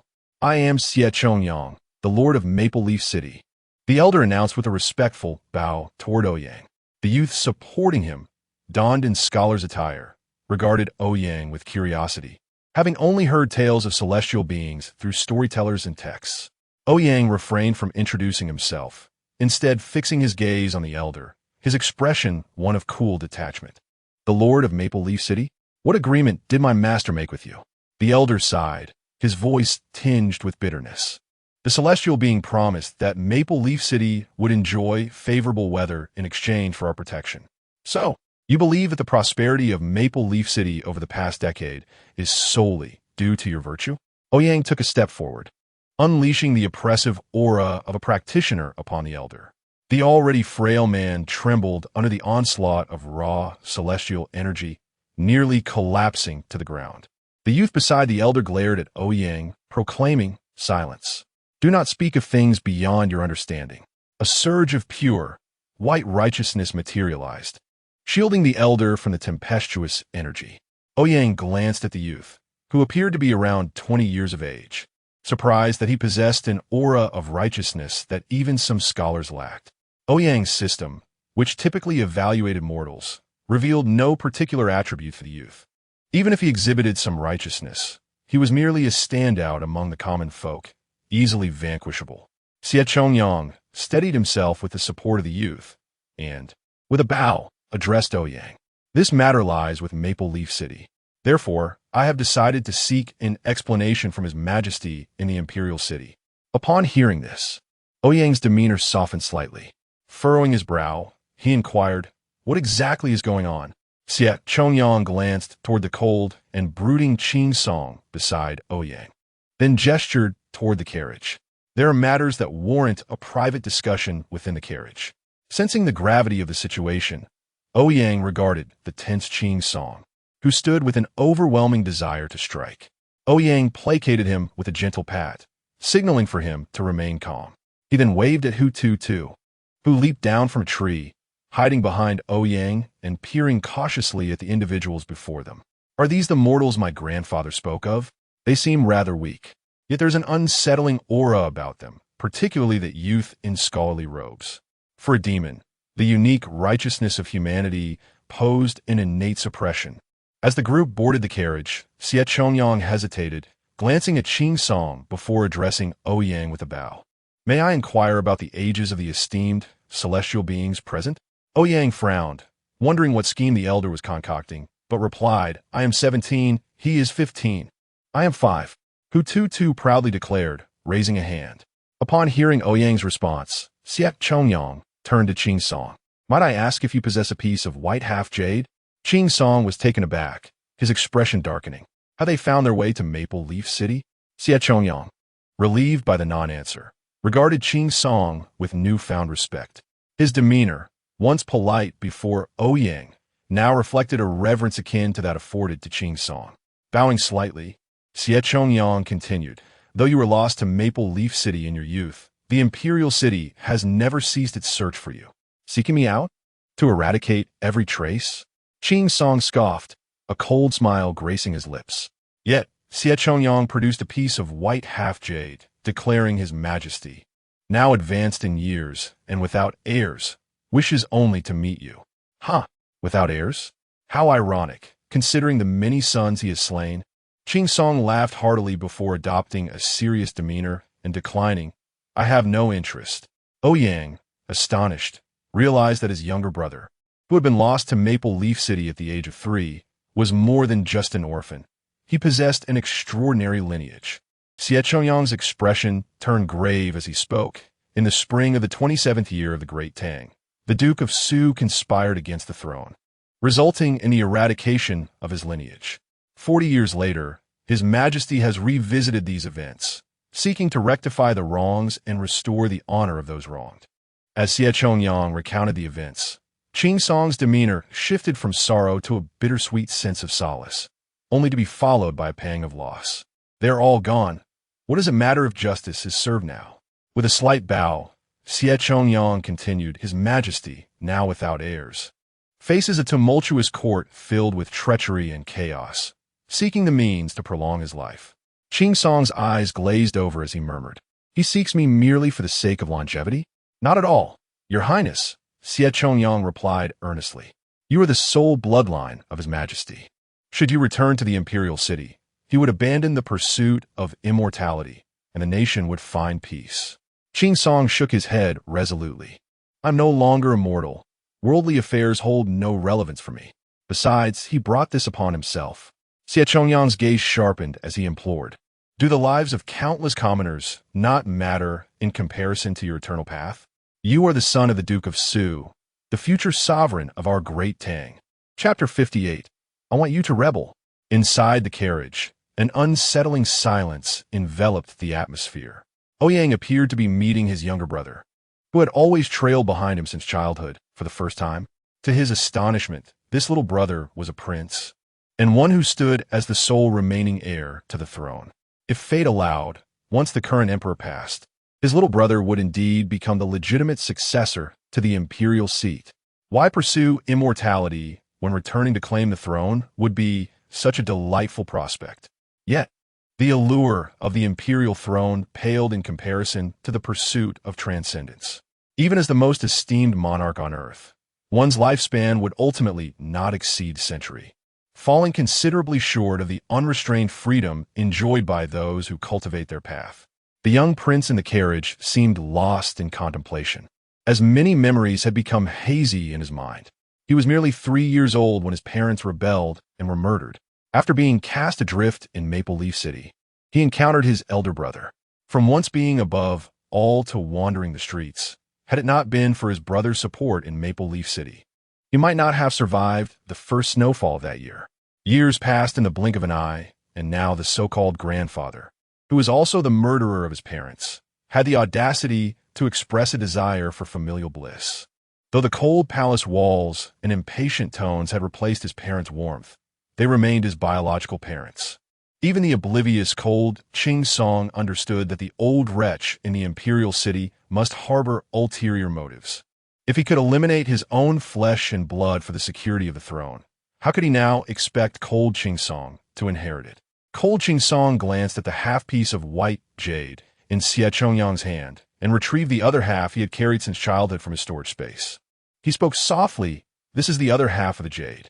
Take it to him and inform him that I am not yet prepared to claim his head. It would be best if he met his demise before I can find him. Otherwise, my vengeance shall be merciless. Ouyang took the 2 pieces of jade from cold Qing Song and Ouyang, gently aligning them so that they fit together flawlessly, creating a seemingly valuable artifact. Brother, when you say you are not yet ready, does this imply you wish to evade this matter? Ouyang inquired, tossing the jade in his hand. Cold Qing Song shook his head and replied, Do you remember what our master once said? Ouyang recalled the day when Ouyang had taken the 2 of them as disciples, and Cold Qing Song had asked Ouyang if it was permissible to kill someone in the pursuit of immortality. Ouyang, gazing into Cold Qing Song's icy eyes, had sighed. The mortal realm is not a favorable place for cultivators. The path of cultivation emphasizes non-action and detachment from karma. The more powerful one becomes in the mortal world, the heavier the karmic burden. Provoking such individuals may invite divine retribution, compelling even those in the tribulation phase to flee. Ouyang scoffed. That old man merely seeks to intimidate you. Tell me, do you wish to be emperor? Cold Qing Song shook his head, stating, I harbor no interest in that position. My only desire is to pursue my own path. This was a dead end. Ouyang glanced at Ouyang and the youth seated beside him, a mocking smile gracing his face. Old man, you seem quite composed. I have a lucrative proposition. I wonder if you would be inclined to accept? Ouyang regarded Ouyang with wariness, for this child had stirred quite a tempest in Maple Leaf City at the tender age of 5. Ouyang had already garnered the allegiance of half the orphans in the city, commanding respect from those both older and younger than himself. A mere 5-year-old could not have achieved such influence, especially not after ascending to the celestial realm and becoming an immortal. Ouyang spoke in a serious tone. What commands does the immortal have? Speak freely. Ouyang tossed the jade casually and, with a playful demeanor, addressed the young man beside Ouyang. The emperor's duties are rotated. This year, it is your family's turn. I observe a regal aura about your young lad. I wonder if you have any ambitions regarding the throne? Silence. To enjoy the king's bounty is to serve the king's cause. How could the Xie family of Maple Leaf City engage in such treasonous acts? The youth, kneeling nearby, rebuked sharply before Ouyang could respond. Originally, Ouyang had anticipated some noble spirit from this scholar, but he found only a mere pedant. He sighed, how disappointing. Enough. Ouyang interjected, his gaze turning peculiar as he inadvertently glanced at cold Song. If the immortal merely wishes to ascertain whether my Xie family remains loyal, there is no need. For a century, we have dwelt in Maple Leaf City, never meddling in state affairs. Ouyang stretched leisurely, pointing at his younger brother. This is the last heir of the empire. He is uninterested in the throne, yet should the old wretch in the imperial city meet his end, this nation will spiral into greater turmoil. I wonder if the Xie family could still remain aloof then? Your Highness, as a member of the royal bloodline, it is our duty to safeguard the royal legacy. The Xie family shall ensure your safety, Ouyang declared. With your ragtag bunch, do you truly believe you can protect us? Ouyang scoffed, calling out, Wang Xiaoming, come inside. Wang Ming poked his head into the carriage, smiling at Ouyang. Did you call for me, Ouyang bro? Do you wish to become a general? Ouyang asked. Wang Ming scratched his head, responding, I have no particular desire. But if you want me to, then I will. Ouyang laughed heartily, retrieving a spirit pill from his storage bag, an ordinary gathering spirit pill, and instructed Wang Ming, open your mouth. Wang Ming obediently complied, and the pill fell into his mouth. Before he could inquire further, Ouyang's voice rang out, close your eyes and meditate. Wang Ming instantly sat cross-legged, practicing his internal cultivation method. To Ouyang's astonishment, the previously inconsequential Wang Ming's aura began to lengthen. In the blink of an eye, he had broken through to the level of an innate grandmaster. Ouyang brandished a vial of pills before Ouyang, shaking it enticingly. This contains 100 pills, each capable of creating 100 innate grandmasters. 100 innate grandmasters would elevate the Xie family to the most powerful clan in the Tang Kingdom. Am I not correct? Ouyang, observing the vial, felt beads of sweat trickling down his face. Such a vial held the potential to grant the Xie family an additional 100 innate grandmasters. Was this the power of an immortal? There were barely 100 innate grandmasters throughout the entire Tang Kingdom. The prospect of wielding such overwhelming might with such ease was staggering. Ouyang's throat grew dry as he bitterly asked, what is the immortal's intention? Ouyang casually tossed the vial to Ouyang as if discarding refuse, stating indifferently, with martial prowess, the poetry-rich Xie family now possesses the capability to ascend to the throne. I want you to rebel. Is that not fair? Chapter 59. Treacherous ministers and rebels inside the carriage. The atmosphere was so hushed that only the heavy breaths of Ouyang could be heard. He gazed at the white porcelain bottle in his hands, trembling all over. Others might not comprehend the immense value of this porcelain vessel, but he was acutely aware. Possessing 100 innate grandmasters would bestow upon the Xie family the power to sway the fate of the nation. With such might, it would be a trivial matter to manipulate the imperial authority or even usurp it altogether. Ouyang cast a complex glance at Ouyang, fully cognizant that this was Ouyang's cunning scheme, exploiting the greed that lurked deep within his heart. Yet could he truly refuse? The Xie family had dwelled in Maple Leaf City for centuries, merely maintaining a precarious existence, incapable of even ridding themselves of the bandits that plagued the outskirts. Historically, the Xie family had prioritized scholarly pursuits over martial prowess, and although there was a desire to change this narrative, the physical constitution of the family members was ill-suited for martial training, rendering them submissive to the surrounding lords. However, if they were to acquire these 100 innate grandmasters, one the Tang nation would be beyond the reach of the Xie family. To rebel? Such an act would incur the heinous crime of exterminating 9 clans. Not to mention the wrath of the one within the imperial city who regarded power as his second life. Acceptance or rejection loomed in Xie Chongyang's mind. A constant struggle between the greatest opportunity for familial ascendance and the grave sin of rebellion. Gritting his teeth, he tightly clutched the porcelain bottle and proclaimed, "If a celestial being speaks of rebellion before us, does it not test the loyalty of the CF family? Fear not, we shall always follow your lead." Ouyang shook his head and replied, "The mundane powers of this world are to us as the bones of a chicken, insignificant. The consequences of worldly affairs are not something we wish to entangle ourselves with. Thus, you need not harbor doubts. I merely wish to utilize your hands to avenge my junior brother."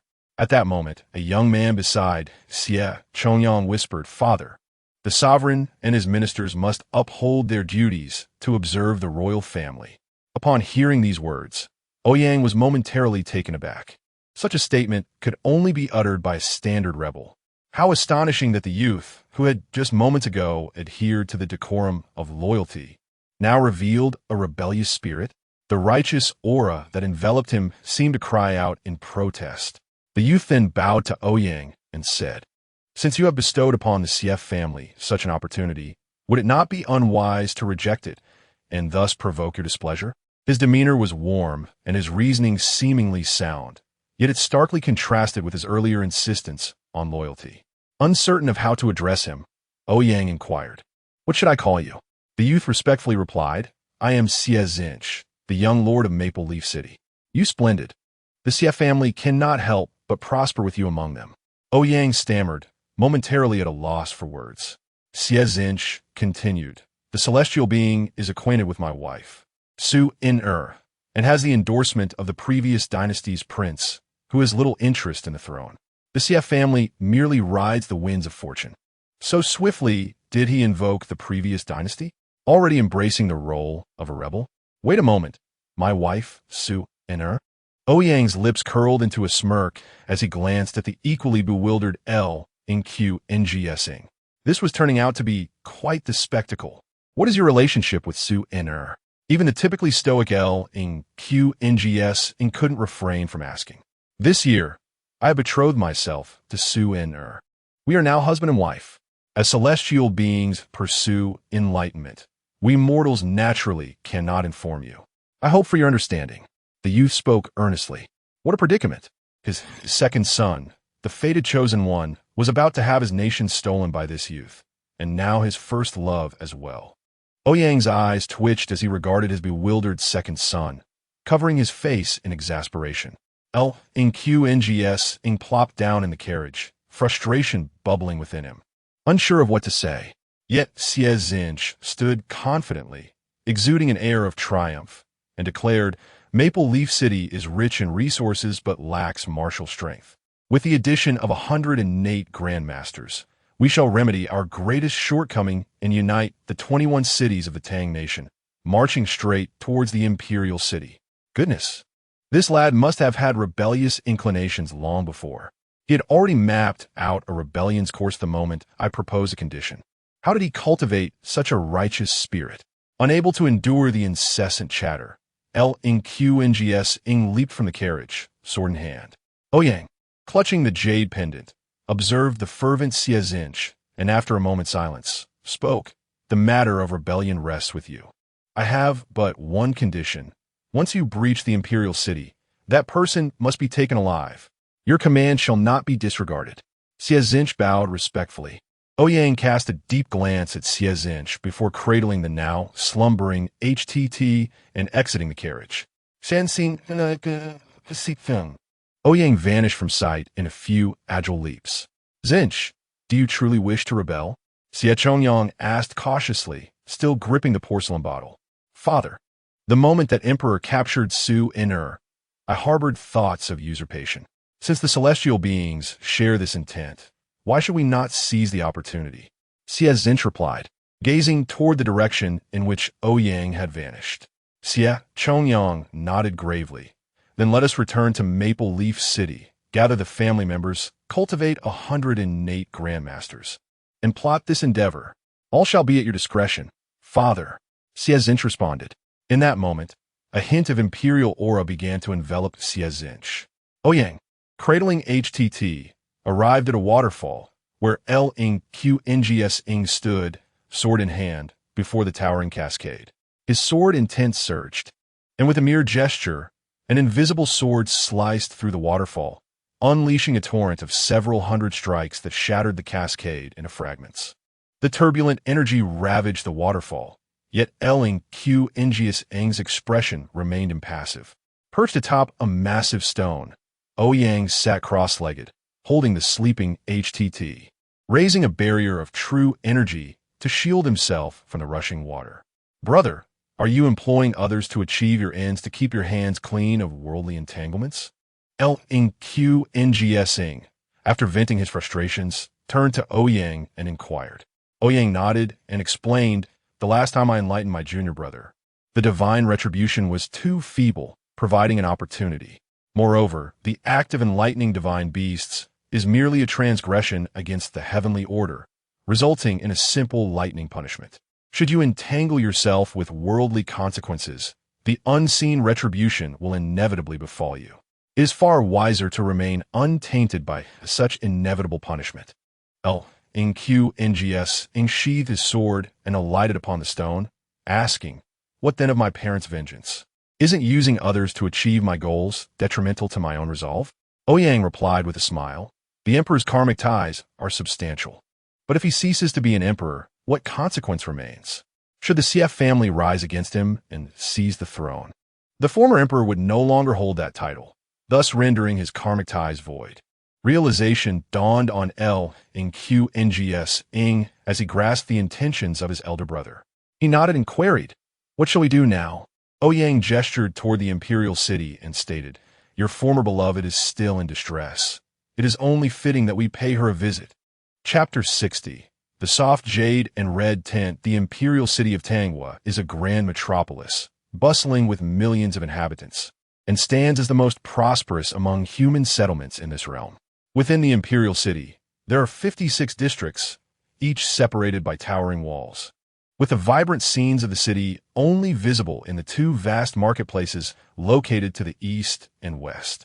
In the eastern marketplace, a throng of people flows like a river, with vendors selling sugar figurines, performers showcasing their tricks, and sellers peddling trinkets, all amidst the cacophony of shouts and haggling.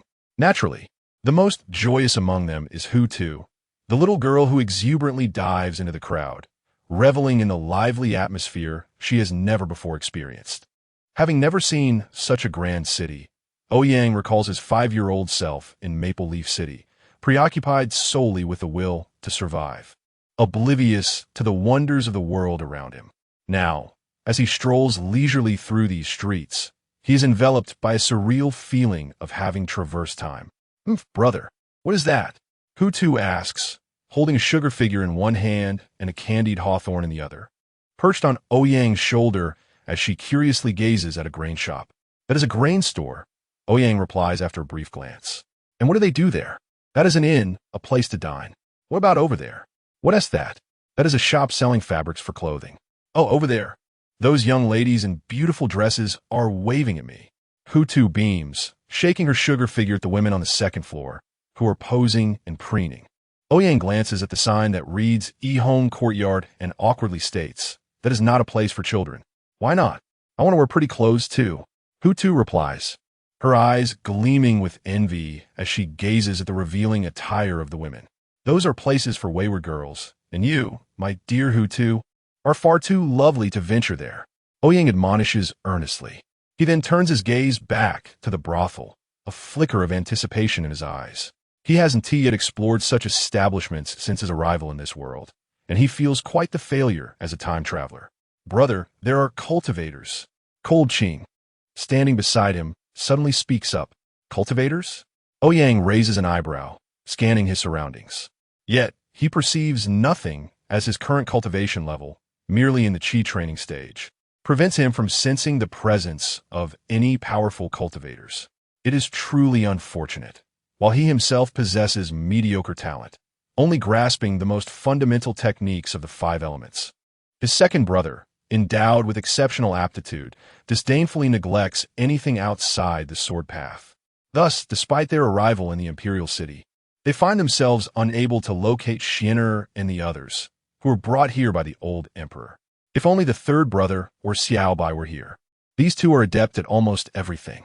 Ouyang surveys the vicinity, finding no immediate threats, and turns to Cold Qing to inquire. Are they formidable? Very strong. Cold Qing replies candidly. Those capable of eliciting such a response from Cold Qing must be at least transcending the mortal realm. The existence of such formidable figures within the imperial city raises the question of whether they are cultivators who have succumbed to the allure of worldly pleasures, forsaking their pursuit of immortality. As Ouyang contemplates this, a red ribbon suddenly flutters into his view. He reaches out to catch it, and a familiar fragrance wafts toward him. That scent! My goodness! It's Sister Xiaoya. Ouyang is taken aback, turning to Cold Qing with a complex expression. Is his second brother truly so unfortunate? A melodic voice rings in his mind. What are you doing? Bring little song up here. Feeling somewhat embarrassed, Ouyang turns around to face the Yihong courtyard and awkwardly asks Cold Qing, have you ever been to a brothel?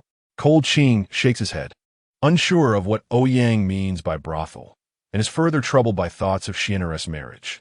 Hu Tu, perched on Ouyang's shoulder, excitedly exclaims, I've never been to a brothel either. I want to go.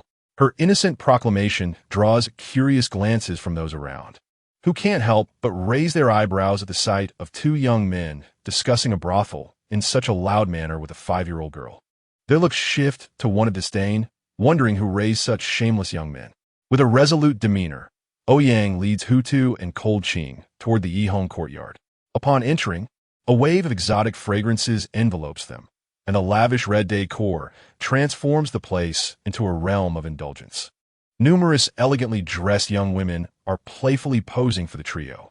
Cold Qing, who has always been naive about matters of intimacy, suddenly turns crimson, stammering, Brother, what are we doing here? We're meeting an acquaintance, and I assure you it will be quite the surprise. Ouyang advises cautiously. What sort of acquaintance would be found in a place like this? Could it be a friend of Master? Cold Qing wonders, overwhelmed by the sights that assault his youthful sensibilities. Only his master would frequent such a place. If any elder were present, it would surely be an old friend of his master. As the three enter, they attract numerous curious gazes. After all, two young men accompanied by a small child do not appear to be typical patrons. A matron dressed in a crimson satin gown saunters over, delicately gripping her handkerchief, and inquires, Are you, young sir, an old acquaintance of Miss Xiaoya? Cold Qing's eyes widen in shock, and he urgently whispers to Ouyang, We must leave. Just as Cold Qing attempts to flee, the air around them thickens, and everything within the building slows to a standstill, as if time itself has paused. Ouyang can even see the spittle frozen mid-air from the matron's mouth. What does little Song wish to do outside? A sultry voice calls from upstairs. Cold Qing, usually composed, finds his grip on his sword trembling slightly, his body rigid as he bows toward the alluring figure above. Greetings, sister. At the top of the staircase stands a young woman in a resplendent red gown, holding a round fan that partially obscures her face. Her fox-like eyes, accentuated by subtle makeup, exude an irresistible allure. Her figure is voluptuous, swaying gracefully, reminiscent of a perfectly ripe peach. However, upon witnessing her breathtaking beauty, both Ouyang and Cold Qing react as if they have seen a ghost. Ouyang instinctively retreating a step while Cold Qing begins to tremble uncontrollably. What is wrong? Have we become estranged after such a long time apart? A melancholic whisper drifts down, scratching at their hearts and evoking feelings of pity. Cold Qing, overwhelmed, stammers, Sister, how have you been? The woman softly laughs, flicking her fan, and a cascade of red silk descends upon Ouyang and Cold Qing. Their vision is engulfed by the swirling silks, and suddenly, a delicate hand rests upon Cold Qing's neck, softly murmuring, I've bathed with little Song before. Now that you see me, do you wish to flee? Are you aspiring to be a heartless man like Uncle Hu Yin? Chapter 61. The white moonlight and vermilion mark of my younger brother as the fragrant breeze swept by. Lung Qing Song's hand trembled, nearly causing the treasured sword in his grasp to slip from his fingers. Unfazed by the dangers of the world, he hurriedly clutched Ouyang's sleeve, desperation flickering in his eyes. Ouyang yanked his sleeve free, securing the flustered Hututu in his arms, and rolled out of the Yihong building. "Eldest brother, take care." Lung Qingsong's gaze brimmed with despair as Ouyang fled in panic. Stammering, Lung Qingsong stuttered, "Snake, snake demon. What? Do you wish for my aid in your cultivation?" A pair of delicate, lotus-white arms encircled Lung Qingsong's neck, the woman whispering sweetly in his ear like a fragrant breeze. Lung Qingsong felt his breath quicken as his senior sister displayed a beguiling demeanor, as if she were poised to consume him. The golden elixir within him surged wildly, the overwhelming essence combining with his sword intent, causing the sword in his hand to shimmer protectively. "Oh, you've grown and learned to wield a sword? I wonder which blade you intend to use to poke your senior sister?" The woman taunted, her jade-like hand resting on the sword's hilt. The once resounding sword instantly deflated, as if it had been thoroughly drained of its vigor under her gentle caress. Who could withstand such a charm? Lung Qingsong felt utterly drained, collapsing into the woman's embrace, his eyes gradually closing beneath the softness surrounding him. The red drapery billowed anew, enveloping the two and soaring to the second floor, where the once still Yihong building erupted with chatter, as if nothing had transpired moments prior. Gently, the woman placed Lung Qingsong upon the bed, her gaze lingering on his austere countenance, eyes glimmering with infatuation. "Stop staring. If you have the ability, truly consume him." Ouyang's voice interjected from his side. The woman turned to him, intrigued as she observed Ouyang sipping his wine at the table. "Why were you so afraid of me just now?" "Peeling an orange for Hututu," Ouyang replied. "Didn't he, the mistress, instruct you to choose one of us as your furnace for cultivation? Since you didn't pick me, why would I ruin my younger brother's good fortune?" Perched on the bed, the woman smirked at Ouyang. "What if I were to use both of you?" Ouyang's hand trembled as he regarded the enchanting woman on the bed. Speaking earnestly, "I tend to be rather headstrong. I would only use the upper one, which wouldn't benefit your cultivation at all." "Lecher." The woman seemed to recall something, spitting out the words. "You dare call me a lecher after your earlier display? Even a lecher would proclaim you as his ancestral master." "Eldest brother is Tutu's." Hututu chimed in, fixated on the orange in Ouyang's hand, yet speaking with unwavering conviction. The woman turned to Hututu, a glimmer of surprise crossing her face. "A spirit fox of innate Dao physique? Huyun's disciple has found a master, and Lung Qingsong has his own. And you, Ouyang, have captured a little spirit fox?" Casting a complex look at Ouyang, she remarked, "Do all three of you possess peculiarities?" Ouyang cleared his throat, adopting a serious demeanor. "Chang Xiaoye, I warn you, both my master and our younger brother were coerced. Before him, the woman's attributes were laid bare. Name, Chang Xiaoye. Youthful form of the devouring python. Cultivation, 6th layer of the combined body stage root bone. 8 charm. 10 luck. 6 devouring aptitude. 10 special skill. Devour evaluation. Beware the snake demon wanting your assistance in her cultivation." This alluring woman was not human, but rather a snake demon. Ouyang and Lung Qingsong referred to her as senior sister due to her connection with their master's romantic partner, who happened to be the snake demon's master. Their master was indeed akin to a reincarnated Su Xian, and a serpent catcher at that. Before Ouyang and his younger brother entered the mountain gate, their master had taken them on a journey, their first stop being the snake den. Initially, Ouyang had assumed their master was an evil cultivator, only to be met with a righteous declaration that he was there to subdue demons. The following day, as their master emerged from the den, supported by Chang Xiaoye, Ouyang understood the immense power of the snake demon within. Chang Xiaoye, radiating triumph, had informed the two, "Your master wagered with my master, offering one of you as my husband. Such fortune?" With admiration for Chang Xiaoye's voluptuous form, the youthful Ouyang immediately resolved to fulfill his elder brother's responsibility. "We must restore the glory of the serpent catcher. It is our duty." Upon inquiring about her age, Ouyang was disheartened to learn that Chang Xiaoye had lived for 2 millennia. How formidable could a 2,000-year-old snake demon be? Surely, draining him would be trivial. Ouyang pushed Lung Qingsong forward, thinking that his younger brother, a being of another realm, should not fear a mere 2,000-year-old snake demon. Yet, upon Lung Qingsong's return from the den that night, his eyes were red, as if he had been weeping. Ouyang was alarmed, fearing the worst for his 3-year-old brother.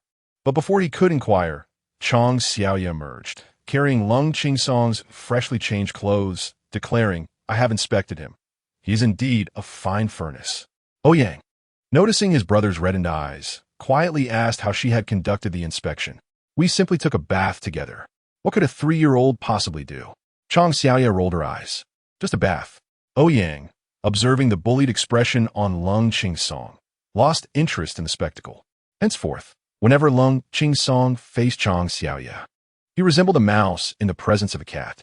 Meanwhile, Chang Xiaoya, wielding her formidable cultivation at the combined body stage, delighted in teasing the two brothers daily. Returning to the present, Ouyang inquired, "What brings you to the mortal realm, senior sister? Didn't your master inform you?" Chang Xiaoya replied with curiosity. "What nonsense did that old rascal say?" Ouyang asked, exasperated. "Huyan instructed me to help you sever your ties to worldly affairs," she answered. "Severing worldly ties? What does that old coot calculate now?" Ouyang pondered, considering his aged master's words. Suddenly, Ouyang realized that this outing bore significant implications for both himself and his younger brother. A revelation struck him. This entire scenario was orchestrated by his master. Ouyang lifted his gaze, regarding Chang Xiaoya with a mischievous smile. "Senior sister, there is something I am uncertain whether to disclose." Chang Xiaoya, wary of Ouyang's smirk, asked, "What do you wish to say?" Even at 2 millennia, she remained cautious around Ouyang, aware that she might unwittingly fall into his trap. "Does senior sister know why we returned to the imperial city?" Ouyang cleared his throat and asked. Chang Xiaoya shook her head, having only been entrusted by Huyan without understanding the reason for her arrival. Pointing to Lung Qingsong, who lay on the bed, Ouyang smiled. "My younger brother's white moonlight has been captured, and we have come to rescue her." Chapter 62. A Journey into the Mountains. Where one begins to cultivate immortality upon hearing Chang Xiaoya mention her master, Ouyang swiftly deduced the intentions of his own mentor. It was evident that his master had orchestrated this affair, aiming to sever the ties of worldly causality between himself and Lung Qingsong. For cultivators who transcend the 3 realms and are not bound by the 5 elements, the most detestable thing is the contamination of their pure Tao heart by mundane causality.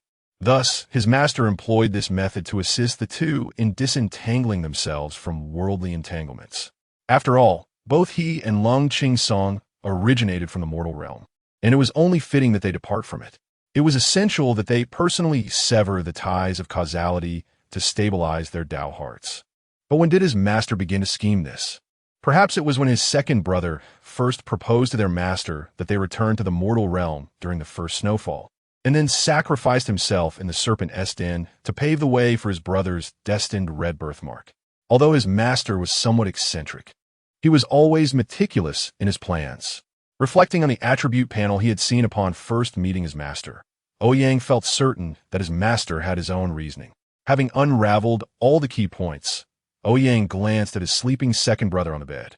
His second brother was indeed a child of destiny. Yet this very status made him exceedingly stubborn. After all, geniuses seldom admit their mistakes. They are prone to obsessively honing in on a singular point until they exhaust all their energy, transforming from prodigies into mediocrities, from brilliance to obscurity. A genius who fails to mature is forever unworthy of admiration. In this world, who does not have a genius above their head, connecting the inexplicable thoughts of his master? Ouyang suddenly understood what he ought to do. His master had toiled through the night to exorcise demons not merely for the sake of his second brother, but to conjure his destined red birthmark, which coincidentally aligned with his second brother's ethereal muse. What he needed to do was to stoke the flames of passion, ensuring that the serpent demon before him fully entwined with his junior brother. Upon hearing Ouyang mention his second brother's ethereal muse, the delicate and enchanting Chang Xiaoya sitting at the bedside suddenly exuded a chilling aura. Behind her, a phantom giant python coiled ominously, its crimson eyes capturing the essence of fear. Ethereal muse? I am curious to see what kind of unparalleled beauty could occupy my husband's thoughts so obsessively that he would traverse thousands of miles to save her. Chang Xiaoya's words dripped with curiosity, yet her tone radiated a coldness that sent a shiver down Hu Tutu's spine, who was munching on an orange beside her. Why do I suddenly feel a chill, senior brother? Hu Tutu inquired, his mouth full of citrus. Chill. Perhaps this city is due for a drop in temperature, Ouyang remarked, observing the rapidly fraying skirt of Chang Xiaoya with a hint of amusement. Where is she? Chang Xiaoya asked, her curiosity piqued. Ouyang shrugged, replying, neither Qing Song nor I possess the art of divination. Hence, we ventured to the marketplace to gather intelligence. Uncle Ouyang, a master of divination, did not teach you the arts of prediction and augury? That is his signature skill, Chang Xiaoya exclaimed, astonished. A mere practitioner of qi at the 9th level, who cannot even comprehend the 5 elements evasion techniques, and you are surprised. Though he wished to retort, the serpent demon before him was no ordinary foe, especially with a master in the background. He could only manage an awkward smile. Chang Xiaoya retrieved 3 copper coins from a robe. The diminutive coins shimmered with a golden glow as she cupped them in her palm and tossed them skyward while murmuring incantations. The coins spun rapidly in midair, suspended and gleaming, as she plucked a strand of hair from Lung Qingsong's head, rubbing it gently until it ignited. The flames danced between her fingers as she directed them towards the coins, which ceased their rotation and settled upon the hem of her skirt. The Imperial Palace?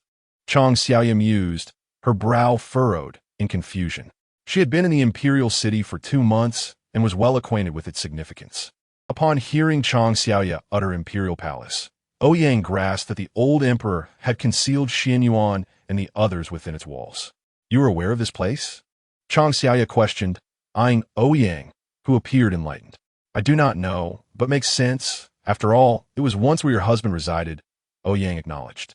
Chang Xiaoya, upon hearing this, turned to gaze at her sleeping husband, astonished that he was a prince all along, yet hidden within the mundane confines of a royal residence. Did she truly believe she could not uncover him?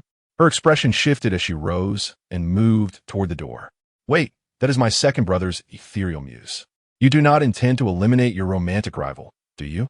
She is merely immortal, Ouyang called out, halting her departure. What? Do you wish to shield your junior brother? Chang Xiaoya retorted coldly. Ouyang, cradling his head with his arms, lazily replied, the ethereal muse is merely a memory perpetually beautified into an idealized form. If the ethereal muse perishes, her impact could escalate from 30% to 200%. A deceased ethereal muse is the most lethal. Chang Xiaoya paused, turning to Ouyang. I have a nagging feeling that I have been ensnared by Uncle Ouyang's designs. Though I am unsure how. It seems you are aware? Ouyang straightened, addressing the serpent demon before him. This is not a scheme. You must have an inkling of your junior brother's heart, right? My master and I have been diligently attempting to unite you two in eternal harmony. What do you desire of me? Chang Xiao scrutinized Ouyang for a moment before speaking. As I mentioned, the ethereal muse is a mere construct of memory. Should there be any discrepancies with this memory, the ethereal muse would vanish, would she not? Ouyang grinned, his words laden with deeper meaning. Are you suggesting I gather a dozen robust men too? Chang Xiaoya gestured with her hand, miming a slicing motion, startling Ouyang into a hasty shake of his head. The demon was still a demon, and its methods remained straightforward. Ouyang gestured for Chang Xiaoya to lean closer, whispering, she is your junior brother's ethereal muse, and you are his destined red birthmark. If you embody both, would he not be entirely in your grasp? Ah, the stage for my second brother's romantic entanglement is set. Chang Xiaoya squinted, signaling Ouyang to continue. Ouyang laid bare his plan, watching with anticipation as Chang Xiaoya exited the room. He then turned his gaze back to his slumbering sibling. The old man's intent was to sever worldly ties with a destined partner. Was it? Reflecting on his mentor's words, Ouyang suddenly recalled a phrase, to cultivate immortality. One must first be in the mountains. Chapter 63.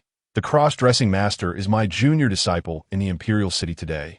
Practitioners of the mystical arts abound like stars in the night sky.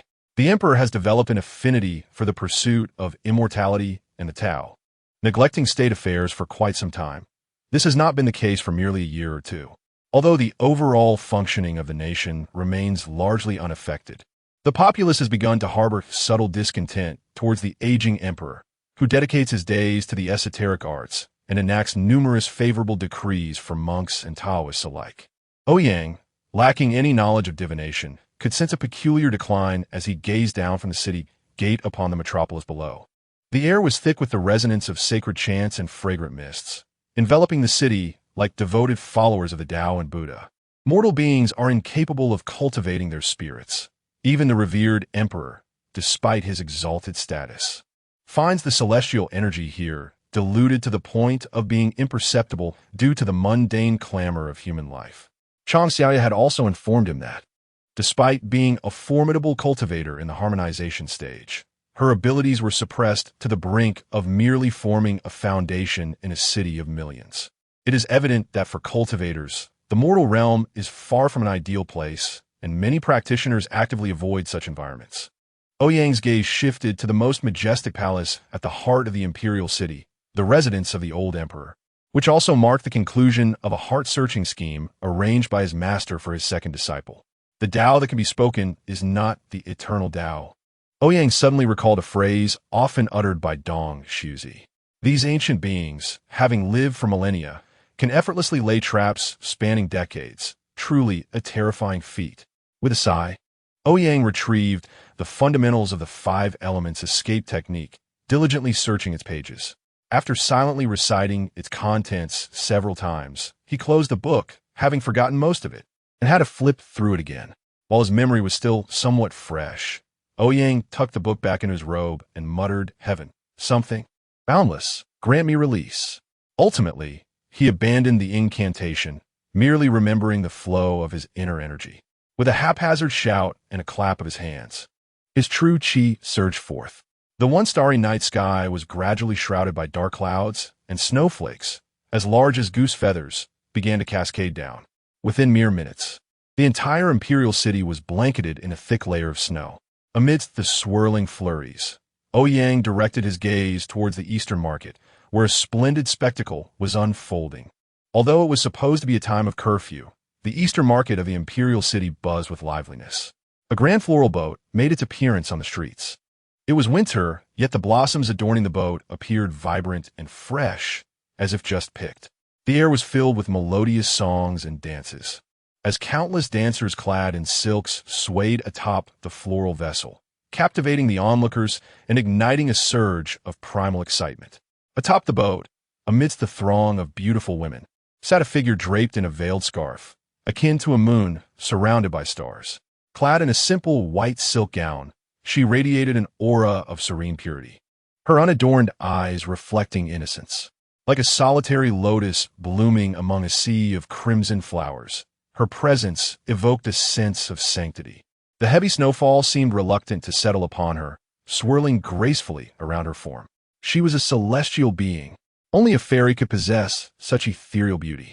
As the crowd caught sight of the white-clad maiden, they were momentarily stunned, soon erupting into a chorus of cheers.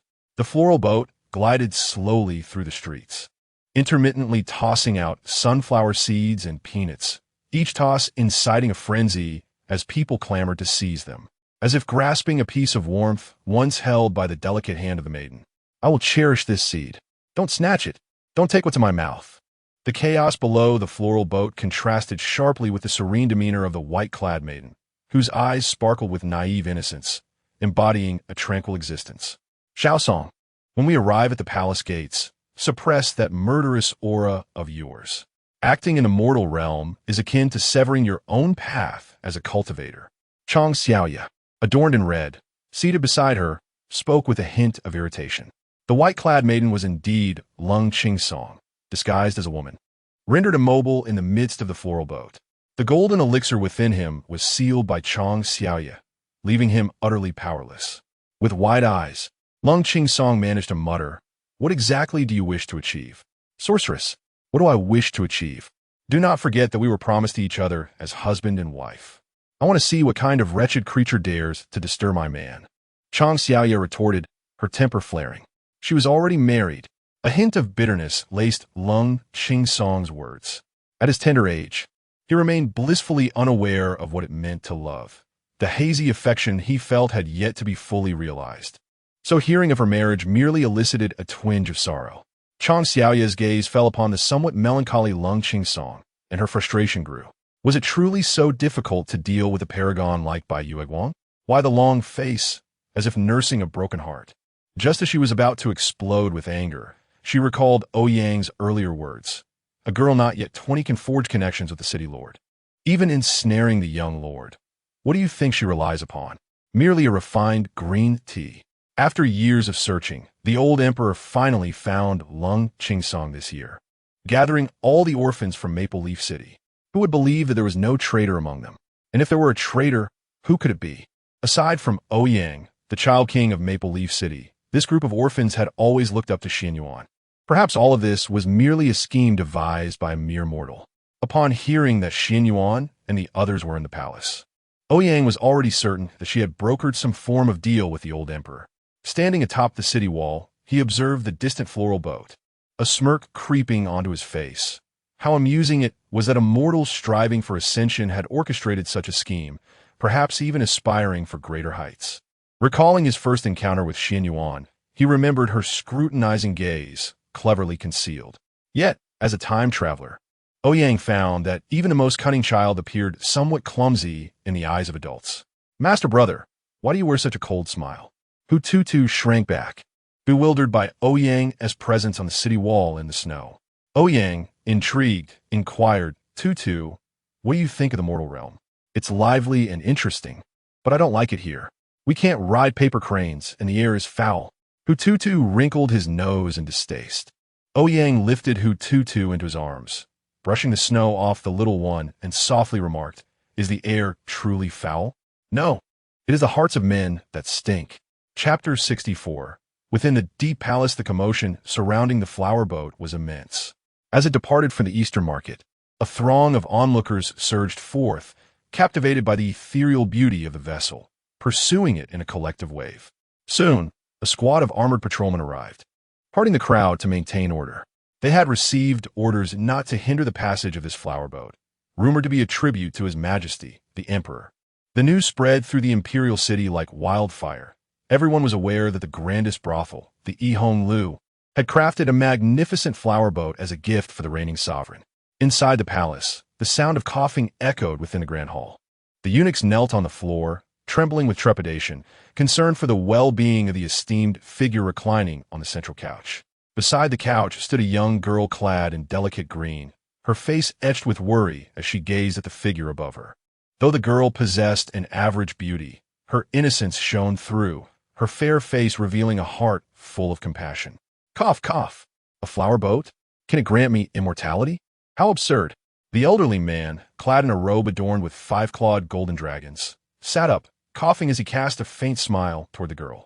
His aged visage was marred by age spots, reminiscent of a withering candle. His breath labored. Yet there was a striking resemblance to a proud pine in his demeanor, exuding the authority befitting an emperor. Seeing the elder attempt to rise, the girl hurried forward to support him. He grasped her hand, a wistful glint in his eyes. Such youthful vigor is truly enviable. If I could reclaim such vitality, the Tang dynasty would flourish under my reign, an empire everlasting. Your Majesty, with longevity and prosperity, you shall witness the eternal glory of the Tang. She gently reassured him as she patted his back. Everlasting? Huh, how could one possibly live for 1,000 years? Only by finding an immortal and beseeching them for the ultimate secrets of longevity may one glimpse that elusive gift. The old man sighed, his words laden with yearning. Suddenly, as if struck by a thought, he seized the girl's hand, his voice echoing with urgency. Will that ungrateful child truly come? It has been a month. Why is there no sign of them? His grip was firm, and the girl frowned slightly, stifling her discomfort.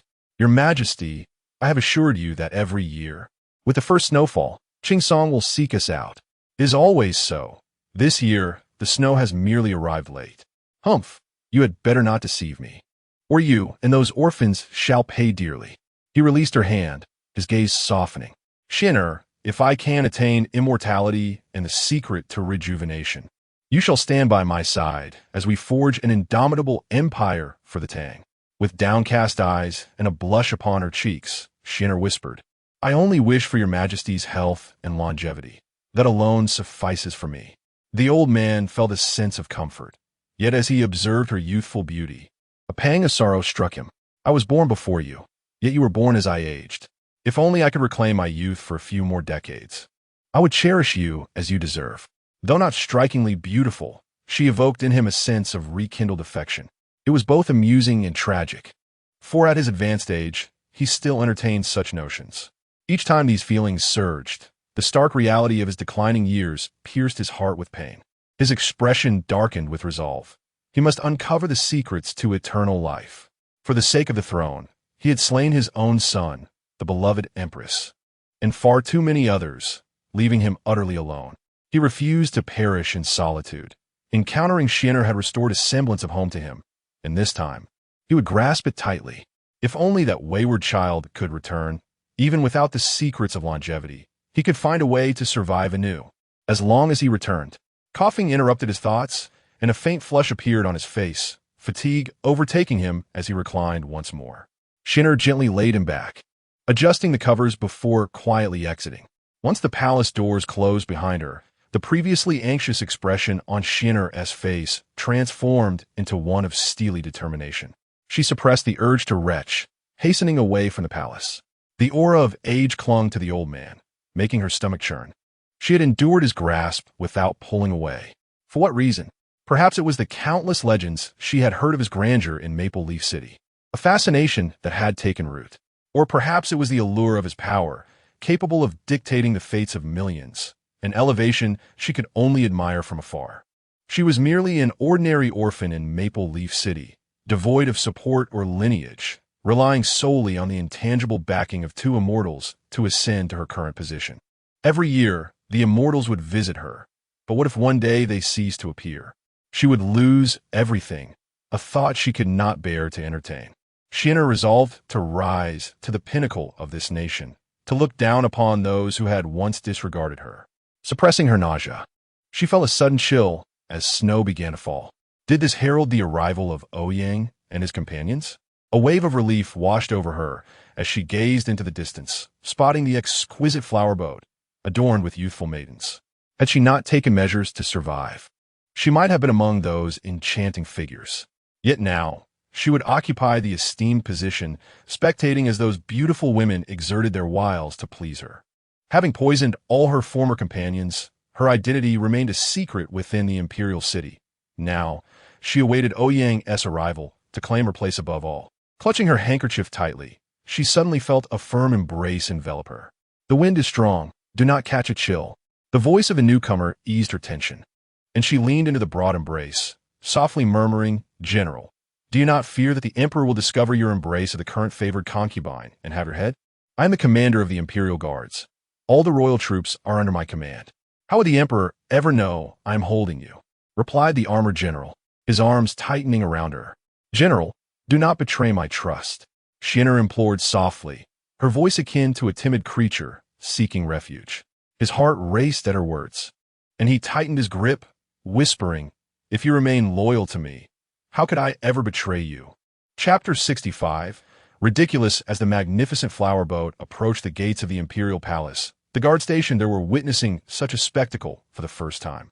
The vessel was truly grand, and the young ladies aboard were undeniably enchanting. Yet, without a decree from the emperor, they dared not permit the boat to enter the palace.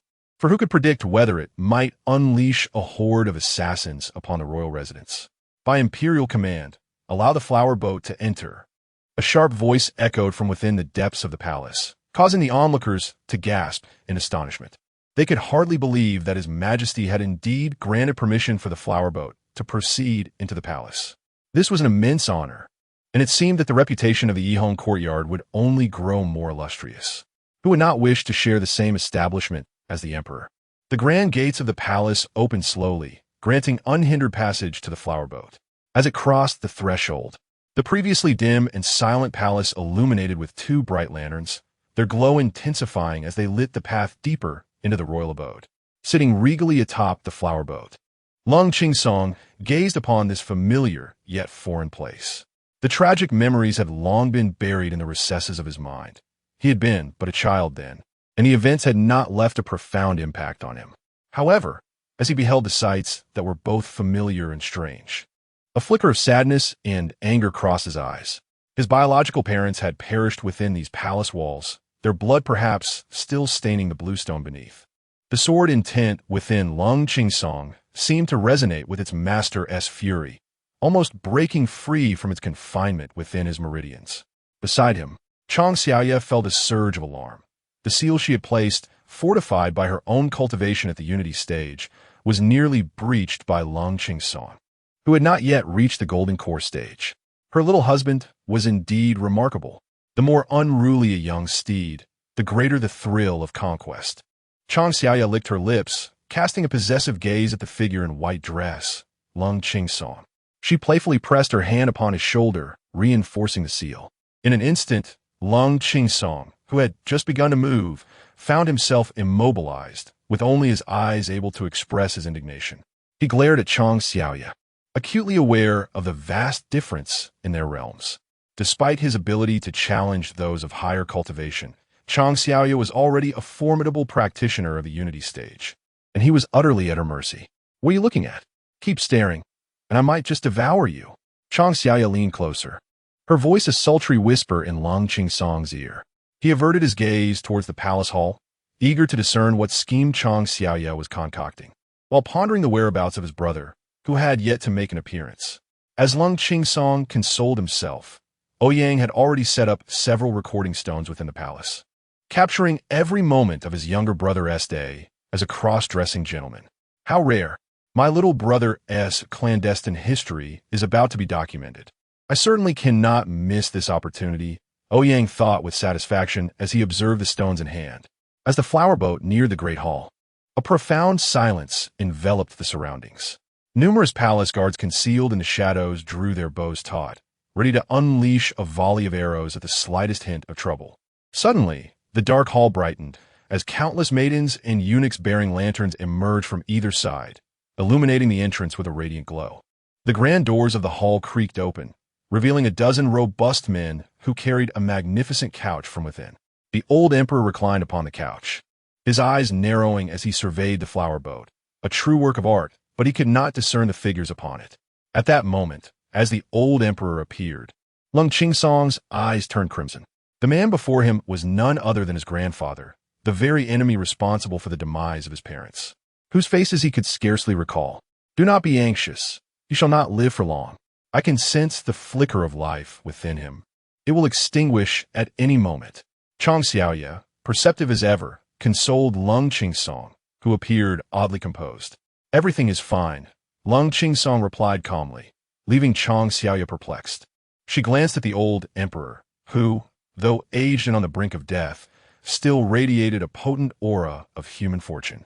As a practitioner of the unity stage, she was reluctant to provoke him, for although slaying him would be simple, the consequences of such an act were fraught with unknown peril. While Lung Qingsong contemplated how to exact revenge upon his nemesis, a striking flash of green caught his eye.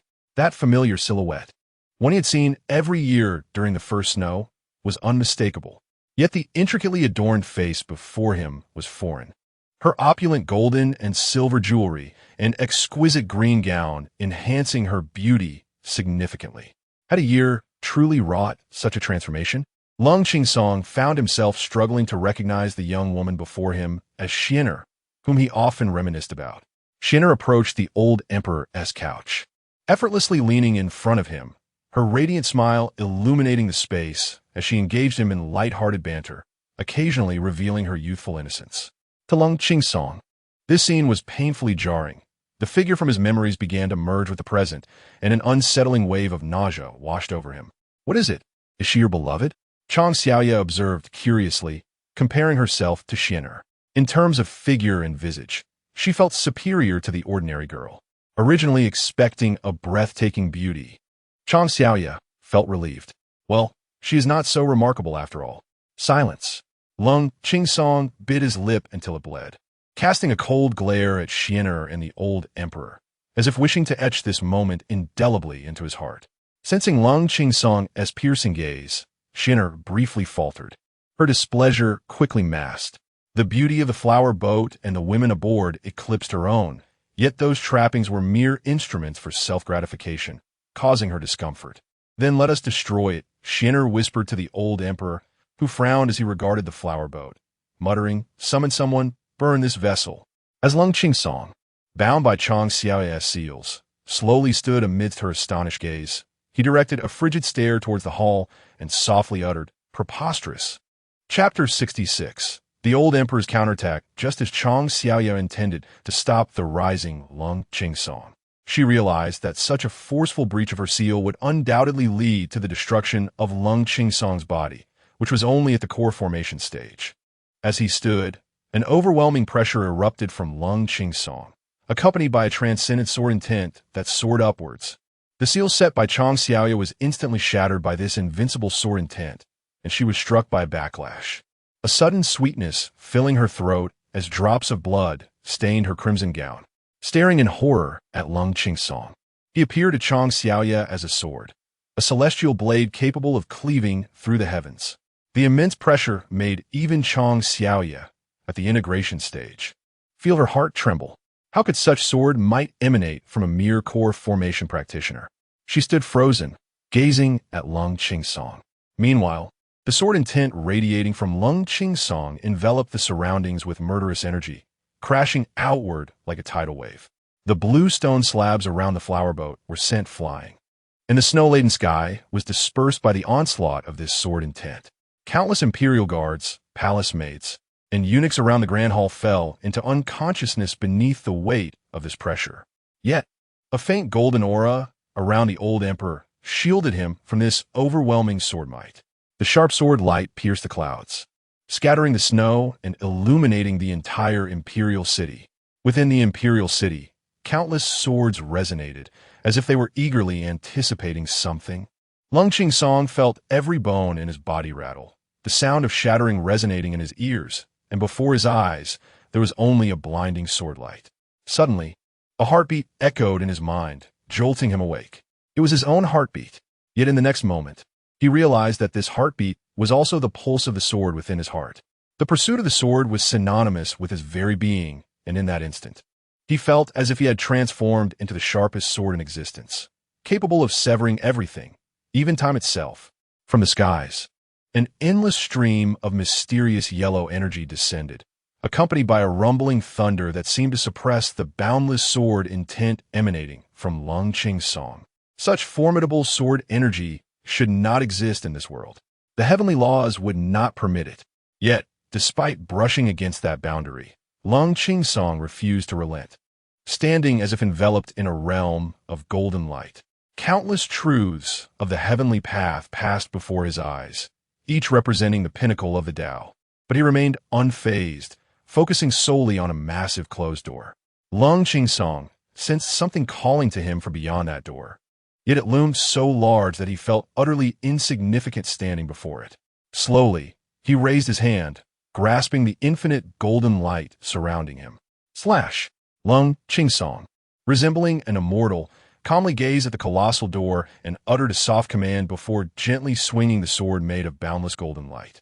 The supreme sword might collided with the door, causing it to resonate with a deafening hum. In the next moment, the entire door was cleaved in two, and amidst the countless fragments, all that remained in Lung Qingsong's eyes was his own destined path. The myriad mysterious energies of the world were absorbed by him, as he stood entranced in a profound and enigmatic state. The air around him shimmered with arcane energy, with countless runes swirling about him. Enlightenment. This was a realm that cultivators dream of throughout their lives, a state in which they could touch the existence of the Tao. And it was encountered by none other than Lung Qingsong, who was merely at the core formation stage. Yet, unbeknownst to all, a thread of destiny belonging to the Tang Kingdom was gradually being severed from him, as Lung Qingsong himself cut the ties of causation. The onlookers, mere mortals, could only see the white-clad woman who had been seated atop the flower boat, slowly rising and then standing still, as countless stone slabs shot outwards in all directions.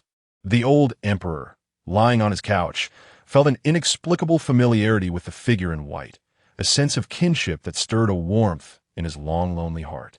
Beside him, Shinner trembled in fear, recognizing the familiar silhouette and internally screaming, "Why? Why? It has just begun to snow. Why have they already arrived?" He saw everything. The facade she maintained while nestled against the old emperor was now exposed to the immortal Lung Qingsong. Shinner's expression twisted into a grimace, her once graceful demeanor shattered. Frantically, she sought a strategy to escape this predicament. Meanwhile, Chang Xiaoye, aware of Lung Qingsong's current state, pressed her hand against her chest, suppressing the backlash, and stood resolutely in front of him, protecting him as he sought enlightenment. Such a moment of awakening was a rare and pivotal event for any cultivator, and Chang Xiaoye would not allow Lung Qingsong to be disturbed. Shinner had descended into utter madness, as visions of being stripped of her deception and returning to a life of hardship flooded her mind. Impossible. I would rather die than return to that existence. Gritting her teeth, she turned to the old emperor, shouting, "Your Majesty, kill them. They are assassins." The old emperor gazed calmly at the seemingly deranged girl before him, realizing that this frantic version of Shinner was the true self, while the affection she had feigned for him was merely an act. Indeed, a wretched person would eventually reveal their true nature.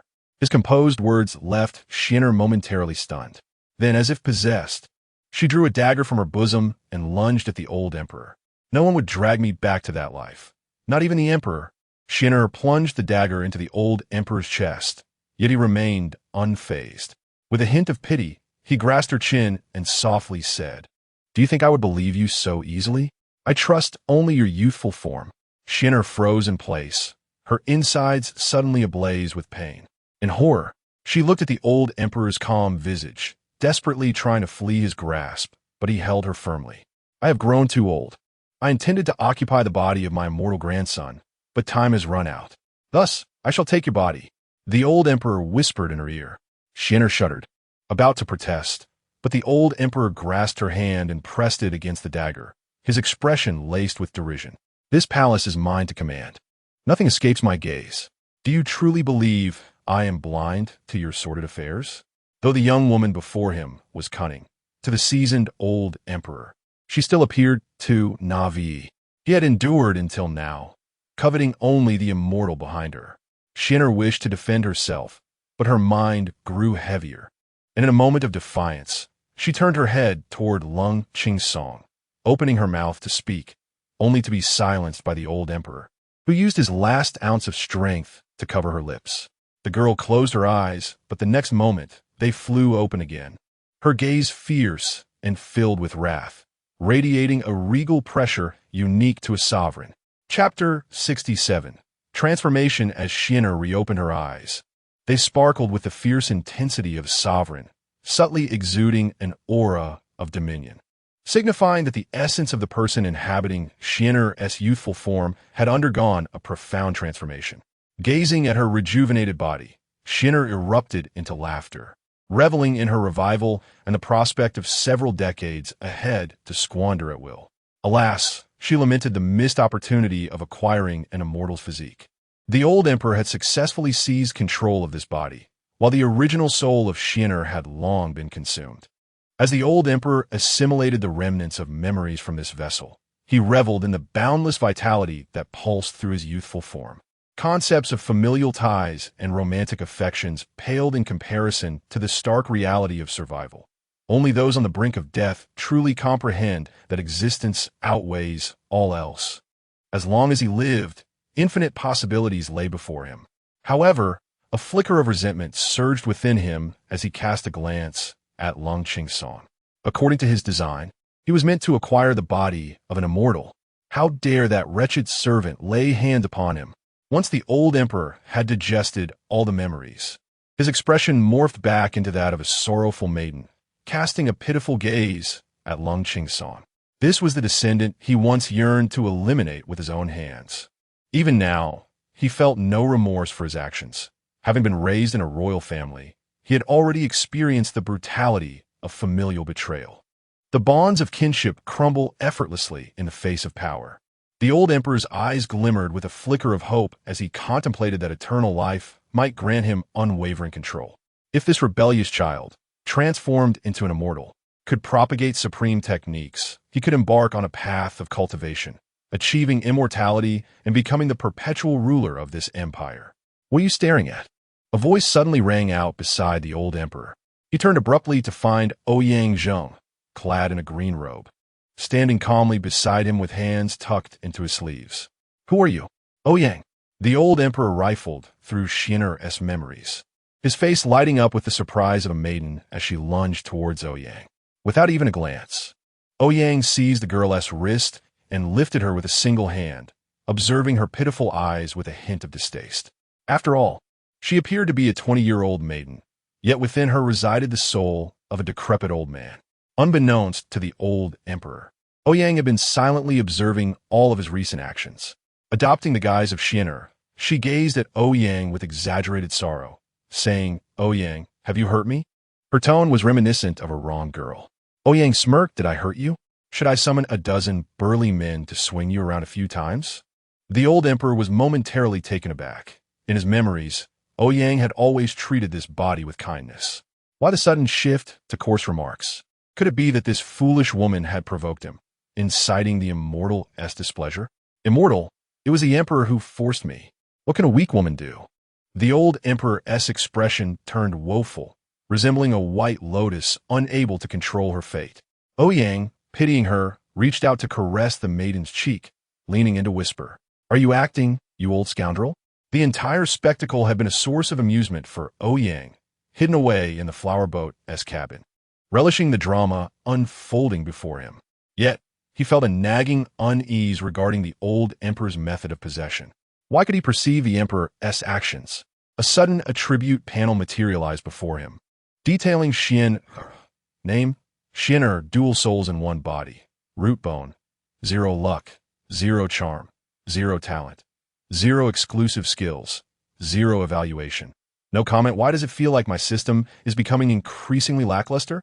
However, the notion that an ordinary mortal could achieve possession and rebirth hinted at the involvement of a cultivator's machinations. Thus, Ouyang revealed himself to inquire about the identity of the forces behind the old emperor. The girl's astonished expression lingered as she stammered. What do you mean, immortal?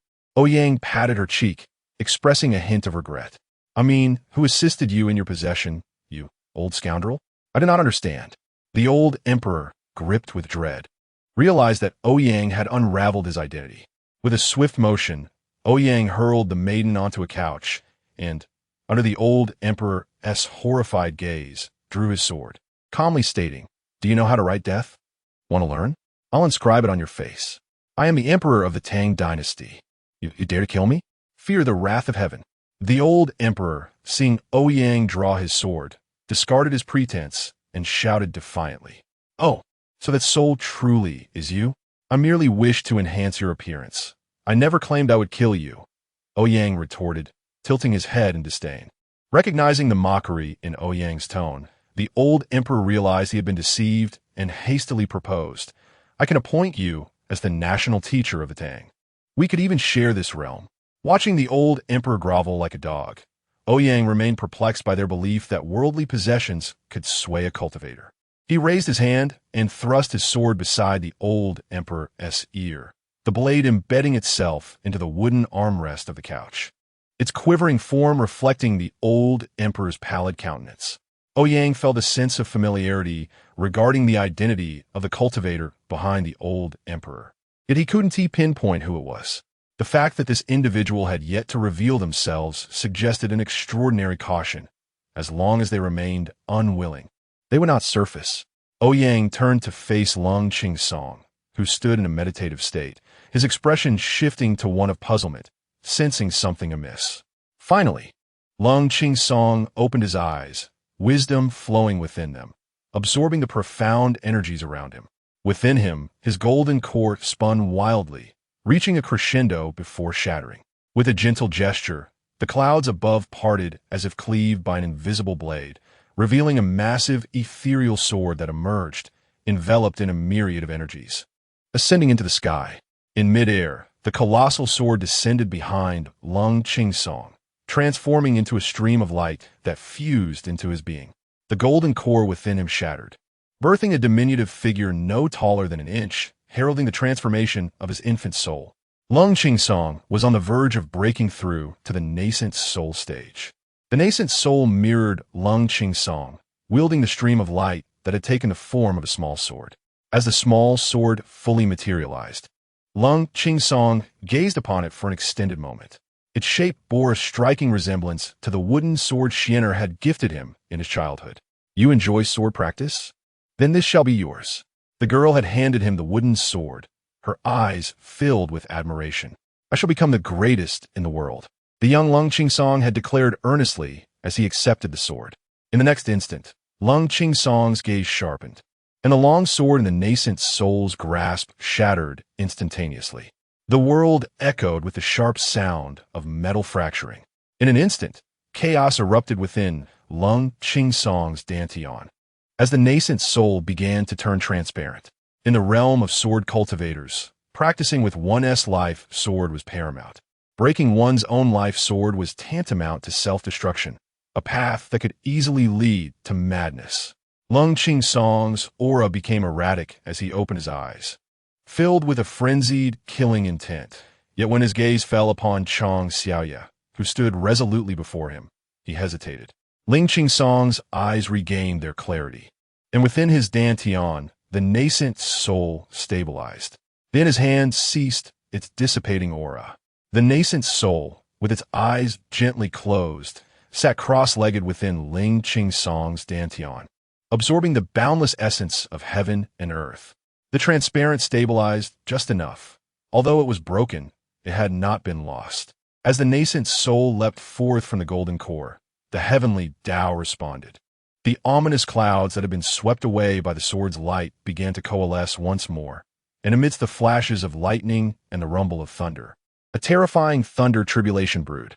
Those who cultivate to the nascent soul stage must face a trial from the heavens.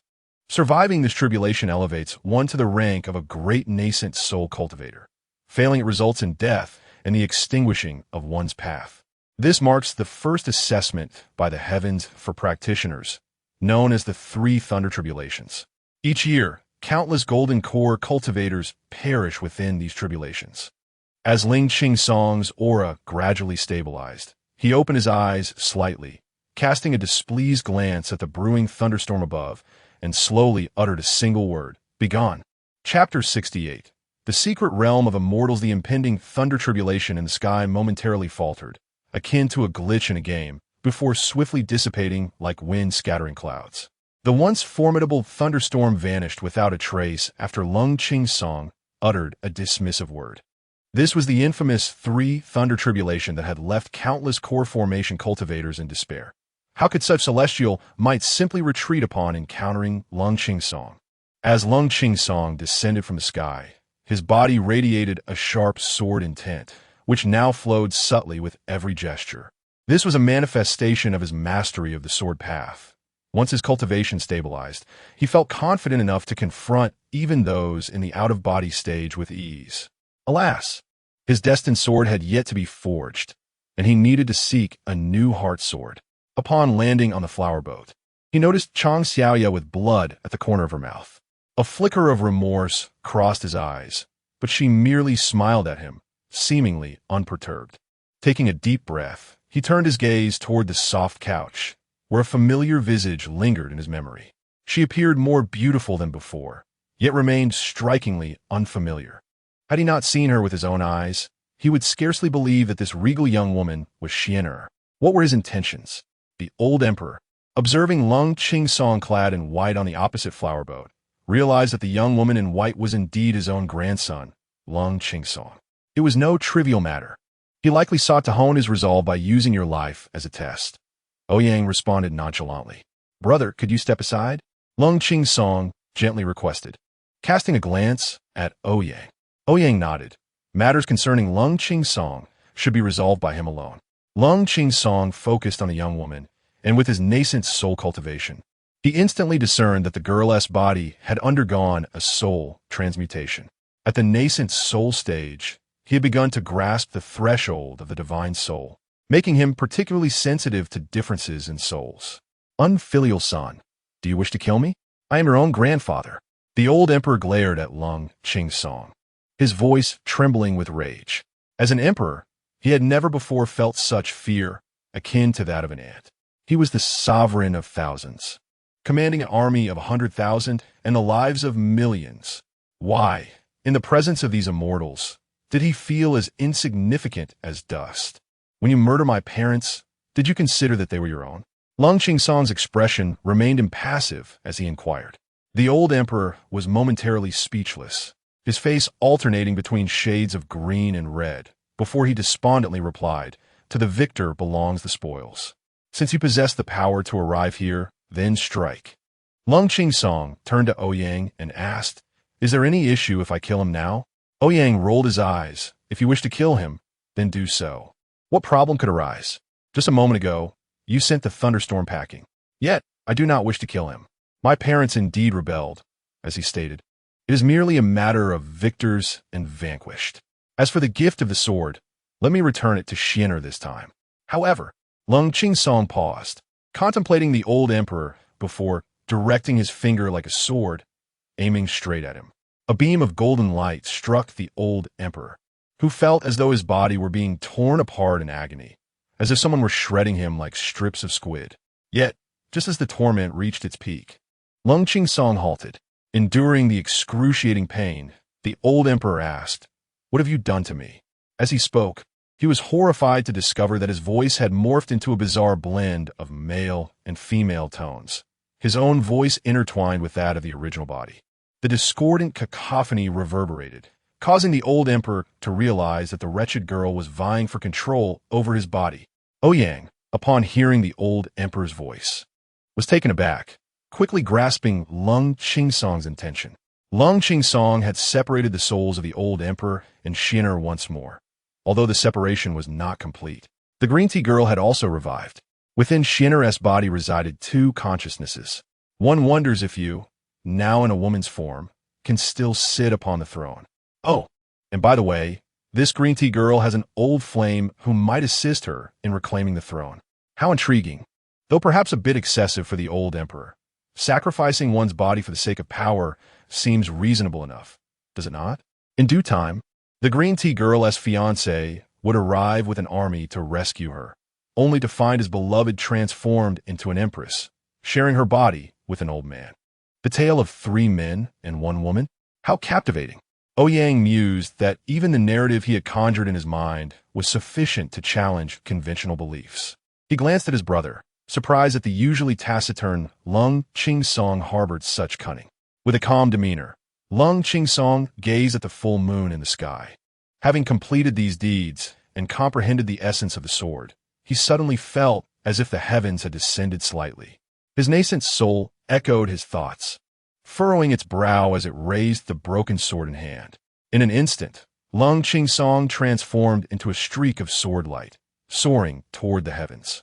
The sky appeared to tear apart, a massive rift splitting through the firmament. It was as though the heavens had been pierced, from which countless rhythms emanated. "I am the sword is me." His voice resonated throughout the universe. The heavens responded, and the world echoed with 3 ancient chimes. Suddenly, an extraordinary phenomenon occurred. A majestic palace revealed itself in the sky, resembling a long sword, slanting like a blade sheathed in a scabbard. Countless formidable cultivators sensed the emergence of this palace. And at that moment, countless practitioners turned their gazes skyward. This celestial palace, shrouded in endless sword intent, instilled an overwhelming fear in all who beheld it. The secret realm of immortals. Those cultivators who had lived long enough and seen enough understood the nature of this palace upon its first appearance. In ancient times, powerful cultivators possessed the ability to forge their own realms, crafting small worlds with their supreme cultivation. When these mighty beings perished, their realms were concealed by the heavenly path. Only when a suitable heir emerged would these hidden realms once again reveal themselves to the world. Such realms were referred to as the secret realms of immortals. Within these realms lay not only ancient treasures, but also the legacies and artifacts of great cultivators. To obtain even a single item could enrich an ordinary practitioner for a lifetime. At once, the cultivation world was abuzz with excitement. Although the reasons for the sudden emergence of this heavenly secret realm remained unknown, its presence signified opportunity. Even the 9 great holy lands could not afford to overlook such a realm. Yet, one wondered which ancient immortal had left behind this secret realm. Far away, atop a small peak, Baifayu sneezed loudly, nearly toppling from his perch. Rubbing his nose, he pondered why his right eyelid had begun to twitch uncontrollably.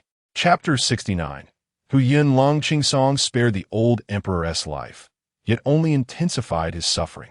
As Lung Qingsong returned to the flower boat and cast a glance back at the figure that seemed to be possessed by madness, his face betrayed no emotion. The flower boat, halted in front of the grand hall, slowly ascended, carrying Ouyang and his companion skyward. "Brother, what manner of creature did that sword cleave?" Ouyang lay on the deck of the flower boat, gazing at a corner of the imposing palace in the sky, while beside him, Hututu had already fallen asleep. Smacking his lips, Ouyang found the sight quite novel. He had never witnessed a palace manifesting so suddenly in the sky. Despite being so close, no matter how high they flew, he still could not touch even a fragment of the palace, which was truly wondrous. This is the immortal secret realm. It only fully reveals itself when the secret is opened. Such a realm would not go unnoticed by your Qingyan sect, Chang Xiaoye remarked, casting a glance at the secret realm before Ouyang. "Why are you looking for me instead of tending to your little husband?" Ouyang inquired, his gaze still fixed on the celestial abode. Lung Qingsong, having just broken through, was still in his chamber, stabilizing his newfound realm. Chang Xiaoye sat on the deck, lost in thought as she gazed towards the secret realm. I idolized Uncle Ouyang as a child, because every word he spoke eventually came to fruition. Thus, I always believed he could do no wrong. However, regarding the situation, I can't shake the feeling that both Lung Qingsong and I are mere pawns in his game. And that sensation is profoundly unsettling. Ouyang turned to glance at Chang Xiaoye, who, typically so bold, now sat quietly, hugging her knees and gazing skyward, as if she had undergone a transformation. "If it makes you uncomfortable, then why not ask him?" Ouyang suggested nonchalantly. A grand cultivator like Uncle Ouyang must have his reasons for acting this way. Although it is somewhat discomforting, I want to question his motives. "I trust him," Chang Xiaoye replied in a low voice. The broad-shouldered, middle-aged man had, during her youth, shielded her like a father, and in her heart, she viewed Ouyang as a paternal figure. Thus, even though she felt manipulated, she accepted it as her due. Ouyang shrugged, gently lifting Hututu from his arms and placing him in Chang Xiaoye's embrace. He then retrieved a communication stone and infused it with his energy. "Hello, who is this?" A deep, smoky voice emanated from the stone. "It's me. The affairs in Tang Kingdom are concluded." Ouyang spoke into the stone. "Oh, it's you? Ouyang, I thought it was someone else. Come, come, let the music play on and the dance continue." The deep voice suddenly turned lively, accompanied by the sounds of various instruments and the laughter of several women. Ouyang, with a furrowed brow, muttered into the stone, "Old man, you'll eventually meet your demise at the hands of a woman." "Shut up, little bird. Old lecher. Oh, getting anxious, are we? Do you want to ignite a harem fire?" Ouyang cast a glance at the sleeping Hututu in Chang Xiaoye's arms, lowering his voice in a threat. "Forgive me. I was wrong. What do you need, my dear disciple?" The tone of Ouyang on the other end softened, adopting a more obsequious manner. "Why resort to such methods?"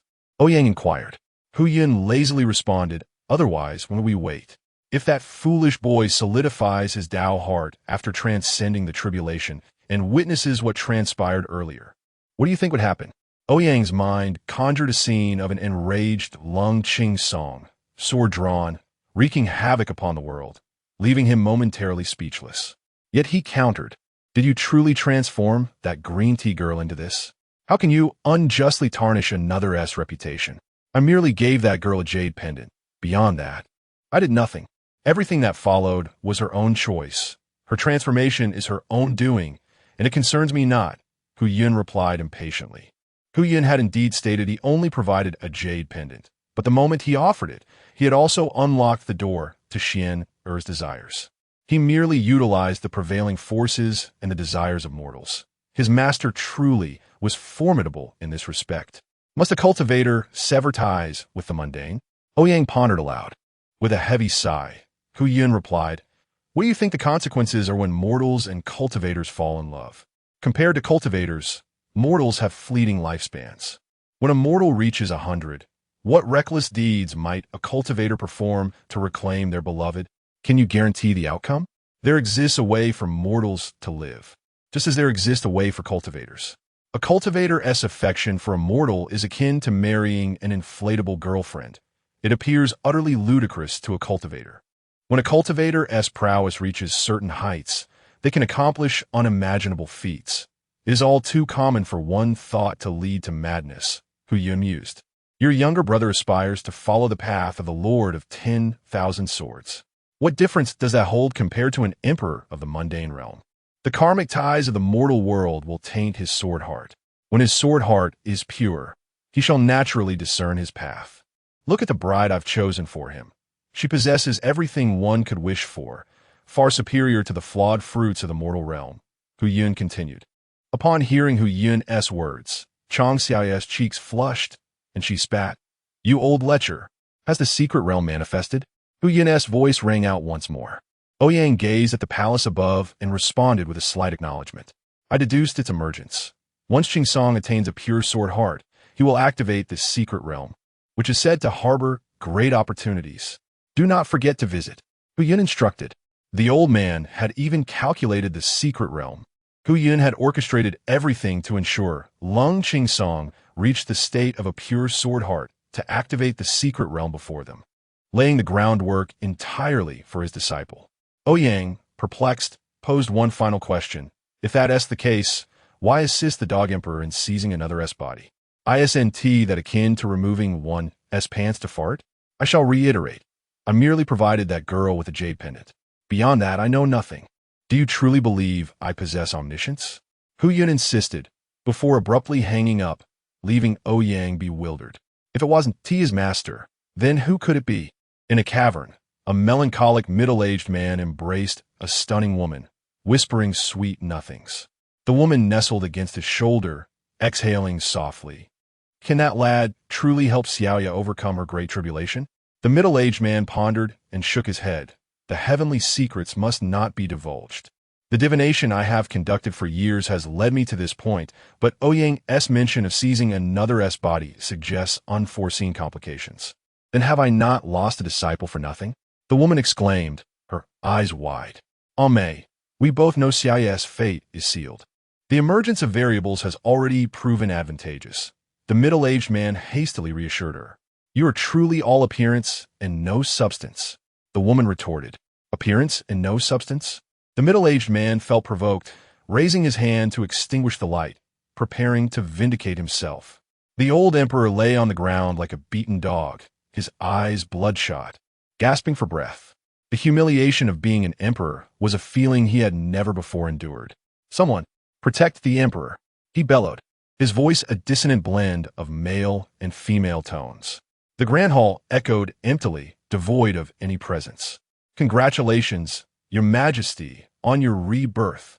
A shadowy figure emerged from the corner, addressing the old emperor with feigned enthusiasm. National Master, save me. The old emperor, upon perceiving the shadowy figure, instinctively reached out as if clutching a lifeline. Has Your Majesty not already attained the desired goal? He mused, although the celestial body eluded him. This youthful form was still quite commendable. The shadow unveiled itself, revealing none other than Lin Feng, the demon clan's holy son, who had risen from the grave. Lin Feng regarded the androgynous old emperor before him with a hint of dissatisfaction. In his grand design, the old emperor was meant to inhabit the body of Lung Qingsong. What a waste! Frowning, Lin Feng flicked his finger, causing a pill to fall into the old emperor's mouth. Your Majesty must now solidify your throne within 7 days, and then initiate the blood sacrifice for ascension. Lin Feng insinuated, his voice laced with disdain. Will sacrificing hundreds of thousands truly grant me immortality? The old emperor inquired with hopeful anticipation. Lin Feng chuckled softly, the demonic patterns on his face becoming increasingly pronounced, as he gazed at the old emperor with an enchanting allure. Indeed, you shall attain immortality or even ascend to the celestial realm in a single leap. Chapter 70. I seek to find you a demise. Lin Feng, with a cunning glint in his eye, manipulated the aged emperor before him, all the while harboring a cold mockery in his heart. A mere mortal dares to aspire for immortality? Had it not been for the emperor's fortuitous golden dragon protection, Lin Feng would have long since turned this emperor into a mere puppet. It was a pity that his meticulously arranged blood sacrifice of 1,000,000 souls, intended to stabilize Ouyang and Lung Qingsong, had been thwarted by the emperor's utter incompetence. All the lives he had taken in recent days had been in vain. What a waste! Before him stood Lin Feng, once the esteemed chief disciple of the Qingyan sect, now wholly acclimated to the body of the demonic progeny, Zhu Yuan. He felt the surging power within him. In just over 10 days, he had ascended from a third stage of the nascent soul to the sixth. There were no barriers to his cultivation, and he could feel the strength growing within him with every passing moment. This sensation consumed Lin Feng with an obsession, for the potential of this body far surpassed his own. Truly a prodigious talent. Yet, his yearning for power grew insatiable. Even as he sensed his rapid enhancement daily, Lin Feng became increasingly discontented. The act of killing to elevate his cultivation felt painfully slow. His mind was filled with the various secret arts of the demonic clan that Zhu Yuan had once mastered. The great blood sacrifice.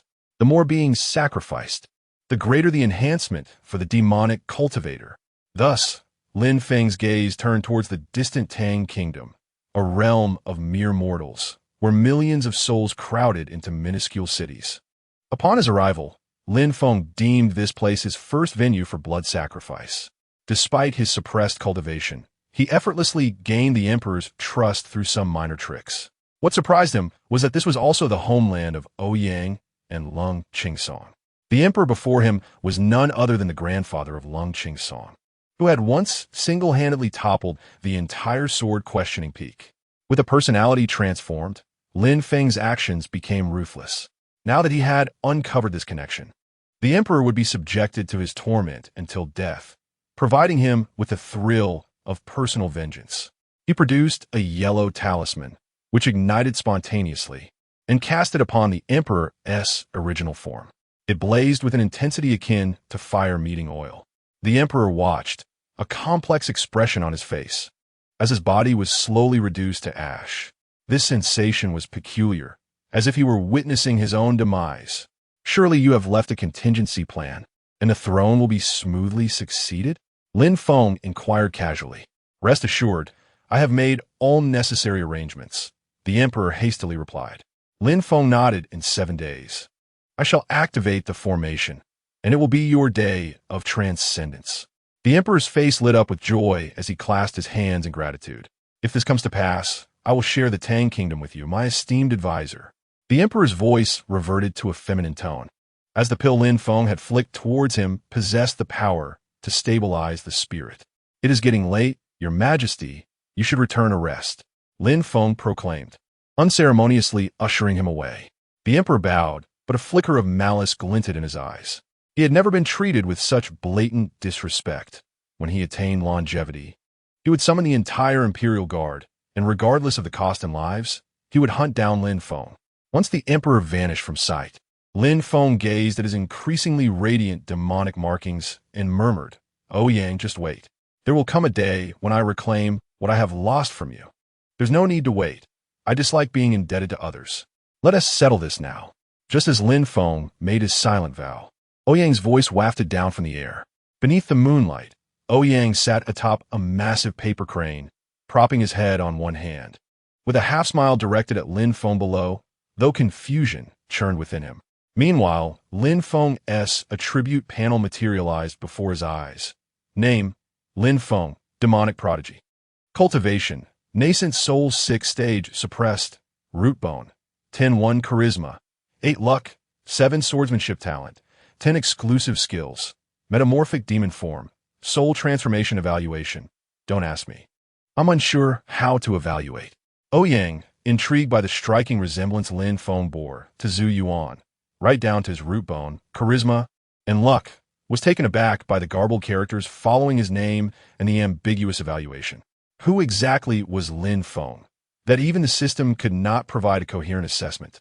Ouyang had always trusted the system's judgments, yet here stood an anomaly that even the system could not classify. This rendered his belief in the system somewhat dubious. Having learned that his master had not arranged for the Emperor's reincarnation, Ouyang promptly activated a recording stone hidden within the palace. He happened upon Lin Feng's conversation with the Emperor. His recording stone, crafted by a young disciple from the miscellaneous studies peak, could not capture sound, nor could it display the attributes of those recorded. Thus, Ouyang decided to use his paper crane to investigate who this mysterious figure truly was. To his astonishment, he arrived just in time to hear Lin Feng proclaiming his intentions aloud. Ouyang, eyes wide with curiosity, leapt from the crane and landed with a thud, creating a small crater beneath him, startling Lin Feng into a defensive stance. Ouyang pulled out the book Fundamentals of 5 Elemental Techniques and, flipping through its pages, smiled at Lin Feng. "I don't believe you, Lin Feng. Your name is clearly displayed by the system. Do not feign ignorance." Lin Feng's heart raced, for only he and the Qingyun sect's Ling Feng knew his true identity. How could Ouyang possibly be aware of this? Frantically, Lin Feng calculated his options. But with his cultivation suppressed to the qi refinement stage, he found himself at a loss against Ouyang. "What are you reading?" Lin Feng gulped nervously, his voice trembling. Ouyang glanced up briefly before returning to his book, replying nonchalantly, "I'm selecting a method of demise that I find appealing for you." Chapter 71. A completely overwhelming battle. The sound of pages turning echoed, instilling an immense pressure upon Lin Feng, who stood there. Ouyang merely flipped through the pages of his book, yet Lin Feng felt as though he were awaiting the judgment of death itself. Defeat was inevitable. He must flee, must escape. Lin Feng screamed within, yet his feet felt as if they had taken root, rendering him utterly immobile. This body was one he had painstakingly acquired. The thought of abandoning it filled him with profound reluctance. If only he were granted sufficient time, he was certain he could ascend to unparalleled heights. But why? Why was he denied this time? Just a mere 7 days, and he could become an extraordinary practitioner. With bloodshot eyes, Lin Feng gazed at Ouyang, his gaze filled with resentment and hatred, almost manifesting as palpable lines directed at Ouyang. Ouyang, sensing the weight of Lin Feng's stare, lifted his head and scoffed. "What? Do you wish to bite me?" Lin Feng, like a wraith, lunged toward Ouyang, conjuring 3 violet long needles in his hand and hurling them at Ouyang.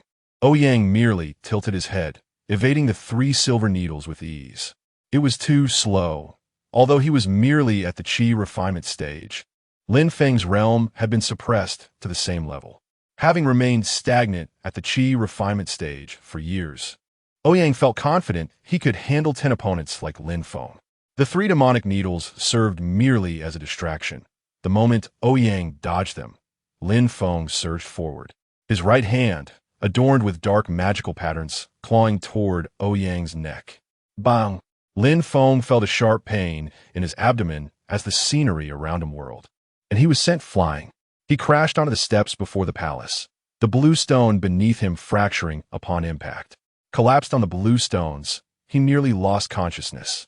Ouyang, having withdrawn his foot, did not even turn a page in his book, glancing at Lin Feng sprawled on the steps with curiosity, asking, "Is this it?" He had anticipated that Lin Feng, capable of causing system chaos, would possess formidable abilities, but was taken aback when one kick nearly ended the fight. Was he truly that feeble? Could his system not even offer an evaluation? Ouyang regarded Lin Feng with dissatisfaction. Originally, he merely wished to ascertain Lin Feng's capabilities, but found him astonishingly weak. As he flipped through his book, Ouyang approached Lin Feng, concerned that the spells contained within his fundamentals of the 5 elements might inadvertently reduce Lin Feng to ashes. Upon seeing the name Lin Feng, Ouyang's mind instantly recalled the recent personality transformation of Ling Feng. The discomfort he felt upon witnessing the old emperor usurp Xin Yuan resonated here, as did the unsettling sensation he experienced in the presence of the old Ling. It was as if the old Ling had been possessed, entirely transformed. Now, standing before a person who bore an uncanny resemblance to his ancestor and shared a nearly identical name. Ouyang harbored suspicions regarding whether Ling Feng, who accompanied Chen Changsheng to seek the Qingyun's secret treasure, was indeed the same individual. If that were the case, his third brother would be in grave danger. Ouyang's concern shifted to Chen Changsheng, far away at Qingyun's sect, though he soon reassured himself. After all, while his third brother might lack in various skills, when it came to self-preservation, none within Qingyun's sect could rival him. Nevertheless, should the old Ling encounter any peril, Ouyang felt compelled to remain vigilant. Thus, he resolved to uncover the true nature of this Lin Feng before him. As Lin Feng, who lay against the bluestone steps, sensed Ouyang approaching, he abandoned all pretense of concealment. His cultivation had been suppressed to the qi refinement stage in this realm, and he surmised that Ouyang was similarly constrained. Even the most gifted prodigy could not breach the out-of-body stage at the tender age of 17 or 18. Any practitioner below the out-of-body stage would struggle to exceed the foundation establishment level in such a mundane world. Thus, if they were both at the qi refinement stage, why should he be inferior? If he did not fight with all his might now, he would have no life left to fight later. With a fierce shout, Lin Feng felt the dark magical patterns enveloping him, the previously suppressed power within him surging uncontrollably. Blood spewed from his mouth, yet he paid it no heed, his focus solely on Ouyang. Qi refinement 6th layer, 7th layer, 9th layer, pinnacle of the 9th layer.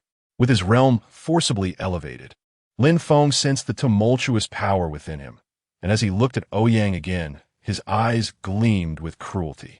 At the pinnacle of Qi refinement 9th layer, he could unleash strength equivalent to that of the mid-foundation establishment stage. Killing Ouyang, who was merely at the Qi refinement stage, would be as effortless as breathing. As the malevolent energy surged forth, Lin Feng raised his hands, grasping an ethereal crimson demonic blade that materialized before him.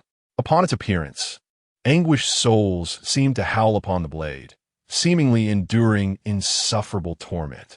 Lin Feng channeled every ounce of his power into this blade. With this strike, even a practitioner of a higher realm would fall. This was the secret technique of the demonic progeny, Ziyun, a manifestation born from his understanding of the sword's essence.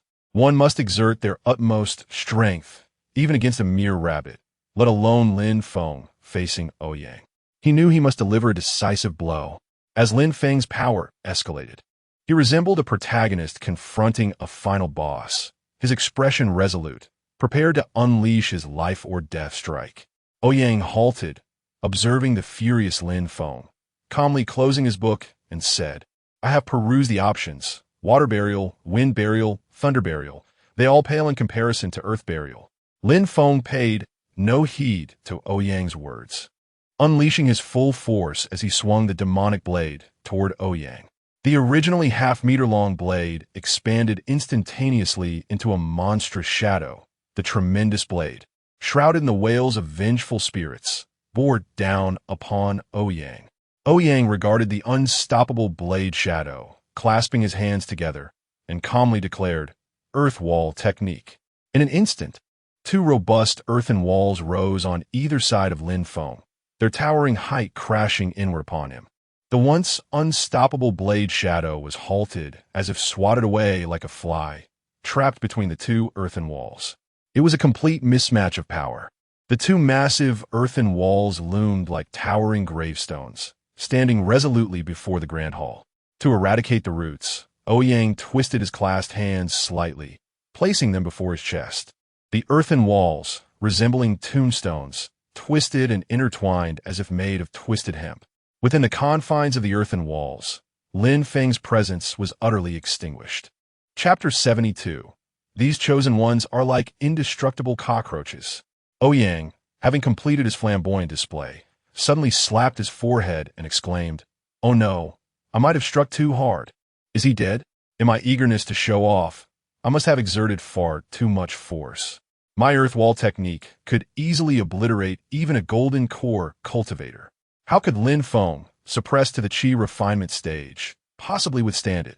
With a single palm strike to the twisted earth wall, it crumbled into large clumps of soil, revealing Lin Feng's body, which had been reduced to a mere puddle of flesh. Ouyang was frustrated with his inability to control his strength. Why was it that the techniques of the qi refinement stage transformed so drastically in his hands? He had even attempted to hold back, yet Lin Feng appeared so fragile. Staring at the gruesome scene, Ouyang felt a surge of irritation. He hadn't even grasped the situation when Lin Feng was directly dispatched by his hand. Suddenly, he sensed something flying out from the remains of Lin Feng's body, vanishing into thin air almost instantaneously. What was that? A soul? A wave of discomfort washed over Ouyang as he realized that Lin Feng had not perished at all. However, as a mere qi refinement stage cultivator, he had no understanding of what a soul truly was. Only those in the nascent soul stage could begin to comprehend its mysteries. While the out-of-body stage was characterized by the ability to separate one's soul from a body. How can nascent soul cultivator perform feats that were typically reserved for those in the out-of-body stage? Were these chosen ones so unreasonable? How were ordinary cultivators like him supposed to compete? Cursing under his breath, Ouyang lamented the injustice of it all. Was he being bullied because of his inferior cultivation? These high-level tricks were beyond him. If he had been aware of the nature of souls, he would never have allowed Lin Feng to escape. Despite his immense vital energy, his understanding of techniques was rudimentary, relying on brute force alone. Anything slightly more sophisticated was completely foreign to him, leaving him entirely powerless to intercept Lin Feng's fleeing soul. If one does not eradicate the roots, the grass will surely regrow. Lin Feng would undoubtedly return. These chosen ones were like cockroaches. No matter how one attempted to exterminate them, they simply would not die. Meanwhile, the diligent villains, who trained tirelessly, could be vanquished with a mere touch. It was utterly absurd. Why did the formidable villains in novels, who plotted and schemed to become great, suddenly become fools in the presence of these chosen ones, only to be slaughtered? Ouyang felt as though he had assumed the role of the villain. He could not eliminate Lin Feng, the chosen one, and could only await the day when someone stronger would sever his head to play ball with it. Ling Feng, if you cause any more trouble, I shall have third brother turn you into a puppet.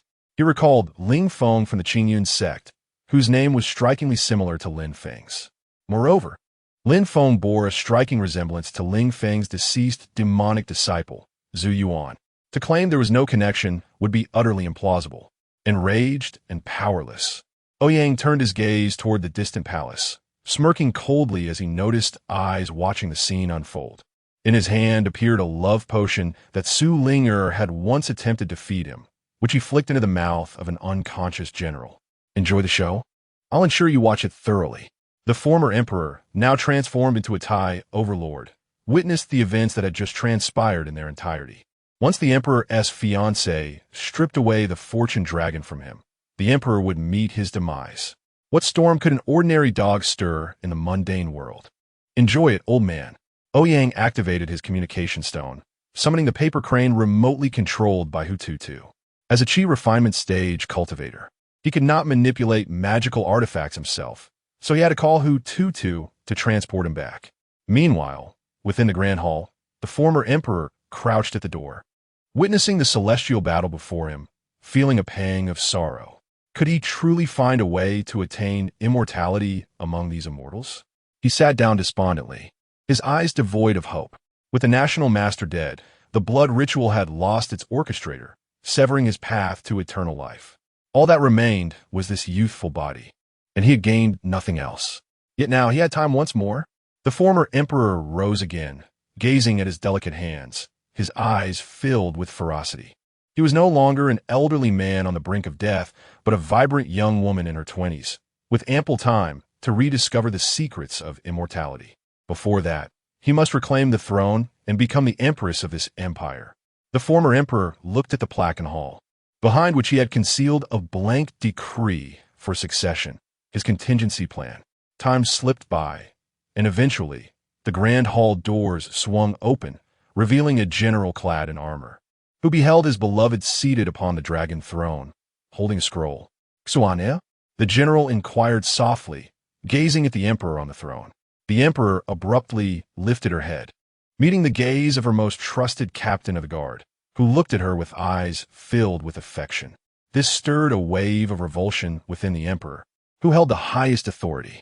However, to maintain the stability of the court, the emperor suppressed her disgust, forcing a smile as she addressed the foolish man before her. "I have succeeded, General." Seeing the radiant smile on his beloved's face, the general's heart settled, and he hurriedly approached the throne, embracing the emperor while murmuring, "From this day forth, we shall never part."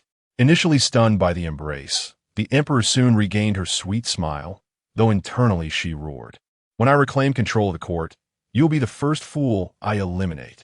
Yet, to her astonishment, the general's embrace suddenly took on a different intensity. The emperor's face flushed crimson, her teeth nearly grinding to dust. The general, mistaking her blush for shyness, glanced around the grand hall, envisioning the thrill of intimacy in such a public setting. With despair in her eyes, the emperor beheld the robust general, whose gaze was filled with desire. Swallowing hard, she asked, "What are you doing?" "What am I doing? Let me show you," the general exclaimed, lunging toward the emperor. "Stop, Yi!" The emperor cried out in alarm, calling the general's name. What a delightful game. Let me see." The sounds of heavy breathing and tearing fabric filled the air. Chapter 73. Chun Changsheng. Resolving issues from afar outside the imperial city, hundreds of individuals hastened towards it, led by the anxious young lord of Maple Leaf City, Xie Zinch. Behind him stood 100 martial artists who had recently ascended to the innate grandmaster level, while he himself had also consumed a medicinal pill to achieve the same status. Such a formidable assembly was more than sufficient to rescue his betrothed from within the imperial city. Once Xie Zinch assured himself of the efficacy of the pill provided by Ouyang, he disregarded Xie Chongyang's admonitions and, accompanied by the newly advanced 100 innate grandmasters, set forth towards the imperial city to save his fiancée. "Yishiner, wait for me." Xie Zinch's heart raced. With each passing minute, his beloved endured further torment. Heaven knows the inhumane suffering his fiancée was enduring. As Xie Zinch pressed on, a flash of ethereal light, invisible to ordinary mortals, pierced into his forehead. He felt a sudden heaviness in his head and soon lost consciousness. His subordinates quickly supported him upon noticing the anomaly. When Xie Zinch regained his senses, he halted abruptly, raising his hand to signal the martial artist behind him to stop. "Young master, what is the matter?" one of his subordinates inquired, bewildered. "Return to Maple Leaf City." Xie Zinch's tone was peculiar as he issued an unexpected command. "But young master, we're almost at the imperial city." The subordinate responded uncertainly. Xie Zinch shook his head, sighed, and stated, "I have come to a realization. I cannot sacrifice your lives to satisfy my selfish desires. We will return to Maple Leaf City and muster our forces." Upon hearing Xie Zinch's words, his subordinates immediately felt that their young lord possessed a keen sense of right and wrong regarding significant matters. With a wise leader like him, how could the Xie family fail in their endeavors? As everyone turned back, Xie Zinch cast one last fierce glance towards the imperial city, his expression turning menacing. "Ouyang, await your reckoning. One day, I shall personally sever your head from your shoulders." In that moment, when Ouyang reduced his physical form to mere pulp, Xie Zinch's soul escaped. Fortunately, Ouyang lacked the means to target his soul. Otherwise, he would have perished there. Alas! He lamented the loss of the body he had painstakingly acquired. That was the physical form of the son of the demon clan. Reflecting on this, Lin Feng felt a pang of sorrow. He surveyed his current body, which was merely at the first level of qi training. Though the body of Ziyuan came with a method for soul possession, he could only occupy the bodies of the deceased or those yet to establish their foundation. Compared to his arduous journey to reach the nascent soul stage, he was effectively starting from scratch. All of this was due to Ouyang's machinations. All he desired was to grow stronger. Was that a crime? Why was he being targeted so ruthlessly? A flicker of resentment crossed Xie Zinch's eyes as he turned to follow the others, his mind sifting through the memories of this body. Fortunately, it was merely a mortal, one who had trained in qi but had yet to embark on the path of cultivation. Otherwise, his soul would not have so easily seized this body. He needed to reevaluate everything, and this time, he could not afford to err. Lin Feng recalled how Ouyang had effortlessly uttered his name, realizing that Ouyang must possess prophetic abilities.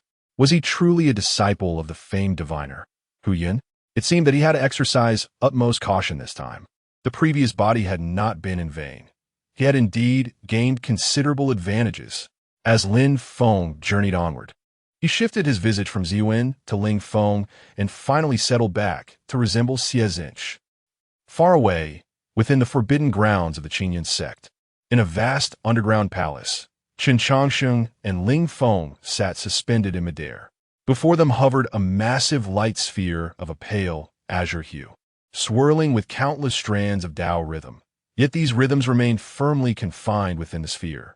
This sphere was the sect's treasured artifact, a sight that countless cultivators would never behold in their lifetimes, a legendary Tao treasure. Suddenly, Ling Feng, who had been meditating, opened his eyes, a trace of murderous intent flickering within. He scoffed inwardly. What a waste! Such a fine physical form, truly regrettable. Ling Feng, situated in the Qinyan sect's forbidden grounds, had sensed that once again his soul had fled, resulting in the destruction of Lin Feng's body. How foolish could he be?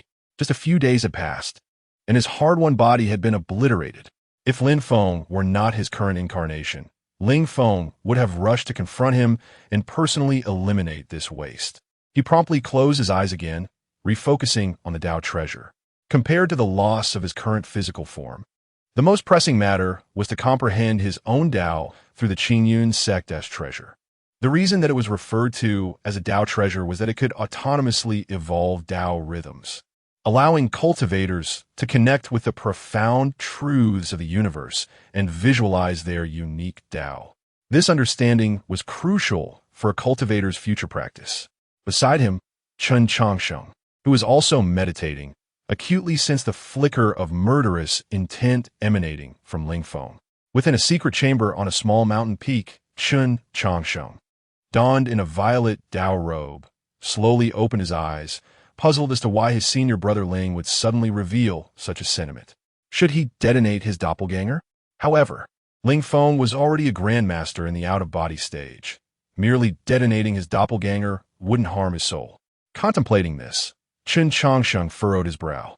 Though he could not fathom why Ling Feng, who had been fixated on the Tao treasure, would display a hint of murderous intent, he did not intend to let his guard down. He slightly closed his eyes, re-establishing his connection with his doppelganger, still focused on the Tao treasure. As Chen Changsheng continued to visualize the Tao treasure, he opened his eyes just enough to release 2 paper figurines from his sleeve. The figurines transformed into 2 wisps of breeze that darted towards Ling Feng, snipping a lock of hair from the tip of his hair. The 2 breezes enveloped the severed hair and sped away towards the forbidden grounds. Unaware of Chen Changsheng's actions, Ling Feng remained engrossed in his visualization of the Tao treasure. When the hair reached the secret chamber on the small mountain peak, Chen Changsheng extended his hand to catch it. The 2 wisps of breeze instantly morphed back into paper figurines. Chen Changsheng chanted a spell, gliding the hair across the figurines. A golden light flickered over the paper figures before vanishing. Subtly, Ling Feng's features began to emerge on the faces of the 2 paper figurines. Better to be cautious than regretful. After all, there was an air of hostility. Chen Changsheng tapped the paper figures, causing them to stand and fly towards a nearby cabinet, which housed an array of paper figures made from the hair of countless sect members.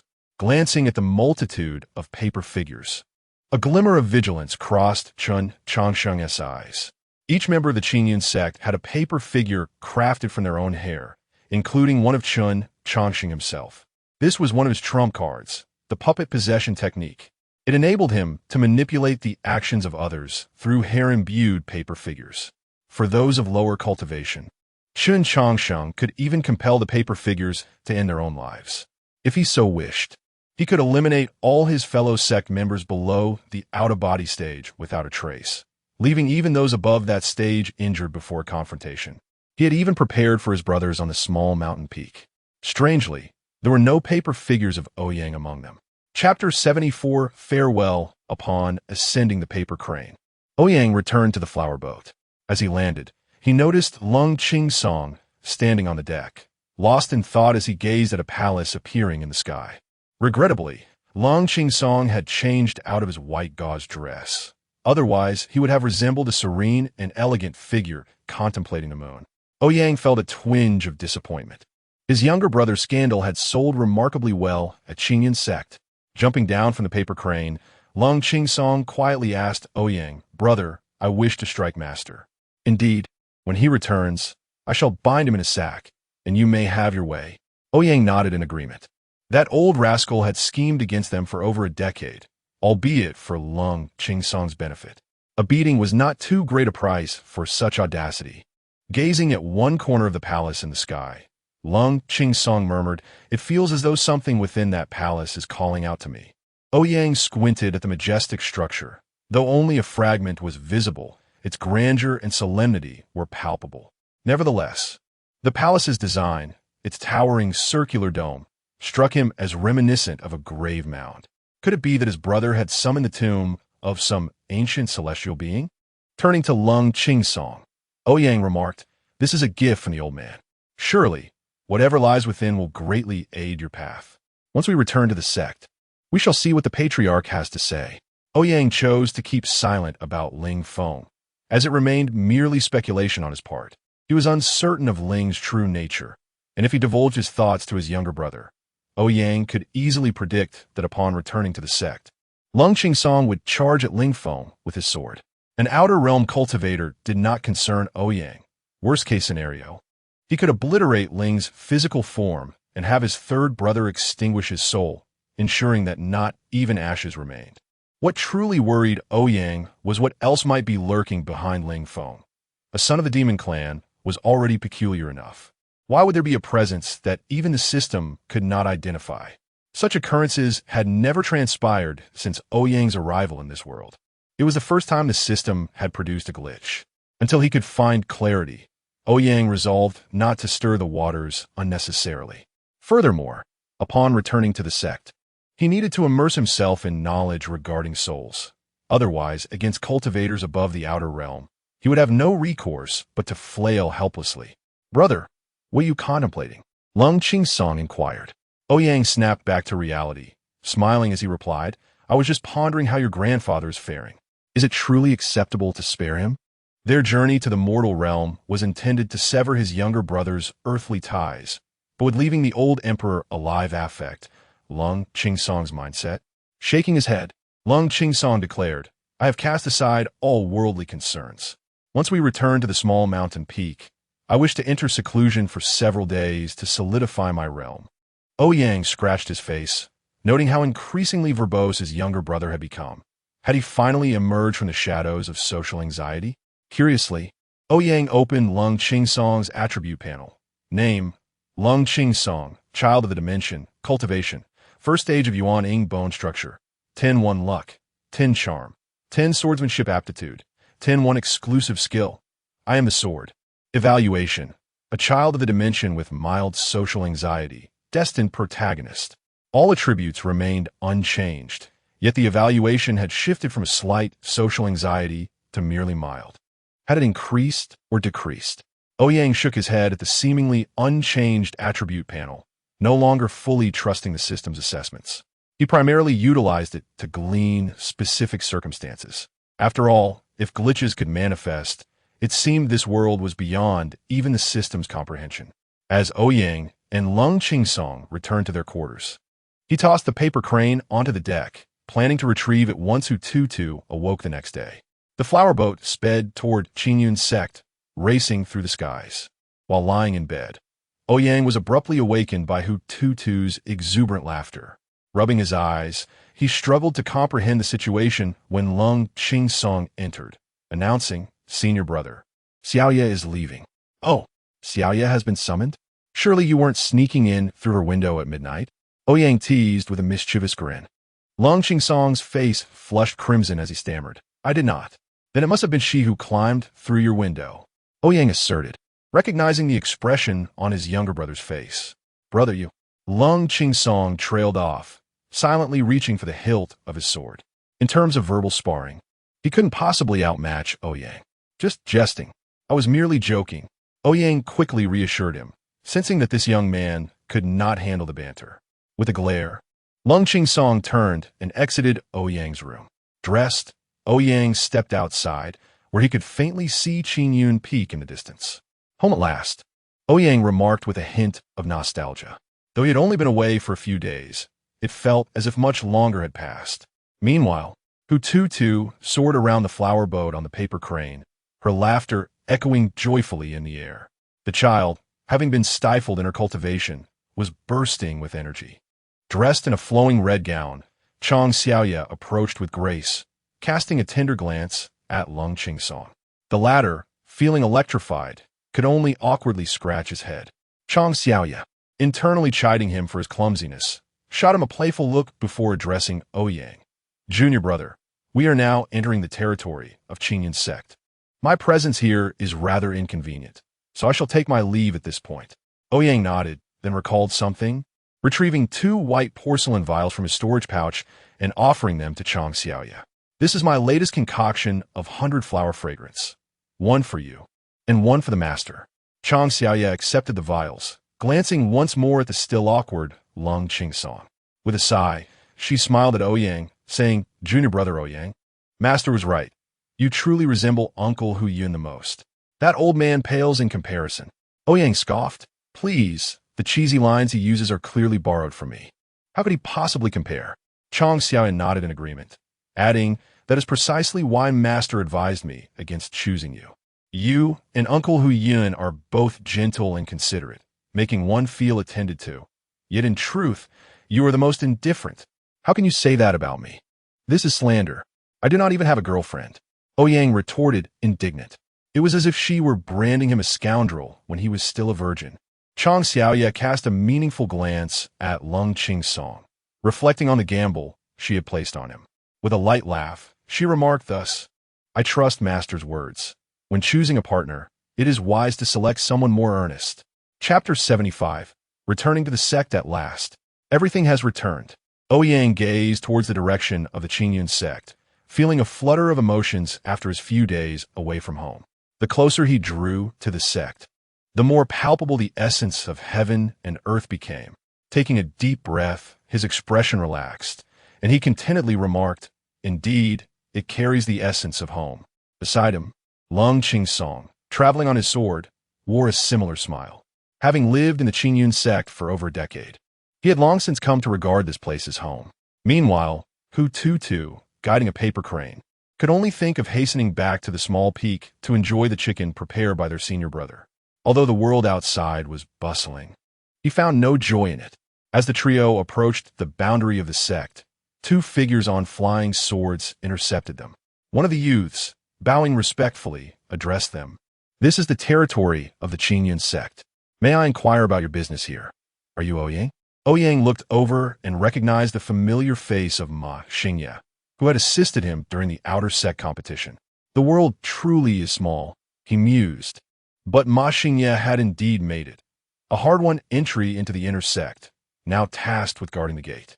It is said that after years of hardship, one finally secures a position of stability.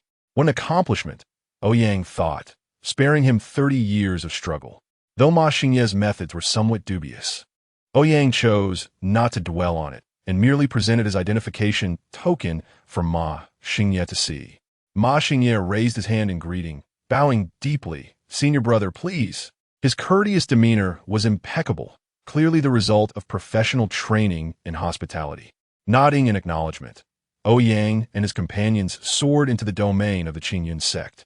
Watching their departing figures, a flicker of confusion crossed Ma Xingye's eyes.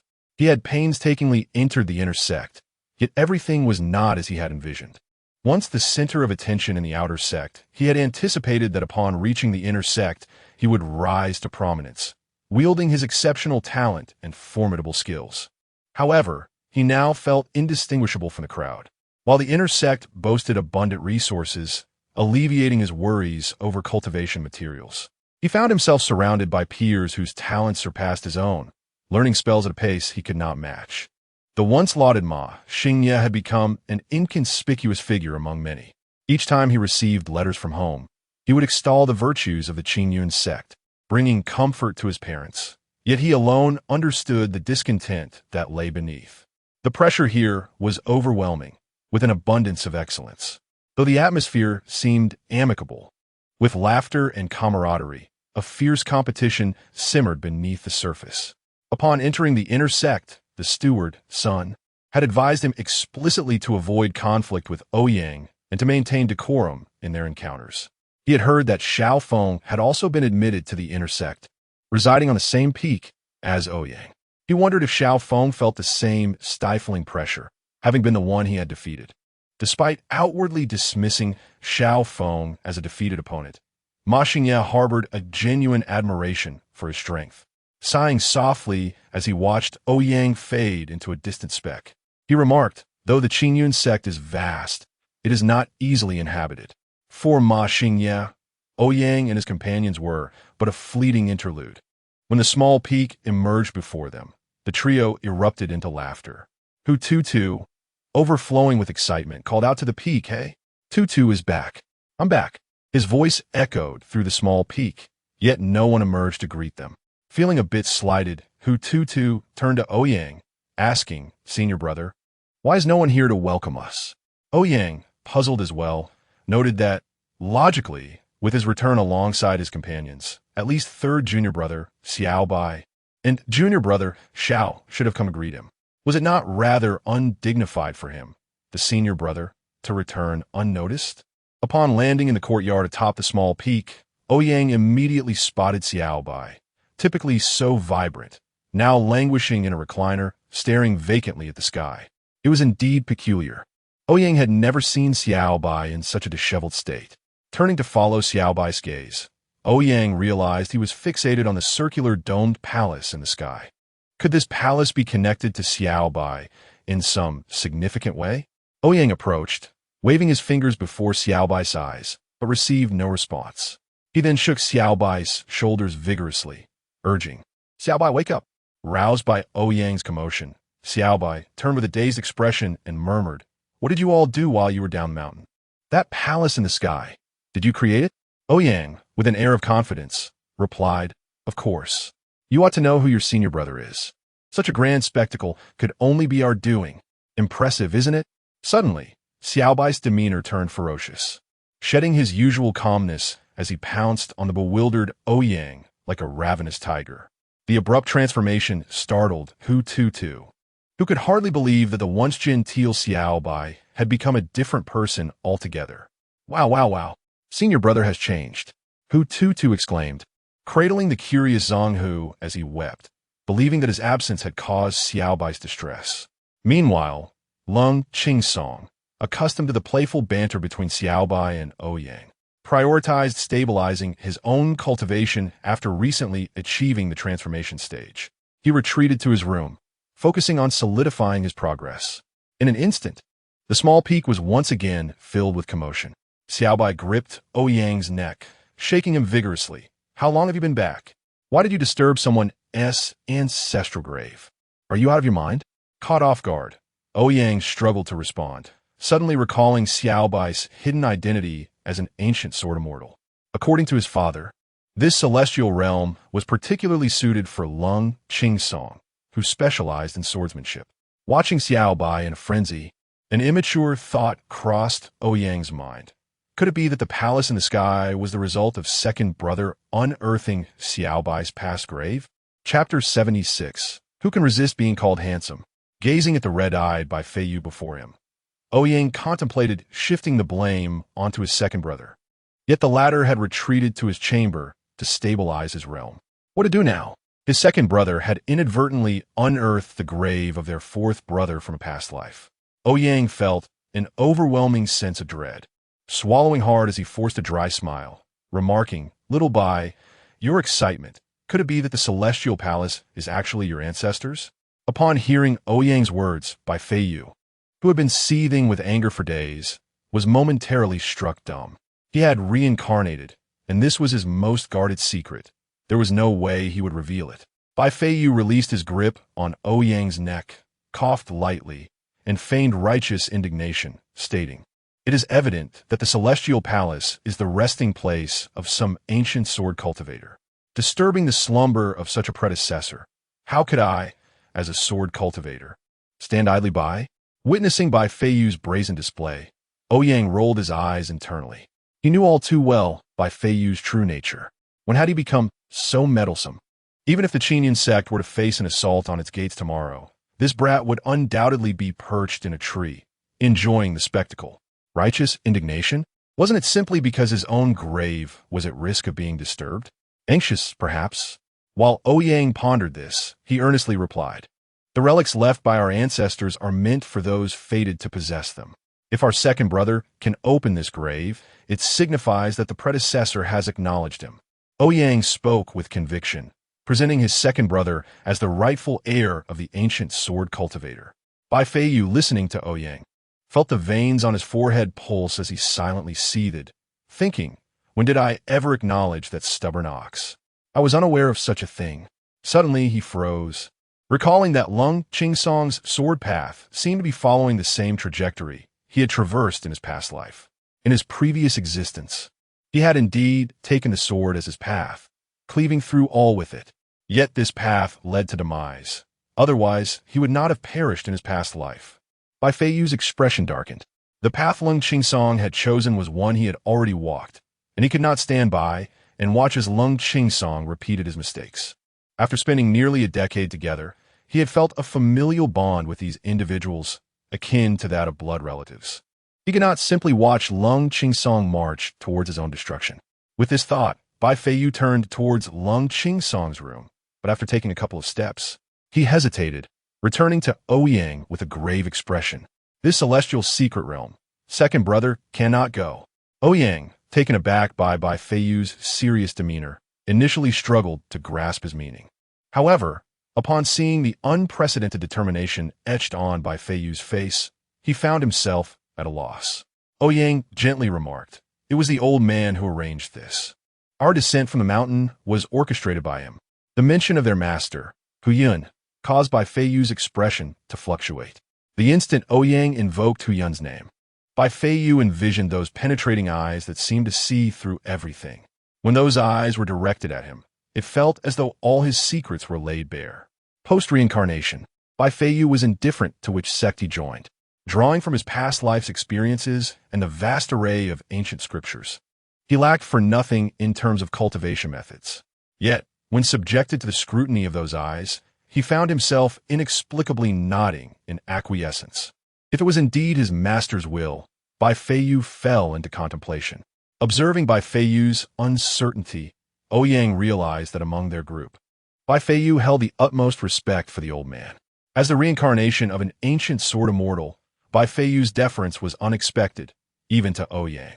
Could it be due to the system's evaluation of their master?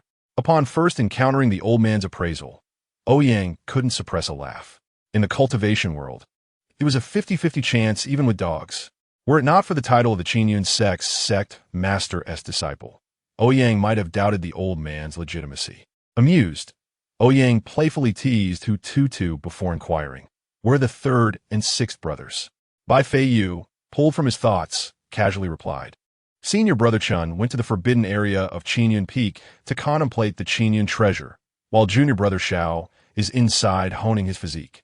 Just as Hu Tutu, who had just stopped crying, wore a mournful expression, lamenting the absence of a third brother to prepare a delicious chicken meal, Ouyang scoffed. "The third brother is contemplating treasures? In person? I don't believe it." With that, Ouyang called out loudly, "Third brother, I'm hungry. Hurry and come cook." No sooner had Ouyang's voice faded than wisps of smoke began to rise from the empty kitchen. Chun Changsheng, donned in an apron, peeked out with a hearty smile. "Senior brother, you're back. Just a moment. I just put the chicken on to stew. Didn't you go to contemplate the Qinyan treasure?" Bai Feiyu exclaimed in surprise.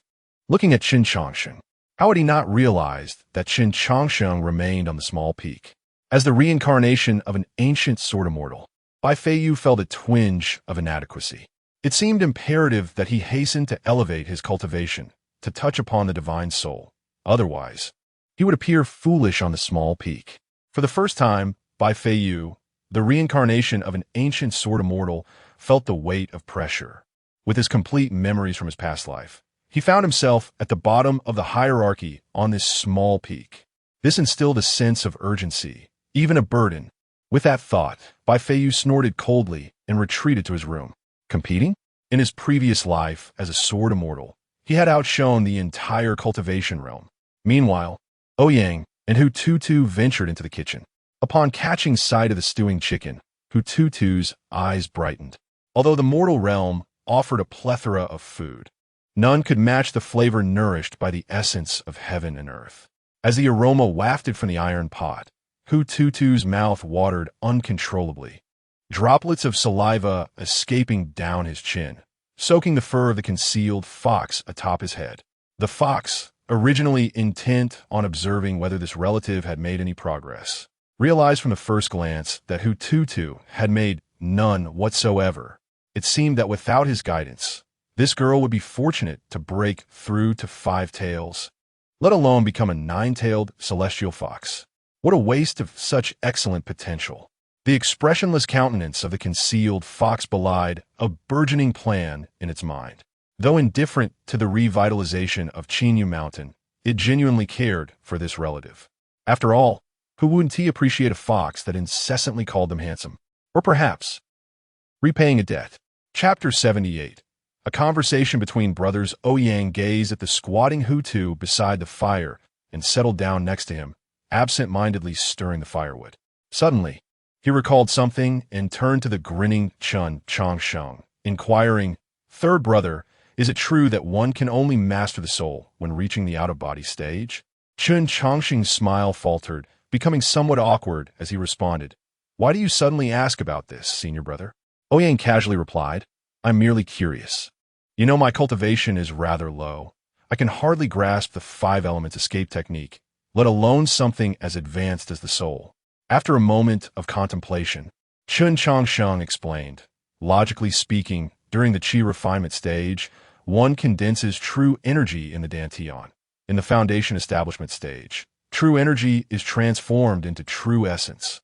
In the core formation stage, true essence is solidified into a golden core, and in the nascent soul stage, the core shatters to form an infant. The hallmark of the out-of-body stage is the soul's departure. This is a consensus in the cultivation world." Ouyang nodded, encouraging Chun Changsheng to continue. Chun Changsheng, carefully considering his words, continued, "However, there are exceptional individuals who can perceive the existence of the soul even at lower levels of cultivation. Like you?" Ouyang queried with curiosity. Hearing Ouyang's question, Chun Changsheng, despite his puppet body, felt a bead of sweat form. He chuckled awkwardly. "I am indeed somewhat special, barely able to sense the soul's existence. Thus, I possess a modicum of knowledge regarding its applications." Listening to his third brother's modest account, Ouyang smirked, conjuring 100 puppets with a mere wave of his hand. Is that merely a modicum? He thought. Yet he refrained from exposing Chun Changsheng's true identity as a reincarnator, and instead posed another question. Does this mean that cultivators capable of soul departure can freely occupy the bodies of others? Upon hearing Ouyang's inquiry, Chun Changsheng's expression grew solemn, and he looked intently at Ouyang, solemnly asking, "Senior brother, have you encountered a cultivator capable of seizing a body?" Ouyang nodded and replied, "During this descent to the mortal realm, I came across a cultivator who could not only seize bodies, but also assist others in doing so." In the secluded chamber within the mountain, Chun Changsheng suddenly opened his eyes, a fierce glint in them. He slowly closed his eyes again, reconnecting his consciousness to the puppet beside Ouyang. Unperturbed, he inquired, "Where is that person now?" "Dead, or rather, his physical body has perished. However, when I examined him, I sensed something escaping from his body. I suspect he did not die. His soul has fled," Ouyang stated while continuing to stir the firewood. "Where did you kill him?" Chun Changsheng asked urgently. Ouyang halted his stirring, turning to Chun Changsheng. "What? Do you wish to annihilate that location?" Chun Changsheng was momentarily speechless, casting a glance at Ouyang, his tone softening. "No, I merely want to prevent any future calamities." As Ouyang observed Chun Changsheng, he realized his third brother was a reincarnator, undoubtedly well aware of future events. When Chun Changsheng had first encountered that demonic progeny, He had changed from his usual demeanor and had attempted to kill Zhu Yuan. Had Ouyang not intervened, Zhu Yuan would likely have perished on the spot. It seemed evident that in the future, that demonic progeny would commit heinous acts.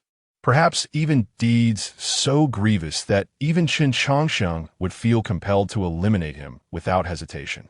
Yet, Ouyang still restrained Qin Changsheng, not for any other reason than the fact that, regardless of what Zhu Yuan might do in the future, it had not yet occurred. If it had not transpired, it could be deemed non-existent. Zhu Yuan was indeed a demonic progeny, but aside from Ouyang, who possessed a system to know, only the reincarnator Qin Changsheng was aware. Even Bai, the ancient sword immortal, and the sect leader Dong Shuzi were oblivious. To kill another and then falsely accuse him of being a demonic progeny? Moreover, he merely came to deliver a message, compelling him to swear a heavenly oath? Why should that be? Heavenly oaths are not trifles. Cultivators regard them with utmost seriousness. Enforcing others to swear would be enough for the entire mountain to be condemned. The sect rules explicitly state that harming fellow disciples is a grievous offense, one that cannot be forgiven in any sect. Qin Changsheng, Ouyang, and the entire mountain would be executed by the Qinyan sect on the spot. Ouyang was strong, even capable of subduing Dong Shuzi in a contest of techniques. But the Qinyan sect encompassed hundreds of subordinate sects and the elders hidden within the forbidden grounds. Even if the entire mountain were formidable, none had yet reached the out-of-body stage. Ouyang could fight, but what of his second brother and the others? Even if he managed to escape with all his junior brothers, would the 9 sacred lands unite against the entire mountain, branding them as the pariahs of the cultivation world merely for one demonic progeny? Certainly. It was possible that Zhu Yuan might reveal his demonic identity before Qin Changsheng could eliminate him. But what if he did not? If Zhu Yuan disclosed his identity during the sect competition and was subsequently killed by Qin Changsheng, that would be the best outcome Ouyang could envision. Even if Zhu Yuan did not reveal himself during the competition, should he inadvertently kill a fellow disciple, it would merely require Qin Changsheng to retreat for 100 years. For a calamity that had yet to occur, risking the entire mountain was something Ouyang, as the elder brother, could never permit. This was the duty of Ouyang as the elder brother.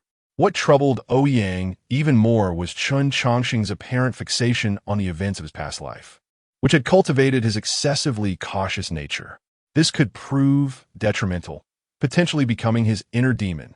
Ouyang's gaze remained fixed on Qin Changsheng, who felt as though Ouyang could see through his very soul. Third brother, do you remember what Master said? Minor circumstances may change, but the major ones cannot. To alter them invites chaos. Ouyang articulated each word with precision. Qin Changsheng bowed his head, absorbing his elder brother's admonition. Even if this incarnation lacked the extraordinary talent of his previous life, the pressure he felt was even greater. Yet, with a hint of defiance, he countered, "But what if we can eliminate future threats in advance?" Ouyang recalled the demonic figure named Lin Feng, who bore an uncanny resemblance to Zhu Yuan, and tilted his head, gazing at Qin Changsheng with significant meaning. How can you be certain that eliminating them in advance will not make matters worse? Qin Changsheng fell silent, then raised his head to regard Ouyang. Then let us continue to change things until no threats remain. Ouyang sighed. Talents are often obstinate. If their thoughts could be easily altered, they would hardly be considered extraordinary.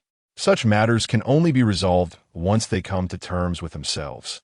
Until they face their own failures, they will not recognize their errors. This is also a form of persistence in their path. Ouyang stood, tapping the lid of the iron pot. The chicken is ready. Let us eat. Chapter 79. The grand entrance of Xiaofeng, Qin Changsheng absorbed the lesson imparted by Ouyang. Yet he remained unconvinced. As long as I prepare meticulously, I can slay even celestial beings.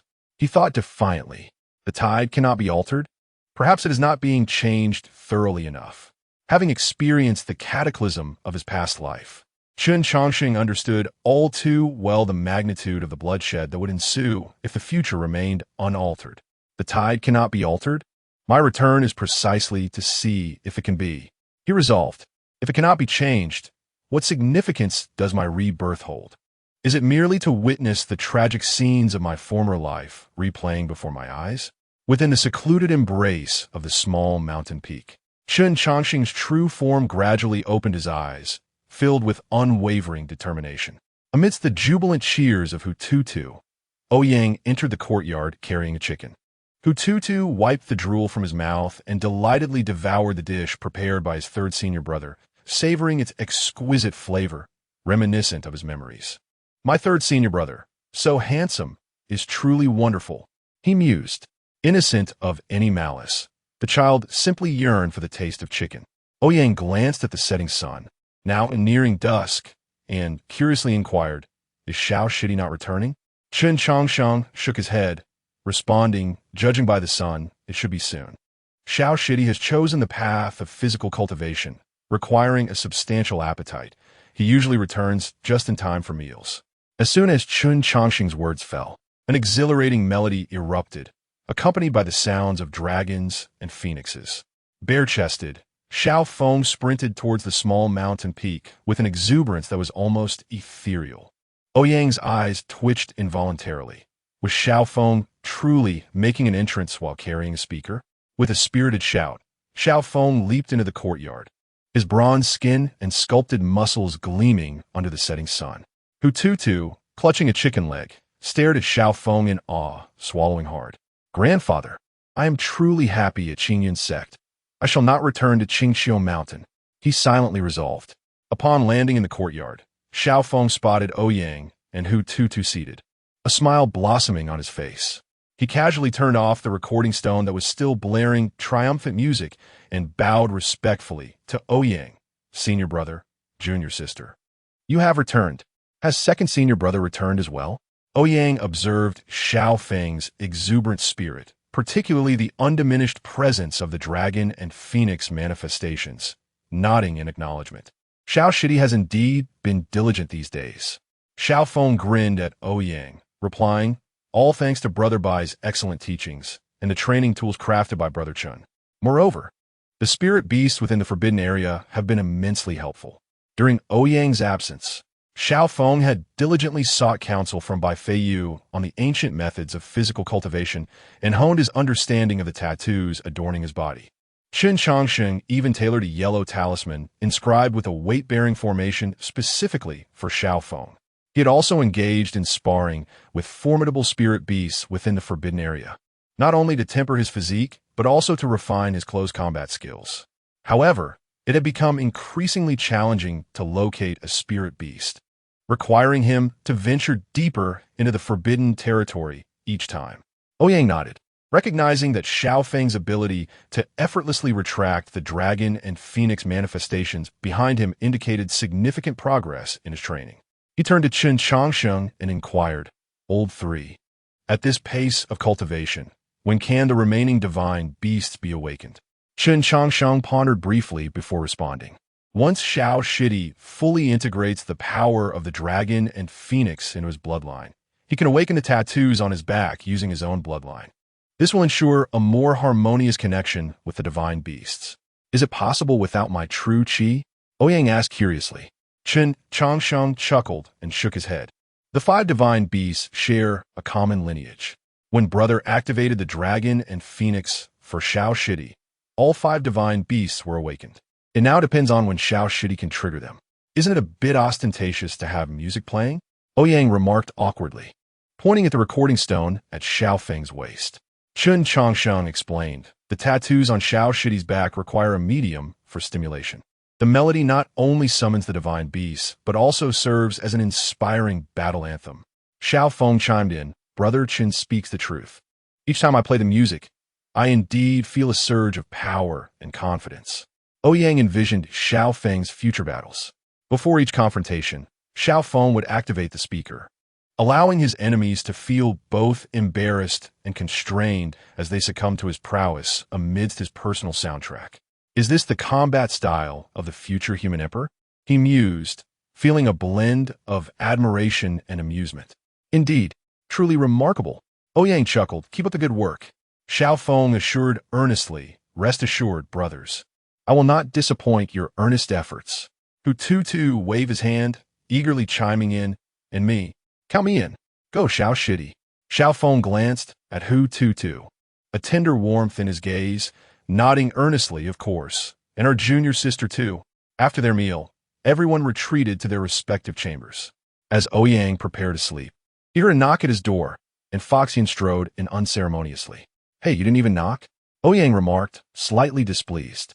Foxian shot him a sidelong glance. Have you ever seen a pet knock before entering? With a poker face, Foxian plopped onto Ouyang's desk and pulled out a piece of paper from his pocket, saying, These herbs need to be procured for me. Hu Tutu aspires to ascend to the legendary nine-tailed celestial fox, and we must lay a solid foundation. Ouyang examined the list, noting the rarity and quantity of the herbs. He frowned. Do we truly need so many? Yao cultivators require more resources than humans. Thus, they are stronger at the same level. Did you not know this? Fox Yin retorted, a hint of sarcasm dancing on his face. Ouyang shook his head. Is that so? I had not noticed. Fox Yin fell momentarily silent, realizing that while a Yao cultivator might best two human cultivators of the same level, every individual on this small mountain peak seemed capable of overwhelming all their peers, rendering the idea of challenging opponents beyond one's rank almost shameful. I finally resolved to assist that girl in her training, but you seem disinterested, Foxian exclaimed, exasperated. Oh, feeling a bit proud, are we? Ouyang teased, shaking the list in his hand. No problem. I plan to visit Qingyun Peak tomorrow. I can borrow these from the alchemical fields at Dan Peak. Of course, Ouyang's borrowing never involved any forms of IOUs. After all, they were friends, and asking for a loan could harm their camaraderie. Chapter 80. Chen Chongqing's Night Raid in the Dead of Night. Chen Chongqing stealthily approached the door of Hu Tutu's room. A struggle flickered across his countenance, for he was preoccupied with the words spoken by Ouyang earlier that day, particularly concerning the enigmatic cultivator capable of seizing others' bodies. In his recollection, the only figure with such prowess was the ancient demon emperor, Zhen. Having fulfilled his solemn vow to the heavenly Tao, Chen had believed he had utterly vanquished Zhen. Yet, how could his senior brother still encounter a practitioner capable of such possession? The act of soul possession was beyond even the most formidable cultivators in the tribulation phase. Once one's physical body was destroyed, leaving only the soul, only those at the combined phase or higher could opt for disintegration to become a celestial spirit. Yet, they could not achieve soul possession. After his rebirth, Chen was astonished to discover that he had returned with the soul of his former self in the tribulation phase. And it seemed that this rebirth had caused an anomaly in his soul, enabling it to split and proliferate infinitely. Although his soul could multiply without limit, this ability was confined to the creation of puppets. Even he could not perform the feat of soul possession. The difficulty of such an endeavor was evident, especially considering that even his soul, which was already among the pinnacle of existence and capable of infinite regeneration, could not accomplish it. The only instance he had witnessed soul possession was with the demon emperor Ziyuan. Suddenly, Chen recalled Ouyang's words. The grand trend cannot be altered, but the minor currents can be changed. Had his preemptive strike against Ziyuan truly been misguided? He had always relied on his rebirth, preparing thoroughly for the significant events that were to unfold. But if the trajectory of this life diverged entirely from the last, did his advantage of rebirth still hold any weight? Chen found himself engulfed in confusion, yet in the next moment, his gaze regained its resolve. Even if the memories of the future proved futile, he could surely reshape destiny by nipping all dangers in the bud, regardless of the cost. Without further hesitation, he gently pushed open the door to Hu Tutu's room. Hu Tutu, already nestled in bed and counting sheep, sat up in a panic upon hearing the door creak, only to find his third senior brother smiling down at him. Third senior brother? At this hour, what brings you to Tutu's quarters? Hu Tutu yawned sleepily, his eyes heavy with fatigue. Chen Chongsheng smiled as he produced a sugar figurine from his robe, waving it before Hu Tutu. Tutu has just returned. I came to see you. Would you like a sugar figurine? Hu Tutu's eyes fixated on the sweet treat, his gaze following its movement. He quickly sprang from the bed and lunged toward Chen, beaming as he exclaimed, Third senior brother is the best. Tutu loves you the most. Handing the sugar figurine to the leaping Hu Tutu, Chen gently patted his head and asked, Tutu, you've been away for so many days. I missed you dearly. What have you been doing with senior brother? Today, senior brother would surely remain tight-lipped about where he encountered the soul-possessing individual, and second senior brother, Lung Chingsong, was in seclusion. If he inquired of Lung, the latter, being senior brother's right-hand man, would undoubtedly report back to him, yielding no information and possibly incurring a reprimand. Thus, Chun turned his attention to Hu Tutu, who had accompanied the two senior brothers. Munching on the sugar figurine, Hu Tutu tilted his head thoughtfully and replied. Tutu went to the mortal realm with senior brother and second senior brother, ate a lot of food, and saw many things. Brother, the mortal realm is wonderful. But Tutu doesn't like it. It smells bad. Did you meet anyone there? Chun prompted, hoping to draw out more details. Hu Tutu pondered for a moment before exclaiming, Yes, I met many people, and they were all smelly, except for one fragrant sister. Brother, that beautiful sister is actually second senior brother's wife. Seeing the gossip-laden expression on Hu Tutu's face, Chun sighed, but nodded in agreement. Did you encounter any unpleasant events? Hu Tutu shook his head, declaring no, nothing bad happened. Senior brother and second senior brother are so powerful. What could possibly trouble them? In Hu Tutu's mind, the might of senior brother and second senior brother was unparalleled, ensuring that no misfortune could befall them. Chen observed the earnestness on Hu Tutu's face and realized that mere inquiries might not yield the answers he sought. With only one course of action left, a flicker of hesitation crossed Chen's mind, but it quickly transformed into a sense of resolve and regret. He reached out to Hu Tutu, who was still savoring the sugar figurine, his eyes glowing with an unusual light. Suddenly, Hu Tutu felt an overwhelming wave of drowsiness wash over him. Brother, I feel so sleepy all of a sudden, he exclaimed, one hand clutching the sugar figurine while the other rubbed his eyes. Is that so? If Tutu is tired, then it's time for you to sleep. Chun softly cradled Hu Tutu, his voice imbued with an enchanting allure. The sugar figurine slipped from Hu Tutu's grasp as he tilted his head and fell into a deep slumber. Chen's heart weighed heavy with remorse as he silently uttered an apology, then summoned his soul power. Preparing to employ the soul technique to extract information regarding the soul-possessing cultivator from Hu Tutu's memories.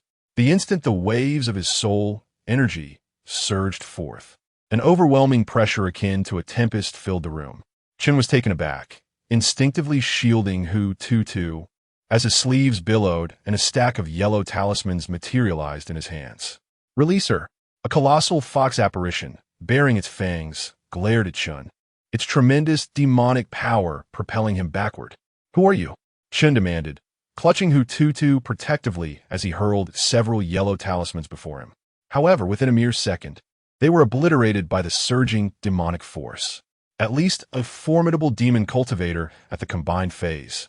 How had this creature bypassed the array he had meticulously arranged around the small peak?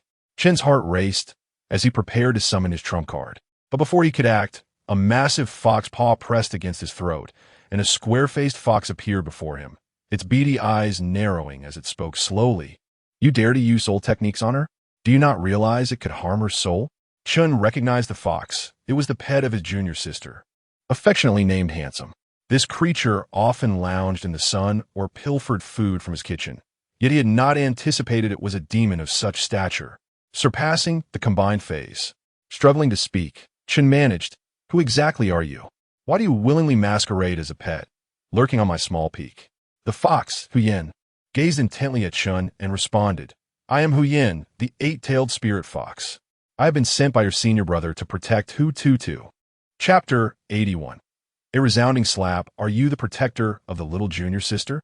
Chen Changsheng asked with great difficulty. Each talented individual from a prominent family is typically accompanied by a formidable guardian. Upon first laying eyes on Hu Tutu, he had an inkling that she would one day become the Empress of the demon clan. It was unexpected, however, to learn that even the future Empress would have a protector, especially considering the near extinction of the Fox clan prior to her rise. Ouyang regarded Chen Changsheng with disdain. Among the peaks, he harbored a particular aversion towards him. despite his culinary skills, which produced delectable dishes. There was an unsettling depth to Chen's character that contrasted starkly with the clarity of purpose exhibited by the others in the mountain range. "I'm asking you, why did you use the soul technique on her?" Ouyang inquired, his tone laced with an ominous chill. Hututu belonged to the same lineage of the Fox clan as himself, even possessing the rare bloodline of the nine-tailed celestial fox, an unparalleled talent the clan had not seen for a millennium. Regardless of their brief acquaintance, Ouyang could not stand idly by while a talent from his clan was harmed, especially when he had intended to impart all his knowledge to Hututu, whom he regarded as akin to his own kin. The oppressive aura of a tribulation stage expert and the overwhelming demonic energy surrounding Ouyang left Chen Changsheng gasping for breath, clearly illustrating Ouyang's ire. The thought of directly eliminating Chen Changsheng crossed Ouyang's mind. After all, he could simply take Hututu and depart from Qingyun's sect. As a tribulation stage cultivator, the world was vast, and there were no limits to where he could go. Chen Changsheng, despite his prowess in defeating those of the nascent soul and even the out-of-body stage, found himself utterly powerless against someone of Ouyang's caliber. Under the weight of Ouyang's pressure and demonic force, Chen Changsheng could only lower his head and respond, "I meant no harm to the little junior sister. I merely sought some information from her." "Then why not simply ask her?" Ouyang countered. "She appears to have no recollection of what I wish to know, which is why I regrettably resorted to the soul technique to probe her memories." Chen Changsheng confessed, a hint of guilt creeping into his voice. "Are you willing to harm your own sectmate?" Ouyang's voice turned icy. At this, Chen Changsheng felt a wave of shame wash over him. Lowering his head in silent acknowledgement, "Leave. I will seek an explanation from Ouyang. If I cannot stay in Qingyun's sect, I will take Hututu and depart." With a swift motion, Ouyang flung Chen Changsheng out the door, which promptly slammed shut behind him. Sitting outside, Chen Changsheng stared blankly at the starry sky. Lost in thought, Ouyang's inquiry had struck a deep chord within him. To alter the course of fate through any means necessary, even at the expense of his own sect. Had he truly inflicted harm upon a fellow disciple? What the things he claimed to want to protect? He gazed at his hands, turmoil evident in his eyes. Yet, the looming threat of the future was all too real. Did he dare reveal to his senior brother that he had been reborn from the future? The notion flickered in his mind, igniting a spark of hope, only to be extinguished by the weight of potential consequences. What was he to do? Chen Changsheng cradled his head in his hands, engulfed in the greatest confusion since his rebirth. The chill of winter began to settle upon him, dampening his clothes. It was not until dawn that he rose, disheartened, to prepare breakfast. Ouyang unexpectedly woke early that day, yawning as he emerged from his room. Chen Changsheng, surprised by his senior brother's early rise, instinctively avoided Ouyang's gaze while setting the meal on the stone table in the courtyard. "Good morning, senior brother," he murmured. "Good morning, little third," Ouyang replied cheerfully. "Oh, we have buns today." He sat down, eagerly devouring a bun with satisfaction. Watching Ouyang eat, Chen Changsheng hesitated, words lodged in his throat, before ultimately swallowing them down. After Ouyang finished a bun and wiped his mouth, satisfied, he beckoned Chen Changsheng over. "Little third, come here for a moment. I have something to tell you." With his head bowed, Chen approached Ouyang, like a wayward child awaiting reprimand. Slap! A sharp sound echoed as a resounding slap landed on Chen Changsheng's face. Though the force was moderate, the clarity of the sound was striking. Ouyang withdrew his hand, staring at the steaming buns before him, and calmly remarked, "Do you know why I struck you?" Chen Changsheng, humbled and respectful, replied softly, "Yes. You did not heed a single word I said yesterday." Ouyang's voice grew increasingly calm, sending a wave of unease through Chen Changsheng. In a flurry of panic, Chen Changsheng began to admit his fault. "Senior brother, I was wrong. I should not have." Suddenly, he felt a grip around his neck as Ouyang pressed him firmly before him. Looking into Chen Changsheng's eyes, which brimmed with unshed tears, Ouyang stated evenly, "Regardless of circumstances, harming fellow disciples is unequivocally wrong." "I know, but—" Chen Changsheng's voice faltered, choking on his words, feeling a swell of grievance, as though no one understood his plight. He had spent the night wrestling with his thoughts, unable to grasp what course of action to take. seeing Chun Changsheng, usually so composed, now appear as a frightened deer. Ouyang broke into a gentle smile. I believe in you, Changsheng. I may not know the struggles you face, but I trust you. However, that does not justify your actions against your fellow disciples. Do you understand? When one loses their moral compass, they risk becoming a monster.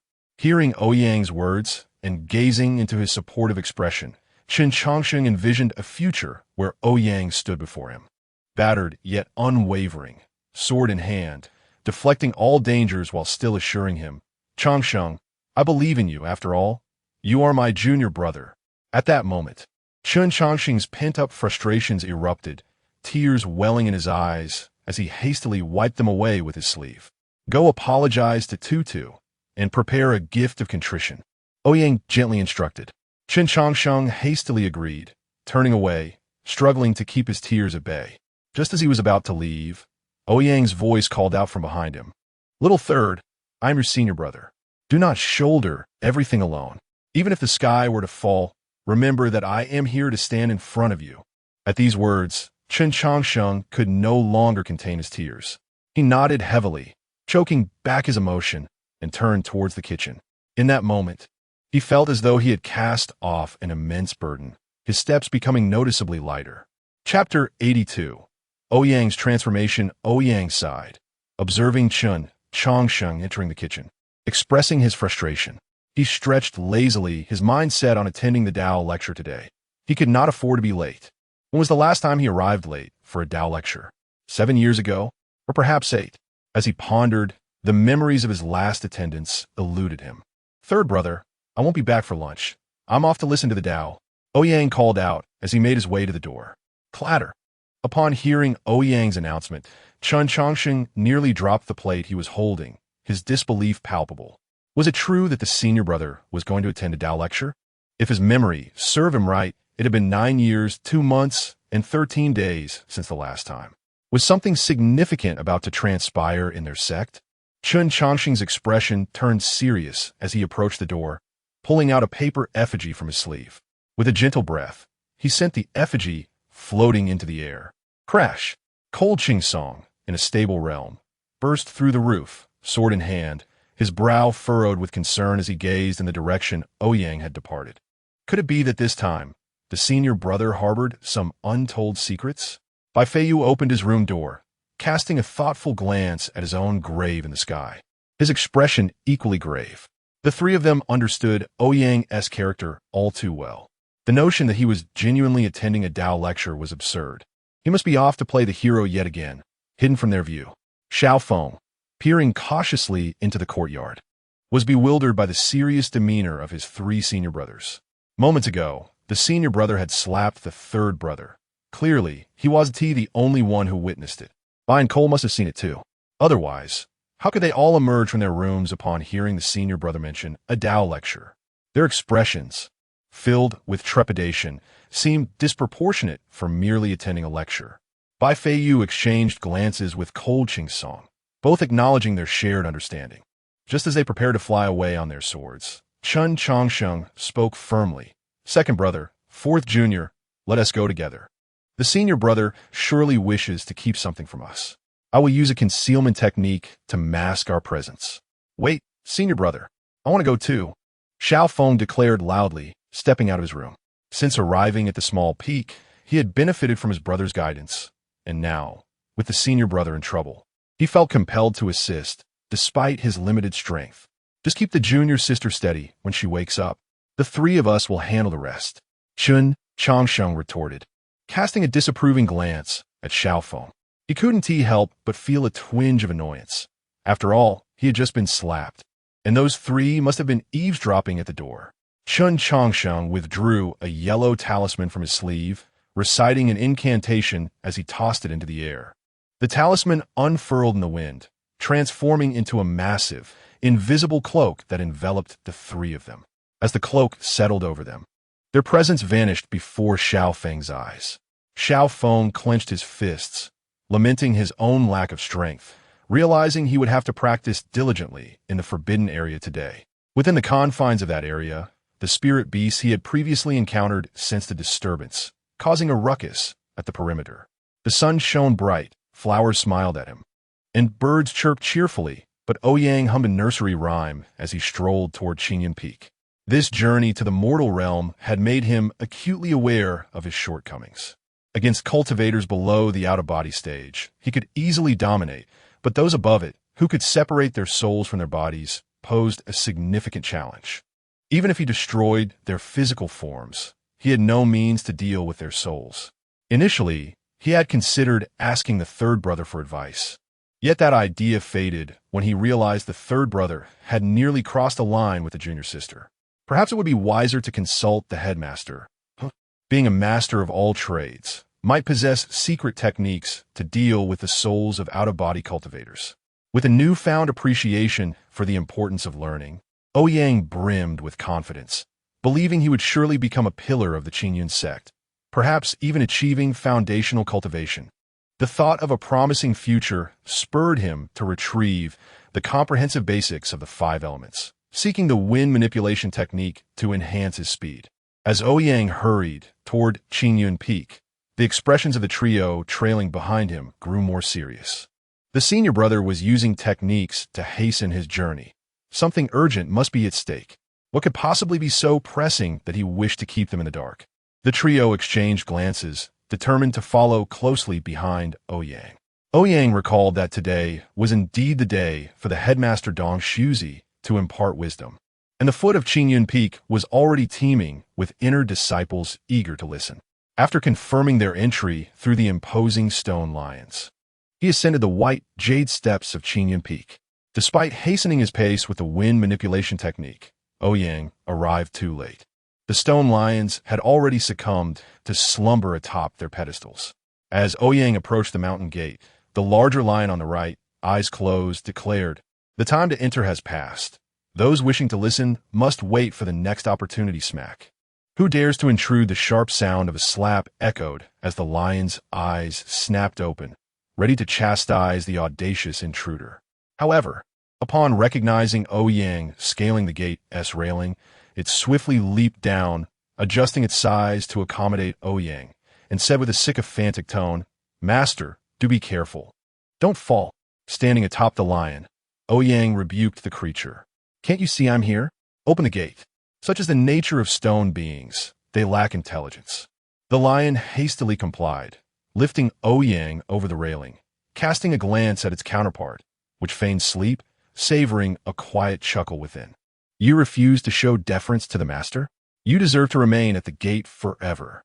The lion bore Ouyang swiftly to the summit of Qingyun Peak, with the trio closely following. Who dares to force their way into the mountain gate? The other lion, witnessing Ouyang vanish from sight, exhaled deeply, sensing 3 figures attempting to breach the gate under the concealment technique. As a spiritual being born of stone, it was highly attuned to fluctuations in energy. With a mocking snort, the lion expanded its form, blocking the path of the trio. Cold Ching Song, undeterred, charged toward Qingyun Peak, with Bai Feiyu closely behind, while Chen Changsheng strategically positioned himself behind them. Before the lion could react, the irritable trio struck the foolish beast blocking their path. Ouch! Ouch! Ouch! The lion, having recognized the trio from their previous months of guarding the small peak, could only groan as it received 3 slaps, ultimately retreating in a huff atop the stone pillar. Chapter 83. Is hearing enough with ears alone? Today marks the day when the esteemed master of Qingyun Peak delivers his teachings. On this day, all inner disciples below the nascent soul stage make their pilgrimage to Qingyun Peak to listen to the sermon. The summit is adorned with countless tables, each occupied by a meditative cultivator. From foundation establishment to nascent soul, nearly several hundred practitioners await the arrival of the one who will occupy the cushion atop the platform. The teachings of the master are so profound that even the nascent soul disciples occasionally attend, for each visit brings forth new insights, enriching their understanding. To the ordinary observer, Master Dongshu possesses an unfathomable mastery, his comprehension of the Tao transcending the aspirations of these less advanced disciples. To hear Master Dongshu in person is not merely to attend a high-caliber lecture. It embodies a distinction of honor. Master Dongshu is not only the head of Qingyun sect, but also revered as the foremost figure in the realm of cultivation today. There are even whispers that he has brushed against the threshold of immortality. Beneath the celestial beings, he stands invincible. Above them, he exchanges blows on equal terms. To be graced by the words of such a formidable practitioner is a privilege all inner disciples cherish deeply. To listen to the Master's teachings is to receive his profound legacy. One could almost claim to be a disciple of the Master. The disciples flock eagerly, the square filled to capacity, with not a single seat left unoccupied. As the resounding chimes of a bronze bell echo thrice, a gentle breeze sweeps across the square, and a figure gradually materializes atop the platform. As this person appears, the air crackles with the sound of wind and thunder, accompanied by an intoxicating fragrance and faint celestial music. With an ethereal presence, clad in a dark robe, adorned with a wooden hairpin and holding a whisk, Master Dongshu exudes an otherworldly aura. Each gesture emanates the essence of the Tao, a manifestation of celestial grace. With a wave of his whisk, he activates the spirit-gathering array atop Qingyun Peak, enveloping the summit in a dense mist of primordial energy, invigorating all who breathe it. All disciples rise, bowing deeply before Master Dongshu, and in unison, they exclaim, "We pay our respects to the Master." He nods in acknowledgement, a hint of satisfaction in his gaze as he observes the inner disciples before him, each one a beacon of hope for the future of Qingyun sect. Please take your seats. The sermon is about to commence. His voice, though soft, resonates clearly in the ears of all present. The disciples bow once more, obediently settling into their places, attentively perking their ears in anticipation of the Master's teachings. Master Dongshu subtly nods, settling onto the cushion, prepared to speak, when suddenly a thunderous roar interrupts the silence. The young master has arrived. Everyone make way.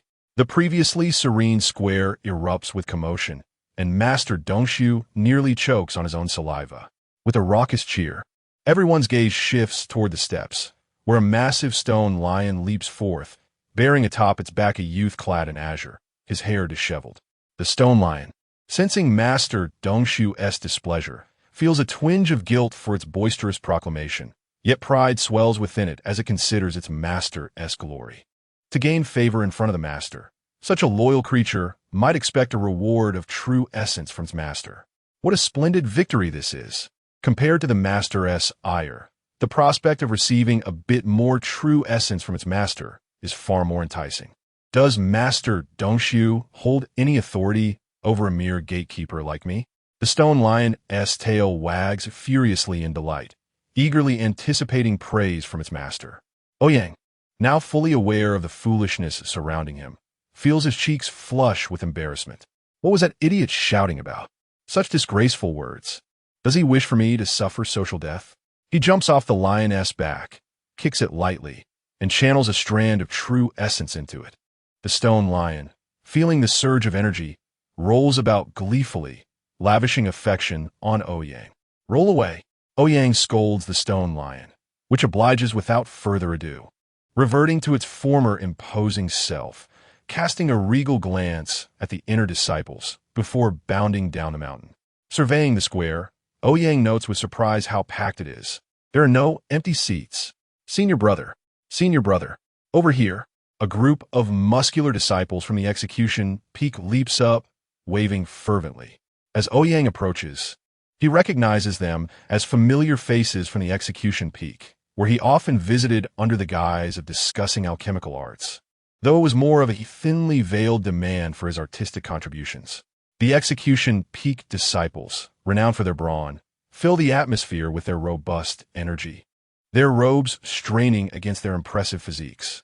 Ouyang strides forward, greeted warmly by his fellow disciples. You there, stand up and give your senior brother a seat. Senior brother, you look even more handsome than before. Let us discuss sword techniques tonight.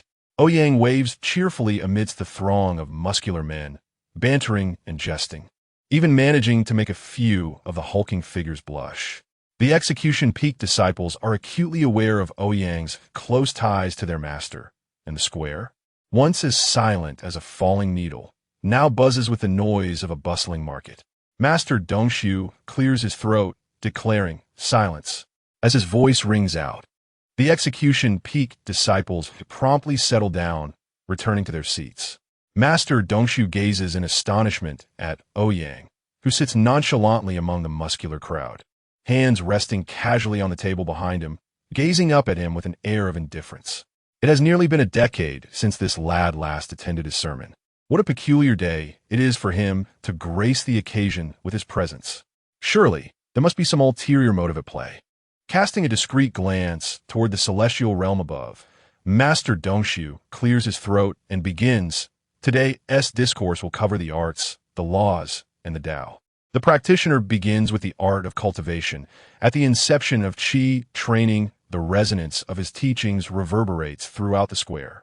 Leaning back in his chair, Ouyang, with his legs crossed, listens intently to Master Dongshu.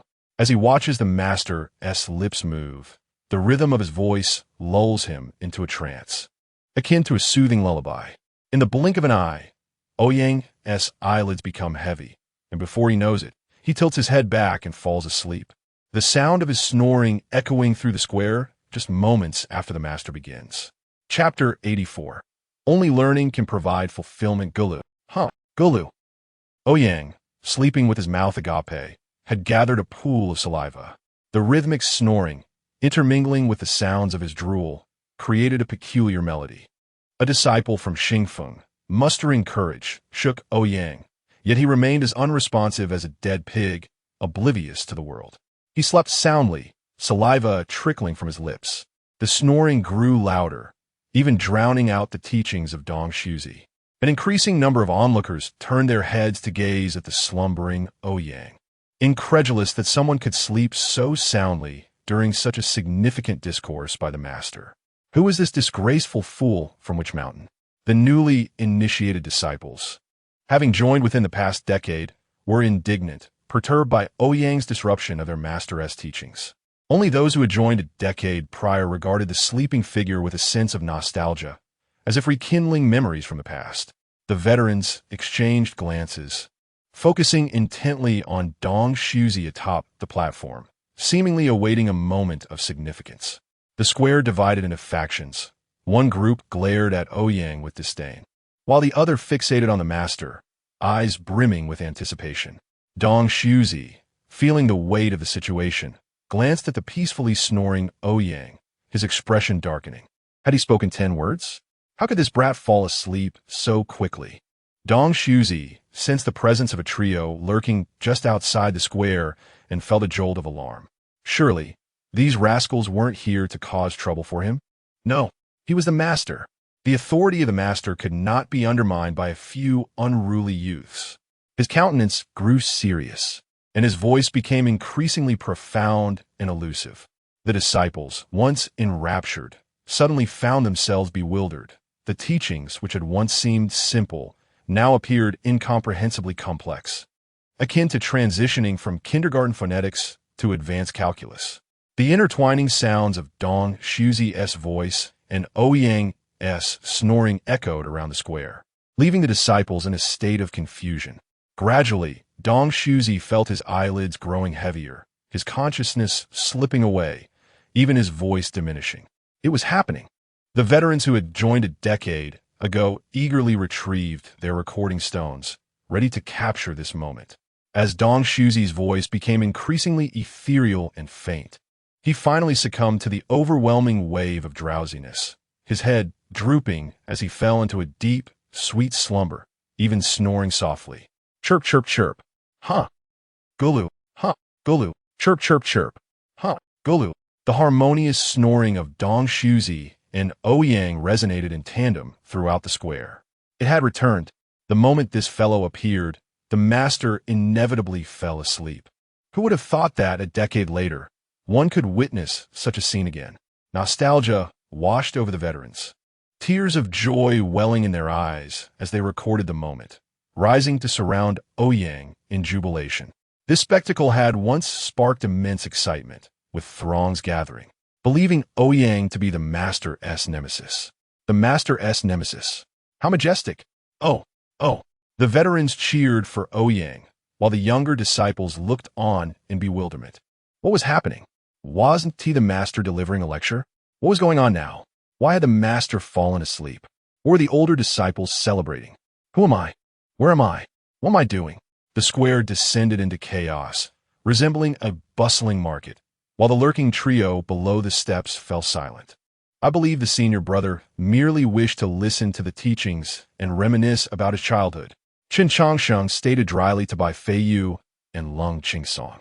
Bai Feiyu covered his face, looking defeated, utterly perplexed by his senior brother's inexplicable behavior today. Lung Qingsong's gaze fixated on the Xingfeng disciples surrounding Ouyang. His expression icy, filled with confusion. Why were these disciples so familiar with his brother, even closer than he was? It seemed a visit to Xingfeng was in order to inquire about the sharpness of their swords. A glint of cold light flashed in Lung Qingsong's eyes as he marked the muscular disciples with disdain. Since Ouyang was here merely to listen, the trio's presence felt redundant. Just as Bai Feiyu prepared to leave, he suddenly paused, sensing something, and looked up toward the horizon. What is wrong, Bai Shidi? Chen Changxing asked. Bai Feiyu shook his head, puzzled. It's nothing, just a strange feeling. Why did I sense the resonance of my past self approaching Qingyun's sect? What could this mean? He turned to Lung Qingsong and Chen Changsheng, saying, I won't return just yet. I'll wait for the lecture to conclude before heading back with my brother. Lung Qingsong exchanged glances with Chen Changsheng, who replied, if that's the case, I shall wait as well. Lung Qingsong, holding his sword, remained silent, yet stayed immobile. Meanwhile, atop the drum tower in the Qingyun Peak Square, a plump female cultivator materialized, surveying the chaotic scene with a furrowed brow. Silence. Her crisp voice pierced the air, instantly silencing the crowd, as if dousing them with cold water. The square fell so quiet that a pin drop could be heard, leaving only the snores of Ouyang and Dong Shuzi. Chirp, chirp, chirp. Huh, Gulu. Huh, Gulu. Upon hearing the snores, the female cultivator looked up, her expression shifting to surprise upon recognizing Ouyang, followed by a frown directed at Dong Shuzi, who remained blissfully asleep. Channeling her true essence, she struck the giant bell atop the drum tower with a forceful punch. Clang! The resonating sound, accompanied by an invisible wave of true essence, rippled across the square. Dong Shuzi jolted awake, groggily raising his head to inquire, was that thunder? Meanwhile, Ouyang, still lost in slumber, abruptly shot upright, wiping drool from his mouth, bewildered by the encircling crowd. Is class over? The female cultivator snorted coldly and vanished without a trace. The lecture concluded in this absurd manner, and Ouyang was predictably retained by Dong Shuzi, who, red-faced with fury, shouted after Ouyang once the disciples had departed, Don't leave. Let us settle this one-on-one. Ouyang, indifferent to the agitated Dong Shuzi, casually cleaned his ears, feeling invigorated after such a lengthy study session. Indeed, only through learning can one attain true fulfillment. Chapter 85. The ancient sword immortally tie by as the trio prepared to return to their secluded peak to attend to their respective matters. The voice of Dong Shuzi rang in their ears.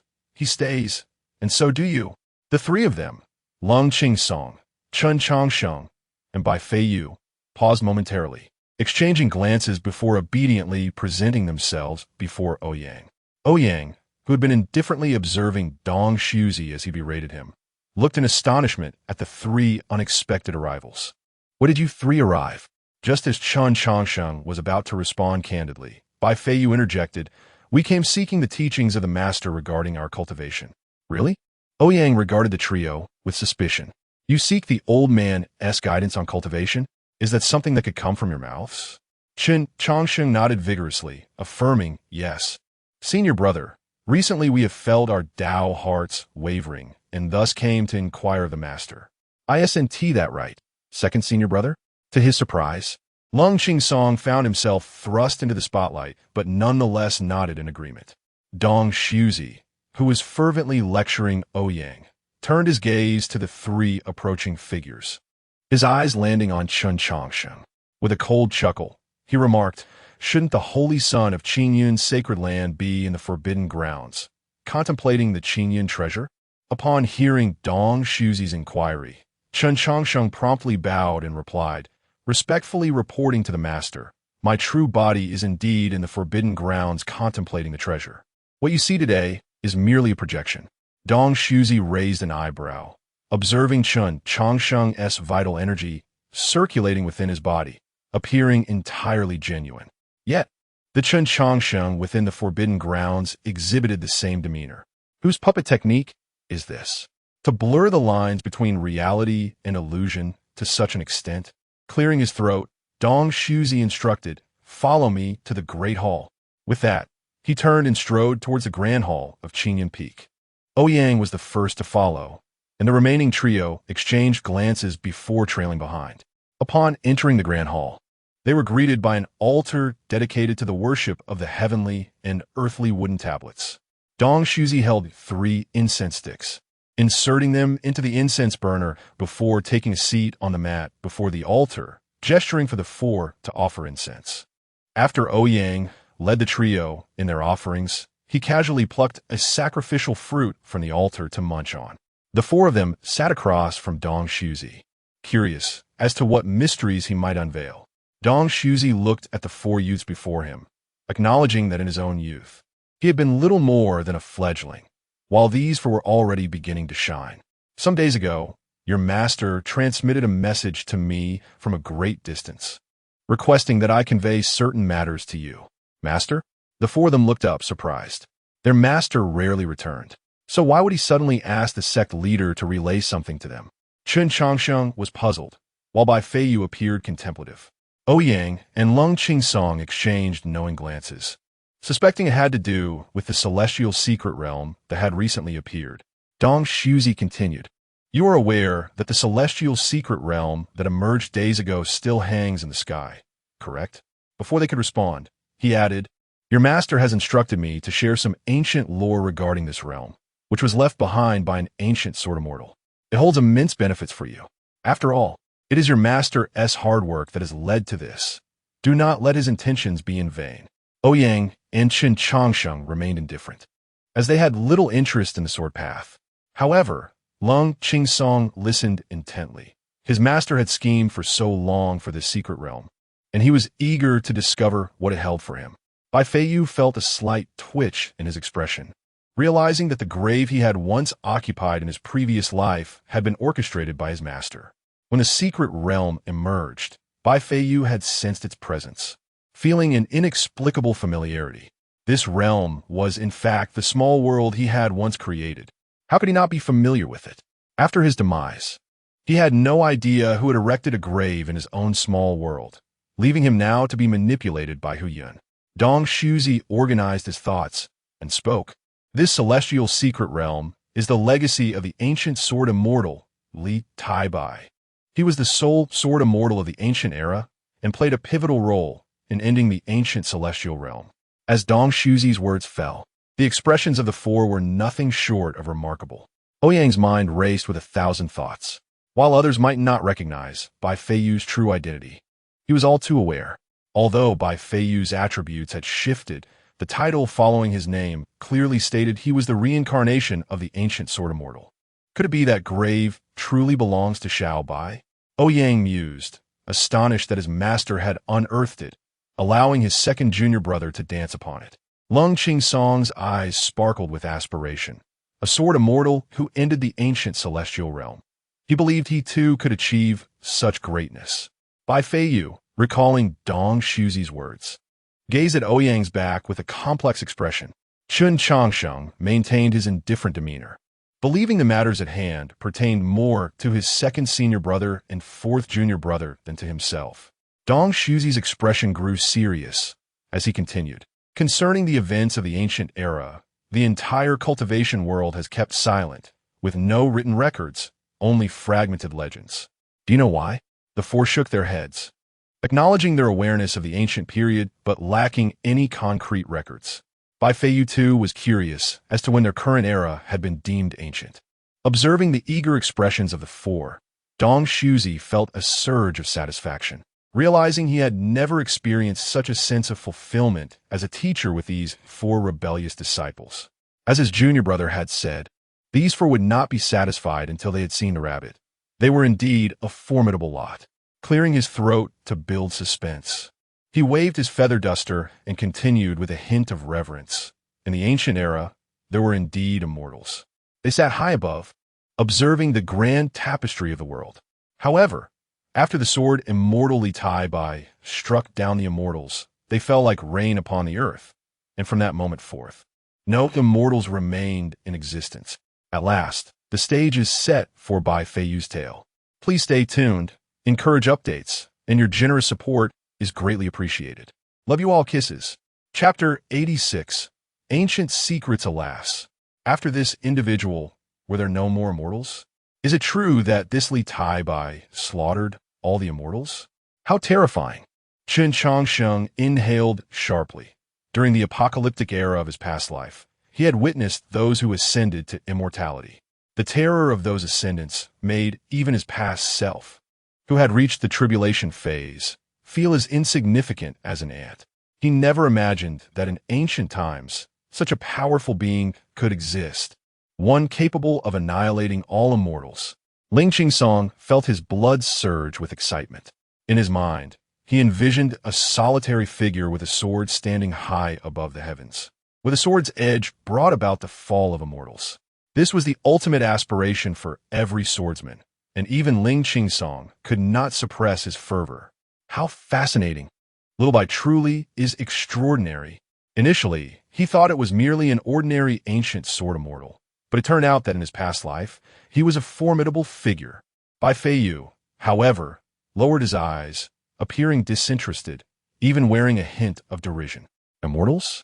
Do those beings even deserve to be called immortals? How utterly laughable. The voice of Dong Shuzi echoed in the grand hall, recounting the ancient secrets he knew. In ancient times, when the immortal gates were unsealed, those who surpassed the tribulation phase were considered immortals. Back then, immortals ruled the world.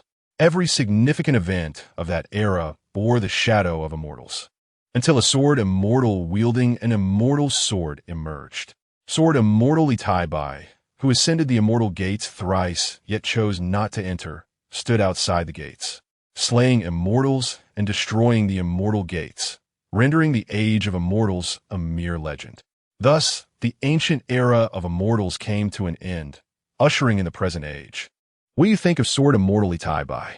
Dong Shuzi's ethereal voice interrupted the youths, who were painting a portrait of an unparalleled sword immortal in their minds.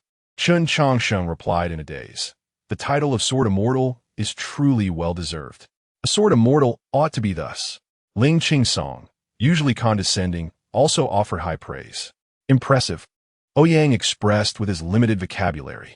Only Bai Feiyu remained silent, his eyes betraying a struggle. Indeed, to be able to slay an immortal with a single sword is a spectacle worthy of admiration. However, do you understand the consequences? Dong Shuzi inquired. Upon hearing his words, the three shook their heads in confusion, while Bai Feiyu's internal conflict grew more apparent. Dong Shuzi spoke slowly and deliberately, without the restraint of immortals. The conflict between the demonic factions has persisted since the end of the ancient immortal era, spreading its flames of war to the present. With the once lofty immortals fallen, the two opposing demonic factions engaged in a bloody war that lasted for millennia. Countless prodigies perished untimely deaths, innumerable sects were destroyed, and many legacies were severed. Countless souls became nothing more than a simple phrase in history, countless bones. Thus, do you consider this sword immortal a sword immortal or a sword demon? Dong Shuzi paused, posing the question. His inquiry prompted Ouyang and the others to ponder, while Bai Feiyu trembled slightly, tightly closing his eyes. Ouyang turned to Chen Changsheng, confessing, I truly cannot articulate such philosophical matters. Chen Changsheng understood and organized his thoughts. I believe this individual is indeed a sword immortal. The path of the sword should be unwavering, with a heart that understands. While immortals exist, even in a peaceful world, beings merely live as if they were livestock nurtured by the immortals. It is far better for all to partake in the affairs of the world. Upon hearing Chen Changsheng's words, Bai Feiyu suddenly opened his eyes, looking at him with a glimmer of gratitude. A sword immortal is simply a sword immortal. One trusts only in the sword they wield. What need is there for a sword demon? Ling Qing's song echoed in agreement. Ouyang discreetly glanced at Bai Feiyu and said to Dong Shuzi, I feel the same. Bai Feiyu observed the three figures before him, momentarily at a loss for words. In his past life, he had stood opposed to all, even to all beings, severing their beliefs with his sword. This led to his becoming a figure loathed by all, akin to a demon. Yet now, his three senior brothers had united in their support. In his previous life, he had but one dear friend, who ultimately perished due to him. Now, he was surrounded by three brothers who shared his ideals. Was it possible that he had been born too early? Otherwise, he would not have traversed such a lonely path, culminating in his downfall. Across from them, Dong Shuzi gazed at the four rebellious disciples with exasperation. His earnest attempts to convey that defying fate would ultimately invite greater calamities had instead energized them. Dong Shuzi waved his hand. If you believe Li Tai Bai was in the right, then go and explore that secret realm. The truth will be revealed according to your hearts. Ouyang shrugged nonchalantly. I shall not go. I wouldn't understand anyway. Let them handle it. Master, I do not cultivate the sword path, so I shall not go either. Chen Chongqing shook his head, burdened with numerous tasks since yesterday, when he had been pinned against the wall by Ouyang. Chen Chongqing felt a lack of safety within the Qingyun sect. He planned to cast spells on all things that could breathe, even the flora. A seemingly square fox might be a tribulation phase powerhouse. Who knows if a celestial stone monkey might spring from the stones of the mountain's entrance. All must be subjected to his spells. Bai Feiyu also declared, that secret realm contradicts my sword path. I shall not go. The three expressed their refusal, intending to avoid disturbing Ling Qingsong as he comprehended the sword path in the secret realm. Ling Qingsong understood his brother's intentions, but chose not to voice anything. Among his brothers, he would not be polite. Dong Shuzi scoffed. You wish to go or not? Such delightful thinking. The secret realm hangs in the heavens, although mortals cannot see it. Any cultivator with sight can. The Sword Sect, one of the 9 holy lands, announced yesterday a desire to visit Qingyun's sect, not to mention the countless rogue cultivators and sects who would not covet the treasures within the immortal secret realm. Dong Shuzi remarked. Bai Feiyu appeared perplexed. Although it was his little world in his past life, he truly did not know who had erected a tombstone for him. Treasures? What treasures could a hollow self possess in his past life? Upon hearing Dong Shuzi's words, Ouyang stood up nonchalantly, brushing off non-existent dust as he said, Oh, really? Then let them come. Chapter 87. The arrival of the Sword Sect, the long-planned machinations of the old man for his second disciple, were all aimed at extracting something from the grave of the past life of the little white one. If those blind fools dared to prance about before him, he would not hesitate to scatter their ashes. This time, he would certainly take the third disciple along, and after scattering the ashes, he would ensure their spirit was erased as well. Dong Shuzi observed Ouyang's nonchalant demeanor, fully aware of the rebellious thoughts plaguing his mind. With a resigned sigh, he spoke. This time, the immortal secret realm will attract countless sects and wandering cultivators alike. Personal prowess can only shine for a fleeting moment. Moreover, in the immortal secret realm, fortune is paramount, and strength holds little significance. Can your strength surpass that of an immortal? Even the mightiest of immortals eventually succumb to death. You old man, always so loquacious, Ouyang inwardly retorted, yet he kept his guard up. Dong Shuzi's words bore truth. The little white one had wreaked havoc upon immortals in his previous life, and who knew what treasures he had buried within his grave. Therefore, it was imperative to bring the little white one along. The second disciple led the charge, with himself in the center, the third disciple on the left, and the little white one on the right. It seemed that this time, the entire team from the small peak would be in action. Dong Shuzi cast a glance at the 4 young men, knowing full well that any one of them could stir a tempest within the cultivation world. However, their current strength was still insufficient. The strongest among them was merely at the nascent soul stage. With the secret realm about to open, it was utterly impossible to elevate their realms in such a short span. Cultivating was inherently a slow endeavor. Even the most prodigious talents could not leap multiple stages in such a brief time. Both Qin Changsheng and Bai Feiyu were at the core formation stage, with Bai Feiyu having only recently entered this realm. Despite their innate understanding, their power was still inadequate for the challenges that awaited in the secret realm. This immortal secret realm had drawn the attention of the entire world of cultivation. Countless powerful cultivators were keenly observing this mystical domain. Those reclusive, old-timers, and prestigious sects all yearned for a share of the spoils within this immortal realm. No matter how talented one might be, they would still pale in comparison to absolute strength. A nascent genius, yet to mature, held no distinction from an ordinary cultivator in the eyes of seasoned practitioners. To compound matters, the pivotal point for the opening of this immortal secret realm was, unfortunately, the disciple of his own junior. Ouyang, that troublesome lad, not only failed to assist with sect affairs, but also managed to create further troubles from afar. Now, Qingyun's sect had become the focal point of the entire cultivation world. Dong Shuzi sighed deeply, his head aching with frustration. Ouyang, too, pondered in silence, sharing in Dong Shuzi's concerns. After all, this was the immortal secret realm, and the eyes of the entire cultivation community were upon them. Should dozens of tribulation stage cultivators arrive, he would be hard-pressed to withstand the onslaught. Even though the second disciple was the initiator of the secret realm, and the third had countless hidden cards, their youth remained a significant drawback. Thus, their only hope lay with the little white one. After all, it was his grave, and he should be quite familiar with its contents, right? Old man, the four of us will go this time. Rest assured, I will keep a close watch over them.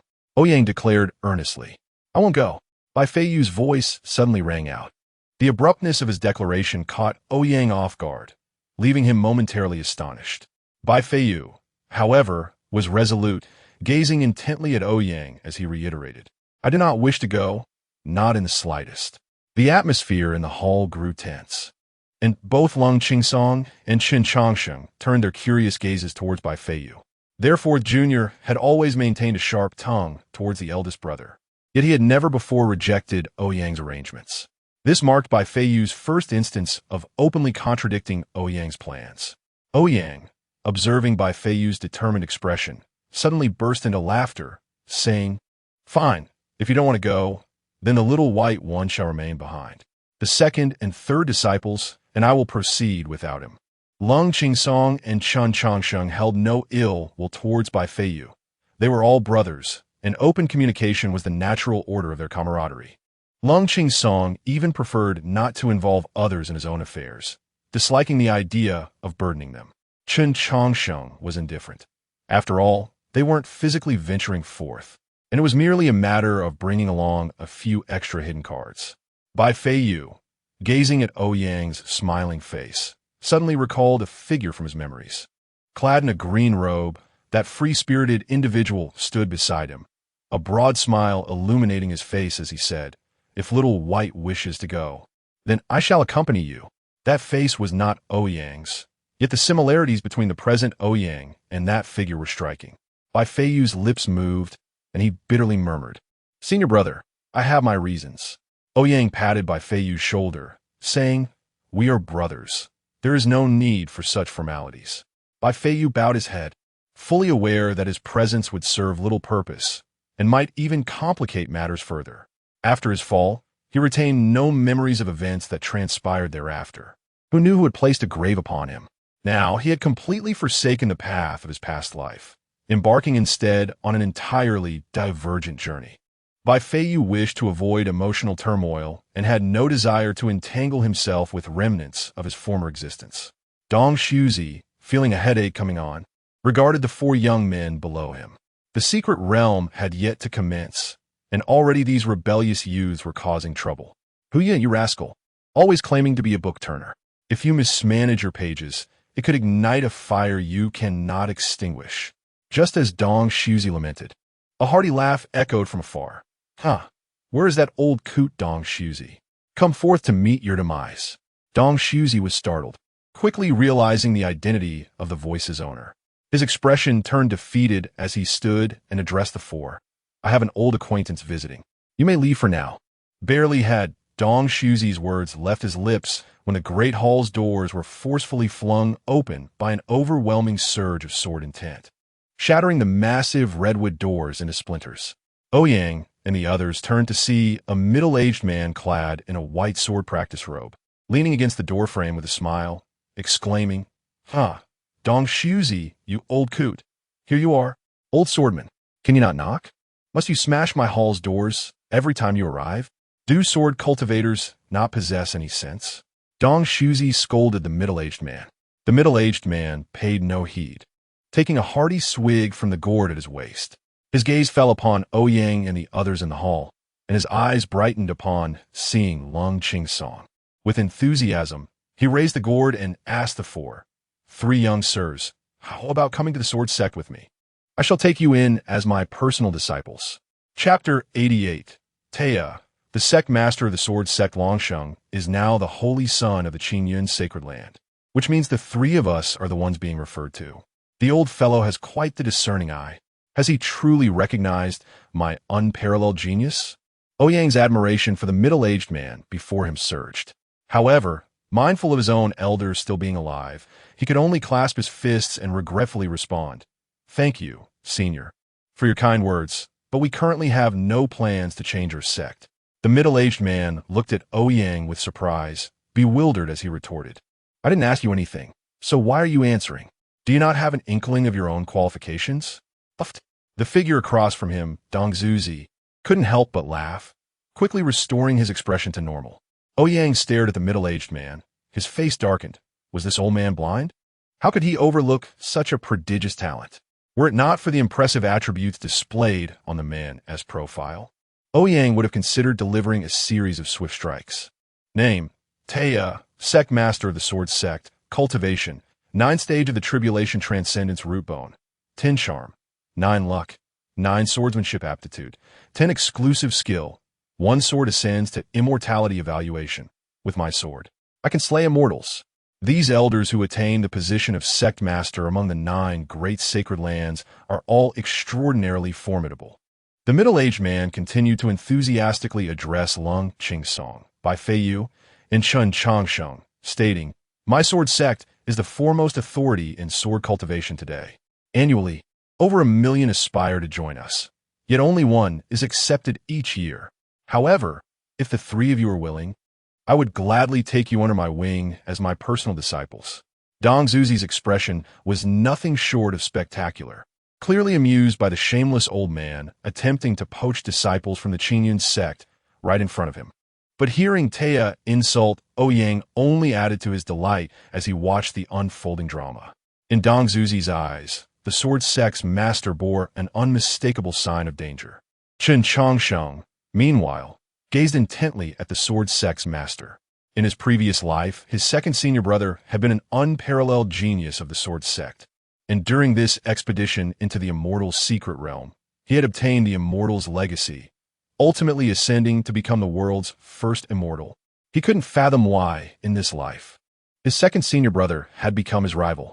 A flicker of jealousy crossed Chun Changsheng's mind, recalling how he and his senior brother had been the closest of companions in their past life. Now, however, it seemed that Lung Chingsong would be the first to encounter his senior brother. If the second senior brother were to follow the sword sect's master, would that mean he would become the second senior brother of the small peak? Chun Changsheng quickly dismissed the thought, cherishing the small peak he currently adored.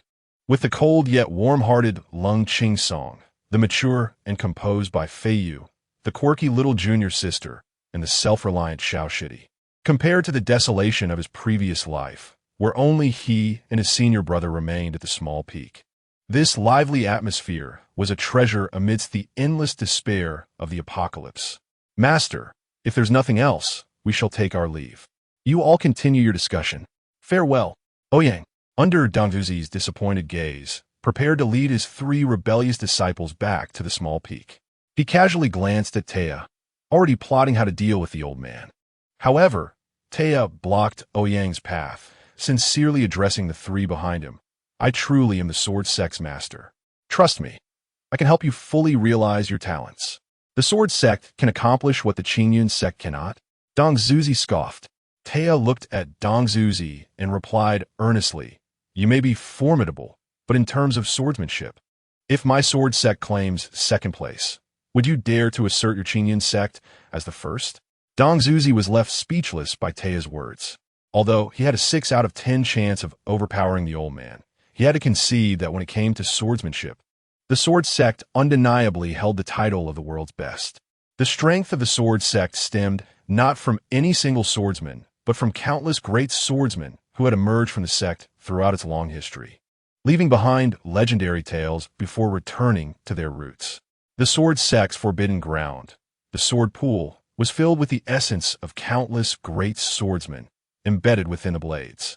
Seeing Dong Zuzi fall silent, Taya smugly addressed Ouyang and his companions. As you've witnessed in this immortal secret realm, do you know who resides here? It is my ancestor. Bai Fei Yu, at the back, perked up in surprise, wondering when he had become the sword sect's ancestor. Though he had been an immortal in his previous life, he had always been alone until his demise, leaving no bloodline behind. Do you doubt me? Look at this. Taya proudly brandished a piece of paper he had pulled from his robe before the group. The paper captured the attention of everyone in the hall, even drawing Dong Zuzi's gaze. Taya flaunted it, declaring, "This is the immortal's notes, the diary of the ancient sword immortal, Li Tai Bai." Upon hearing Taya's proclamation, Bai Fei Yu's face flushed with embarrassment and anger. Watching Taya gloat over the paper, he felt an overwhelming desire to eliminate him for the first time since his reincarnation. "I am the immortal is me. I am the world's foremost immortal, the strongest immortal," Taya proclaimed, waving the paper as if it were a treasure. Listening to Taya recite the contents of the paper, Bai Fei Yu nearly ground his teeth to dust. Damn it, he had died countless years ago in his previous life, only to be dragged out for public ridicule. The usually composed Bai Fei Yu was utterly thrown off balance. Ouyang wore a peculiar expression, but inwardly, he was nearly in stitches. Realizing that the seemingly serious Bai Fei Yu had not only been a bit eccentric in his past life, but had also enjoyed writing diaries. Ha ha ha! What was this? A poetic farce? Truly remarkable. What a legacy from my ancestor. After Taya dramatically finished reading, he couldn't help but express his admiration for the profound meanings he perceived in his ancestor's writings. Yet, apart from Taya, everyone else in the hall wore strange expressions, torn between amusement and the desire not to mock the old man's ancestor in front of him. Taya, lifting the paper in a provocative manner towards Dong Zuzi, declared, "While this immortal secret realm was summoned by your Qingyun sect, it cannot be opened without the relics of an immortal. Thus, the advantage lies with us, the sword sect." Ouyang glanced at the paper held high by Taya, akin to a precious artifact. The individuals in the hall turned their attention to Taya's paper. For even Dong Zuzi had never seen an immortal's notes before. Who wouldn't wish to glimpse the writing of an immortal? As all eyes fell upon the paper, a collective thought arose within. The handwriting of this sword immortal is truly atrocious.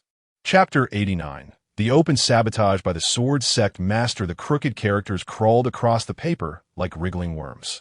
Even if each stroke was imbued with the essence of the sword, and even if it were indeed a masterpiece of unparalleled power, it should at least be neatly written. This poorly penned script, allegedly crafted by an ancient sword immortal, seemed to diminish that immortal's prestige significantly. The individuals in the grand hall exchanged peculiar glances at the self-satisfied Taya, some silently mourning for that ancient sword immortal.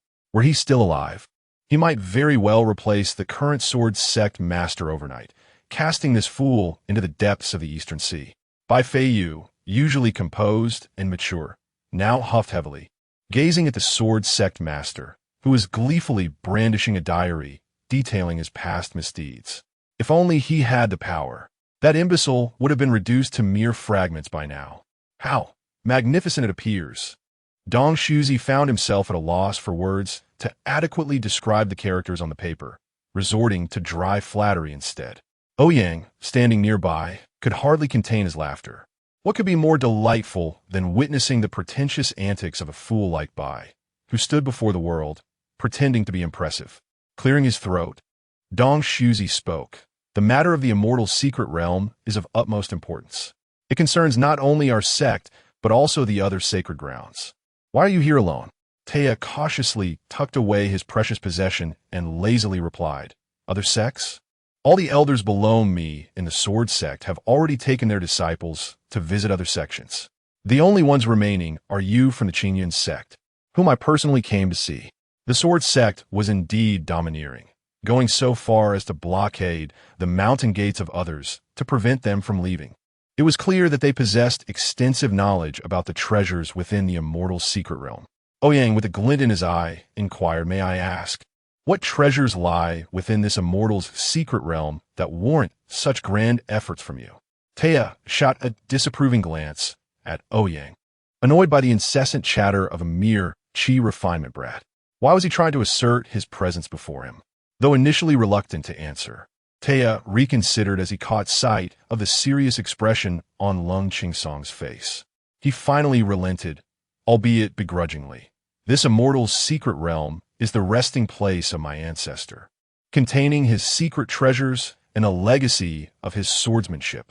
Lung Qingsong's eyes gleamed at the mention of the ancient sword immortal's legacy capable of slaying immortals. As a purist sword cultivator, he found it nearly impossible to resist such temptation. Seeing Lung Qingsong's growing excitement, Taya added, "If you are willing to become my disciple, I can guarantee you will acquire all that lies within the immortal's secret realm, and I could even pass on my collection of sword immortal diaries to you." This fellow still possessed his own dark history. Bai Feiyu shot a furious glance at Taya, marking him as a target on his personal blacklist. Despite his longing for the immortal's secret realm, Lung Qingsong could never betray his small mountain peak to join the sword sect. Closing his eyes, he hugged his sword and stood behind Ouyang, ignoring the old man's ramblings. Was this fool's intelligence not quite up to par? Ouyang's eyes sparkled with mischief. What a farce! Is that what you call a sword immortal's masterpiece? I have my own collection of immortal notes, Ouyang boldly proclaimed to the self-satisfied Taya. Taya, who had been boasting about his treasured sword immortal's writings, turned to Ouyang, perplexed that this seemingly ordinary lad would dare to make such audacious claims. With a grin, Ouyang shouted, "Behold my hidden weapon!" A book soared from his sleeve, hurtling toward Taya at great speed. Chen Changxing's countenance changed as he recognized the familiar booklet being flung by Ouyang, and he cast a wry smile at his senior brother. Taya, unsuspecting, caught the book, dismissing the notion that a Chi Refinement Jr. could possess anything of value.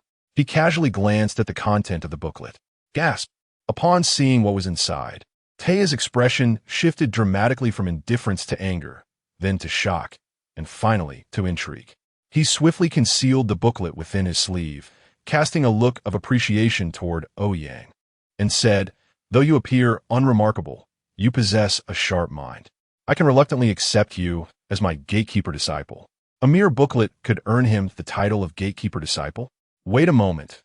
Was this old man implying a literal gatekeeper? Initially dismissive, Ouyang soon realized that this old sword master intended to take advantage of him. "You think you can just take my immortal treasures? Return the booklet," Ouyang retorted, irritated. But Taya maintained an air of calm, stating, "I have important matters to discuss with your sect leader. You may leave now." How dare this old rogue take advantage of him and then dismiss him? Ouyang was about to protest when he suddenly felt the world spin, and before he knew it, the four of them found themselves standing outside the Qingyun Peaks gates.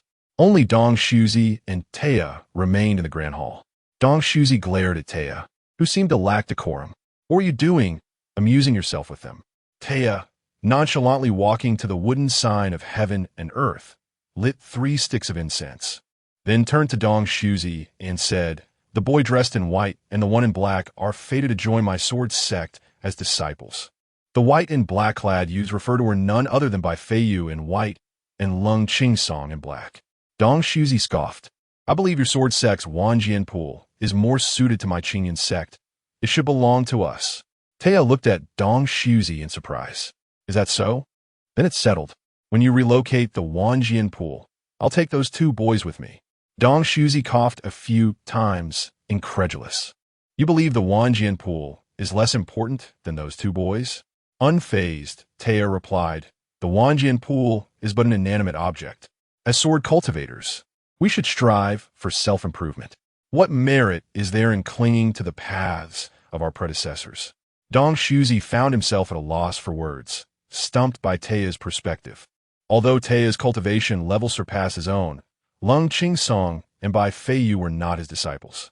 Dong Shuzi had no intention of trading his disciples for anything, even if it were a treasure from the Sword Sect, one of the 9 great sacred grounds. Looking at Taia, Dong Shuzi remarked, "Those young men are disciples of Ouyang. If you truly desire them, you should speak with him." "Damn, how did that old scoundrel manage to have such fortune?" Taia exclaimed in disbelief. He then expressed his frustration. "Forget it. I might fare better against you than against that old scoundrel." The Sword Sect had always been cautious in accepting disciples. Were these boys truly that significant? Dong Shuzi queried Taia with uncertainty. Taia sighed softly. "It is said that our Sword Sect cultivators are the best in the world, yet we have not seen a true heir in a long time. Including myself, I am not one." Chapter 90. The Pillar of Alchemy Brother. Shall we return now? Lung Qingsong inquired, glancing at Ouyang. The midday meal at Qingyun's sect is utterly unpalatable. The third brother's puppet should be preparing our meal at home. Let us go back to eat. Ouyang mused, casting a sidelong glance at Qin Changsheng. The latter responded with a simple, hearty smile and a nod. Bai Feiyu, however, was in no mood to converse. Ever since the remnants of his past life had been unearthed, memories he wished to forget replayed in his mind like a relentless slideshow. Some were pleasant, yet the majority were painful. Observing Bai Feiyu's lack of enthusiasm, Ouyang clapped his hands and declared, "Ah, we must not forget that Tutu is commencing her cultivation today. I need to prepare some medicinal herbs for her bath. We ought to procure some spiritual herbs from the Pillar of Alchemy." Hearing this, Chun Changsheng sighed. "Senior brother, have you forgotten? The Pillar of Alchemy has long since erected a sign forbidding our entry." "What nonsense is this? What are you saying? We are all comrades. That sign was merely a jest. Must we take it to heart?" Ouyang retorted with mild irritation. But Chun Changsheng attempted to protest further, only to be interrupted by Ouyang, who insisted that they must go to the Pillar of Alchemy. "This is a matter of peaceful exchange between the small peak and the pillar. How can there be discord among fellow disciples?" So it was said, yet Qin Changsheng still wished to voice his concerns. At that moment, Lung Qingsong interjected, "Brother, let us depart." Having broken through to the nascent soul stage, Lung Qingsong's speed on his sword was exponentially faster than during his core formation stage, prompting him to volunteer with rare enthusiasm. He tossed his long sword lightly and pointed, causing the originally 3-foot-long azure blade to transform into a massive sword stretching 2 zhong. Ouyang looked on with a twinge of envy. Sword manipulation was an art reserved for those in the foundation establishment stage, and he wondered if he would ever soar through the skies on a sword in his lifetime again. This thought reminded him of his increasingly feeble system. It had been over a month since he had received any passive income. Were it not for the ability to view his attributes, he might have forgotten all about his external assistance. The 4 ascended upon their flying swords, heading towards the Pillar of Alchemy. This location was the abode of the alchemists of Qingyun's sect. For cultivators, the applications of elixirs were vast. From the humble fasting pill that negated the need for meals to the breakthrough elixirs that facilitated ascension, these precious concoctions originated from the pillar. Thus, the Pillar of Alchemy was of paramount importance to Qingyun's sect. Even the lesser quality gathering chi pills produced by the pillar, if offered to wandering cultivators, would leave them in awe for their rarity. After all, despite not being a sect specialized in alchemy, Qingyun's sect, as one of the 9 holy lands, surpassed many so-called first-rate alchemical sections. Upon arriving at the entrance of the Pillar of Alchemy, the towering mountain resembled a cauldron standing amidst the heavens. Even from a distance, a rich aroma of herbs wafted through the air.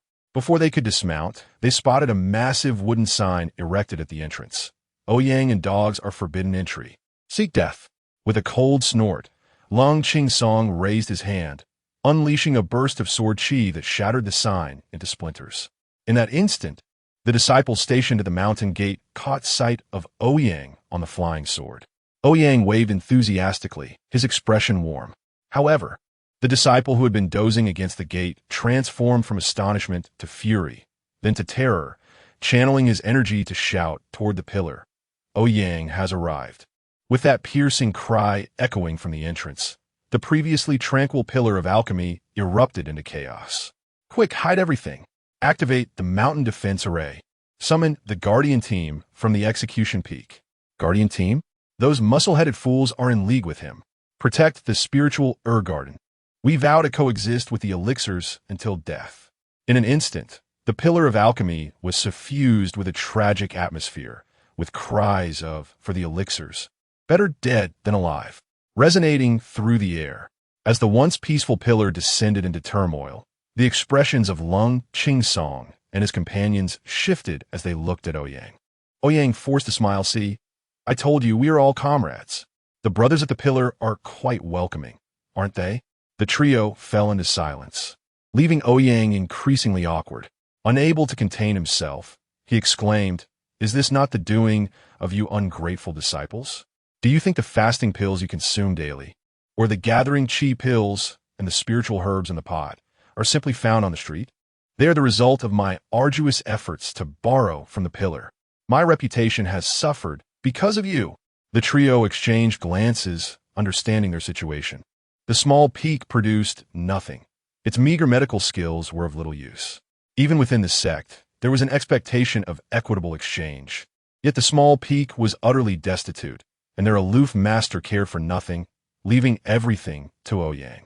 They had not thought to ease the burden on their senior brother, only to take without giving, and now they questioned his character? Even Bai Fei Yu, typically composed, felt he had overstepped, seeing the contrite expressions on the faces of his companions. Ouyang sighed in relief. At least these three had some conscience, recognizing his hardships. The bit of foundation establishment pills he had consumed could be considered his rightful earnings. So he chose not to dwell on it further. Those at the pillar were truly ungrateful. Had it not been agreed that they would borrow? It was not as if they were unwilling to trade, yet they dared to erect a sign to humiliate their senior brother. Bai Fei Yu frowned disdainfully at the commotion within the pillar. They were merely herbs and elixirs. Did the Grand Qingyun sect truly need to be so miserly? It was a disgrace for the Pillar of Alchemy, one of the 12 peaks of Qingyun sect. Seek death. Lung Qingsong's gaze turned cold as he regarded the pillar. To insult his brother was to insult himself. Today, he would demand an explanation from the Pillar of Alchemy. Chen Changsheng stepped slightly back behind the trio, rummaging through his sleeves.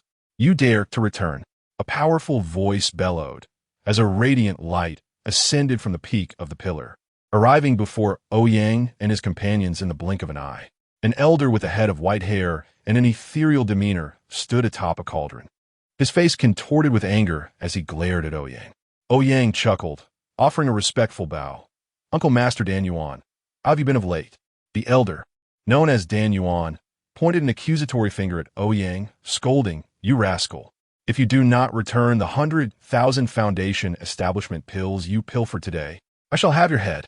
Chapter 91. How the Holy Son of Qingyun sect utilized 100,000 foundation establishment pills. Even the trio of Lung Qingsong gasped in astonishment upon hearing that staggering number. Are foundation establishment pills considered top-tier elixirs? Not at all. They merely qualify as entry-level potions, intended to assist Qi refining disciples in breaking through to the foundation establishment stage.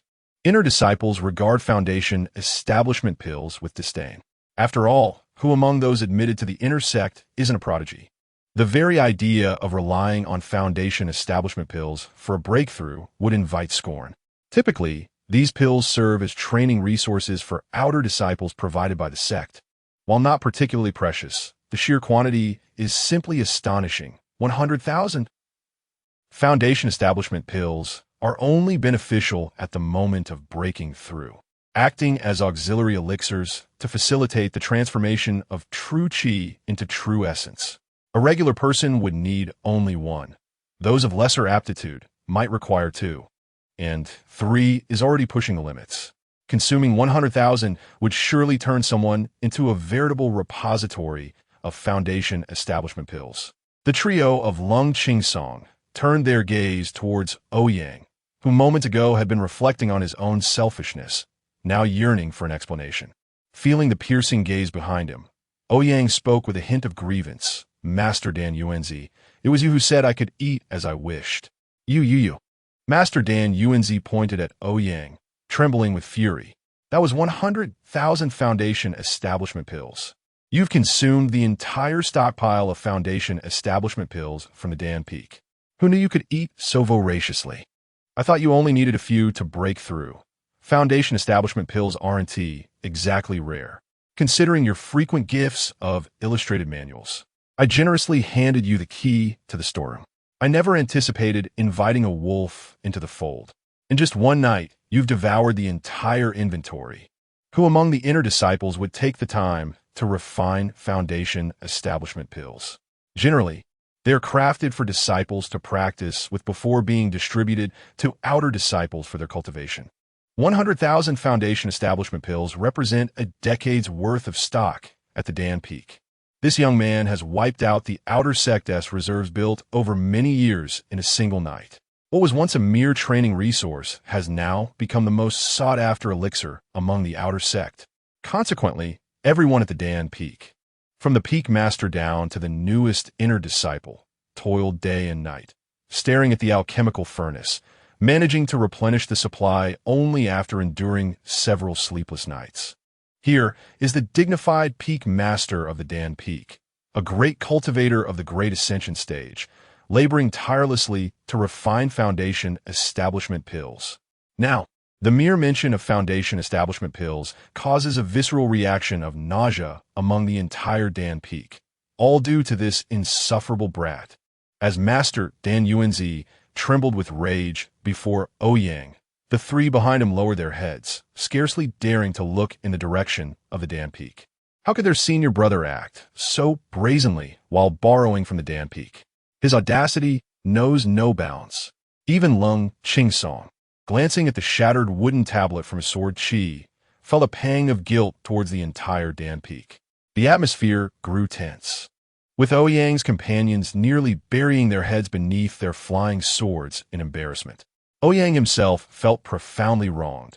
He frequented the Dan Peak to borrow items, and the seniors there were always generous and amiable, making him quite fond of the place. Thus, he had rushed to create a batch of illustrated manuals overnight to express his gratitude. Upon seeing the manuals, Master Dan Yuanzi was greatly comforted, even praising Ouyang for taking on such an exemplary disciple. Seizing the moment while the elder was in high spirits, Ouyang posed a question he had long anticipated. Could one break through to the Foundation Establishment stage through elixirs? Upon hearing Ouyang's inquiry, Master Dan Yuanzi waved his hand, tossing Ouyang a key, indicating that such trivial matters should not trouble him, allowing him free access to the storeroom of Foundation Establishment pills. He then became enraptured by his own disciples' exquisite painting techniques. That night, the entire Dan Peak was enveloped in a fervent atmosphere of learning, with disciples engrossed in their studies, some unable to suppress their applause. Thus, when Ouyang arrived at the storeroom of Foundation Establishment pills, he was largely ignored. Viewed as mere refuse that could be casually refined, the vast quantities of Foundation Establishment pills seemed to Ouyang like a comforting return home. With so many elixirs at his disposal, how could he possibly fail to establish his foundation? However, the allure of imagination does not always align with the harshness of reality.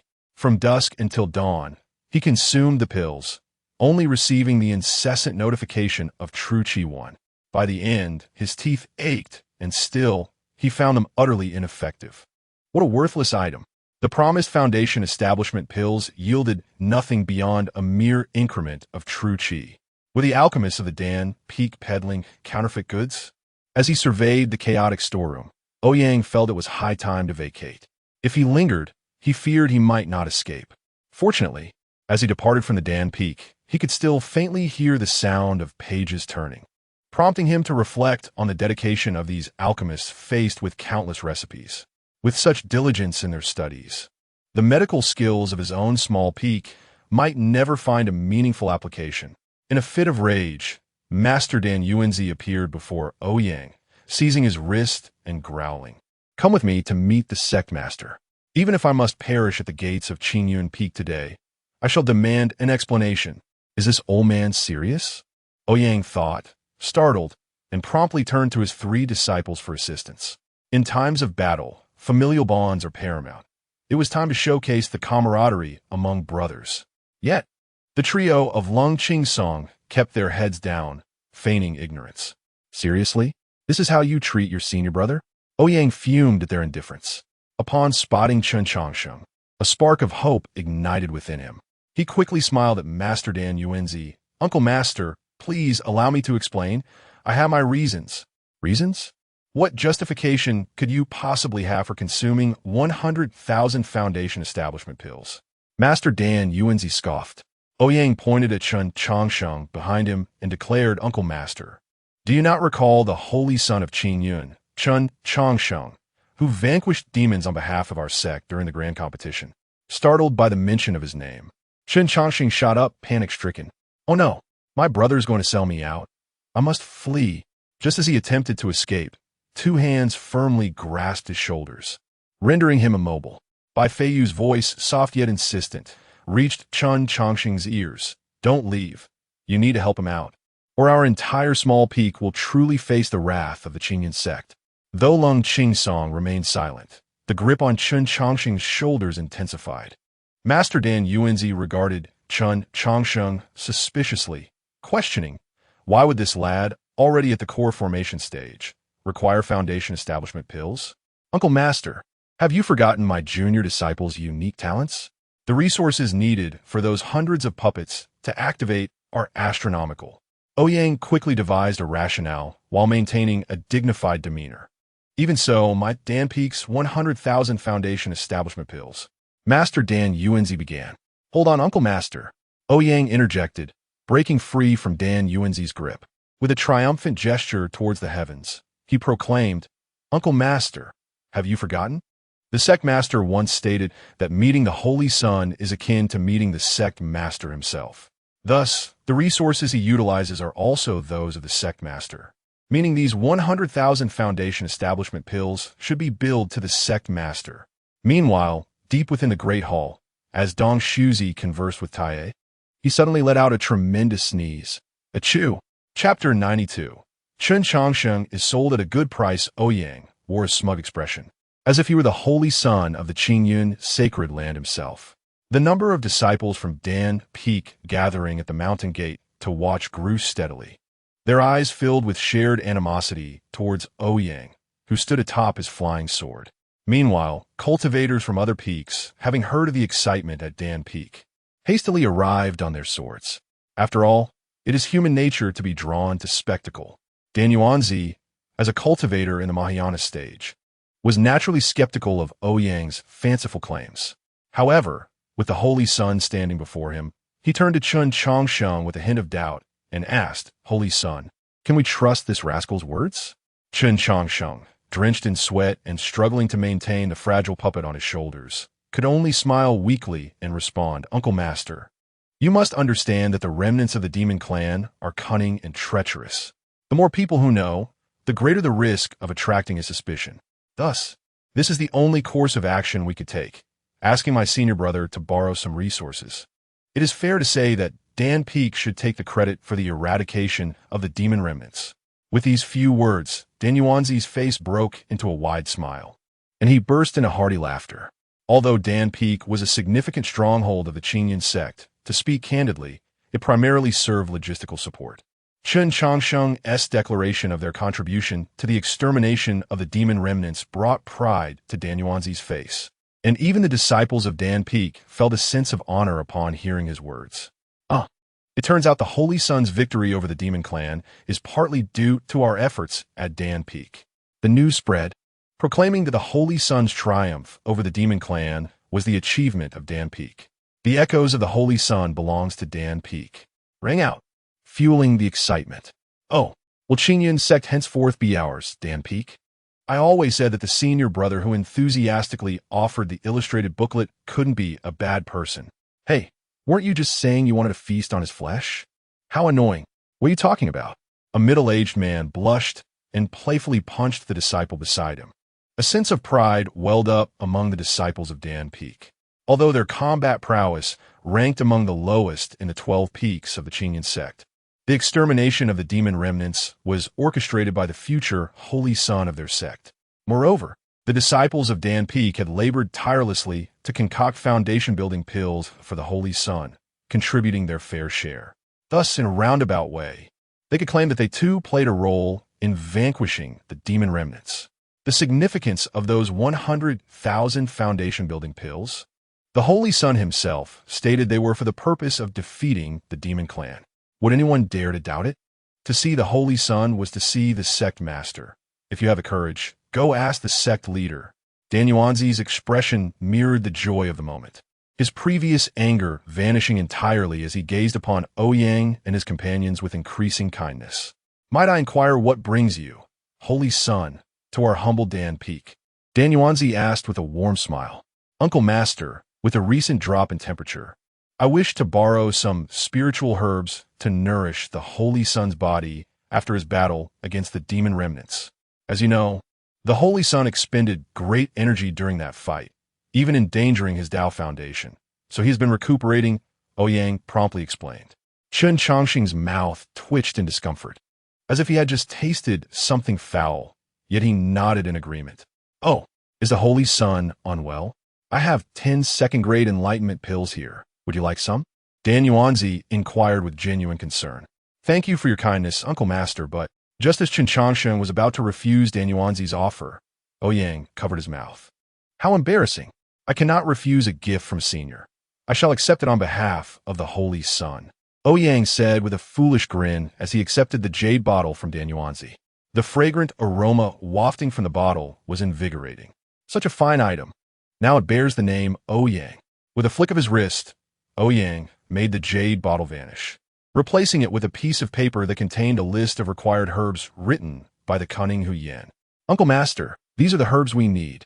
Ouyang respectfully handed the paper to Dan Yuanzi. With a flick of his hand, Dan Yuanzi summoned the paper into his possession, scrutinizing the list of spiritual herbs. He stroked his beard and frowned, saying, the Qiling grass, the white beast fruit, and the Qinghu leaf are all essential ingredients for concocting the spirit pet breakthrough pill. These are not for human consumption. Does the Holy Sun also require such items?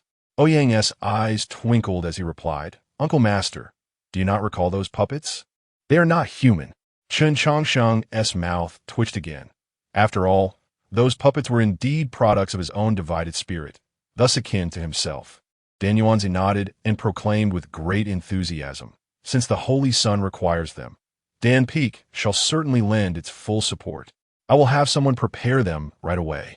Ouyang's heart leapt with joy, and he retrieved a stack of illustrated booklets from his storage bag, presenting them to Dan Yuanzi with a respectful bow.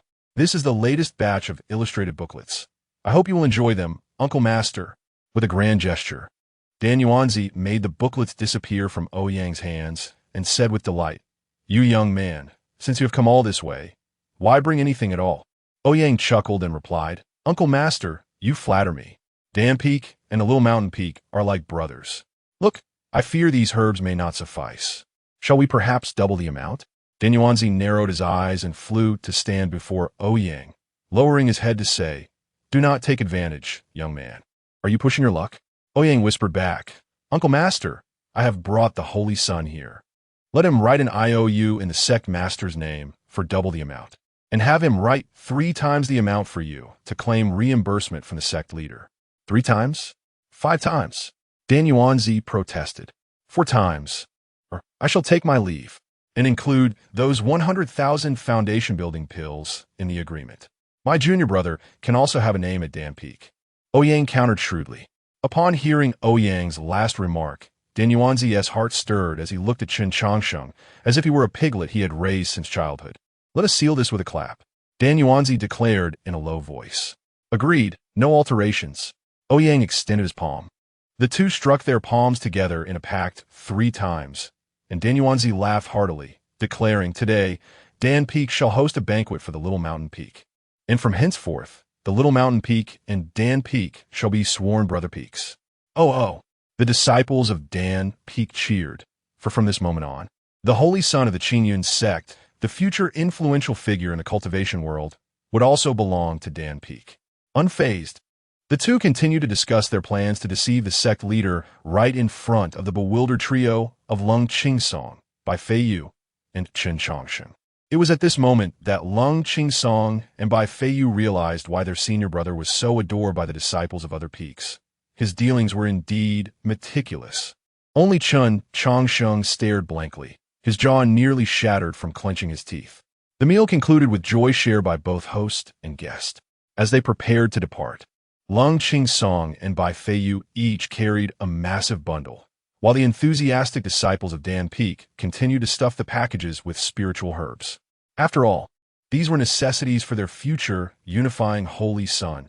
Having a bit more on hand could only be advantageous. Amid the kind gazes of Ouyang and Dan Yuanzi, Chen Chongqing trembled as he wrote Dong Shuzi's name on the IOU.